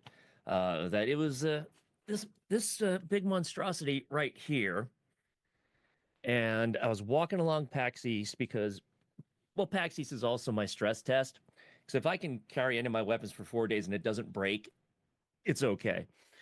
And I was walking along the one concession area, and this young woman came charging out of line in the concession area, ran right up to me at full speed and was like, "Is that an Arca Plasmor?" It's like, "Yes, that's an Arca Plasmor." It's like, "That is my favorite gun in the game." So they always ask if they can take a picture of it, at which point I hand it to them and I say, "Give me your phone." Because to me, it's more important for them to get a picture of them holding it than of me holding it. And she just looked at me and said, "Are you serious?" So I was like, "Yes, I'm serious. Give me your phone." So I got a couple of pictures of her holding the Arca Plasmor and, handed it back to her and so forth. And she said straight up, "You just made my day." And that's the kind of stuff that makes this worthwhile. If you can brighten someone's day just by making a prop and letting them hold it for a few seconds, that makes all the work worth it. I mean, it looks like somebody's excited in the comments already right there. Bryce said, "Bro, did you ever do Arca Plasmor?" It's like, boom, right there. There you go. There. She's right there. Awesome. Yeah. Like I said before, I just love the ability just to take something either I enjoy or a game I play. It's just absolutely amazing. Carlos, do you have anything similar? Yeah, I mean, cosplay for me is like it's such a story, or like a roller coaster. It's, a lot of emotions. I mean, I'm from Mexico, like I said, and my culture is like we use a lot of costumes.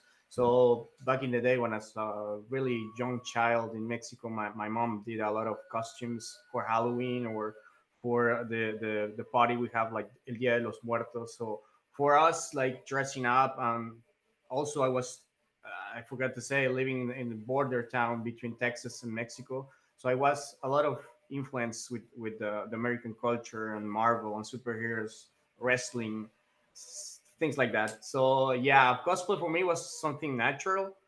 But then again, like Saturday Morning Prop said, I saw Iron Man, and I was studying at the time engineer degree, and I was like, man, I want to be Iron Man. I want to be like Tony Stark. I know that I don't have the money, but at least I need to have something like the helmet.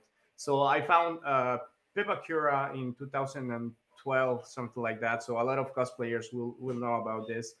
Very familiar, super familiar. Yeah. Oh my god. Yeah, that's where I started too. Yeah, but back in the day, we didn't have any money, or 3D printers were not so popular back then. So I remember I went to Inventables. So it's like a website where people threw a lot of tutorials how to do it and things like that. So I found out a lot of tutorials about making your own Iron Man helmet out of paper craft and things like that. So yeah, I remember that time, like trying to cut out all the pieces and glue them together. First time doing bondo sanding. So it was such an amazing time. It was so very painful, but at the end, it was so ugly. The helmet was very ugly, but I was really proud of it.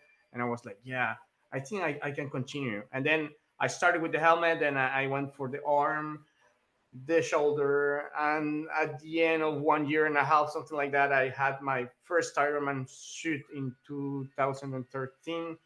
It was like pretty ugly, but I was really proud of myself, and I was like, yeah, I need to show this to the world. And then I went to a Halloween party in this border town that I was living. Yeah, I didn't want anything, but that was okay. People were like, you were saying, like people were like, wow, how did you manage to do that? And I was like, yeah, a lot of sanding, a lot of cutting all these pieces together.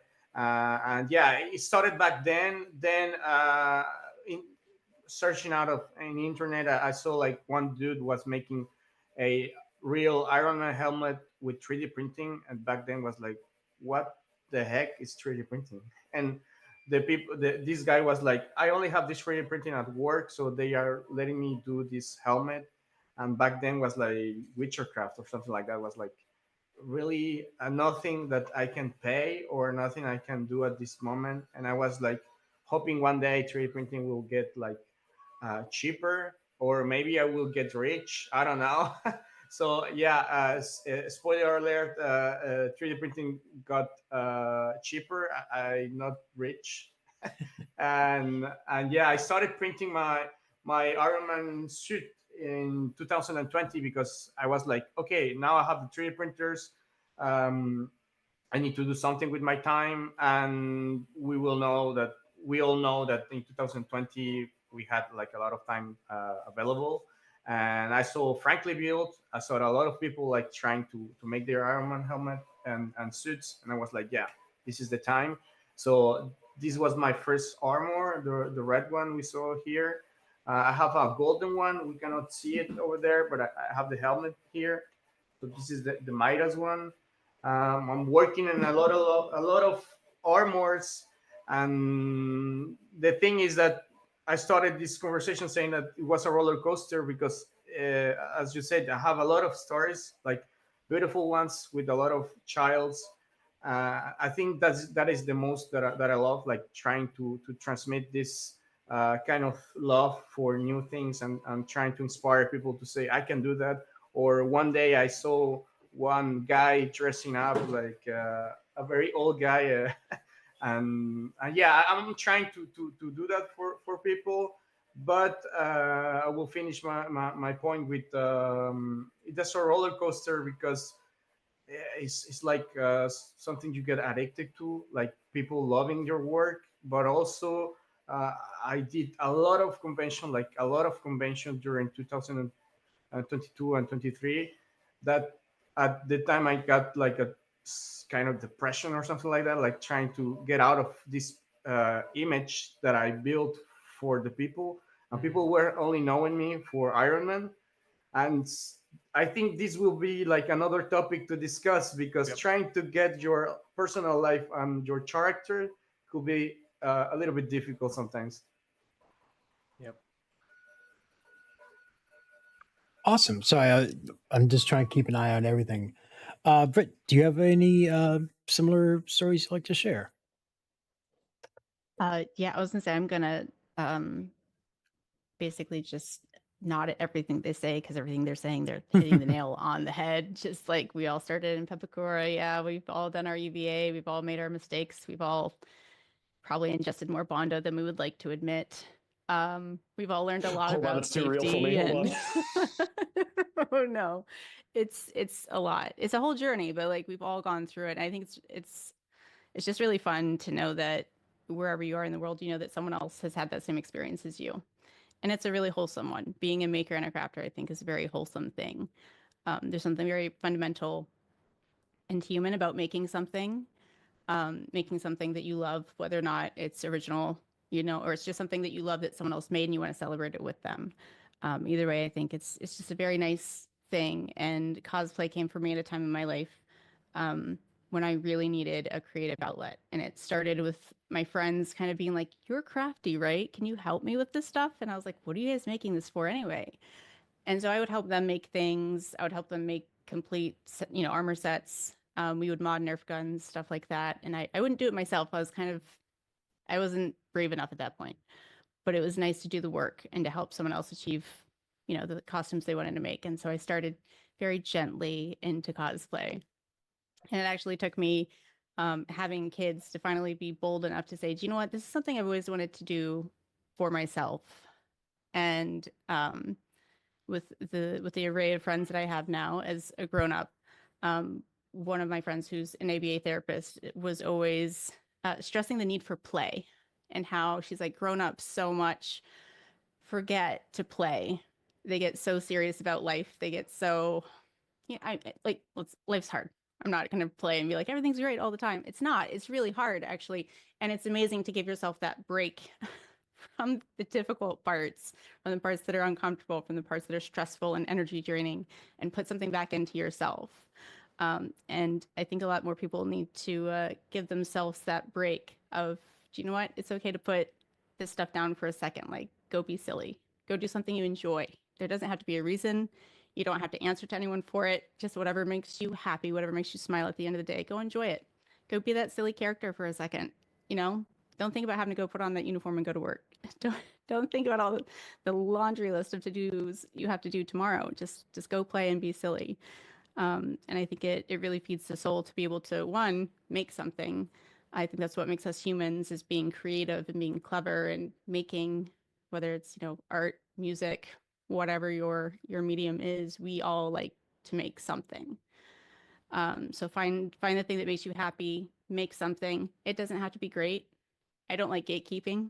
I don't like people who like to pick apart other people's stuff. If they don't ask for crit, don't give it to them. Because that's their expression of themselves. So like, let them have fun. It's not serious. At the end of the day, it's like makeup. None of this is serious. You wash it off at the end of the day, you go to sleep, and you are who you are. So if who you are on the inside is struggling and stressed, let yourself go play and have some fun and be a cosplayer.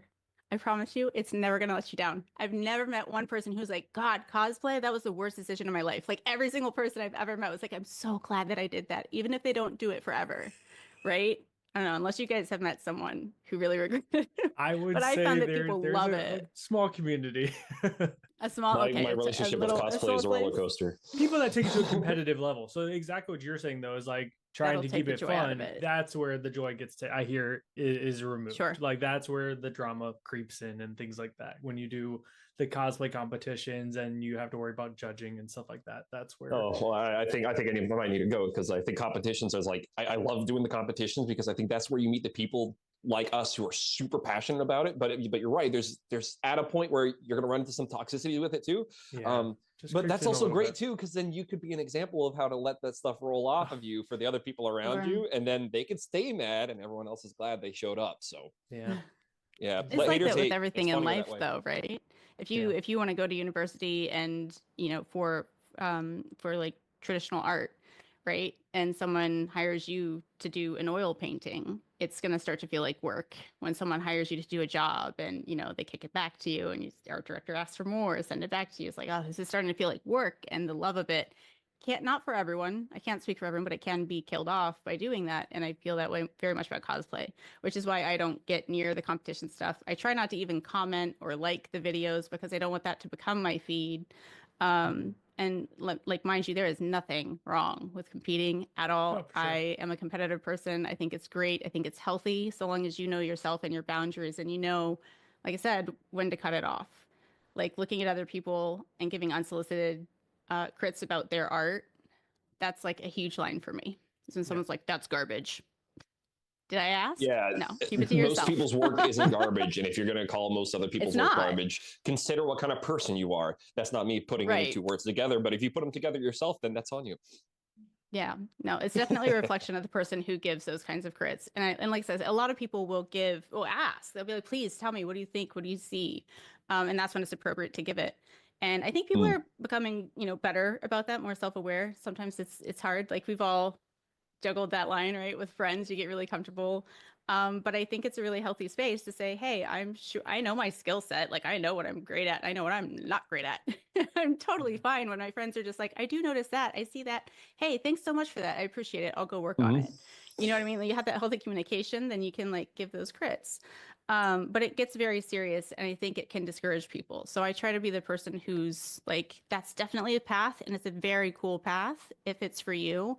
But I personally know it's not for me because the joy of it for me is really kind of like what you guys said, when other people see it and celebrate it with you, like, that's the best. Like also being a mom, right? I'm going to tell you, it's the kids. When you see a little kid who sees you and they're just, you get the look and you see that like they stop and like look for mom's arm to be like, I want a picture with that one. You're like, yes, this made every single ounce of effort worth creating this character. So even when people like walk past you, you guys ever get that? You're like walking, you're like, come on, someone asked.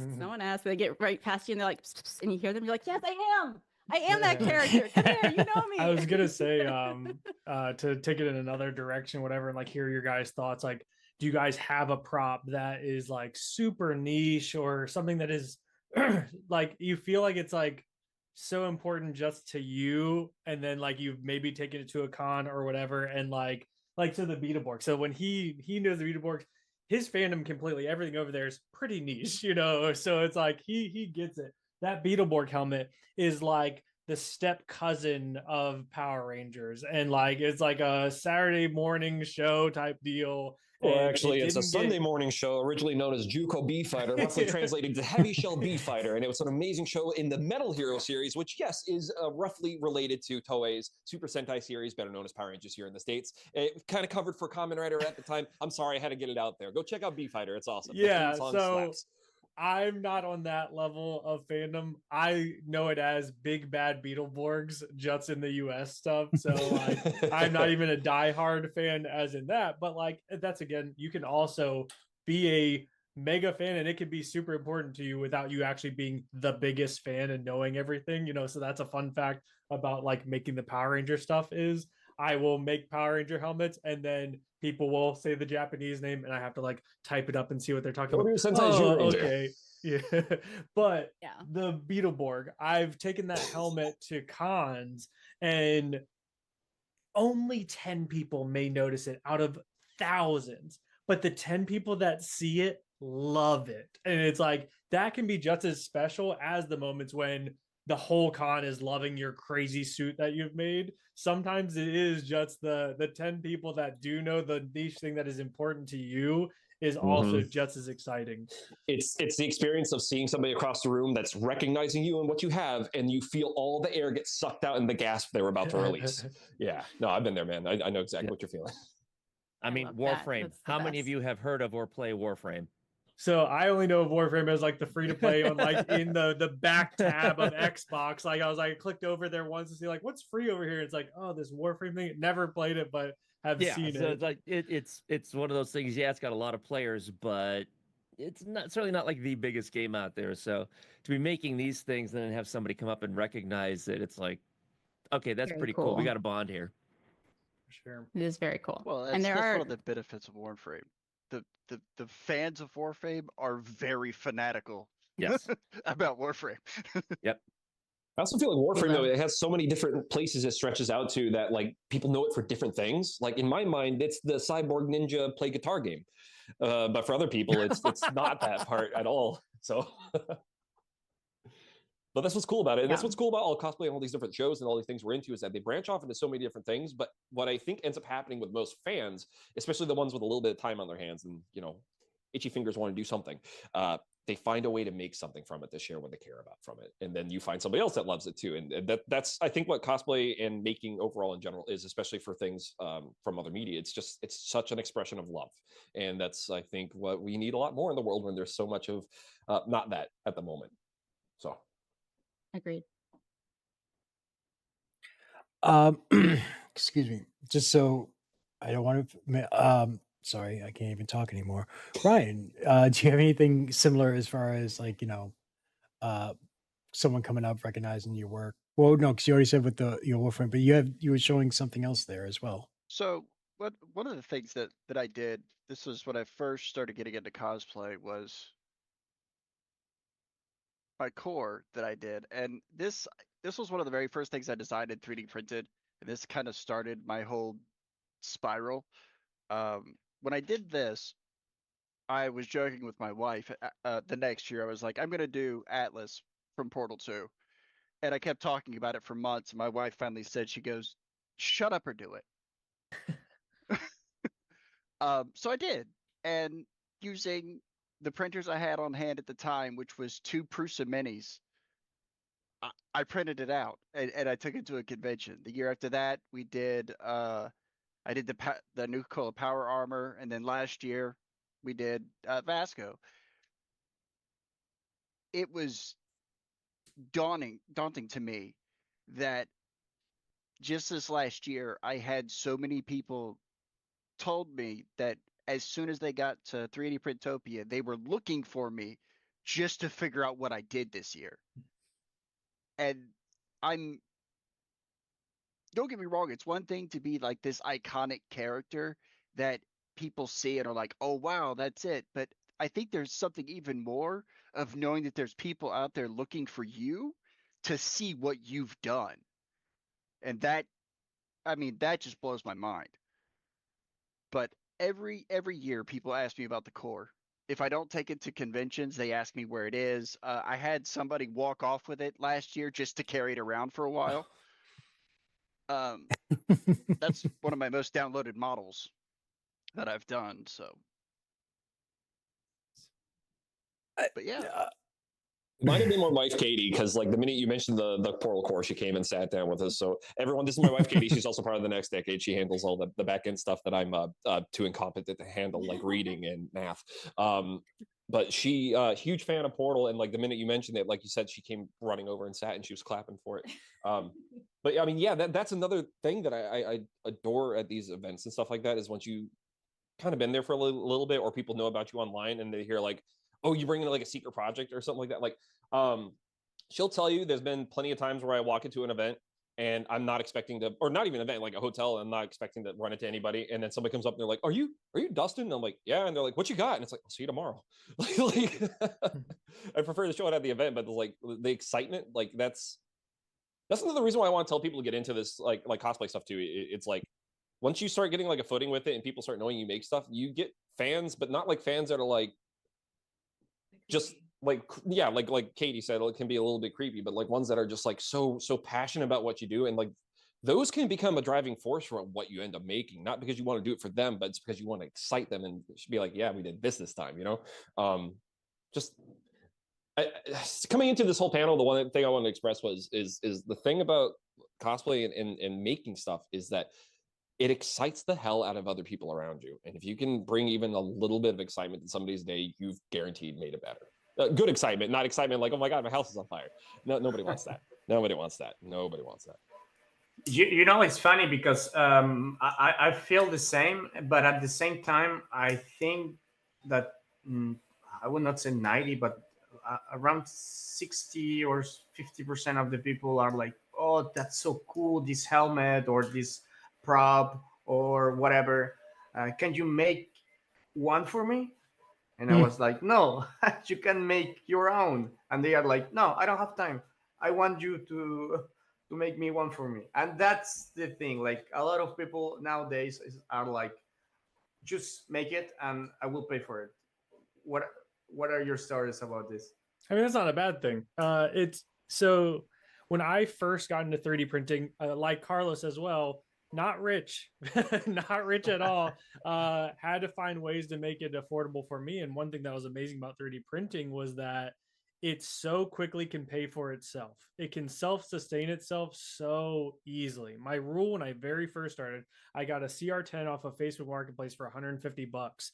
And with that, my rule was always make two. Like make one for myself, sell one on Facebook Marketplace, like whatever. Like try to find somebody just to buy one of the other helmets, so that way I can make the thing that I wanted to make, and the hobby kind of, you know, do it set like pay for itself, because I wouldn't have been able to do the hobby without it supporting itself. And Who was and that? it's really Adam easy to, Savage said if you're making one, it's no more effort to make a second one. oh yeah, see, I mean, and that's how I was at there. You know, it allowed me to get better at my craft quickly, you know, things like that.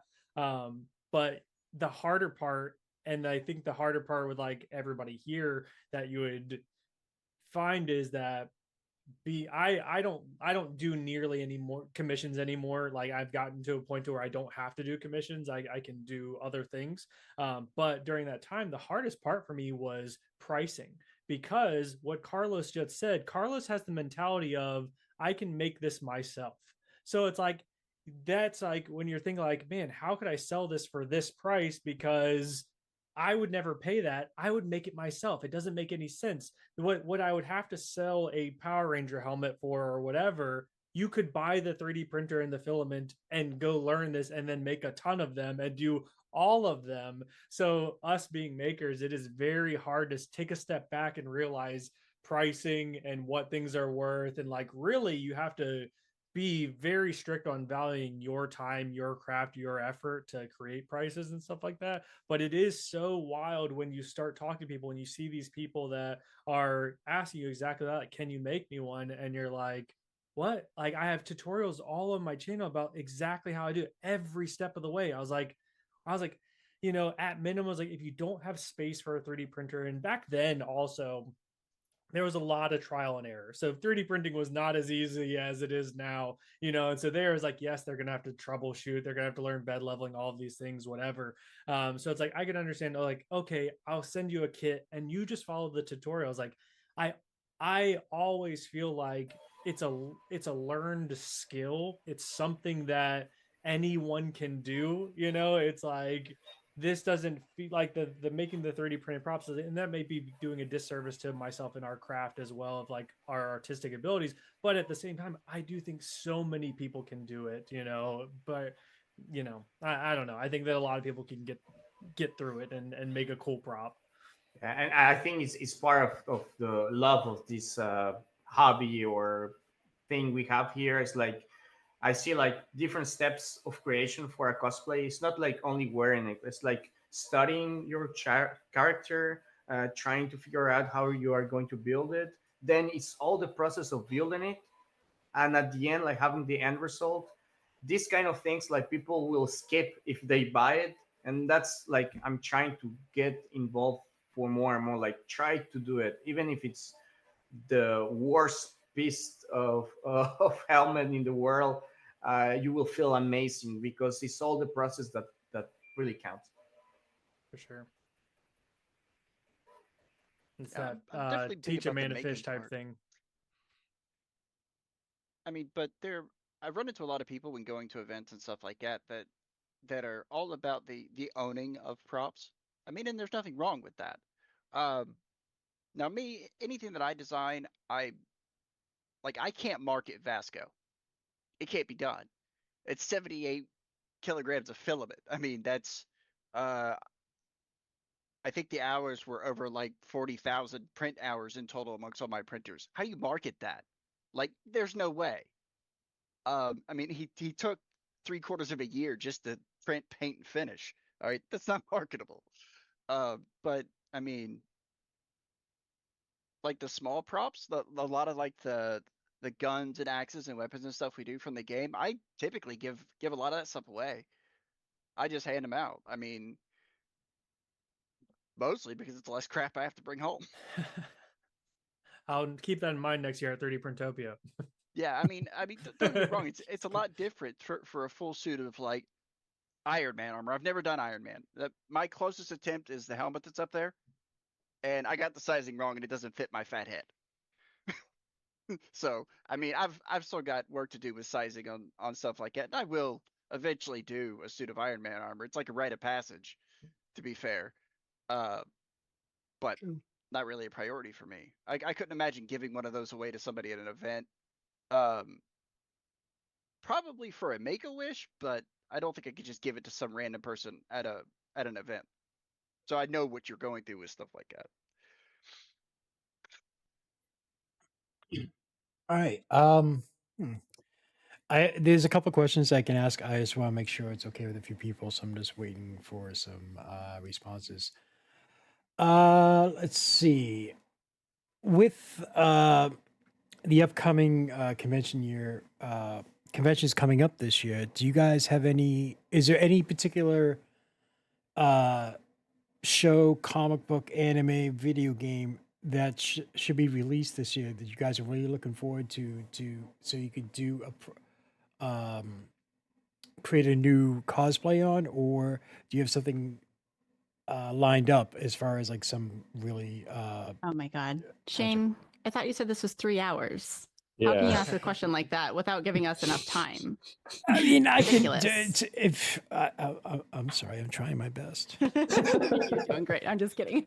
I know. No, I know. No, because like just in case you don't know, we all have a laundry list of about 200 Oh. things that we look forward to do. Half of them we're never going to get to, and new things are always added. I don't know if anyone can relate, but Pit Droid back here, all of us. K2SO, Squirtle. I've got so many props just sitting behind me right now that are on the docket. Or like a part of something you started. Oh and gosh. you're like, well, I can't throw it away because I'm going to make that eventually. I don't know how good it's going to pick up, but there's the wall. Raw helmets over here. There's tons, and the backlog is always growing. Suit wise though, I actually have a suit right now on the printer, working on a new Iron Man. I've done the Mark 46 Iron Man suit and worn that a lot for the last year, and want to do another one, more in my style. And then also working with Do3D on a new suit that isn't at all related to anything popular. A lot of things I like to do is retro stuff.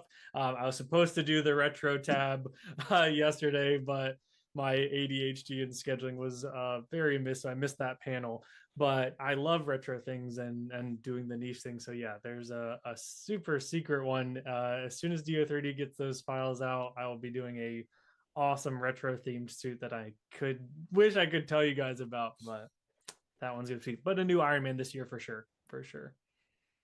Nice. Yeah, to confirm what Britt said, I've currently got 3 Warframe weapons that I'm working on, and my wish list from Warframe players to build is probably 50 or 60 various weapons. So yeah, I'll be dead before I can get anywhere close to those being done. So I guess I'll talk about what we got going on for 2025. During July, I was actually out at Anime Expo. The week before, I was at Rapid TCT with a bunch of the guys, Pooch, Joel, all them. We ran into found this stuff called Tolimer that was amazing, and then ended up doing 3D scanning stuff for Revo Point that weekend. They were like, "Hey, do you want to go to Anime Expo next week and 3D scan people?" And I was like, "Yeah, let's go." So I went out there and I bumped into this guy that works for Studio Kai out in Japan, and they make a anime called Futo Pi, or Futo Tante, and it's a direct sequel to Kamen Rider Double, the 2009 series of one of the first Kamen Riders I'd ever seen live as it was airing. Love that show. If you guys have never seen Double, I highly recommend it. Don't be a pirate. Anyways, there's this is Kamen Rider Double right here, and when I met the director and producer, the director's name is Kamashiba, and if he's seeing this, anyways, I told him who I was, I told him what I do, and he's like, "Oh, I've seen your work before. Do you want to do something from the show?" And I was like, "Man, I'd love to redo Skull, because Skull is one of the first suits I had ever made." And he's like, "That's really cool. We have a new Skull form coming out. You should keep an eye out for it." And so I was holding on to that information for about 2 weeks before everybody else knew it.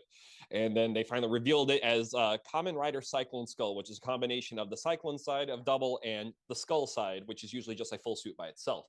If you don't know about Double, Double's 2 guys into one. And it's so cool. It's so cool. I really am never going to do it enough justice. But if you want to check it out yourself right now, Futopi is a great jumping on point. And they're doing a movie that just came out in Japan. I'm hoping it comes out here in the States, so to help promote it and hopefully maybe get it out here in the States.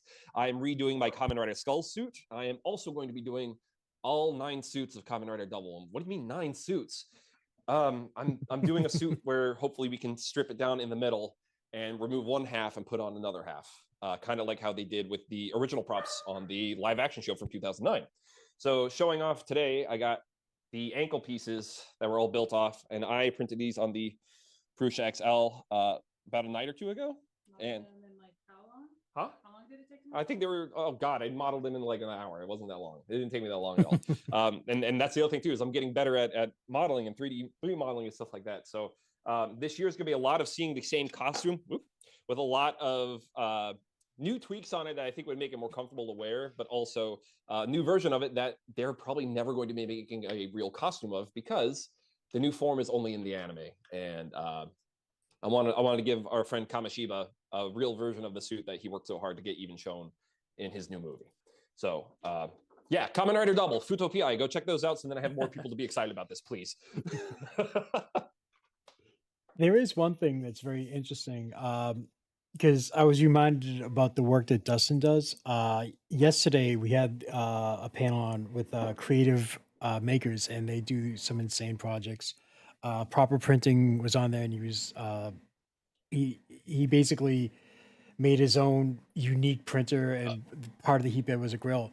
And the funny thing was, so you had all these great talented people, and Alley Cats and Nero, they started talking about cosplay, and then the conversation about using Visiofoam to 3D print. Very sure.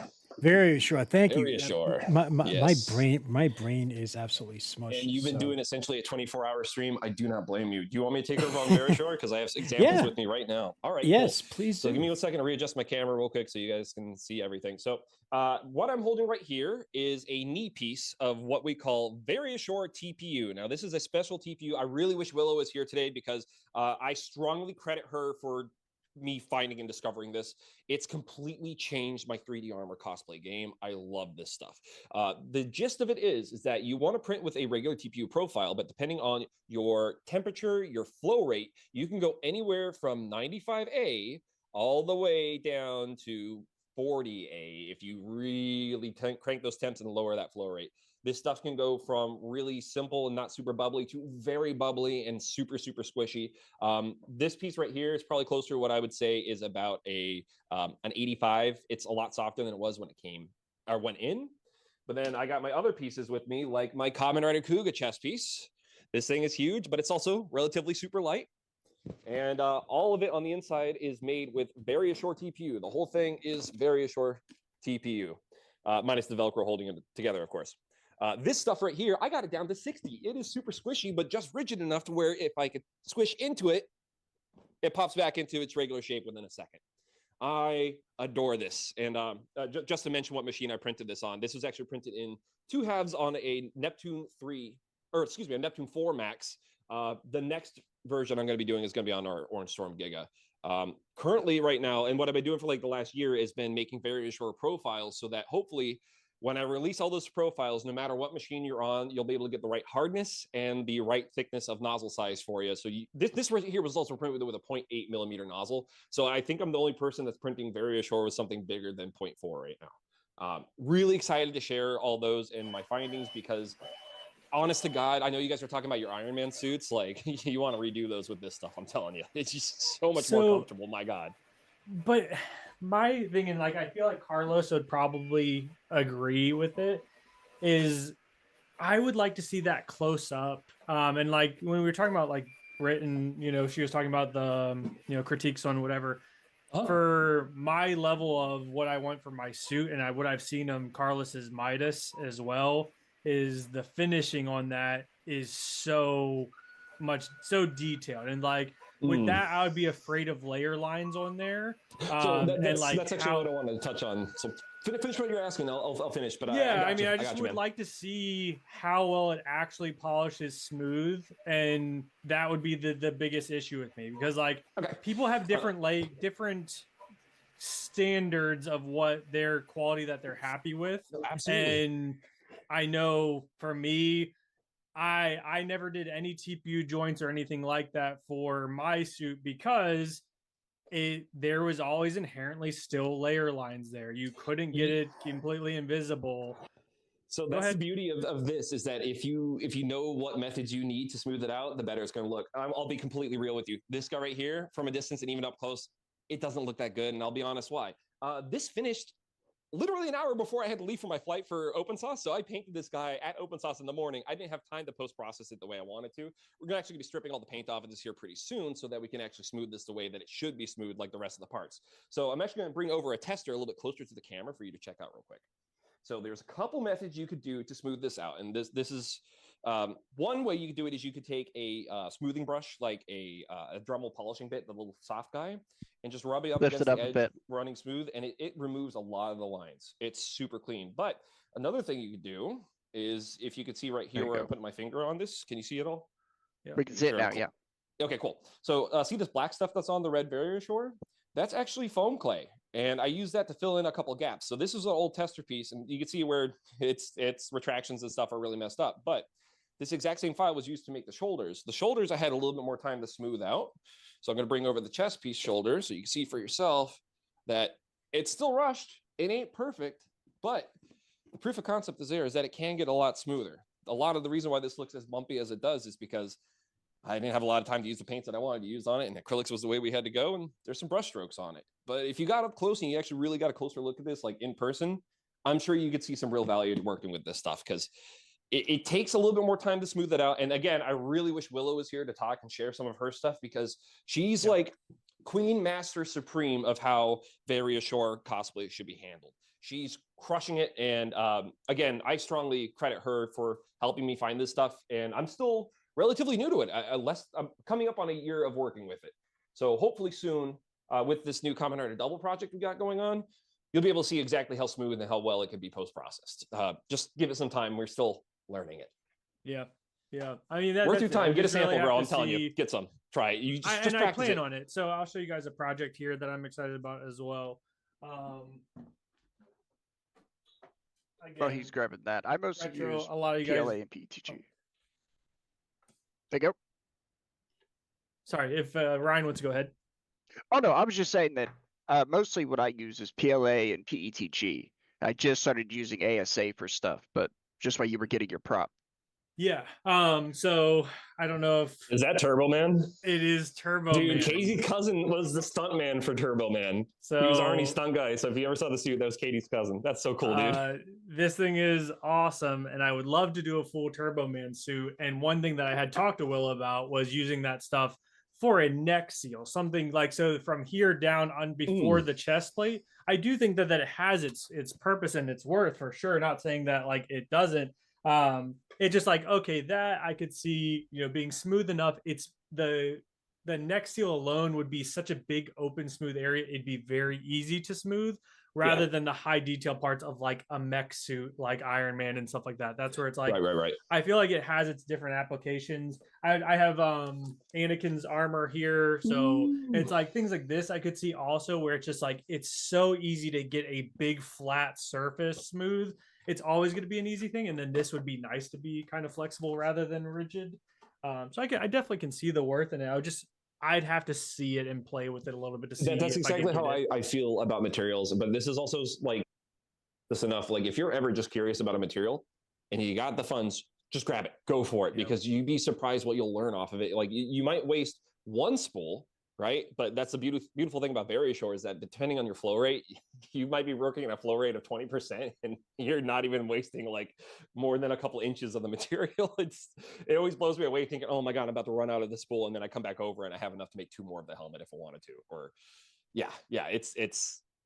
it's worth checking out. Plus the post-processing on it too. There's other materials you can try. Like I've done Plastidip with it and that worked okay.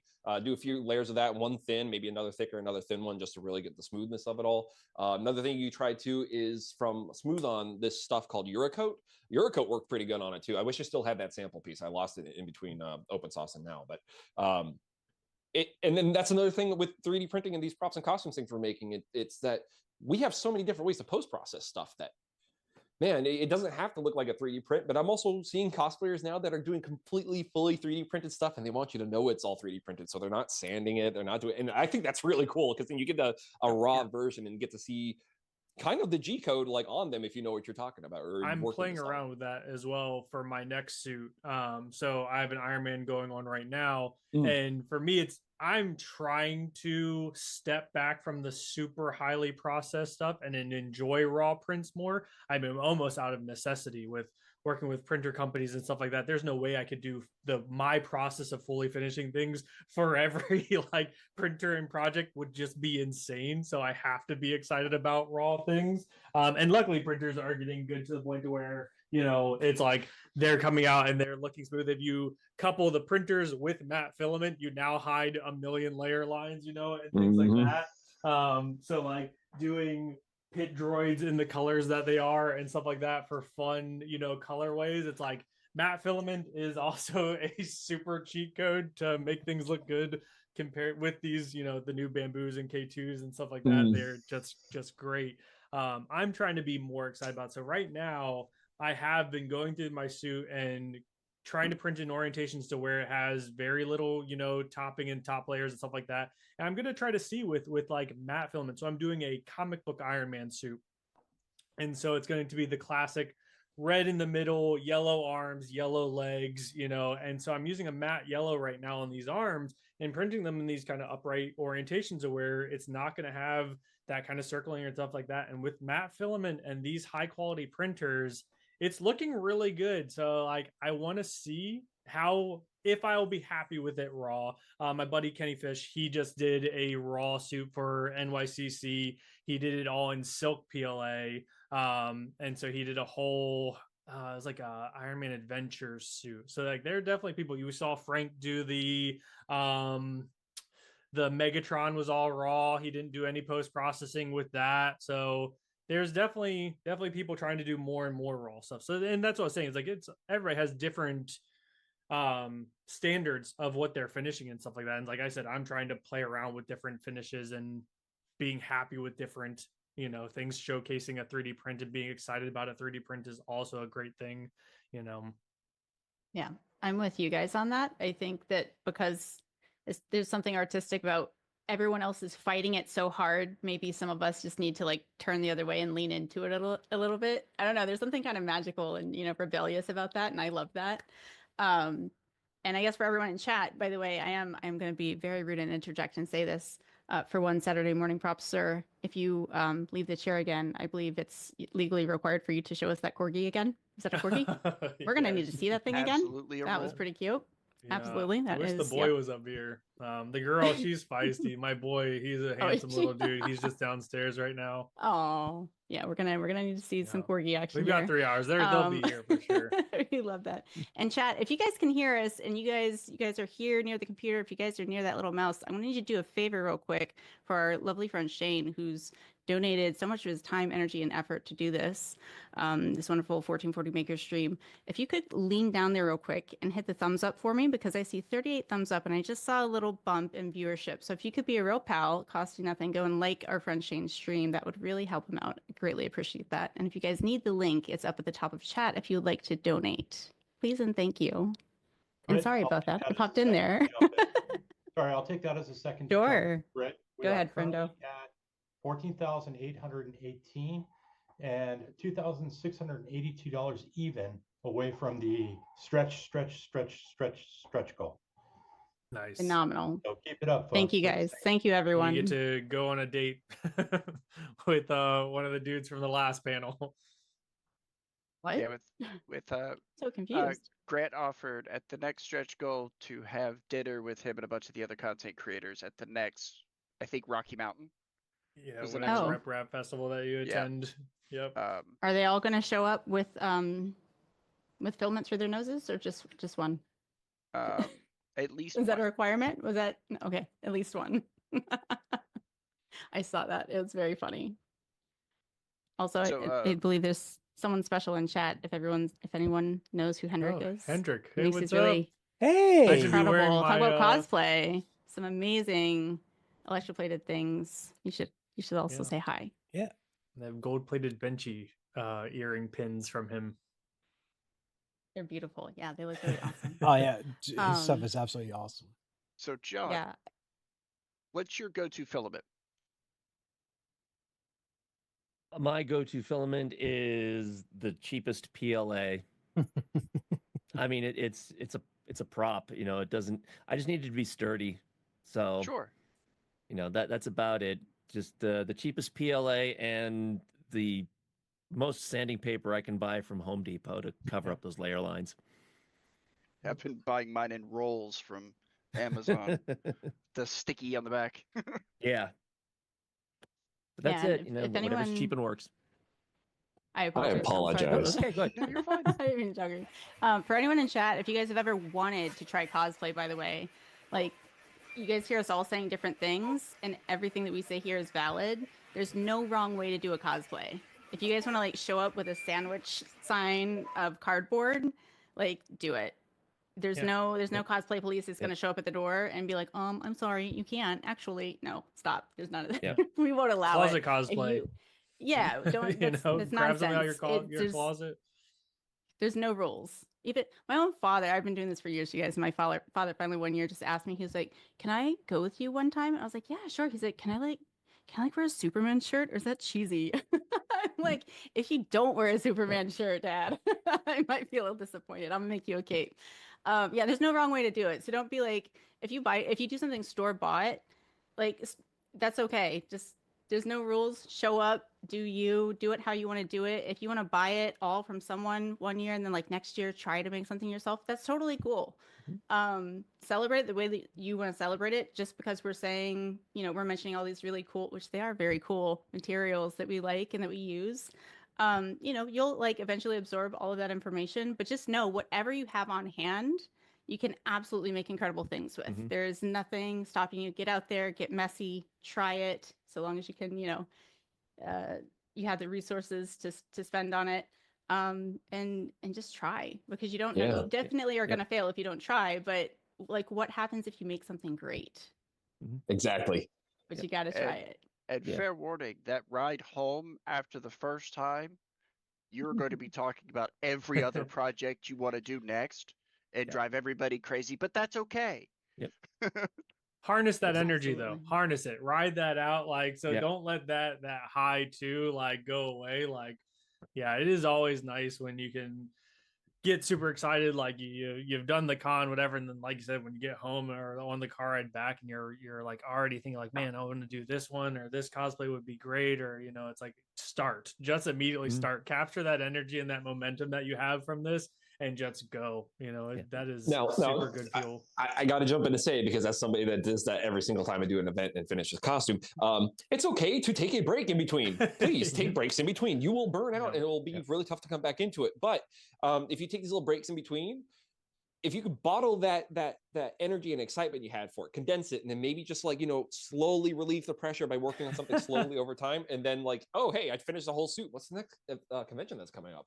That's a fun way to start working and looking at it too. So, but ultimately, when you start doing all this, make sure you do it in a way that really works for you. Don't try to do what everybody else does, because it's not going to work for you. Unless it does, then great, fantastic. I'm really happy. It's just not how it happened for me. So, yeah, when I first started making my Warframe props, I just went straight to PLA and PVC piping and so forth. But when I went to the Warframe convention in 2019, someone actually, he made, this is a newer version that's in the game. And some guy at TennoCon 2019 made the original version, and it looked great. It looked just like it does in the game. He made it mostly out of cardboard, styrofoam, and the ammo drum in the middle here is a cylinder. He made it out of a 2-liter soda bottle, and it looked great. It looked, I don't know if you can really see it, but this little ammo drum bit right here, this cylinder, he made it out of a soda bottle, and you couldn't tell, and it looked great. So if you're going to do it, if it's your first time or if it's your 10th time, it doesn't matter. If it's something you can find around the house, use it. Just go ahead and use it. No one's going to care. And as long as you're happy with it, that's all that counts. Started a Mando jetpack for for me and my kiddo. We started some things, and this was everything that I pulled out of my recycle bin that day. It's just, Nice. it doesn't That's have to awesome. be, Yeah. I mean, it's not great, but like, it doesn't have to be 3D printed. It doesn't have to be fancy. It doesn't have to be expensive. Don't feel like there's some threshold that you have to meet. There's no threshold. There's no rules, just the ones that you put upon yourself. So you can make pretty cool things, pretty cool textures out of Starbucks top containers and orange juice tops and things like that that you have Awesome. laying around. So Dolores, okay, I lied. There is someone who will write you a ticket, and her name is Dolores. And I had the honor of getting written up by Dolores last year. That's also Britt's handiwork. If I can get the camera to grab it. Oh, sick. So Oh my god, that droid head's awesome. the rest of it is the rest of them's in storage, but because we recently moved, but I just got the head out. I And do like Britt should droids. have the evil brother somewhere. Nice. Nice. I do. So, I do. so was It's that actually in- Dolores it's in my the bedroom. HR of the Empire? Yes. Yes. Has Okay. anyone else met her before? Haven't met her. She is so I funny. know. Oh, she's hilarious. She's hysterical. I'm going to tell this story, and anyone who knows me, I'm sorry you have to hear it again.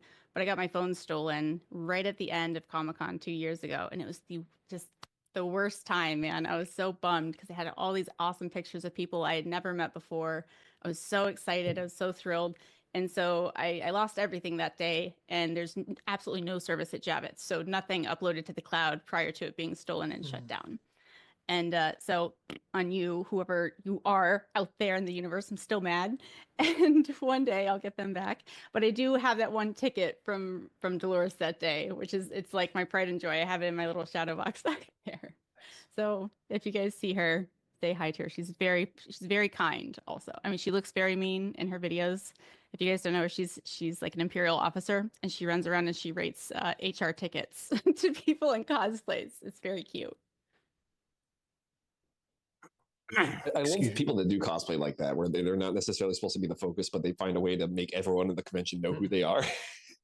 that's a great way to do it.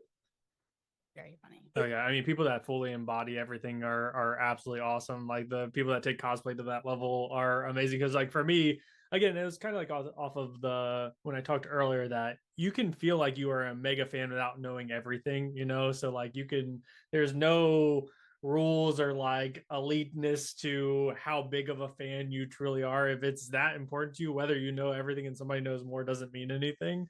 But like in cosplay, there's people that take cosplay to this awesome level, fully embody their characters and things like that. But then it's like, again, you know, some people would like to be, you know, Tony Stark while they're walking around as Iron Man. And for me, it's like some people will say different things or like lines from the movie and they might go completely over my head, you know, whatever. It's like, but then they're the people that make their own creative characters. So like cosplay doesn't have to be you doing some sort of character that is already there. It's creating your own character and doing stuff and fully embodying that. It's like, man, there's some wonderful things out there in cosplay like that. Yeah. How do you guys all feel about mashups? When they're done well, I love mashups. I've seen the Mandalorian where it was a person who took a Mando suit and made a DeLorean out of it. Like he had the DeLorean wings. It just like looking at my buddy Third Dimension Builds does a Buzz DeLorean, and so he has a Buzz Lightyear Mandalorian suit, and his Grogu is the alien from Toy Story with 3 eyes on it. I I love mashups, especially when they're done well. I have actually my own Landalorian. I could actually grab that, but it's an F1 racer. So the F1 circuit, Lando Norris. I took one of his early racing helmets and then embossed his logo into the Mandalorian helmet on the side and painted the lines and everything like that and made the Landalorian. So it's a lot of Mandalorian crossover, but yeah, love a good crossover for sure. Yeah. Carlos, have you done a crossover? Or have you seen someone else do one that you really love? No, not yet. The thing is that that's will be like another completely topic about it, because here in France it's a completely different vibe of about cosplaying. So yeah, I mean I don't want to say that it's bad, but it's completely different. Like cosplay is sometimes not quite well accepted in society, something like that. So people are more reserved. cosplay for the, I don't know how to say, to weird people, something like that. So first time I wore the Iron Man suit, it was like, what the heck are you doing? Like, you're 30 years old, you're an engineer, you have a job. What the heck? Why go to a convention? I was like, because I made an Iron Man suit and I need to wear it. So whatever. I don't mind what people think about me. And when we are in the suits, like whatever. But again, it's like completely different vibe. Competition are really different. Like, it's more like theatrical stuff. Like, you need to embody the character and do something about it. Like, you have like 50-50 qualification stuff, like visuals, and then you have like the theatrical part. Matchups no are not quite well received, as well as original creations are not so quite well received, because you don't have like something to compare. And yeah, also one of the things, I don't know what you think about it, or it's like, are you from US? All the panelists from US? Yeah, Yep, they are. I am. Okay, so one of the things that when I started here in France wearing a cosplay out of 3D printing were like, oh, you're shitting. But I think Oh my in the God. yeah, Oh, I yeah. think in No, the I'm in there. US we're like 5 or 10 years ago or something like that. Well, 10 years I'm exaggerating, but I don't know if this topic or this issue went away in the US, or it's still like people criticizing this. From personal experience, I've dealt with that too. Dealt with it in the early end. It's definitely died down a lot, but we are running into a lot of people who just have this mentality that 3D printing is just hit print. And there is so much work that goes into it that isn't just hitting print. And I don't necessarily think it's cheating. I'm somebody that also releases models for the stuff that I do. There's not a lot for Kamen Rider and Super Sentai, that kind of stuff. Oh, Power Rangers, yeah. But what the point I'm trying to get at is that I see the 3D printing community as a way to share designs and ideas, so then everyone can make the thing that they want to make. You can change those models to make them yourselves, but I would never call it cheating, and anybody else that calls it cheating just doesn't understand. And sometimes if somebody doesn't understand, you got to let them go, because sometimes not understanding is synonymous with hating it. And I'm somebody that's like, understand everything around you, so then you're not somebody that immediately just jumps on and hates it. 3D printing's cool, but it's not cheating, just the same way as, taking somebody else's Pepakura pattern and making it for yourself isn't cheating because you took somebody else's pattern. I mean, it's weird. Definitely not. Oh, did I just interrupt somebody? No, you're good, man. I'm just saying it's weird. Okay. Yeah, I've definitely, that's where, like, when I talked about, like, kind of the negativity can come from the competition side of things, like that's where those kind of critiques come in, where like if you haven't hand sewn this or that, then you're not really doing it. And like, but vice versa, like I feel like even when coming into, I didn't come even wearing the Iron Man suit. I didn't call myself a cosplayer. I didn't start like even putting cosplay into anything until after I did a guest appearance at a Comic-Con in Delaware. And the showrunner was like, why are you not putting that on there? Like, you only put like YouTuber, you don't really, tell people that you cosplay. And I'm like, oh, I mean, I just did a 3D printed suit. Like, I wasn't even thinking to myself that it was me cosplaying or doing whatever. As like, I post processed my prints and whatever, and there's craftsmanship into it, but I wasn't thinking of it like that at all. But yeah, at the same time, like, yeah, no, I definitely don't think it's cheating. There's still a craft to it for sure, and it takes a lot of work and effort and know-how, and especially back then too, you had to learn a skill set to make it happen for sure, and to do it at a good level, or to do it at a high level, that if you're going to do the competition space. Definitely not cheating by any sense. And like, I mean, Carlos knows just how much it takes to do the electronics, do the harnessing. There is so much more to it than, I'm saying, sure, I saw how your shoulders are attached. I'm like, everybody knows how hard it is to actually get those things also attached to you and things like that, and sizing and everything like that. So there's no way that it is cheating by any sense of the imagination. Yeah, if you're in the hobbyist side of things, if anyone says that you're cheating, they're simply projecting their own rules that they've placed upon themselves onto you, which obviously there are no rules except Or maybe for somebody the ones that imposed place those on rules on ourselves. them and they feel like they have to project them. Like this is also Right. why it's good to say these things, is so then people understand. Like you're saying from the beginning, Britt, cosplay the way you want to cosplay. Just do it. Just do it. Yeah, just do it. Have fun with it. If you do want help, like there is plenty of help along the way. Like we love that. In case you guys can't tell, we get really excited about it and we really love it, and we want other people to love it too. And yeah, if you get stuck on something, or if you kind of lack motivation in something, or if you just genuinely don't know how, it's totally okay to ask for help and to reach out. There's a lot of people that want help, and yeah, I the whole like cheating thing, I hate that for other people, because even to a point there, it's like, where do you draw the line?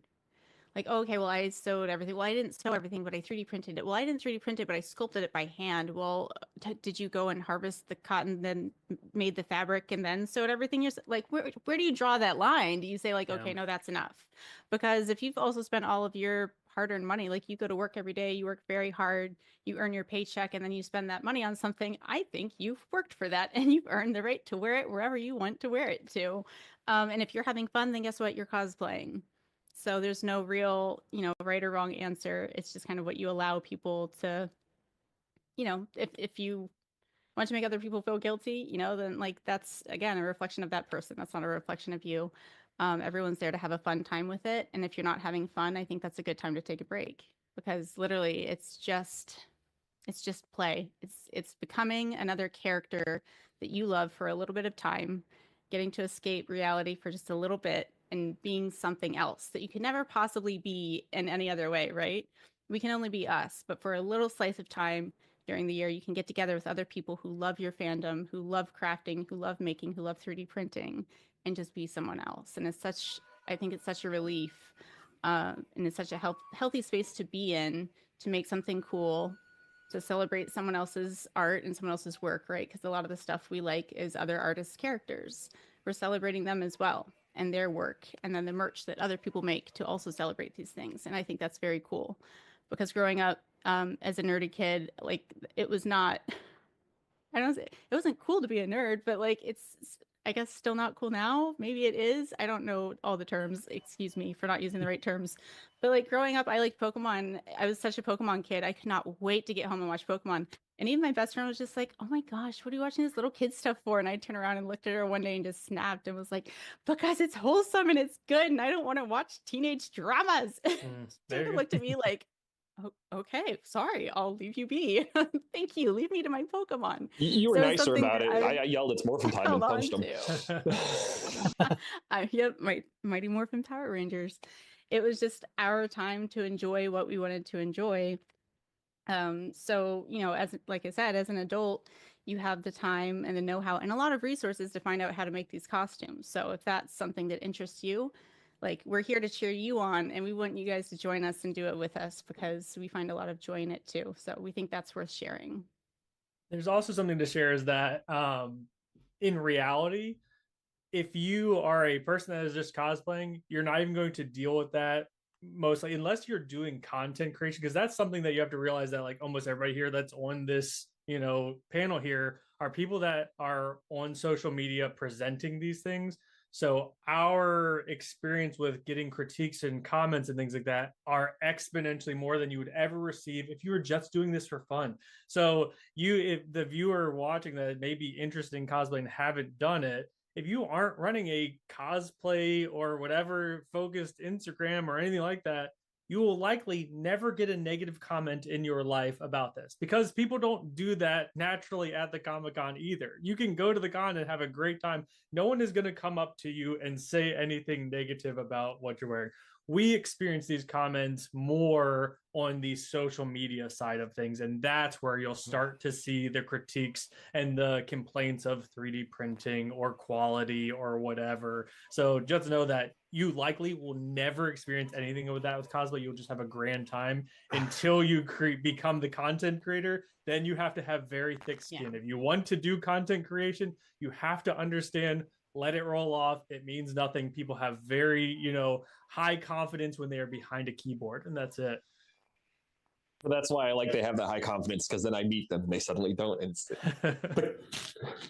it's all fun and games till a giant red bug shows up.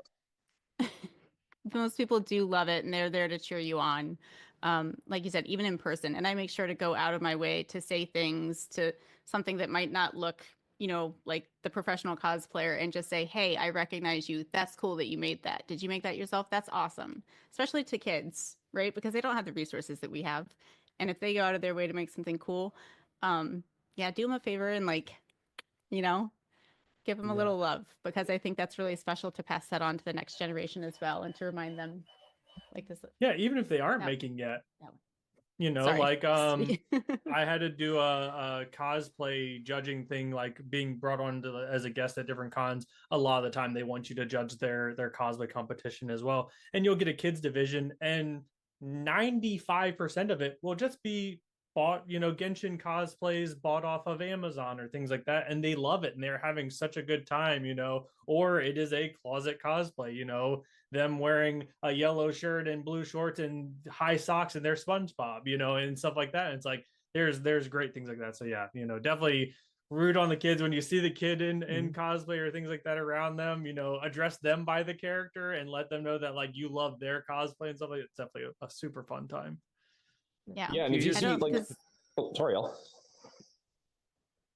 Go ahead. Oh, okay. All I was going to say was like, and then if you are, an older cosplayer that's around seeing younger kids getting into it, or it's like their first time, be encouraging, because like just having one person that you like even kind of look up to just from like seeing their outfit and be like, whoa, they make cool stuff, and they said something cool to you, that could propel them for years past whatever they did. I was really fortunate back 2013. I went to RTX, the Rooster Teeth convention, rest in peace. And Bernie Burns saw me and he was like, whoa, that's a really cool suit. And like next thing I know, I'm in a video for Red versus Blue. And I'm like, how did this happen? And then here I am 12 years later doing it harder than ever before. And I credit that one moment because, like I said, it just takes that little bit of encouragement, that push. So like you see a young person getting into it or trying it, be encouraging as hell. It's going to do so much for them, really. Yeah, no one really runs around on Halloween and like gives critiques on kids' costumes on that day. So like, don't do it at a con. You don't deserve a Hershey bar. Give me that back. I can see the tag in the back. You get points deducted. Like, get out of here. They're having fun. They're kids. They're doing exactly what we should be doing, is having fun. So yeah, don't take it so seriously. And 80% of the time, we're our own worst critics. So like, nobody can be meaner about your prop than yourself. Like I've like Britt said here is like, she talked about like always having a creative outlet, and like found this and kind of got into it because always needing creative outlet. That's how I've always been as well. I'm sure a lot of you makers are, when you dabble with Pepakura, and before that, it's like I painted Warhammer miniatures for fun and just randomly always needed something where I was just creating or doing something. And I found this and it became amazing, whatever. But with that, it's like we are always the first person when you show it to somebody, like, oh, but then there's this, like, even with it was Next Decade was like, oh, here's this awesome film. I know that this looks like this. It's like, because as makers we want to show the flaw that we've seen ourselves first and kind of protect ourselves from it. And it's like, we're our worst critic. It's like, don't tell them the flaw, just show it and be like, yeah, this is awesome, whatever. It's like, no project goes well. I paint in a grow tent, like a weed tent in my garage. I got you. That's my spray tent downstairs. It is not a professional spray booth. There is going to be dust or debris. I have 2 corgis. There is corgi hair somewhere in my projects for sure. And it's like, there's gonna be a blemish, something is gonna happen. You're gonna drop it, or just something is gonna go wrong. And that there's a point in a project where you go, I'm not going back. It is what it is. Like, I'm going forward, and like, I just cannot go back and do that again. I'm done with this project. I'm out. It's like, let's finish this thing. So it's like, and then you don't have to show that blemish, because I promise 99% of the time the person isn't going to notice it, or they're also not going to say anything to you about it. So it is what it is. It took me several years to get to that point. Now, it took me several years to get to that point where it's like, because I do my CAD work on stream as well, so people can see, if they want to do CAD, they can learn from me and how to do that. And it's only recently that I've been like, okay, the just need to get that little detail in, that it has to be perfect and it needs to fit just exactly like it should. And it's only been recent, and it's like, you know what? This is too much effort. It's a tiny thing. no one is going to notice it. Move on. And it took a while for me to get to that point. That's a rough one to get past. Because like when you know that little detail is there and you know that it's just getting at you, but it's like, you know what? Once it's sanded and primed and painted, no one is going to notice it, so I need to stop noticing it. Yeah. Being a cosplayer teaches you a lot about yourself, just like being an artist or the day job I do is art direction. There's so much to learn about yourself when you're the person creating the thing. And you're right, we are our own worst critic, and it teaches you a lot about yourself, of what you're willing to accept, how far you're willing to push yourself. Being able to look at yourself and give yourself a fair critique, because we are typically harder on ourselves than we are on our friends. And then you start to realize like, oh, with a lot of things in life, I'm really hard on myself, and I'm very forgiving of other people for a lot of these things. So I think I think mentally it can be a good space for people to learn a lot about themselves and about their own skill set, whether they do it one time or they do it 100 times. I would like to say though, as somebody that also has trouble with showing those mistakes and like, just shut up, don't talk about it. I do want to talk about it. And the reason why I want to talk about it so badly is that sometimes you show you had a problem and then you're talking to somebody that's like, oh, I had a very similar problem. Have you tried this? And then you made a new friend that's completely changed your game, and then you don't have those problems anymore. And you're so grateful to that one person for saying one thing. And all it came down to was just being honest about the problems you got. Sometimes it's okay. But like, I think it's a tightrope, but I think there's definitely a balance to it where it's like, it's okay to talk about them. Don't make it the only thing when, there's this blemish right here. God, this is the worst. You got to like half of use another amazing Gundam, but you're talking about this battle damage you did because you dropped the soldering iron. Like, let go of the soldering iron like you did earlier and just talk about the rest of the suit, bro. Yeah. Yeah, I was mainly meaning like when leading with it. It's like when you're first unveiling it, like a lot of people lead with it and they lead with the issue first as like the first thing they say, like, nope, like you can discuss it later on, whatever, or like, yeah, I'd like to improve on the next one, whatever, and then have those conversations for sure. For sure. It's that mentality of like, you can't attack me if I present it first. Yeah, right. Gotcha. Exactly. Which With- we love. With the discussion as far as like being your own worst enemy as far as judging your own work, a few of the other panels they were bringing up imposter syndrome. As okay, you just answered my question. As cosplayers, do you is that a similar experience, going to the cons, getting dressed, cosplaying your characters, or even making the outfits? Is that a similar thing? I have a very big one on this. Because one, I kind of said like when I first got into cosplay, I didn't even say I was cosplaying. Like I had like almost imposter syndrome that I was a cosplayer. I just felt like a 3D printer, But with that, one that I get a lot is, are you frankly built? So it's not even like imposter syndrome of the character. I will get, are you frankly built all the time. Hold on, I'm gonna text them. He lives in the same town as me. I was just gonna say, someone clip it and send it to him real quick. Yeah, and when you say no, everyone run away. But the funny thing is, I was at KatsuCon last year with Frank, so we have stood together in our suits. I'm there with him. He's in his white star boost. I'm in my suit, and the person comes up to me and says, "Are you frankly built?" I'm like, really? He's literally right here. Like, that is just insane. So like, it's nothing above his head at all. Like, he will rag on me for it too and tease me with it. But at the same time, it's super rewarding. Hold on, my corgi is going crazy right now. Totally See, now you have to bring him on stream. He's telling you he wants to, join the stream. Exactly. But what's honestly fun in the retrospective of that is the moments where they actually do know you and do follow you. So I was at MegaCon Orlando last year, and I'm riding down the elevator, and there's a guy dressed as Ash Ketchum pushing like this like loading bay trailer thing, and on it is his wife or girlfriend dressed as Metapod, like in a Metapod beanbag. So she's on a rolling cart, and Ash Ketchum is pushing her around the con. And I was like, oh, he was like, oh, is that 3D printed? That looks amazing. Like that's awesome. I was like, yeah, I run a YouTube channel. I show how I do everything. I have like my full setup and process for the entire finishing thing. And he was like, what's your channel? And at the time, I was Quest for Nostalgia. I was like, oh, Quest for Nostalgia. And he's like, oh, I think you're following. I'm like, oh no, I'm not Frank. Like I run this, whatever. And he's like, he pulls it up and shows that he's subscribed. I'm like, holy crap, like there's actually people that are subscribed, like there are going to be the people that follow me, and know me as well. So like that part was super fun, and it was super rewarding when I almost still had imposter syndrome myself, thinking like, oh no, they think I'm Frank, whatever. It's like, yeah, it's just a cool experience.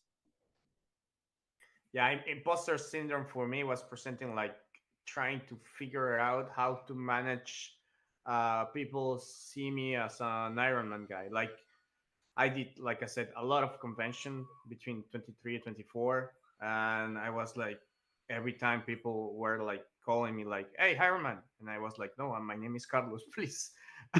I have an identity of myself. So yeah, I think imposter syndrome is coming for me like once every week. Like, what the heck I'm doing with my life? Like, I'm just an Ironman guy. I'm a cosplayer. I'm a maker. Things like that. So when I received some invitation for convention or something like that, I was like, why me?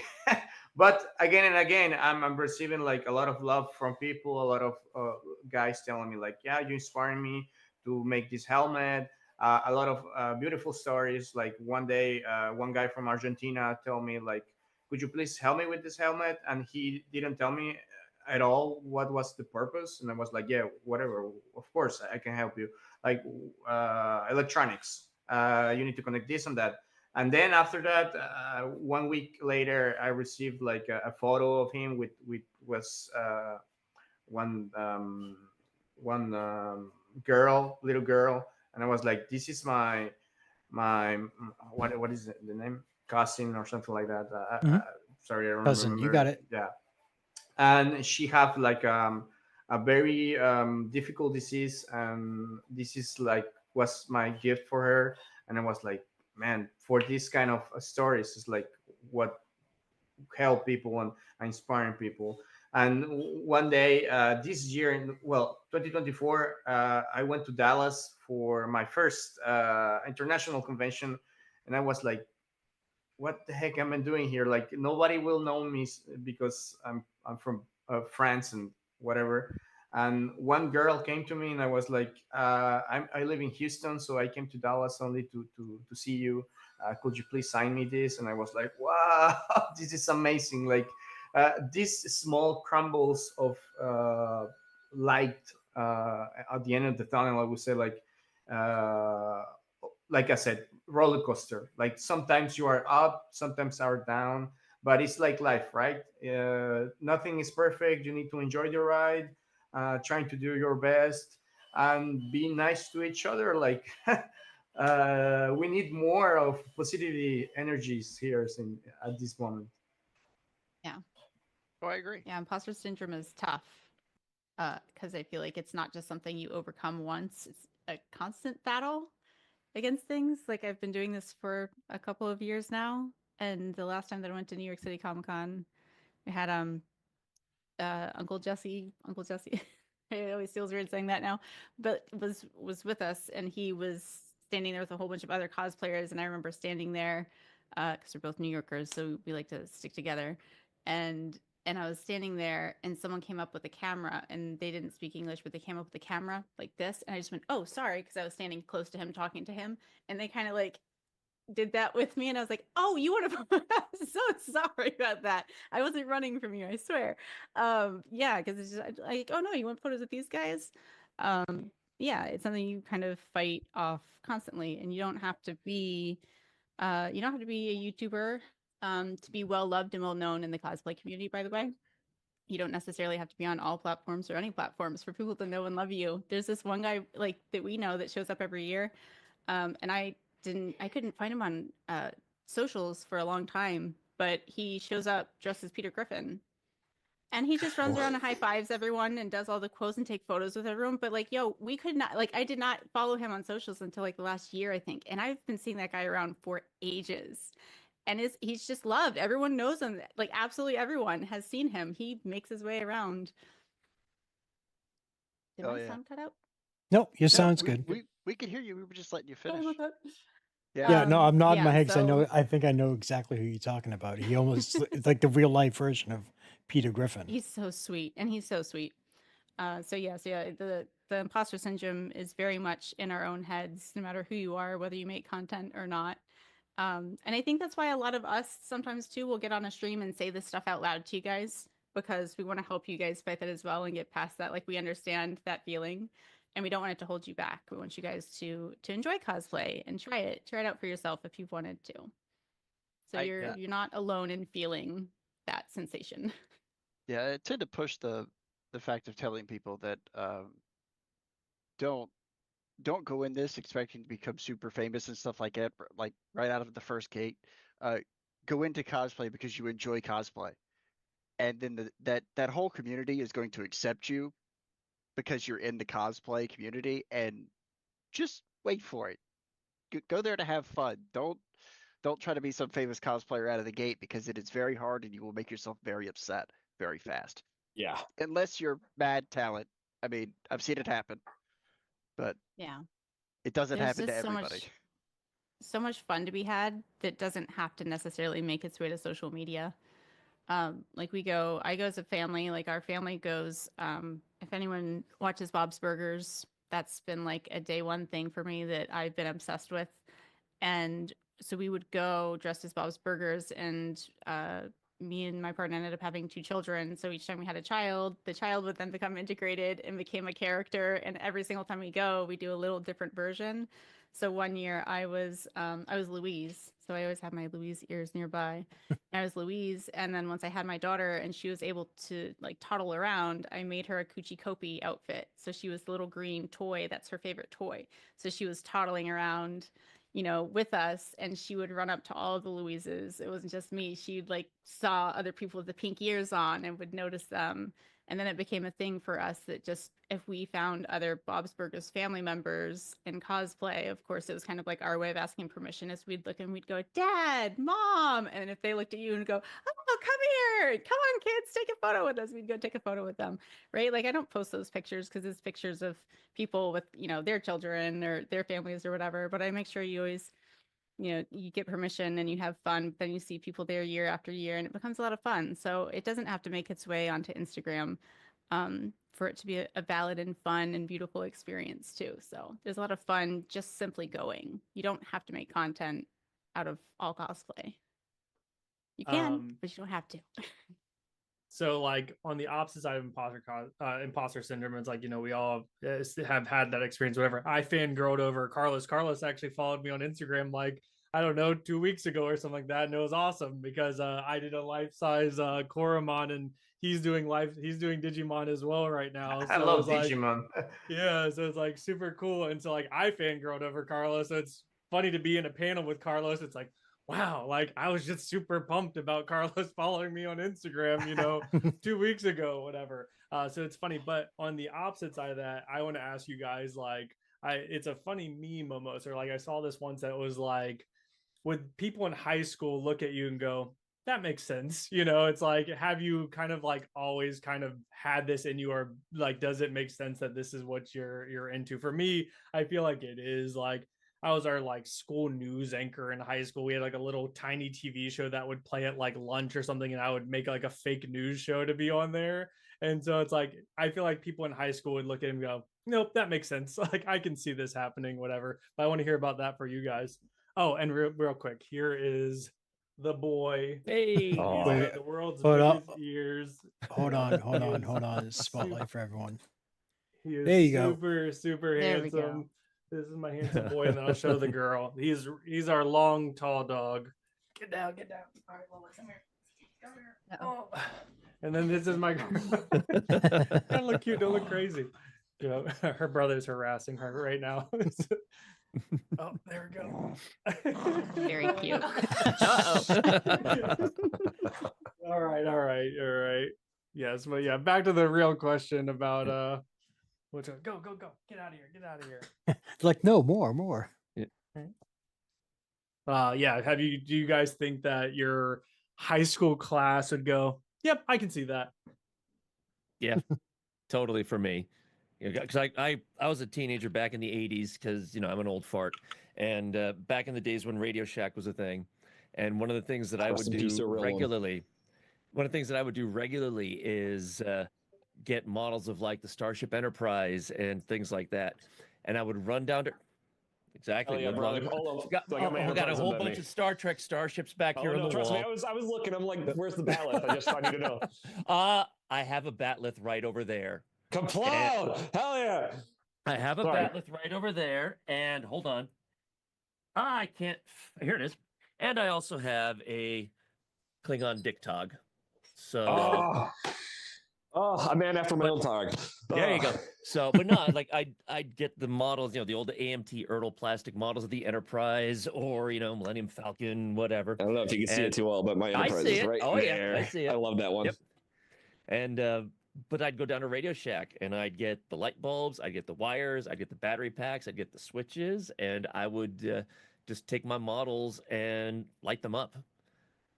So that was back in the 80s. So yeah, I could see people saying, yeah, we see you building stuff, when you're older doing this kind of work. I can see it.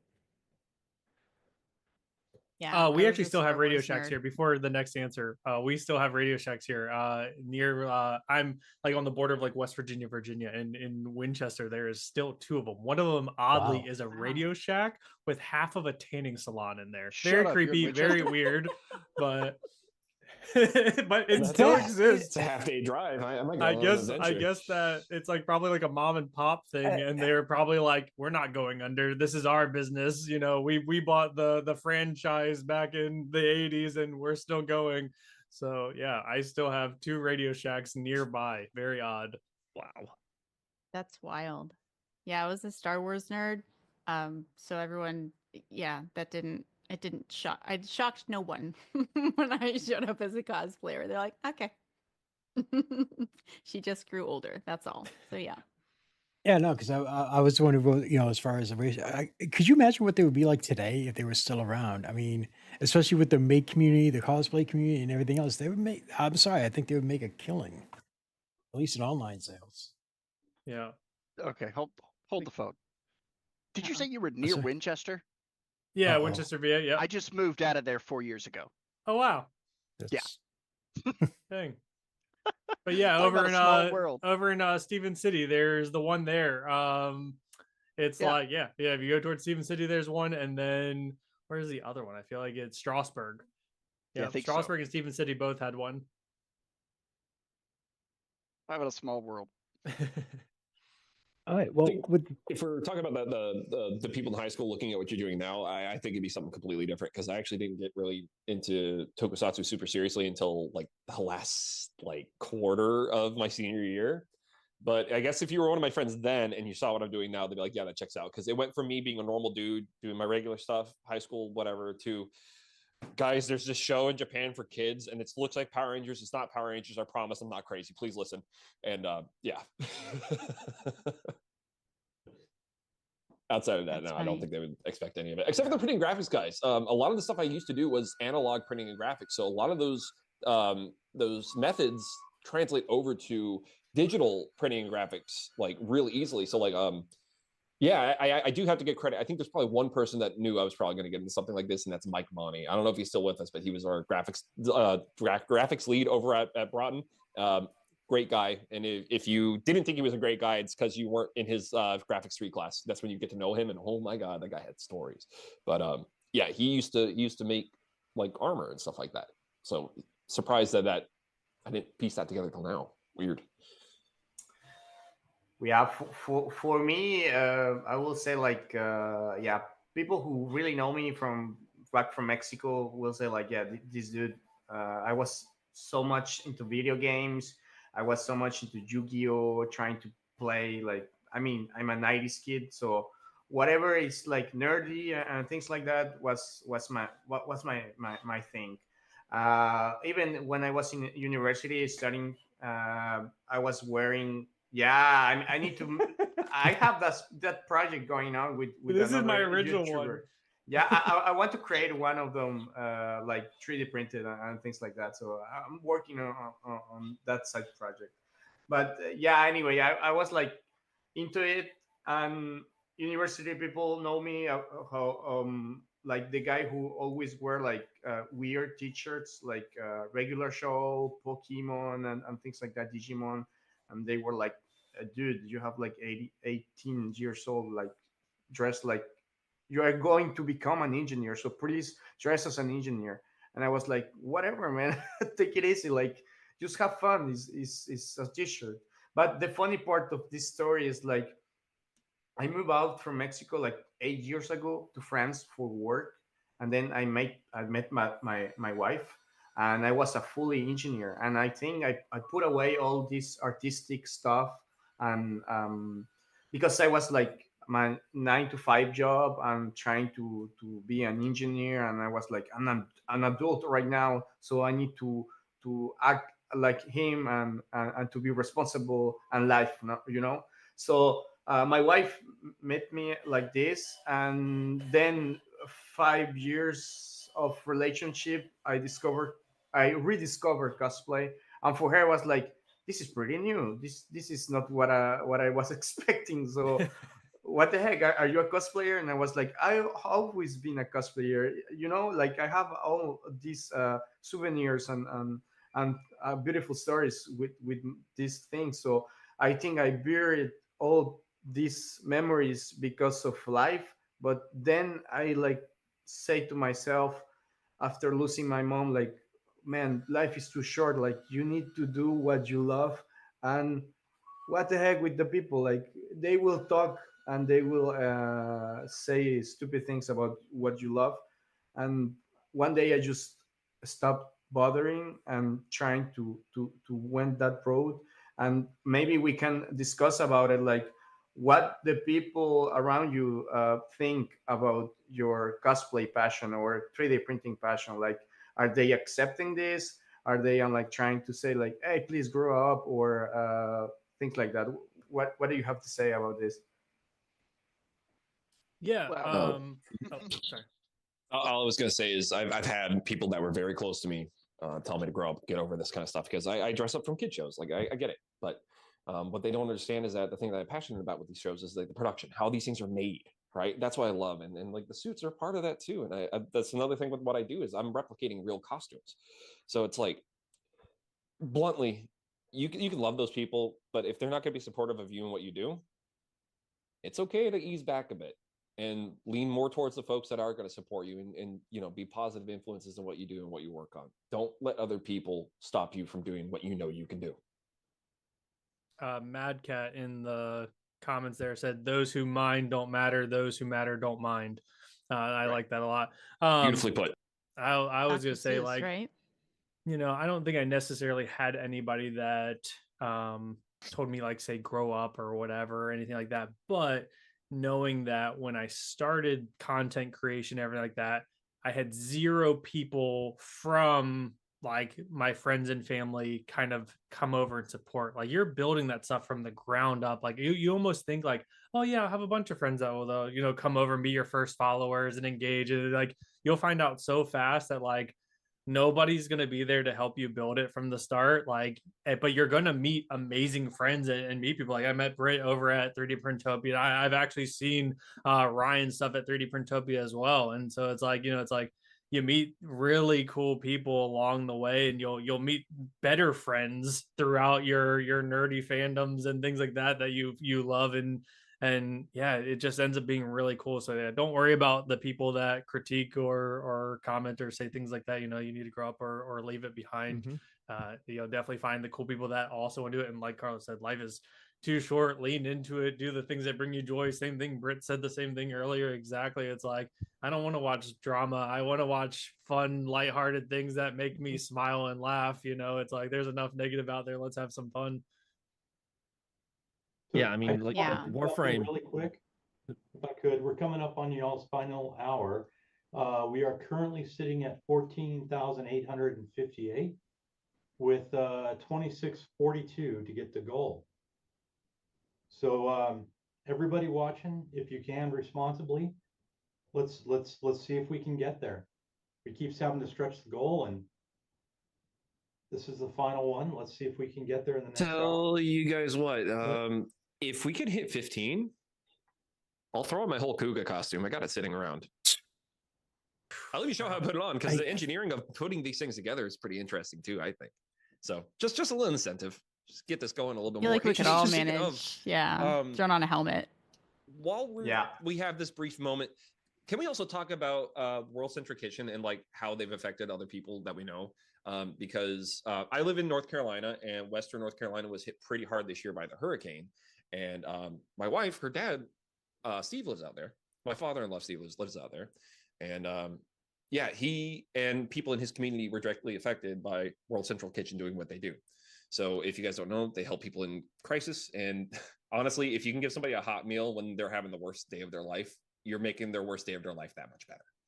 And there's not everyone gets those hot meals in times of crisis. So if we can support these people to where they can get their stuff out to where they can, so there's less and less people that are starving during the worst times, I think that's the best cause we can aim towards helping at the moment. Yeah, I mean the work they do is just absolutely amazing, and you know it's worldwide, and you could like literally spend a couple hours on their website just going through all their articles, news stories, videos to see everything that they do, and they're just so gung ho. You know, it's they leap before they think type of thing. Where if there's a disaster, they get there first and figure everything out when they get there, and they're extremely creative when it comes to like getting food. You know, in Gaza, they couldn't deliver food, so they took it in by boat, and they were doing transfers on the ocean. They did airdrops. It's their mentality is food is a human right. And it doesn't matter the situation. They want to get people fed and make sure that they're okay, and help take care of the first responders that are helping. And they don't leave until the job's done. Some of their projects are now long term, where they set up their own individual kitchens and help train um, people to become cooks and chefs, and give back to the local communities and help those communities rebuild and grow. And the work they do is just absolutely amazing. I've said it multiple times already. The founder um, just recently got the U.S. Presidential Freedom Award, and there's a similar award in Spain. They got that for, and it goes on, and people are now looking at them, um, seeing how they are so fast to respond and everything else. There's a post for Southern California. They have 20 trucks deployed with 40 on standby, ready to go out. They're just getting the logistics set up, and then they can cover more areas. And like I said, if you can't, definitely donate. It's to a very, very worthy cause. I can't talk enough about them. But yeah, if we make the goal, go ahead. One of the things that impresses me the most about the organization, and I've said this a few times throughout the stream, is that when they get there, they try to source the food items that they're going to prepare and stuff locally. So they'll work with local suppliers instead of trucking in food. They'll buy it locally, which means that they're putting money back into that local economy that's just been devastated to help it regrow. So not only are they feeding those that have been displaced or put out, but they're also putting money into the local economies to feed the farmers and the small businesses, and indirectly they're continuing to feed others. So it's a perpetuating situation. It's just wonderful. As someone who used to be a firefighter paramedic, I can tell you there's a lot of people out there right now giving absolutely everything that they have in order to keep others safe and to protect property and to protect the animals that are out there. And it's not something that they can just step away from. Whereas for us, it's pretty easy to click off the TV, click off social media, and be able to step away. So any kind of love and support you can give, whatever that means for you as a person, we would love and appreciate that. Thank you to all the panelists, by the way, who've shown up before us and who are here now. We love and appreciate you guys for giving your time, and chat. You guys are awesome as well. Thank you. And we're at 15K even. I can't read the screen to see who that was. That Yeah, donated. it's it was JT for JT. $142. Thank you very much. Vulcanet for $20. Saw Thank you that very on it. much. And Yeah. Hendrix. Thank you, JT. And that just puts us at $2,500 away from goal.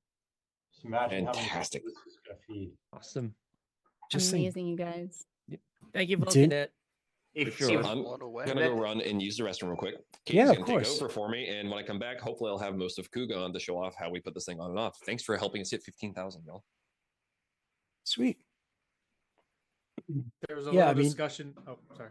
No, go ahead. Go ahead. I was like, there's a little discussion in chat about like spouses enjoying 3D printing and things that they liked about 3D printing. I'll show you how I keep mine happy with 3D printing because it can be crazy.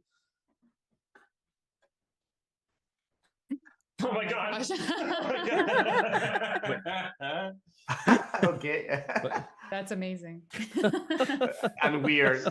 That's amazing. That's That is technically a very Mr. fun. Bean helmet, ain't it? So I just I print- mean, Go that's ahead. crazy. Yeah, go ahead.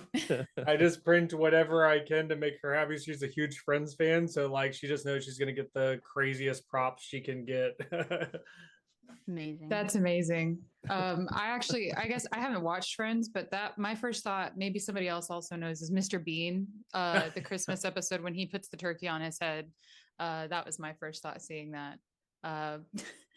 But I as a spouse of 3D printing, I guess, I mean, I definitely don't mind it. I mean, Dustin came to me with the idea to start the next decade as an official business right after we got engaged. And it basically was a, hey, do you mind if I split this time planning for a wedding to also let's try and do this 3D printing thing as like a full-time business and see where it goes. And as crazy as it sounded, I saw how much he loved it up until that point and said, yeah, let's go for it. I mean, you know, what's the worst that could happen? We had just gone to East Coast Rep Rap Fair for the first time. And I saw how much that was getting him all excited and wanting to keep going on it. So, you know, obviously the next year at the next Earth, we were actually tabling, which was incredible. Thank you to Chris for making that happen. And yeah, I mean, I can't say enough good things about the 3D printing community and how well that, you know, we feel welcomed here. And it's, you know, I have no problem with it. I heard how loud the first Creality we ever got was, and I thought, yeah, I'm gonna have to be okay with that. But thankfully, 3D printing has gotten a little bit quieter, and I don't mind all of the cool things that we have as a result. So I'm all for it. You forgot to tell them our favorite thing we like to do when we hear noises from printers, though. We wait for the little groove to hit and we start dancing along to the sounds it makes. Yeah, no, I miss those days. That's okay. Yeah, Mello fixes it. Mello makes sounds like that. I love the Mello. Go put your seat on. I had to drag my wife into 3D printing, kicking and screaming. She Oh, no. absolutely hated it when it started. It's a fairly long story, but I'll make it short for you. I essentially decided I was going to order myself a Prusa, my very first one, and my wife, not being very much into printers at the time, didn't really get it, and I was going to tell her, and then we found out that she needed emergency surgery, so I had to cancel my Prusa order. Oh, And I was very no. upset about it. But mostly because my wife was in danger, you know. Flash forward a little bit, me and my wife were getting, this was before she was actually my wife. We were going to go get married in the 3D printing community that we were involved with at the time. Knew that we were struggling, that my wife Carson had just gone through emergency surgery. A lot of the stuff for our wedding kind of fell through. And the 3D printing community came together and helped print a bunch of nerdy 3D stuff for our wedding for us. That's awesome. Which got us very much involved in it. And Vicky Soma printed us a bunch of stuff, and because she's in the chat, and we were involved with going to the very first Earth back before it was 3D Printopia, but the very first one. And I drugged my wife along so that she could meet everybody that was there, so that we could say thank you to all these people that helped us out. And by the end of the event, she wanted her own printer. And she's been stuck in it now. She's helped run discords for different printing companies and stuff like that. So as much as it was kicking and screaming, now I couldn't get her out of it if I wanted to. So Absolutely. I mean, my husband, I hear him say it all the time. He said, "You never know that you're a 3D printing person until you see it in person. And once you see it, it's almost like you instantly get it." And I've seen that come true over and over and over again at places like what's now 3D Printopia. And you see someone see a 3D printer in person for the first time and you just watch them instantly get it and want to know more. And it's so cool to see. Agreed. Right before we had hit the top of the hour, we were talking about if Carlos had mentioned if other people had other people that were not supportive around them. And just like my answer is real short, no. I was so lucky to have a father who was like, "What do you want to do?" And I was like, "Science." He's like, "All right, go for it." And then next week it was something different. "All right, go for it." My father never told me no to whatever I wanted to learn. He's like, "If you want to learn something, anything about education or anything about music, anything about art, you go for it." And he always supported me, no matter how long I was or was not. I stuck with something; it didn't matter. He just was like, "If something new has your interest, like go for it." So I thankfully didn't get too much of that in my life, maybe from other people, but other people didn't matter so much. I was pretty, unfortunately for other people, very, I had solidified my self-esteem by the time I had gone into cosplay. So I was like, I promise you can't hurt you cannot hurt my feelings any more than I've hurt my own feelings at this point. You don't scare me. So I, like I said, had a great cheerleader built in with my family. So, and like I said, my kids were never like, "No, we don't want to dress up and go play with lightsabers." Like, yeah, of course they did. We had a great time doing it.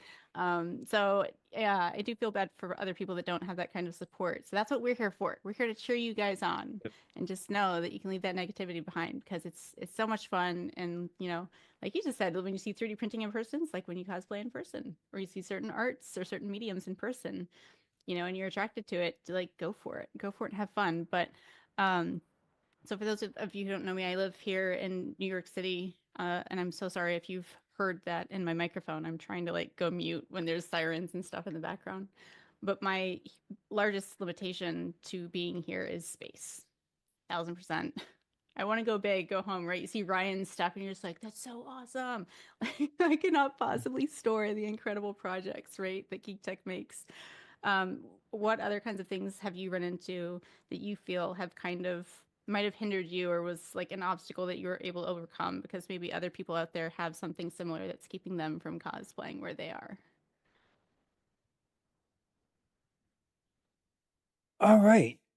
Do you guys, how about this? How about if I do a giveaway, give you guys a little bit of a break, and I can do some giveaways thanks to some of the great sponsors that are helping us out, such as, actually, you know what? Let me read from the list because that's why I wrote it. All right. So, thanks to 3D Gloop, Prusa, 3D Maker Noob, Fotis, LDO Motors, Printed Solid, Vector 3D, and E3D. All right. So, let me find the right form because I have so many forms. That's 5. Where's 7? All right. Publish. Read that. 1 second. Have the All right, corgis so ever joined you in a cosplay? No, so I've had you the were dying girl. to ask. Sorry, I had just had to know. It's I've okay. had the girl for 4 years, and she is not one to be bold enough to let me put anything on her head or anything like that, like a cosplay. The boy we've only had since July. He's younger and he's a way different temperament. He is more likely to, but currently he is a wild boy. So yeah, I'm hoping that I'll be able to dress him up and stuff, but we'll have to see. I'm totally seeing Wallace and Gromit. That would be awesome. That would be awesome. I've seen a corgi that wears like a Cubone head, which I think is just absolutely awesome. So cute. That's Very super cute. Yeah, it's like I would definitely love things like that. I mean, she could just cosplay as Ein from what you call it? Cowboy Bebop. Yeah, Cowboy Bebop, exactly. So that's her she got cosplay. to it first. Yeah. And also, I wanted to also, I'm not trying to like change the subject saying also. But I also wanted to thank the designers for donating models for reward packs. So I want to thank Bearded Prince, Fotis again, 3D Print Bunny, Bugman, Tanner 3D, Wexker, Fix'em Dude, and Neil 3D Prints, and I'm missing one. Who am I missing? Printy 3D. For those of you donating, there's an option for rewards packs. There's different tiers, and you can use one of those rewards, and then probably 1 to 2 days after this event, we will start emailing them out. And there's a lot of cool ones. Like, for those of you who can, I always try to tell people to stress it, donate responsibly. But for example, like the $100 tier, there's over 80 models in that tier, and it's just crazy. All right, so chat, this is the way it works. Here is a link. And before the mods and everyone else yell at me to pin the thing, there it is. Place pin message. 1 second. Hey, Google, set a 5-minute timer. And yes, that is set off everyone else's Google who's not on headphones. This is also for our panelists. If you want to, you can enter that giveaway, and we will be giving away, let's see, 3D Gloop, a set of nozzles for bamboo from E3D, a smart orbiter extruder from LDO, a bunch of Jesse PLA, a limited commercial license for 3D Maker Noob for one of his models so you can sell the 3D print, and a personal license for Vector 3D's calibration cauliflower Mark II. So of course that didn't do that. Oh no, it did. Google's picking up on everything I say now. Great. Yeah, so you guys can fill that out, and I'll close it up in a couple minutes, give people time to fill it out, and then we'll just do a giveaway. Because if I don't do it now, at the hour wrap up, it's just going to be a nonstop giveaway. Also, for the Jesse PLA, that is for the US only. So if you're not in the US and you get called, I will offer you something else. For those of you who enter, you are automatically entered into the grand prize drawing, which is a Prusa 2 Toolhead XL. Thanks to Prusa for that. And you do not need to be present for that. Your name will be, again, automatically entered in along with anyone else who is present at the time. And good luck to everyone. And sorry, I'm just getting the infamous wheel of names. There's a comment saying, do they have to fill out the form if they've filled it out earlier today? Yes, you still do. You still have to fill it out. I'm not going off of old forms because I removed people and added people and everything else. So the current form is for this current giveaway. Thank you, Dylan. And if anyone who's thinking, yeah, I have no chance of winning, yeah, well, a member of my community won one of the printers last year, and I hate her for it. Well, that's why. But see, yeah, it's just so everyone knows, for like my mods and again the panelists, everyone can enter. The only person who can't is me because I'm the one who puts the names in. I'm the one who presses the button. And it is 100% completely by chance, by random. You do not need to donate in order to enter, because that would be highly illegal.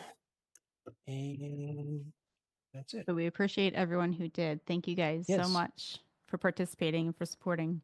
Yeah, because right now, again, we're sitting at, just over 15K, and that's because of the entire community, as far as people donating money, people helping me out, our panelists, everyone. Wait, I'm not saying that we I'm have in- to, but I'm just saying for the last 10 Oh. minutes, I just feel like we should all throw in our favorite helmet just for funsies. I think so Just too, to say but we did. Sean's like, I'm already there. I'm already. Go down. Plenty Closest one to you. Ready? 1, 2, 3, go.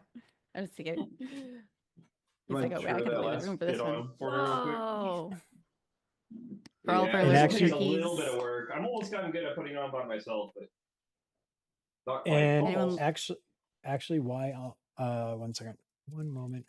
Okay, so why? If you guys want to go get your helmets when you guys come back, I might have something for you. Okay. All right, let's do. I won't be able to see anything. I but that's don't have okay. a That's Worth okay. it. I won't be. Okay, sorry So- for I don't. I'm a prop maker. I'm Let me know. I know their lawyer. Hold on.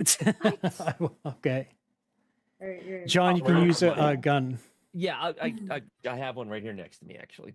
Okay, Carlos, you're excused because it's past midnight over there. Oh no, you're not excused. You have one. Can we do a mic test to see if that you guys are getting an echo or not? Because I won't be able to Nope. hear if I put a helmet on. Nope. We can. I'll. All right. If you guys do an echo, I'll put my hand up that you have an echo. No hand, no echo. See, this is a good time for a surprise because I don't know if they're going to be able to see the screens or not, but it'll be interesting. So currently, we're Amy not getting any IC? feedback.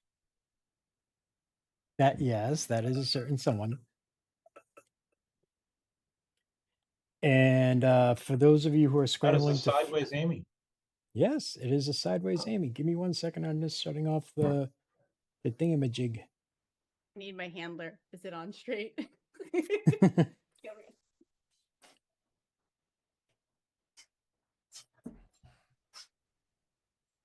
Sorry, Cruising Girl. This is the best you're gonna get because I don't have a helmet. Yes. Give me time. That's still really cool. That's awesome, though. Super Sentai with the next decade. Oh my God! What was that? Zero right here. Oh, is that zero? My God, Britt, what is that? Oh. It's the Predator. My kind of my friend Utah, he'll appreciate seeing that helmet. He was playing around with red and Chat, Q-grade. flip it Not quick. Q-grade. No, Q-grade. Yeah. She use all that. All right, help me with this. We gotta rotate the camera. Whoops. Out the front, half, please. Okay. Let's go. Sorry, Amy, you came in at actually I brought you in at an interesting moment. Everyone's getting their helmets or various other cosplays to throw on real quick, and we were just about to do a giveaway. Yay! Can you hear me? Yes. You muted me. Everyone who comes in is automatically muted. I'm sorry. It's probably wise. Yeah, there's been nothing said, but some interesting situations on camera before. Wait, why does everyone have helmets on? I'm trying to forget. This Like- was Yep, this was Britt's idea. That's why he was getting ready to do giveaways. We'd all throw helmets or whatever on. I think it's a great idea. It is. Wow. You can go check my mail after this too. All right, let me close up that form real quick. For chat, you guys got a few extra Your moments helmet, there. Ryan. Surely I have something lying around in here. Not a helmet, I'm sure, but I have work in progress pieces.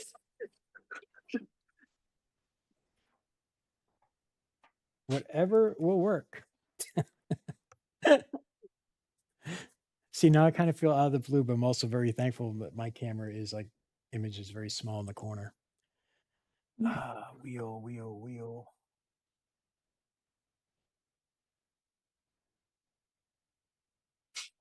Can't see your head. Okay. Things on too far. They gotta leave me down. Dustin, you got to either scoot down up. There you go.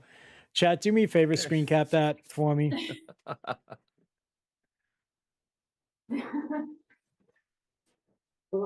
Perfect. Let me put this somewhere real quick before. Times like this, I realized that I had a poor ventilation problem. Right. Yeah. Who is about? Oh Wait, my who is it? Who said about ventil? Oh, it's Ryan. It's okay if you pass out. Yeah. I can't see where I am. Yeah. It's okay. It's so hard. I can't see anything. Look, it's a pinhole in the front. What do you want from me? I don't want to hear it. I don't want to hear it. That's good.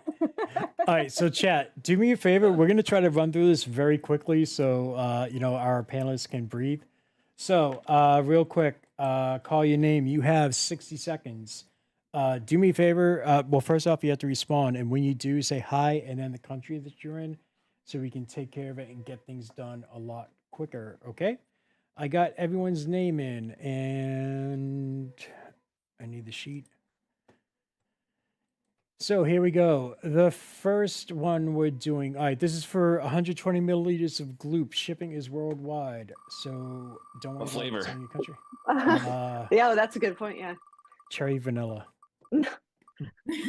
Do not. That's a joke. Do not sit there and try to taste gloop. That's a very bad idea. Oh, by the way, I will butcher your name. She. Sir Henry 07. Are you in the chat? And by all means, make fun of me if I butchered your name. So Henry, are you in chat? Because if you are and you say hi, you get a 120 milliliter bottle of gloop. Woohoo! Congratulations. Woohoo. I love that stuff. What's up, Andrew? And Andrew. Andrews. Yes, do not drink the gloop. I'm sure Andrew's probably like, wanting to message me. Go, shut up! Don't say that. He knows. You already had people put PTFE tubes through your piercings. There. All right, cool, awesome, congratulations! You get a bottle of gloop, which is really good. I use it a lot whenever I come to the States. I always pick some up. All right, real gloop, not Alan I love Mandic that gloop. stuff. Wait, you can't get it internationally, huh? I forgot that he was saying they're having shipping problems. All right, next up. It's a long spin. I only got a lot of names. Wait, chicken gloop? Is that new? Chicken. Chat. I've been using the ASA from Gloop and I like it, the new stuff. I've gotten to see some stuff they're testing, and I'm excited about when that one comes out because that's very much related with all the materials I use. So super hyped. Gloop is very toxic. Do not eat it. Do not sniff it. Just use it. Just don't breathe it.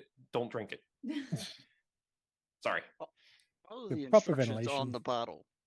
Yes, follow. It Yes, explains everything.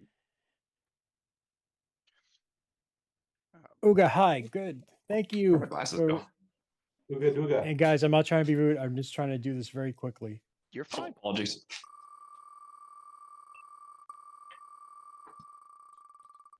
All right, next up is. Grant, can you see out of that? Oh, too bad, Grant. It is Troy J. Troy J. If you say hi in chat, you get a bottle of gloop. Troy J. Yes, Uga. Yeah, I forgot. There's like a 1 minute delay. Yes. Yep. You're here. I saw you, Uga. Now it's Troy J.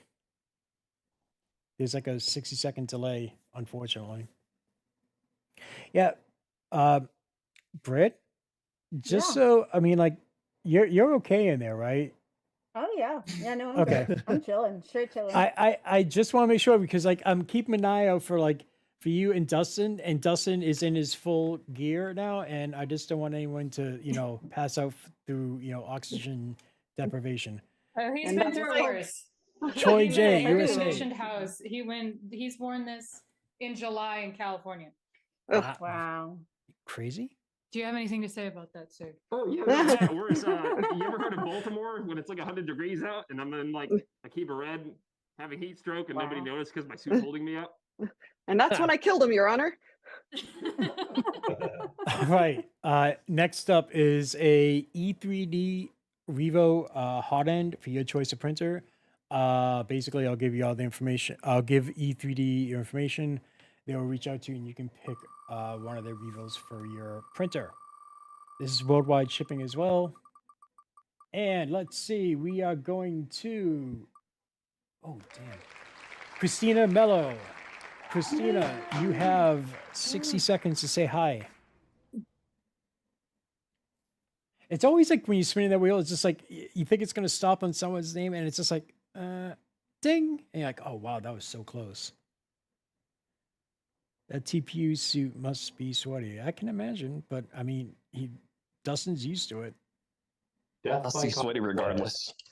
I would say I don't really struggle in the Iron Man suit at all. Like I've worn that for a really long period of time. I was at Murph this Christina last Mello, season. thank you. If you've been to Murph, it is just a incubation chamber it's, there. It's it's a all little loose. Yeah. all humid You and need to just reinforce terrible. the Velcro. Britt, you're looking a little hungry. All right. Next up is a set of obsidian nozzles for a bamboo. It's a 0.4 and a 0.6 worldwide shipping, and round the wheel goes. Where will it stop? Somebody knows. Christina Mello has confirmed. Yep. Dandelion 88. Dandelion 88. You can say hi in chat. We'll say hi back, and we know that you're here, and you will get 2 obsidian nozzles for your bamboo, thanks to E3D. She may be a little snackish.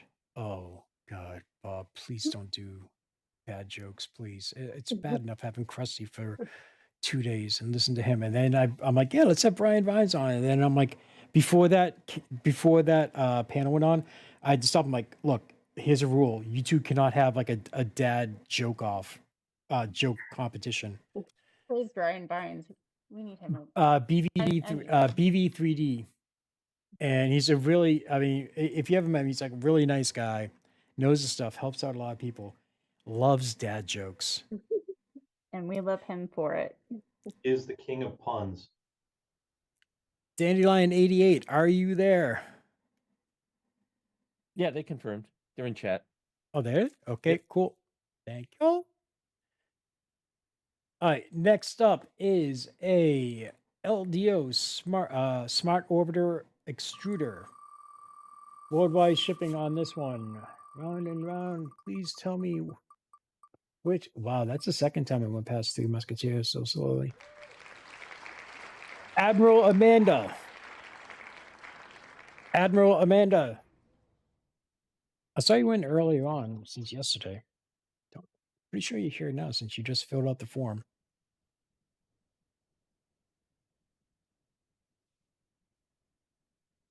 Andrew Roger is, yeah, I'm here. Okay, thank you. Admiral Adama. Adama? Adama, not Oh, my brain is just shut off working. My brain is just like, you know what? If you ain't gonna take care of yourself, I'm just gonna go do my own thing. Adama, Yeah. not man. Yeah, Yes, they're thank here. you very Yeah. much, 3D Musketeer. Thank you. All right, next up is the Jesse PLA. This is the one I'm gonna need you to say if you're from the US or not, okay?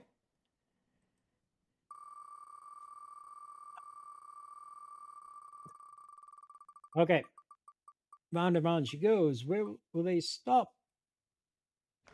Oh, Down Under Maker.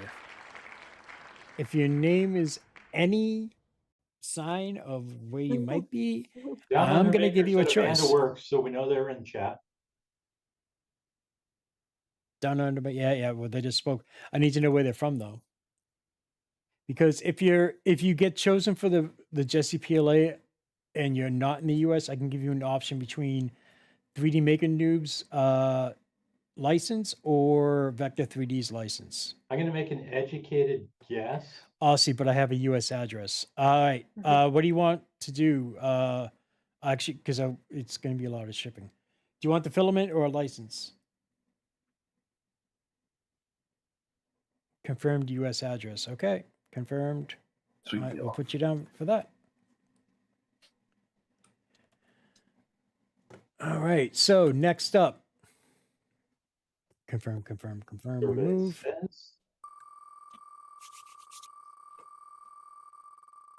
Vector 3D. All right. I'll put you down for Vector 3D.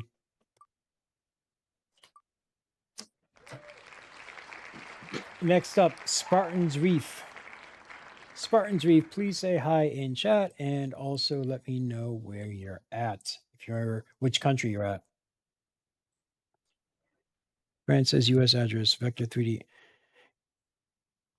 They said Vector. Yep, I know. I saw it. Thank you. Spartan's Reef, please say hi because I'm very lonely. I need someone to say hi to. They said hi. Where are you from, Mr. Spartan's Reef?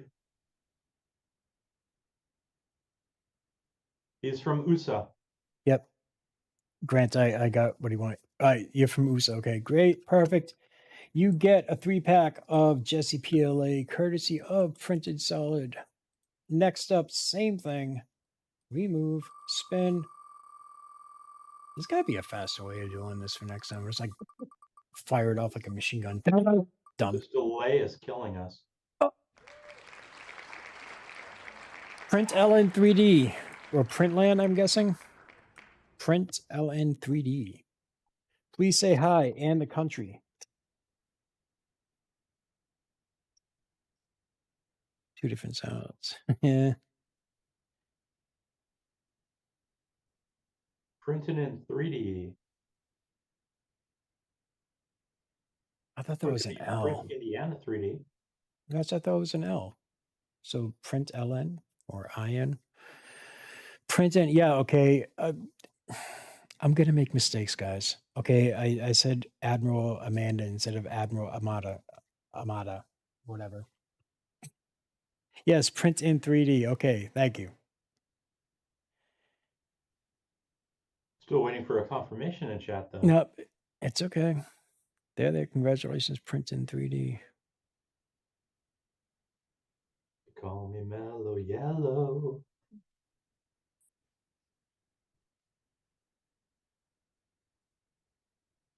Somebody say mellow yellow because I actually have a machine called the Mellow on the table right now. New Orleans, USA. Well, you get the Jesse. Burned by Les Happy Extruders.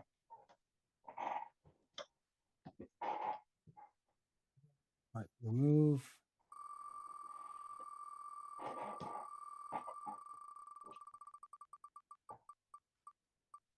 One second, I just need to fix something real quick.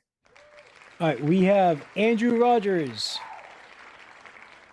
Andrew Rogers, please say hello and also let me know what country you're in. I can tell you he's in the US. Joseph, I already have the Battlestar Galactica. It's not that I need to watch a show. I need a brain that works right. Come on, Mr. Rogers. I think at this point you probably just need sleep.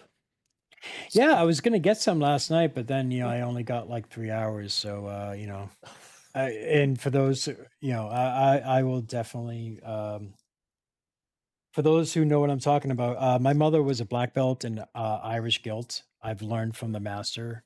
So yeah, I'm not gonna forget. Confirmed. Andrew is in the US. Awesome. Thank you, Andrew Rogers. You get Jesse PLA. Next up is there's another one of those. G Hubbish, HUBSCH. Hubbish. G Hubbish. Please say hi in chat. Let me know what country you're in, please. Somebody needs to feed Brit. For real. I'm trying. So good. It does look so good, but I'm just like I'm waiting for someone just to be like and pass out because of Mad Cat USA has a black belt and a brown one. They both hold up his pants real nice. G Hubbish in the USA. Thank you so much. You get a 3-pack of Jesse PLA. All right. One more time. No feeding Brit after midnight. I thought that was Gremlins. It is. I'm just reading Or the- chat. Or whatever the Furby. Mikey H. No, you throw Furby in water. Oh no, that's water. Oh, Amy, I am building the Lego set, the Atari that you donated from the printed. Yay! Mikey H. Stream a few years back, finally. I was about to say that was not this year. That was a while ago. Yeah. Just sitting on the. I have so many. I waited to build it until after we moved, and That's finally logical. Mikey H. Congrats. Where are you? When I moved, like the movers had to move everything, and legally I wasn't allowed to pack anything myself. So they're like, "Oh my god, like how are we supposed to pack all your Lego stuff?" Like Ziploc carefully. bags. They wrap them in saran wrap and then you put them Mike in. AH here in the USA. Yeah. Awesome. Sorry, Alright. Shane. No, don't be. It's fine. I'm just every year we sit there and it's like we have to do these faster. Not like to get them up, just figure out a way how to do it. Right now there's like a 1 minute delay, and as there's already said, Nolt, please say hi and let me know where you're at. You need to find out what the tool Joel uses because it just draws a batch of names at once. Yeah, I was but about it's to also say that. I feel like his was pretty quick. Yeah. it is, but it costs money and I ran out of I would cash. say, were they using Gleam? I feel like Yep, think is it's what they usually Gleam. are in Gleam. If you're not using the paid version, it crashes super easy. And then even then, for like people Yep. like Joel and Frank, Frankly Built does that too. And that thing will tank so fast, and then all of a sudden they're like panicking to go to a Google Doc sheet or something. So right now, at least yours isn't crashing and it's doable. Oh no, the stream, everything crashed on me yesterday and I flipped out. It was like right in the middle of the stream. I'm like, no. Nothing more fun than expecting something to work Nolt and then it is doesn't US, work right awesome. when you need Hey, to. US I'm wearing confirmed that for outfit no. right now. All right, the rest is going to be what do you call it? Licensing. So I don't need to know where you're at. So first up is going to be remove. Don't need to know where you're at, just need to know that you're pleasant. That you're what? Pleasant. Pleasant. Must be pleasant to win. Dave Robertson. Please say hi or forever hold your peace. If you're and I want to give you something. Britt, after you get done with the mask, there was a question in chat. They were asking, what is it made out of? Gotcha. Answered it. Did a giveaway with the Gamer Awards. Also did, yeah. Joel also did a giveaway when the Gamer Awards was on, and Gleam just completely just shut down. Oh, that was terrible. 3 years That was ago, I rough. think. Dave Robertson, I just saw him. He's here. Thank you. All right. So I did feel bad for Joel on that one, but I took advantage of it because everybody was going for the Steam Deck. So I figured, you know what? I'm going to take advantage of that and go for the Legion Go. And I actually won one of them, and it's right here on my desk. That's awesome. Diabetic Jedi. Okay. Please say hi in chat. Both Andrew Rogers. I have like 5 questions off the top of my head just by seeing that name. Diabetic Jedi. Please say hi in chat for me. Could you imagine if that was just like an automated Xbox gamer tag? Like they just like loaded that in and they're like, all right, you're diabetic. You're like, what? Like, all right. Hey, Britt, What did I win? A license for what? You won a commercial license from 3D Maker Noob. I'll shoot you his email. You get to pick one model, and then you get a commercial license to sell the 3D prints of that model. The license does not expire, but it's also non-transferable. It's actually a CDL. You can now drive 18-wheelers. So just get out on the road. Britt, since you're in New York City, do you go to PAX East at all? Confirmed. I haven't Thank yet. you. It Confirmed. lands- Yeah. I will though. Diabetic Hope Jedi, to see you same there. thing. It's very cold. You get a license from Noob. I will give him your email address. You can pick the model, and then you get the license. PAX East this year is in beginning of May, so it'll be pretty nice up It- there. It was cold like the last few times I went, Oh, but I was also yeah. working the event, so it's not like I did anything. I Druid. took my dad. He didn't know what was going on. It was very cute. Good. Please say hi in chat. Hey, guy. So I know Yeah, that you're here. PAX East is the last time I went to Tenno Live was at PAX East. Wait, last year? No. The Jody, it I'm was a here. few years Awesome. ago. Thank you. Oh, okay. All right. I was there too. We didn't know each other. Yeah. Curious, right. what's some of y'all's favorites events? Druid is confirmed. Yep. Dragon Con. Still gotta go. Haven't done it yet. That one What? seems so Yeah, I wanna overwhelming. go. I know. That one just seems so crazy. Oh! Break and breathe. Almost, JT. Wait, did your lipstick get on that MMB mask? Trumpet.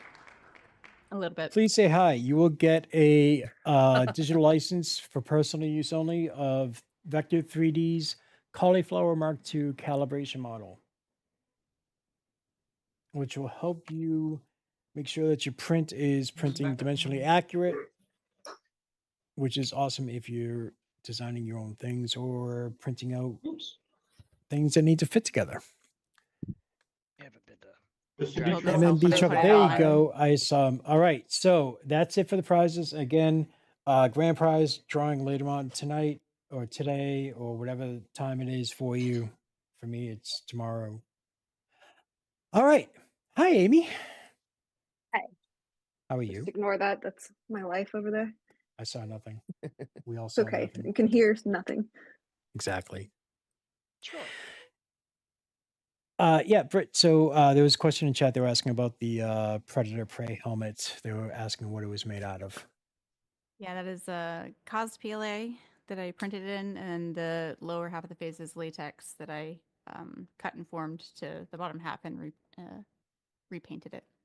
I How is told that myself when I stuff to put it sand? on, I said it's easy. There's two different formulas to it, and I think I had printed that out when I was testing them, so I can't remember which one it was. I think it's a little both, but it definitely is like almost like a drier formulation. At least one of them is. Again, I don't remember which sample was which when I had tested it, but it's pretty cool.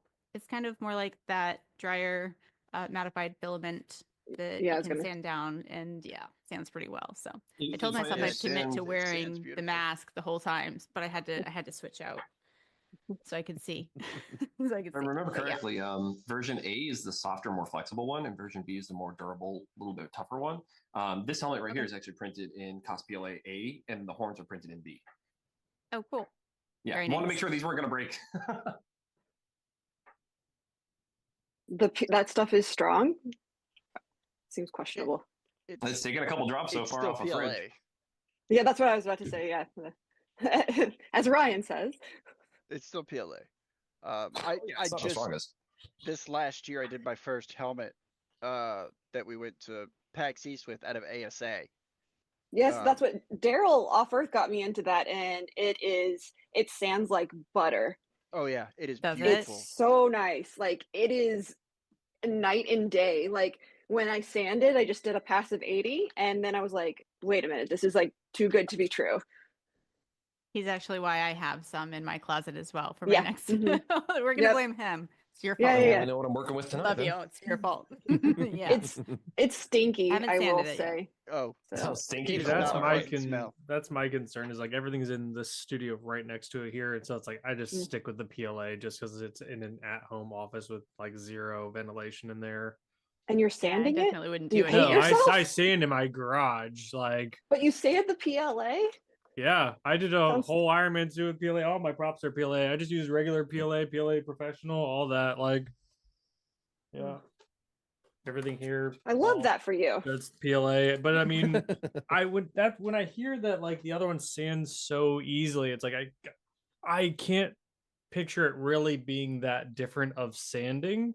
And then on top of that, it's like when I use different techniques or like something like say higher quality, like a 4:1 high build, like automotive filler or something like that, I never do something that it's not a shortcut or in replacement. It's just an additional step to me. So it's like I don't really see that being that big of a benefit. It's not going to change my process overall or save me any time. And it's like I can't picture how sanding 80 easier. That just doesn't sound like a thing to me. Like 80 isn't that's not a task that is very hard. I'm not trying to like rip off material. It's like when I'm sanding my 80 grit, I'm just going over the whole prop and making sure I'm getting full coverage of 80 grit, and then using my files and then going on to the next step, whether that be going into 120 or going into a putty acetone mixture or something like that, and then into my next step. But it's never like skipping a step. It's never replacing steps or like, okay, now because I did that, I don't have to do the 120s or whatever. I still am going to do the 120. I'm still going to do my filler primer. I'm still going to go into my wet spanning and my spot puttying and things like that. So it's like I don't know. I just can't picture a filament, whether it be cause PLA, A or B or ASA or anything like that, it truly being any different.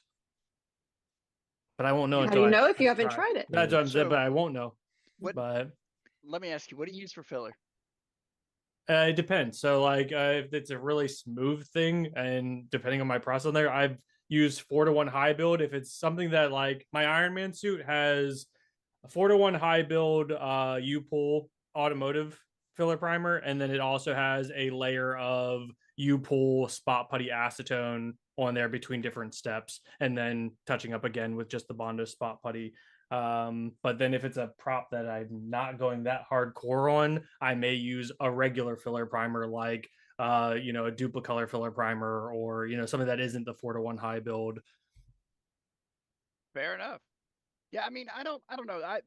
Sanding PLA is, if the biggest problem I run into with it is if I go any hot, like if I use any tools at all, and if it's going too fast, it's melting in my hand. I'm just See, ripping it apart. I mainly don't power sand either, and big open flat surfaces, sure, but a lot of the things I do are smaller helmets with details, so I'm not using a power sander on the Power Rangers or these Beetleborgs or things like that, because there's so many details to it. It's all hand sand. So, and like Iron Man, same way. It's like on this next one, so like I have a comic book Iron Man, which is way more bulbous, round, smooth surfaces, big abs, big chest, big open surfaces. Yeah, I could go quickly with a like Walmart brand detail sander, which is so low power. I don't have any issue with it melting through anything and being quick, and also not trying to force it into the corners, so I feel like that's where you run into the danger of like melting things with the power sanders, when people are trying to like get it into a spot and they don't realize they're hitting the same spot 10 times. It's like that I only use very seldomly, and if it is big flat open and it just gets a quick pass with it. Yeah, I don't know, I don't power sand a ton either. I do a lot of hand sanding as well, and I mean the difference between PLA prints and, I mean, I used to compare them to PETG, but I mean the sanding to get to smooth and to get rid of the top layer lines, I'm not talking about like major like sanding, but just to get rid of your layer lines, takes me a third of the time. Like it's I also massive. convinced him to go to power sanding because he complains about his hands for 3 weeks because he's been hand sanding everything on, a giant piece of power armor. And I'm sitting there going, you have a hand sander for a reason. You just said that, and then my wife just perked up and just gave me a death glare. So yeah, I think she agrees. Yeah, I use hand sanding too, but it's kind of hard to see. But I got this little sanding disc. I can't find the tool itself, but it's actually for bunions. I was gonna say McKenna works or so whatever good. her name is. She does a lot of droids on YouTube. Is a big pusher of the foot spa sander. That's so funny. I have one for like a nail one. Like the girl that does my nails, she was like using this like little portable airbrush and things. I was like, these are. I was like, can you paint my props? I've seen another one that off of like TikTok shop or something like that. That's like this little square one too that looks really, really small and looks awesome. Just haven't got around to trying one out. People wouldn't believe me if I showed them how many nail products I actually use in cosplays, just because it's like all pigment and I was going to suggest for power sanding, take a look. Black & Decker makes what they call a mouse sander. It's a low-speed electric sander that has a finger attachment at the front. So it's a much smaller surface area, a little triangle, and you can get the triangle with the finger out the front, and it sands at a lot lower speed than your standard palm sander or oscillating sander. I also snagged a really small like polishing pneumatic sander as well. I saw those are Willow great. using one of those, and like you can kind of pump it to where you can use a slower speed as well, really low speed, kind of just like on off as you go through and kind of like polishing that helmet. Yeah, when I was in Japan, I found this one tool from Tamiya, and it's a sanding stick holder that actually vibrates up and down really, really quickly. I wish I could find the damn thing because I bought it and immediately lost it. But it was really cool. And if you can find one, I want to try and get the back over here again because it was they had me do a little demo at the shop, and I couldn't believe what tight corners I was able to sand in. Like I was getting better corners than I was just hand sanding the rest of the little piece they had there. It was so cool. For anyone in chat who's new to cosplay, there's a lot of sanding talk, and this is like what we do. Like 90% of what we do is talking about the actual sanding. Shared trauma. Sand. Yeah, shared trauma. Yeah. You should have seen when people were talking about sore You'll learn hands. to love to hate it. When I was doing that Iron Man suit, I was wet sanding in a giant tote out in my garage. I just filled a tote up with water and was using that as my wet sanding station. And I wasn't paying attention at all. And I had like my hands pruned. And then I literally just ripped all the fingertips off. Like I had to take like a 3-day break because I was like, well, didn't realize that was going to be an issue, that I can't go through a full body suit of plastic in a hole sitting there, and not expect my hands to just get tore up. Yeah, which is why a lot of us are now just learning to love layer lines. Like, what if we just hear me out, did a pivot? Oh man, this matte PLA it's really No good, more. and these printers are Yeah. super high quality. That's good enough, you guys. Yeah. Is everyone here from the U.S. though? Yes. Not I Carlos. find- No, except for Not Carlos. Carlos is from he's in France right now. Well- but he's from Mexico, right? But sometimes, I've noticed, other countries, people, they're like, we just don't physically have the space to be doing all the stuff we do. So they're like, we don't I feel sand that. our stuff, or they find a different way to go about it, or they don't have access to some of the products, which Yeah. is usually Or they have common. cooler products than what we have. I just We use a can't get weed them. tent in my garage. I have 2 of them set up. I'm actually about to grab a 3rd one, and that's going to be like my resin printing station in the garage. But yeah, one of them is dedicated for painting. One of them is dedicated for sanding. So but it's insane. So when I was doing that Iron Man suit, it was so wild to be in this, it looks like a tinfoil box zipped up with a space heater in there. And I'm just sanding away in what feels like this terrible prison cell, psychiatric ward. Why am I in a tinfoil box for hours on end, just sanding away in this thing? It's crazy. Yeah, sorry, I got disconnected with my headset. You were talking about space, right? Yeah, it just I know a lot of my friends, they just don't have the physical space that we do. I have I'm in the city and I don't have that much. Having a garage is a luxury, and then everyone that's in the Midwest is I live in a mansion on 10 acres. And I'm like, oh, that's nice. Yeah, well, I'm living in France since 2016, and here we can afford a house, so we are living in an apartment. And living in an apartment have some challenge. So for making some props, I'm look for what we call I don't know how to say that, under your house, what is called Basement. Basement, yeah. So I was sanding in a basement, and then when I was trying to spray paint, I was like, this is not a good idea, even with a respirator mask. Yeah, so I went all Mexican style, and I took everything to a parking lot, and I was with a trying cardboard. to do that. Yeah, done something like that at one point, right? Yeah, Walmart parking lot, something like that, and I was trying to do that. Yeah, that should make that all apartment living lifestyle. That's all of us. Yeah. Where you are. Anything can happen temporarily. I can temporarily work on projects and do things here in the city, but anything that I do, I have to take outside. I will say I grabbed my medium because this is what I've been using as opposed to Bondo, because I can't do Bondo inside. And sometimes the temperatures don't allow you to work on anything outside. It's I can't do plastic dip anymore. Second of all, I had a plastic dip can explode in my hand one time. Oh so my God. I used matte medium. It was very scary. That was the day that I was like, okay, we're gonna reconsider. So I have all of my non-toxic / tolerable things. Even Mod Podge, honestly, the smell sucks. I hate it. But things that I am comfortable with using inside. And I get it. There's challenges of using these products as opposed to the other ones because we don't have the opportunity to be outside or to have a workspace, unfortunately. So I feel you, Carlos.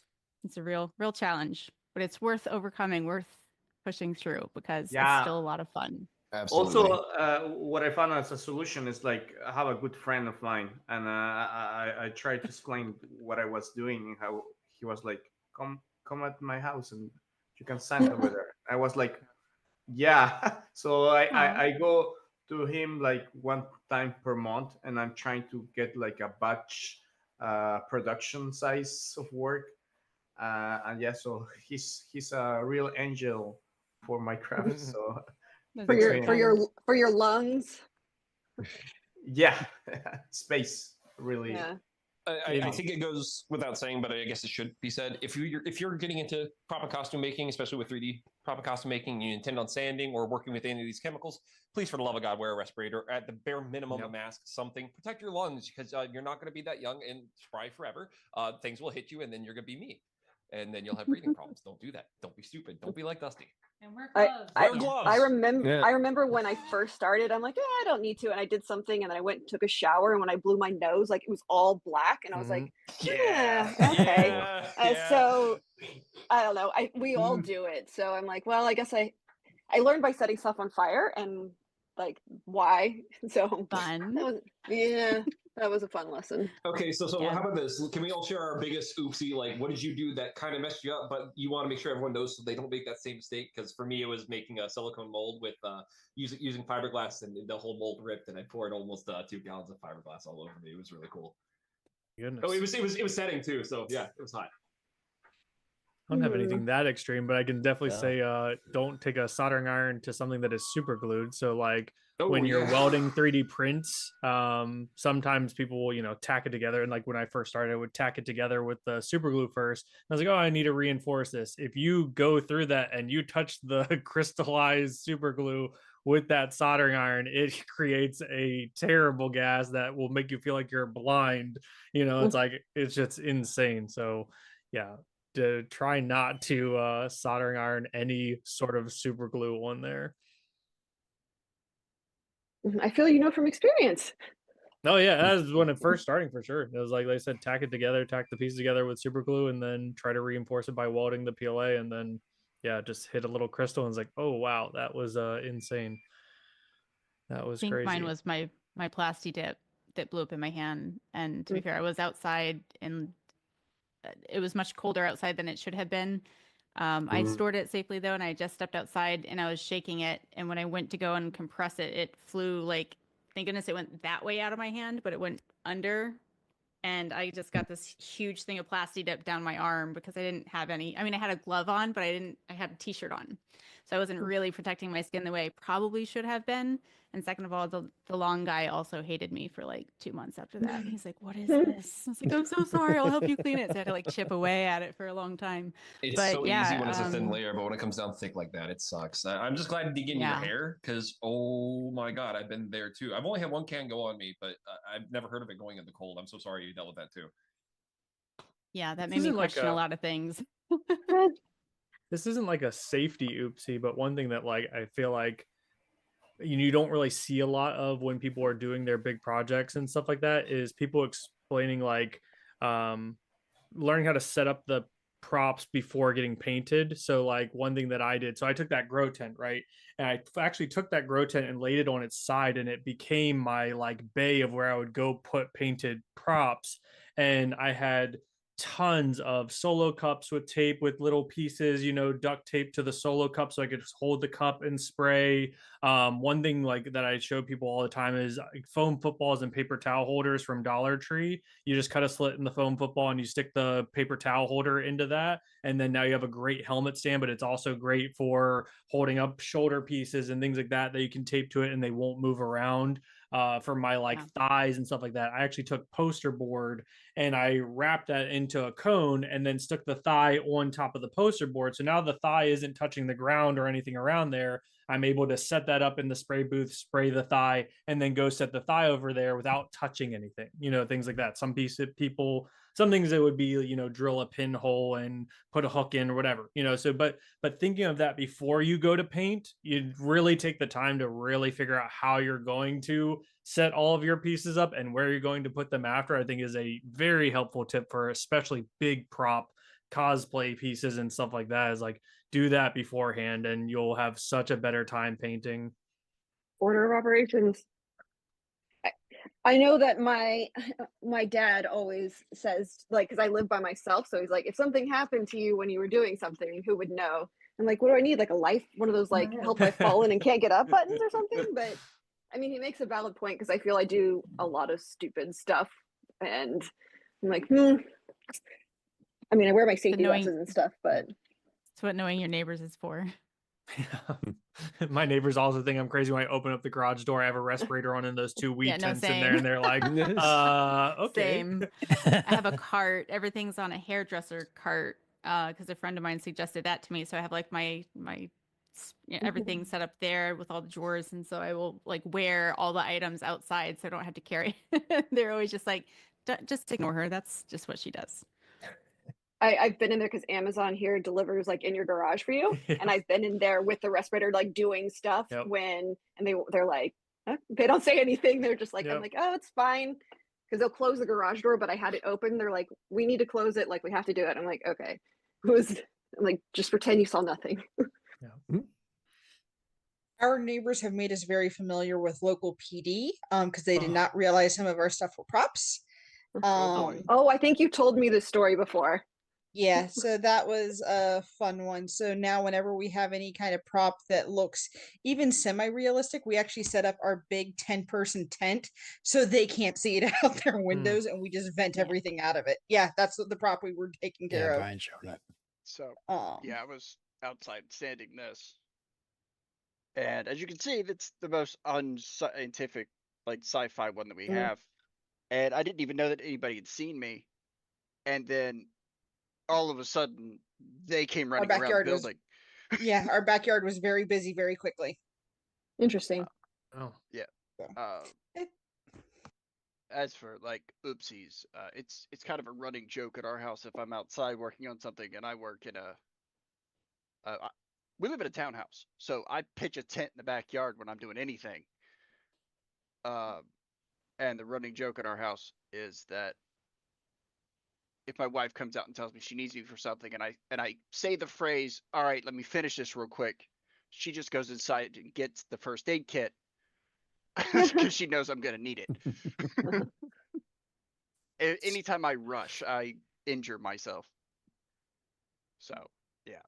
Anytime I do something, a first aid kit needs to just follow me around. Like yesterday, I busted my finger on his desk by standing up. I am accident prone, so when it comes to the power tools, that's all him for a reason. What about the kids? You keep them away from all this? We saw that next. The kids are more bouncy. They're lower to the ground. This has been really nice getting to meet a whole lot of you because I do follow all of you on socials, and it's been very nice to get to sit and chat with you guys. I appreciate all of you in chat. Also, you're awesome. To everyone who donated, thank you guys so very much. Amy, what are you working on there? I made some PCB boards. Like, I've been on a kick of making like printed circuit boards pretty, and I just got this like, I don't know. I need a battery piece that I didn't order, so I was trying to cannibalize one from other. They're like these little. Cool. But cool. I made some for Dragon Con. They were like these ones. But oh my gosh. yeah, no, it's just a challenge because I mean it takes forever to hand solder everything. I don't know. I wanted to meet people outside of my normal little like clicky group because typically I hang like it's the same like kind of like, you know, maker prop friends, and I was like, all right, I want to meet people like outside of my circle because I'm always inspired by people that like do other things, and you're like, how could I like bring that into my craft? It was fun. I made 50 of them. They take me like 5 minutes a piece to solder everything, but it was worth it. Other than my fingers. I have a microscope though, so it helps. But yeah. We were just talking about you the other day, Amy. We found one of your shirts we got from you, the one with the abs on it. Yeah, when ABS. With ABS. Yeah. So long ago. We picked out. I was like, I wonder how Amy's doing. I haven't talked to her in ages. Yeah, I remember when y'all had the first baby, or if that was so long ago, or it feels long ago. She's turning 6 No, this it was year. yesterday. Oh my god! Okay, yeah. Feel old yet? And now we have another one that's about to turn 2. I don't know where time's going. was it you that was like a knitting with the flexible filament at Earth? Or who? There was somebody that I No, thought, but I figured out how to do it.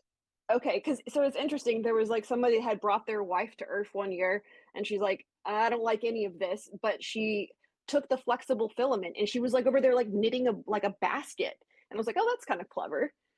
So I appreciated that. I thought that was That is funny. clever. 1 second. I'm not trying to break the flow or anything else, but just letting you guys and gals know. It is now 8 p.m. Eastern Standard Time for the cosplay prop makers panel. For those of you who need, you guys have been here 3 hours. Awesome. Thank you very much. I really appreciate it. If you guys need to split, please go ahead. I mean, I'm not saying like, oh, please get out. I'm not saying that. If you have something else that you need to attend to, please do so. We're going to be wrapping up the events. I'm just going to bring on the moderators and a few other people from behind the scenes stuff. You're welcome to hang out with us if you want to. It is completely up to you, folks. And Amy, if you want to still hang around with us, again, you're more than welcome to as well. I will. Okay, Well, cool. thanks everyone. Have a great Bye. weekend. Take care of Thank yourselves. you. Bye. Be safe. Cosplay a lot. Thank you, Britt. Yeah. Thank Bye, you. everyone. Thank you guys for having us. Really appreciate it. It was fun being part Yep. of our first charity stream. So Yeah. thank you so much. Oh yeah, I'm glad. And then, yeah, also for the new people, for the cosplay and prop makers, for this is your first one. Thank you, you guys are awesome. Dustin, if you can do me a favor when you get a chance, check your Twitter in like between now and the next 54 minutes.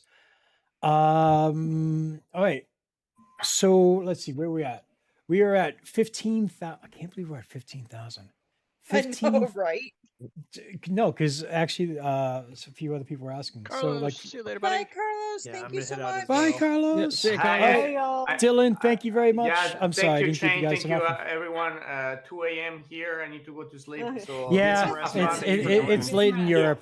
I'm sorry, Carlos. I completely forgot. Thank you for hanging out late with us. Yeah, thank you. Bye bye. Thank you guys for having me. It was awesome to catch up with all you guys, and I'm glad to see like a lot of you guys are at like Earth or 3D Printopia and things like that now. So I will see you guys way later this year. Hopefully I'll be able to attend some of the other ones as well. So hopefully I run into you in passing this year, and everybody has a kick-ass year this year with cool projects and stuff like that. So thank you for having me, and really enjoyed it.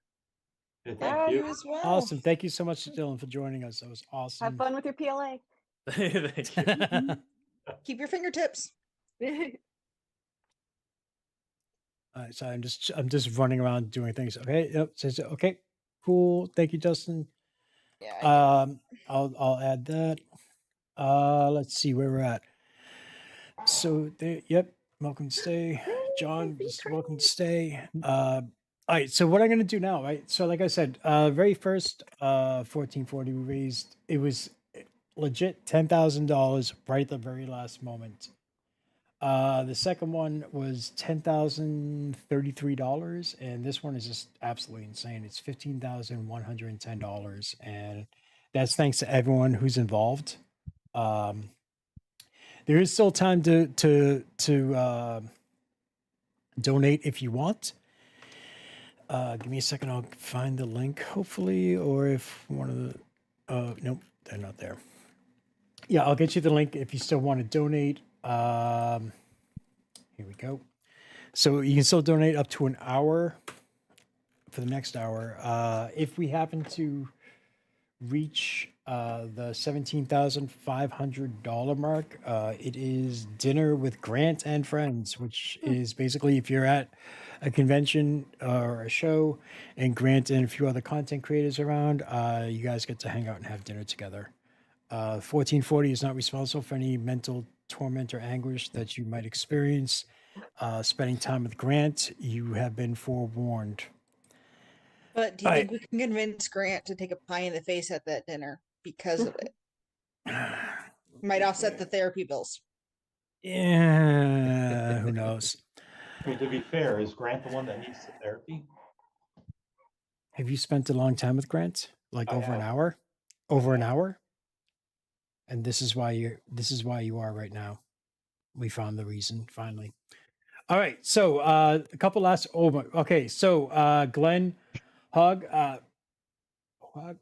I'm sorry, I'm gonna butcher people's names. $100. Thank you very much, Druid. $10. Thank you very much. Okay, JT. Thank you very much for the 142. So what I'm gonna do now is I'm gonna grab the moderators who've been helping us out for the last few days. In order to do this stuff, it takes a lot of work, and there's a lot of behind the scenes stuff. And for example, Ryan, Carson, Krusty have been a great help. Vicky has been awesome. Vicky, if you're listening, check Discord. And also the mods. And the mods basically hang out in the chat, make sure everything runs smoothly, everything, everything's going good, so we can take care of the event and everything else. And if it wasn't for the mods, it would be a lot more difficult. So I'm going to bring them in. So I know I'm going to regret this one. Let me bring in Grant. Yay. And I'm going to bring in Bob Carnes and Never Let the Machines Win, AKA Mike.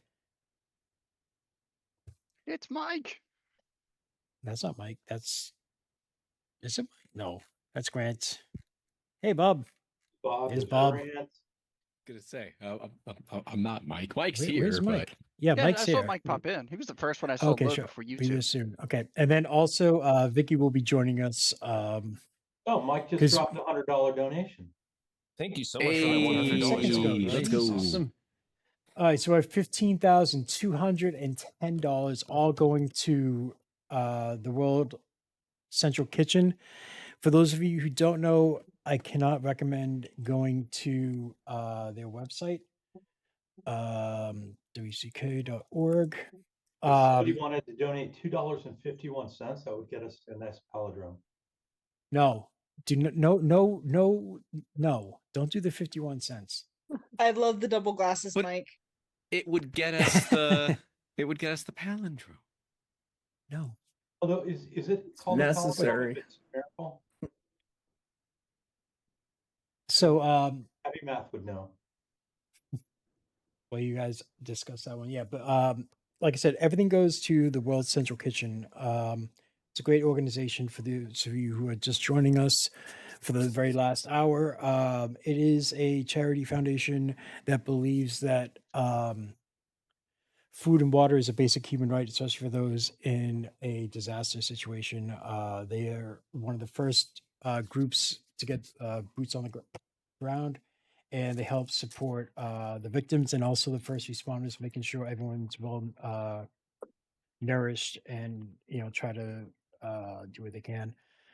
Again, definitely go to the website. You can actually spend a few hours on there getting lost in all the news articles and their stories and the things that they do. So that's basically the very quick version of it.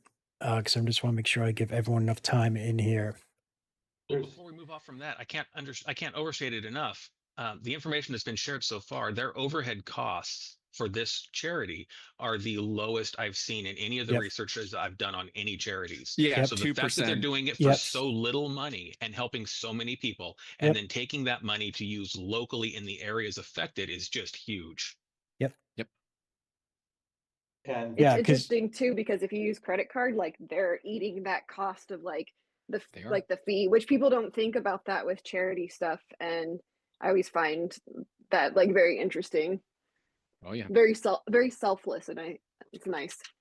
And credit card fees are upwards of 3 to 5% for certain cards. I mean, it's not like it's 30 cents. No, it is a trivial or non-trivial amount of money, and it adds up. Yeah, if you have to use a credit card, don't use your American Express. Yeah, that's even more. Yeah, but the miles, I get the miles. But for this one, yes, no. I was going to say, but that is, people don't think about how much just the fees that goes in for merchant charges. So. And there are a bunch of other mods that have been helping out that haven't joined up here on the stream though. Happy Extruder, Tanner 3D, JT down in Australia for when he's been able to join us, and several others. So thanks to all of them that have been manning. Thank you all so much. Yeah. For any mod, on the Discord in the mod channel. That is the link to join us. And I'm gonna pop off and let y'all have your time. Thanks again for everything you Sure. do and organizing. And I know sometimes the behind the scenes it seems unglorified, and but I appreciate everything y'all do. Real quick before you go, Amy, Yes. the LCAR's desk pad is a fantastic touch. Thank you. Yeah, I was gonna say that's awesome. And when you're looking at your batteries for your cosplay, the non-rechargeables are usually a little bit safer and higher energy density to get you through your events. All right, good to know. Good to know. Cheaper, expensive, we'll see. All right, I'll talk to you later. all right, thank you very much for joining us. Thank you. Good to see We're you. going to take Good the to see you. opportunity to bow out as well. We have a couple things we got to take care of, but I want to All say right, yeah. again, thank you so much for having us, and I can't wait to be back again if you'll have us. So thank you. We And gotta again, get to you out everyone of that's that donated, suit. seriously, it means a lot. Nah, man, I can sit in this all day. Kamen Rider all day, every day. You know what it's about. You know what I'm about. Grant, don't tempt me, Grant. I'll show up. I'll put you in one too. 3D Printopia is right around the corner for me. Buddy, if you got one There that we fits go, me, dinner. I'm in. Oh, dude, There's his dinner outfit. Okay, I'll put it What? out there right now. Oh. Everybody that's on stream, if you ever want to dress up like Kamen Rider with me at a 3D printing event, holler at me ahead of time. I got suits, and if you can fit in it, you're dressing up and walking with me. You're gonna suffer just as much as I do. Okay, we're gonna have fun together. Come on, Ryan just volunteered. All right, bye. $500 if Grant dresses up at the next event. $500, and I bake him Kamen Rider 5s. How about that? That's a fun one. There we go. All right. Later, y'all. Thank you so much for having us. Thank you. Thanks, guys. I'm Hey, gonna don't drop mind out me. too. So All right, John. thanks for having me again. See you, John. Greatly Thank you, appreciate John. Hey, no that. problem, John. Thank you so much. Thank you, John. Yeah, Ryan, I'll we're send you a practically message, neighbors. John. We gotta hang out. Yeah. I'm gonna bring in Vicky I and want you JT. involved in the project this year. I'm serious. Okay, and hopefully I'll see you at PAX East too. Yeah, So, all hopefully. right, everyone. Congrats on the 15,000. Take care, and Thank you, John. awesome work that you're doing. So. All right, settings limit to 1. All right, and so while we're doing this, I'm gonna be extra nice. I'm getting the form ready. Okay, this form is gonna be for everything. So, all the bigger prizes, from our guests and the grand prize. So just donated $100. Thank you. And we missed the 50 from Blake S. Yes. There earlier. Yes, Blake S. I can't see the little tiny font. I no longer have multiple screens in front of me, so I can't. I'm looking at this. This is tiny. We got you. We got you. You guys have young people eyes. How are you? I do not have young people eyes no more. Big monitors, bigger zooms. All right, chat. This is gonna be it. Mike got the quick draw on the glasses. Hey Vicky, hey GT. Real quick, just 1 second, and I'm gonna shut up because I'm gonna give chat 10 minutes to fill out this form. This is the last form. There it is. Remove. Thank you. Yep. Okay. Pin. Message pin. So that is the form you fill out. This is open to everyone, panelists, mods, staff, except for me. Fill that out. If you won before, you do not need to enter, okay? What's going to happen is I'm going to put everyone's name in and all the other previous winners. Previous winners will have an asterisk next to your name, so I know that you're a winner.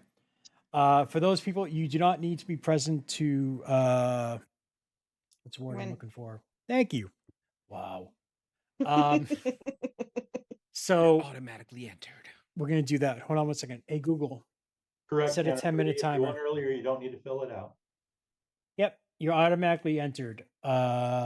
So we're gonna do that. We're gonna chill out, relax. Well, again, this hour, I'm very happy that everyone who's been involved in the show, and for the other mods, and for all the designers, the sponsors, everyone.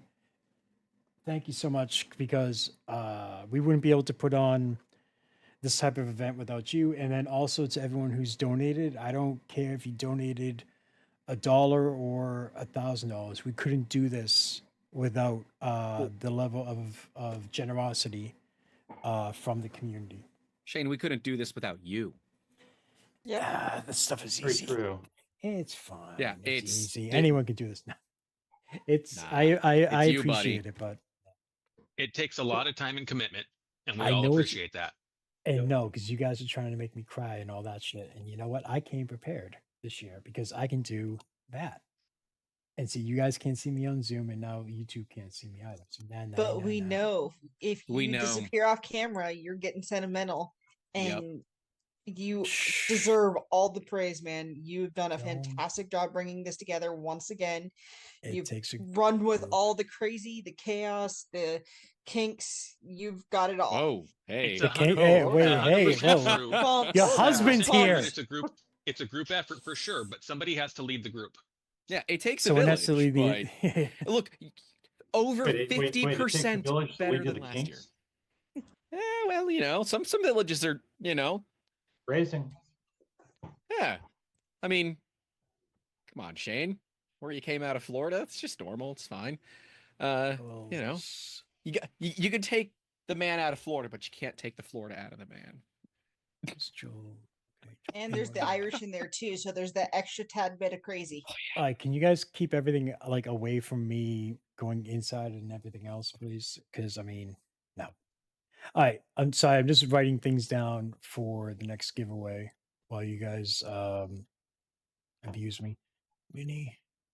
You're welcome. Palette. Shane got kink shamed. Palette. No. That's Bro, what the 3. chat says. What? How did I get kink shame? That's against company policy. We don't do that. I know, There but is seriously, no shame. There's no shaming. There is grading. Yes. Shane No is the shame. charity ambassador. I'm not the charity ambassador. All right, fine. Just let it all out. Oh, also, one thing that I want to make absolutely clear, and thank you to the people who made me aware of this. So during the parental panel, Repcord's like, "Hey, I can do this," and I was like, "No." I'm like, we'll talk afterwards because he wanted to donate something. Before I had some events and it was like live last minute additions. I can do it differently this time because it's like, okay, I can do it at the end. Fine. That's okay. But when we did it live on the spot, it was crazy because a lot of times it was adding rewards live and trying to get everything organized, and it takes me out of the picture for a while and other people have to step in and everything else. So we made it like a general rule of no last minute prizes. But I told Pooch that I would contact him after the show. During the parental panel, I cleared out the room very quickly in Zoom by removing people. I did not know by doing that. When you remove people, you block and ban them. You ban them. So I got everyone back in, but then I completely forgot about Pooch's offer. I reached out to him now. I just want to say right now, I'm sorry for that to Pooch, because I don't want anyone to think I'm not appreciative of anyone's generosity. So if he reaches us back, awesome, because there's already calls and messages out there. If not, it's 100% on me, and I do apologize. Pooch, you can take it personally. It's fine. You can direct all complaints against me to Grant. Yeah, that's fine. I'll print them out and we'll put them in Shane's pockets throughout shows when he's not paying attention. There you go. Okay, 1 second. I have googly eyes you can attach to that. All right. So just to clarify for folks in chat, this is a new form for this drawing. The only people that do not need to re-enter are people who have previously won.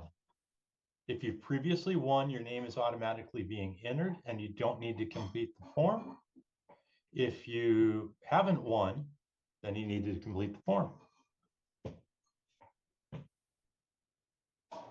And hang out till the giveaway's over. Okay, thanks. Right? Hey, this year we've It's not done much to rather ask well. for, okay? Like the stream, I don't know. Donate where you can. All goes to a good cause. I think we've done rather well this year, where we've only had, I think, 1 or 2 rerolls that have had to happen because nobody's responded, which with the amount of stuff that has been given away, that's pretty fantastic. That's darn good. Yeah, it's been over 60 prizes. And if you have won before and you didn't quite understand it and you filled it out again, that's okay too, because Shane's going to catch it and fix it. I missed it. Chad is the one who catches it, not me. I can't see anything. But added Adam for the 40. Thank Yes, you. let's see. Where are we at? Someone give me an update. 15,400 out of 17 and a half. Shane, that's over 50% better than last year. Yeah. I mean, because like for those of you who don't know or haven't seen the events, because I purposely did not post the ending of last year's. Basically, we hit like 10,000 literally at like, it's almost, for the last two times it was at the very last second. And for these events I do a lot of research and it's watching a lot of shit, and it kind of does something to you, and then when you see the other side of it, it makes things a lot better. Fundraising is not easy. Event planning is even more difficult. And And then you've managed to do both. Advantage of being single, I don't have to answer to anyone. Where are you? Where are you? Vicky did help set up 2 of the panels. So. Yeah, actually, yeah, that's the other thing. Thank you. Vicky has been a very big help over the last 2 panels. The women's group is completely her idea, and then this for both years, this year I asked her to help out with the parent makers panel, and it's been absolutely great because it's just like she's always like, "Hey, what can I do?" And I'm just like, "What about A and B?" And next, I get a little bit of time goes by. She's like, "All right, I got both of them set. Here's everyone. Everyone's good to go. What else do you need?" And I couldn't do a lot of this stuff without also Vicky's help and experience and connections and know-how. Yeah, I was going to give her a big shout out because those panels were fantastic. She was ready with questions and she rocked it. It was very well prepared. Fun and interactive. And Joy, is my audio okay? I didn't really get to test it before I jumped on. I think there's a lot of inspiring people in our community, and this is an opportunity to kind of showcase them. And so I'm lucky that I get to be involved with that. So thank you. And we're lucky to have you. And if you want to see more of Vicky, you can catch her every Prime Tuesday. Where? It's the Teagal 3D YouTube channel. We do a baby live stream show. Nothing like this with the 24 hours.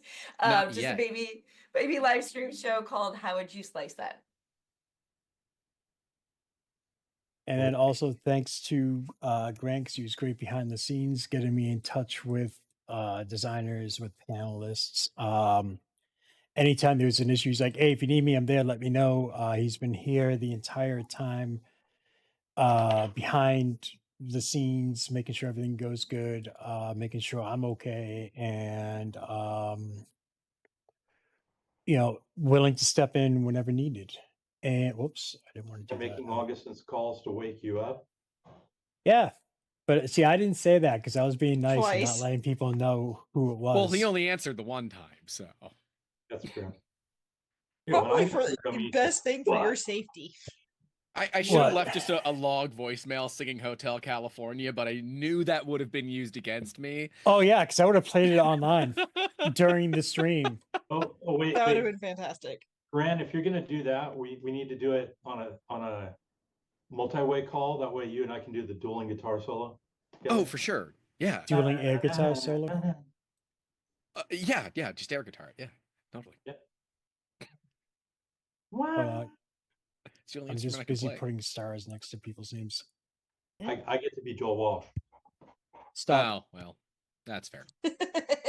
The disappointment. All right. 1 second. 6. Because life's been good to me so far. 4. 8. All right. Form is off. I have 99 entries. Wow. So that is a better than 1% chance. Well, plus I have to add in all the previous winners too. So there goes your odds. Well, they've got an even higher chance of winning because I'm in there and I always lose. So yeah, but see, like I said, everyone basically who's on screen right now, you're all eligible. I'm sorry, JT. I just noticed you were down there.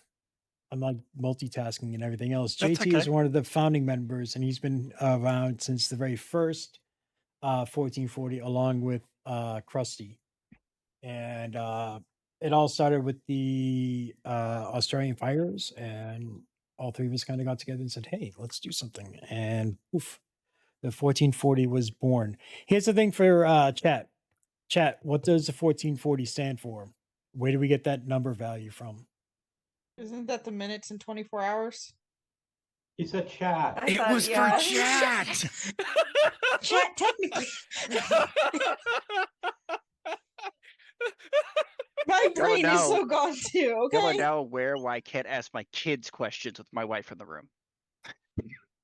So two people I want to make sure that gets credit where credit's due as well. Ron, the Happy Extruder, who's been modding for us all day and helping keep track of things, was the one that designed the original 1440 Makers logo for us back at the very first stream. Yep. And Fix'em Dude, who I think is out to dinner with his wife, aside from being one of our designers on the panels and donating a model for us, Fix'em Dude also did the artwork for the splash screens and stuff for this year's charity. So, yep.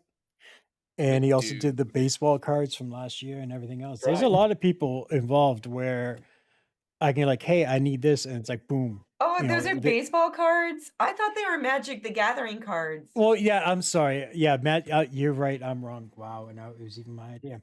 Yeah, we made up. You're the Magic losing the your Gathering geek card, Shane. Come on. Now cut him some slack. It is, day 2 of 12-hour streams. Uh-oh. Thank you. People are saying that Zoom is frozen. No. Oh no, it is. Can they hear the audio? We are fine, but Zoom, Zoom is frozen on the. Yeah, is there audio? Hold on. Uh-oh. They're saying I was quiet. Wait. There is audio still. You have been quiet most of the day. Oh God damn it! No. I've been quiet. At least on the it's YouTube at the stream. very end. Yeah. The YouTube stream if for Zoom is frozen. The audio is still there, but yeah. All right, let me restart Zoom. Okay. Okay. Chat, don't go anywhere. There's only 2 ways this can go. It's not favorable. I say make what's the somebody worst else that can the host happen? before you pop out, just in case. Can you hear me better on the other mic? In the Zoom chat.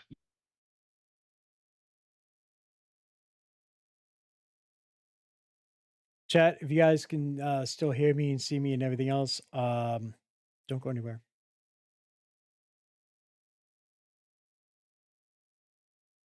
Didn't matter. All right, so I'm back to my original mic. All right, so Shane the everyone wave background five. that's on the stream now is beautiful. You know, I can. Oh wait, no. Okay, let me do this. Okay, and Shane forgot he has people intermuted automatically and was talking. Yep.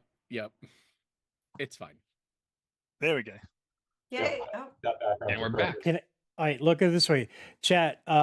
If I'm delayed with putting in names and getting things wrong and everything else, it's Grant's fault. Okay, so blame Grant. That's fine. I'll take it. Way better hashtag than blame Bob. Yeah. Do No, we I'll ever take it. Blame Grant. Blame Bob. Krusty's all crusty. Everything's my fault. Day job, night job, home life. It's always my fault. So When the tacos fall apart, I blame you every time. I knew it. And you know what? I gladly take that responsibility. Yeah. Just don't hold me accountable. So, chat. Generally, how'd you guys like the new format this time? Because normally we did straight 24 hours. Shane, It's frozen again. Yeah. Wait, no, it isn't, is it? Hold on. Yeah. Okay, I know what it is now. Let me see if I can fix it real quick. It's... Because of Spectrum, my internet problems are No, I pushing figured over it to out. everybody else. How about now? How about now? We'll Give us know a when it second. starts pushing. Yeah. All right, so in OBS, gotta it's take a showing you live. bit. It's gotta. Yeah, we're gotta move around a little bit just in case. Chat. Nah. Oh no. Okay. Yeah. Yep. There it Yep, is. Yeah, we're okay, I back. figured We're it out. back. All right, so let me put this here and don't touch it. All right, let me get back because for whatever reason now, if I minimize it, it just goes away, which it wasn't doing that all. Why have the last hour go perfectly good? Hey, better so what you happen guys with think? us than like what a panel's on a roll. Okay. Oh god damn it! I'm trying to forget about yesterday. Don't bring it up. Oh, it's dude. It happened once. I know, but in still, it's 24 a worse hours. That's great. It was the wrong time. It's the whole reason why I had my camera shut off from Zoom the whole rest of the time. And Mike, you're muted. I think you know that though, but you are muted. Okay. The chat keeps saying you're muted, so I wanted to make sure. Nobody wants to listen to me. Yeah, they Trust do. me. I mean, I do. I might say bad We do. words. Have you heard me? I'm sorry. I don't Have you know. heard me? The entire Canadian show. bad words, is that a thing? Yeah. He Well, I might mean, not what's the- say sorry. I was going to say that's probably the bad word. Mike, do you know what have that means. your shirt on? Well, yeah, I had to go find one, but yeah. Oh, I wonder if I should go run and get mine. No, don't. If you want to. They did that one Yeah, year. that reminds me. Yeah, the very first one. He We did that all one, did yeah. that at the very end. Or was it the second one? But we all had orange shirts on. Yep. Yeah. I don't think I have one anymore. I think my wife finally destroyed the last one in the dryer, and I've got a crazy neon orange shirt I can go get. This is one of the original ones, I have a too. Beta 5 shirt. One of the ones I made in the basement. Yeah. I've gone through 2 of them so far, I think. I have no clue where any of my 3D printing shirts are that are clean and presentable for. Oh, I never said 3D camera. printing shirt. I just said orange. Oh my god! I thought Krusty was going to get topless. Take it off, Krusty. All right, keep donations coming. Is that a reward for if we get some more No one donations? tell him that's the same shirt he wore No, yesterday. it's donate please to have him put it back on. Yes. That's my favorite shirt. Here, So, wait, chat, wait. Let's see if this works. Let's see if this works. Damn it didn't work. That'd have been fantastic. So chat, let me know which you like better. If you like the 24 hours straight, type 24 in chat. If you like the 12 hours, type 12 in chat. Just so I can get a quick idea. So which one makes you suffer more? Both. I personally prefer the 212s. Yeah, it works think a it lot worked out better, really well. especially for 12, 12, 12. Well, we could do 3/8. No. Then you get over outside of a weekend, and that becomes a problem. 12, 12, 12. All right. So I guess you guys all I got 124. All right, 12, 3/8 12, is a lot 12. of math. I want 5, 6. Dude, wait till you get to our age and you have to start taking your meds. tech keeper 48 or bust. Yeah. How about no? I am not doing a 48-hour stream. Yeah, Were you maybe here it's for the conscious. 24-hour streams where he turned into a zombie about 3/4 of the way through? We had to sit there like keep poking at him to make sure he was alive. Okay. I'll say this fairly. I'll say this fairly. If we hit the $17,500 goal, we will consider going to a 48-hour stream next year. I'm sorry, Krusty doesn't speak for myself. He said consider. Shane, Little I big will roll. I will absolutely help you on that. I will gladly be the stand-in Shane, so regular Shane can. I'll be the wish.com Shane. I've been wish.com Joel Telling. I've been wish.com Rudy. Don't even mention. We could make that happen. Shane, that's just the inside joke that only you and I get. But I'm Yeah, happy I know, to but be now the it's just wish.com temptation Shane. for me to let the others know. Nah, let him guess. Let him guess. All right, so I take it the majority of you like the 2 12-hour streams. Yeah, that's good. And It's if good you for could start it you on the to- Friday night, it would help the Aussies a bit too. Because it's Oh, now that's Monday. right. It's now Monday 1 p.m. Welcome. Oh, to you're the on. show. I'm used to like the Aussies in Brisbane where it's like 10:30 No, in the morning.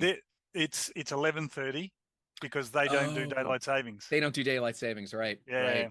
Because they're smart. They're weirdos. The excuses, oh, my curtains are going to fade, or the cows, are going to get confused. No, none of that's going to happen. No, they're not. Peter Printer says he votes for Timu Grant. Timu Grant? Yeah, he votes for Timu Grant. See, I just got to be Timu Shane. That's all. Yeah. Okay, it is. Yeah, it's 11:40. What kisses from Grant to the next donation?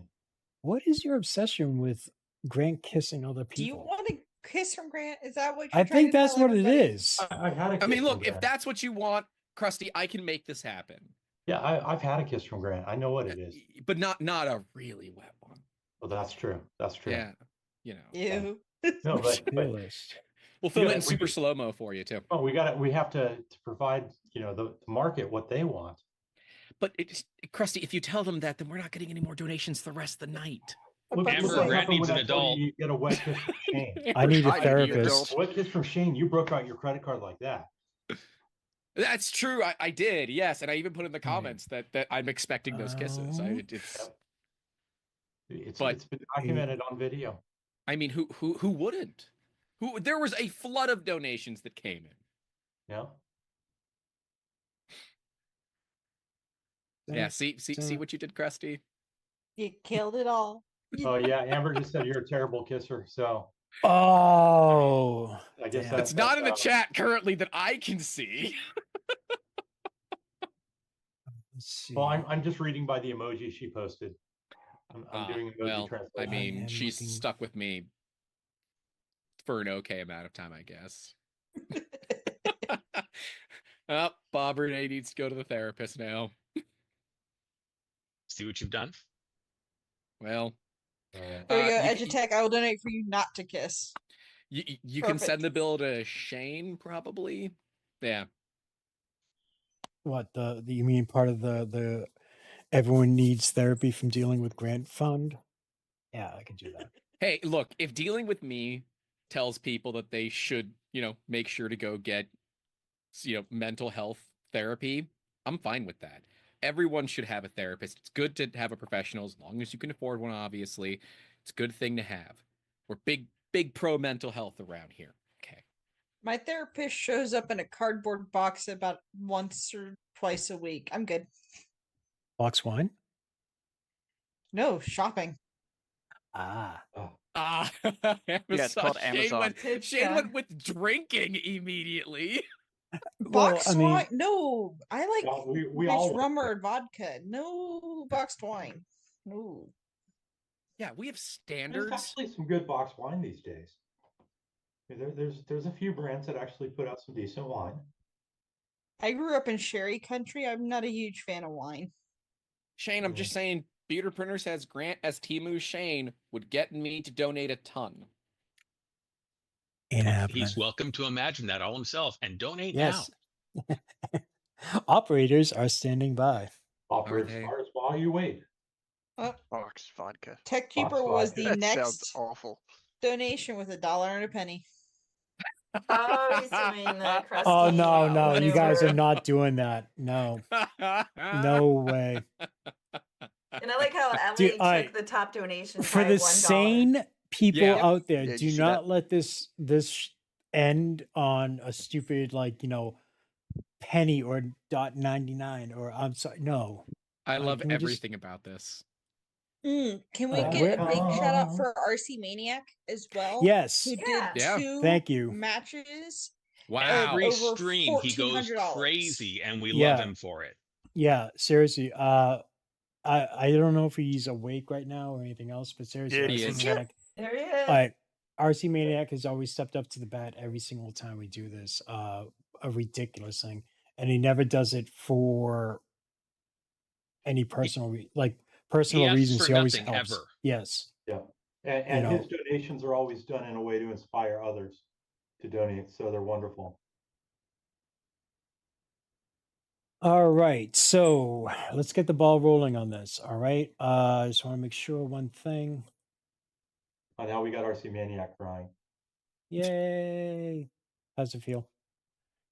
I'm ready to Joseph. This is the order it's going to go. All right. It's going to be Joel's A1 Mini, the Palette Pro 3, Dustin's Kamen Rider suit, and the Prusa XL. For all those for all that stuff, I'm gonna get all the information. I'll send it to the respected parties. Excuse me. What? Oh, I Uncle thought you were Josh, you missed it. The giveaway's already closed. He's putting together the list for the drawing right now. for the Love of Shane Vaughn. All right. Yeah, so that's basically the quick version of how it's gonna go. I would like to try to fire this out. Again, I know there's a delay. It's at least a 60-second delay. When I call it your name, please say here. For Joel, I'm pretty sure I know how it's going to be done, so you should be all set with that. Palette Pro with Dustin is going to be US only, pretty sure. So what you can do if you're from outside of the US, you can either contact us and figure out shipping, or you could regift it to someone else in the US. Kamen Rider suit, I believe shipping is not included. Waiting to hear back from that. And the Prusa XL is international shipping. Yep. All right. So for Joel, just to clarify, Joel's price is actually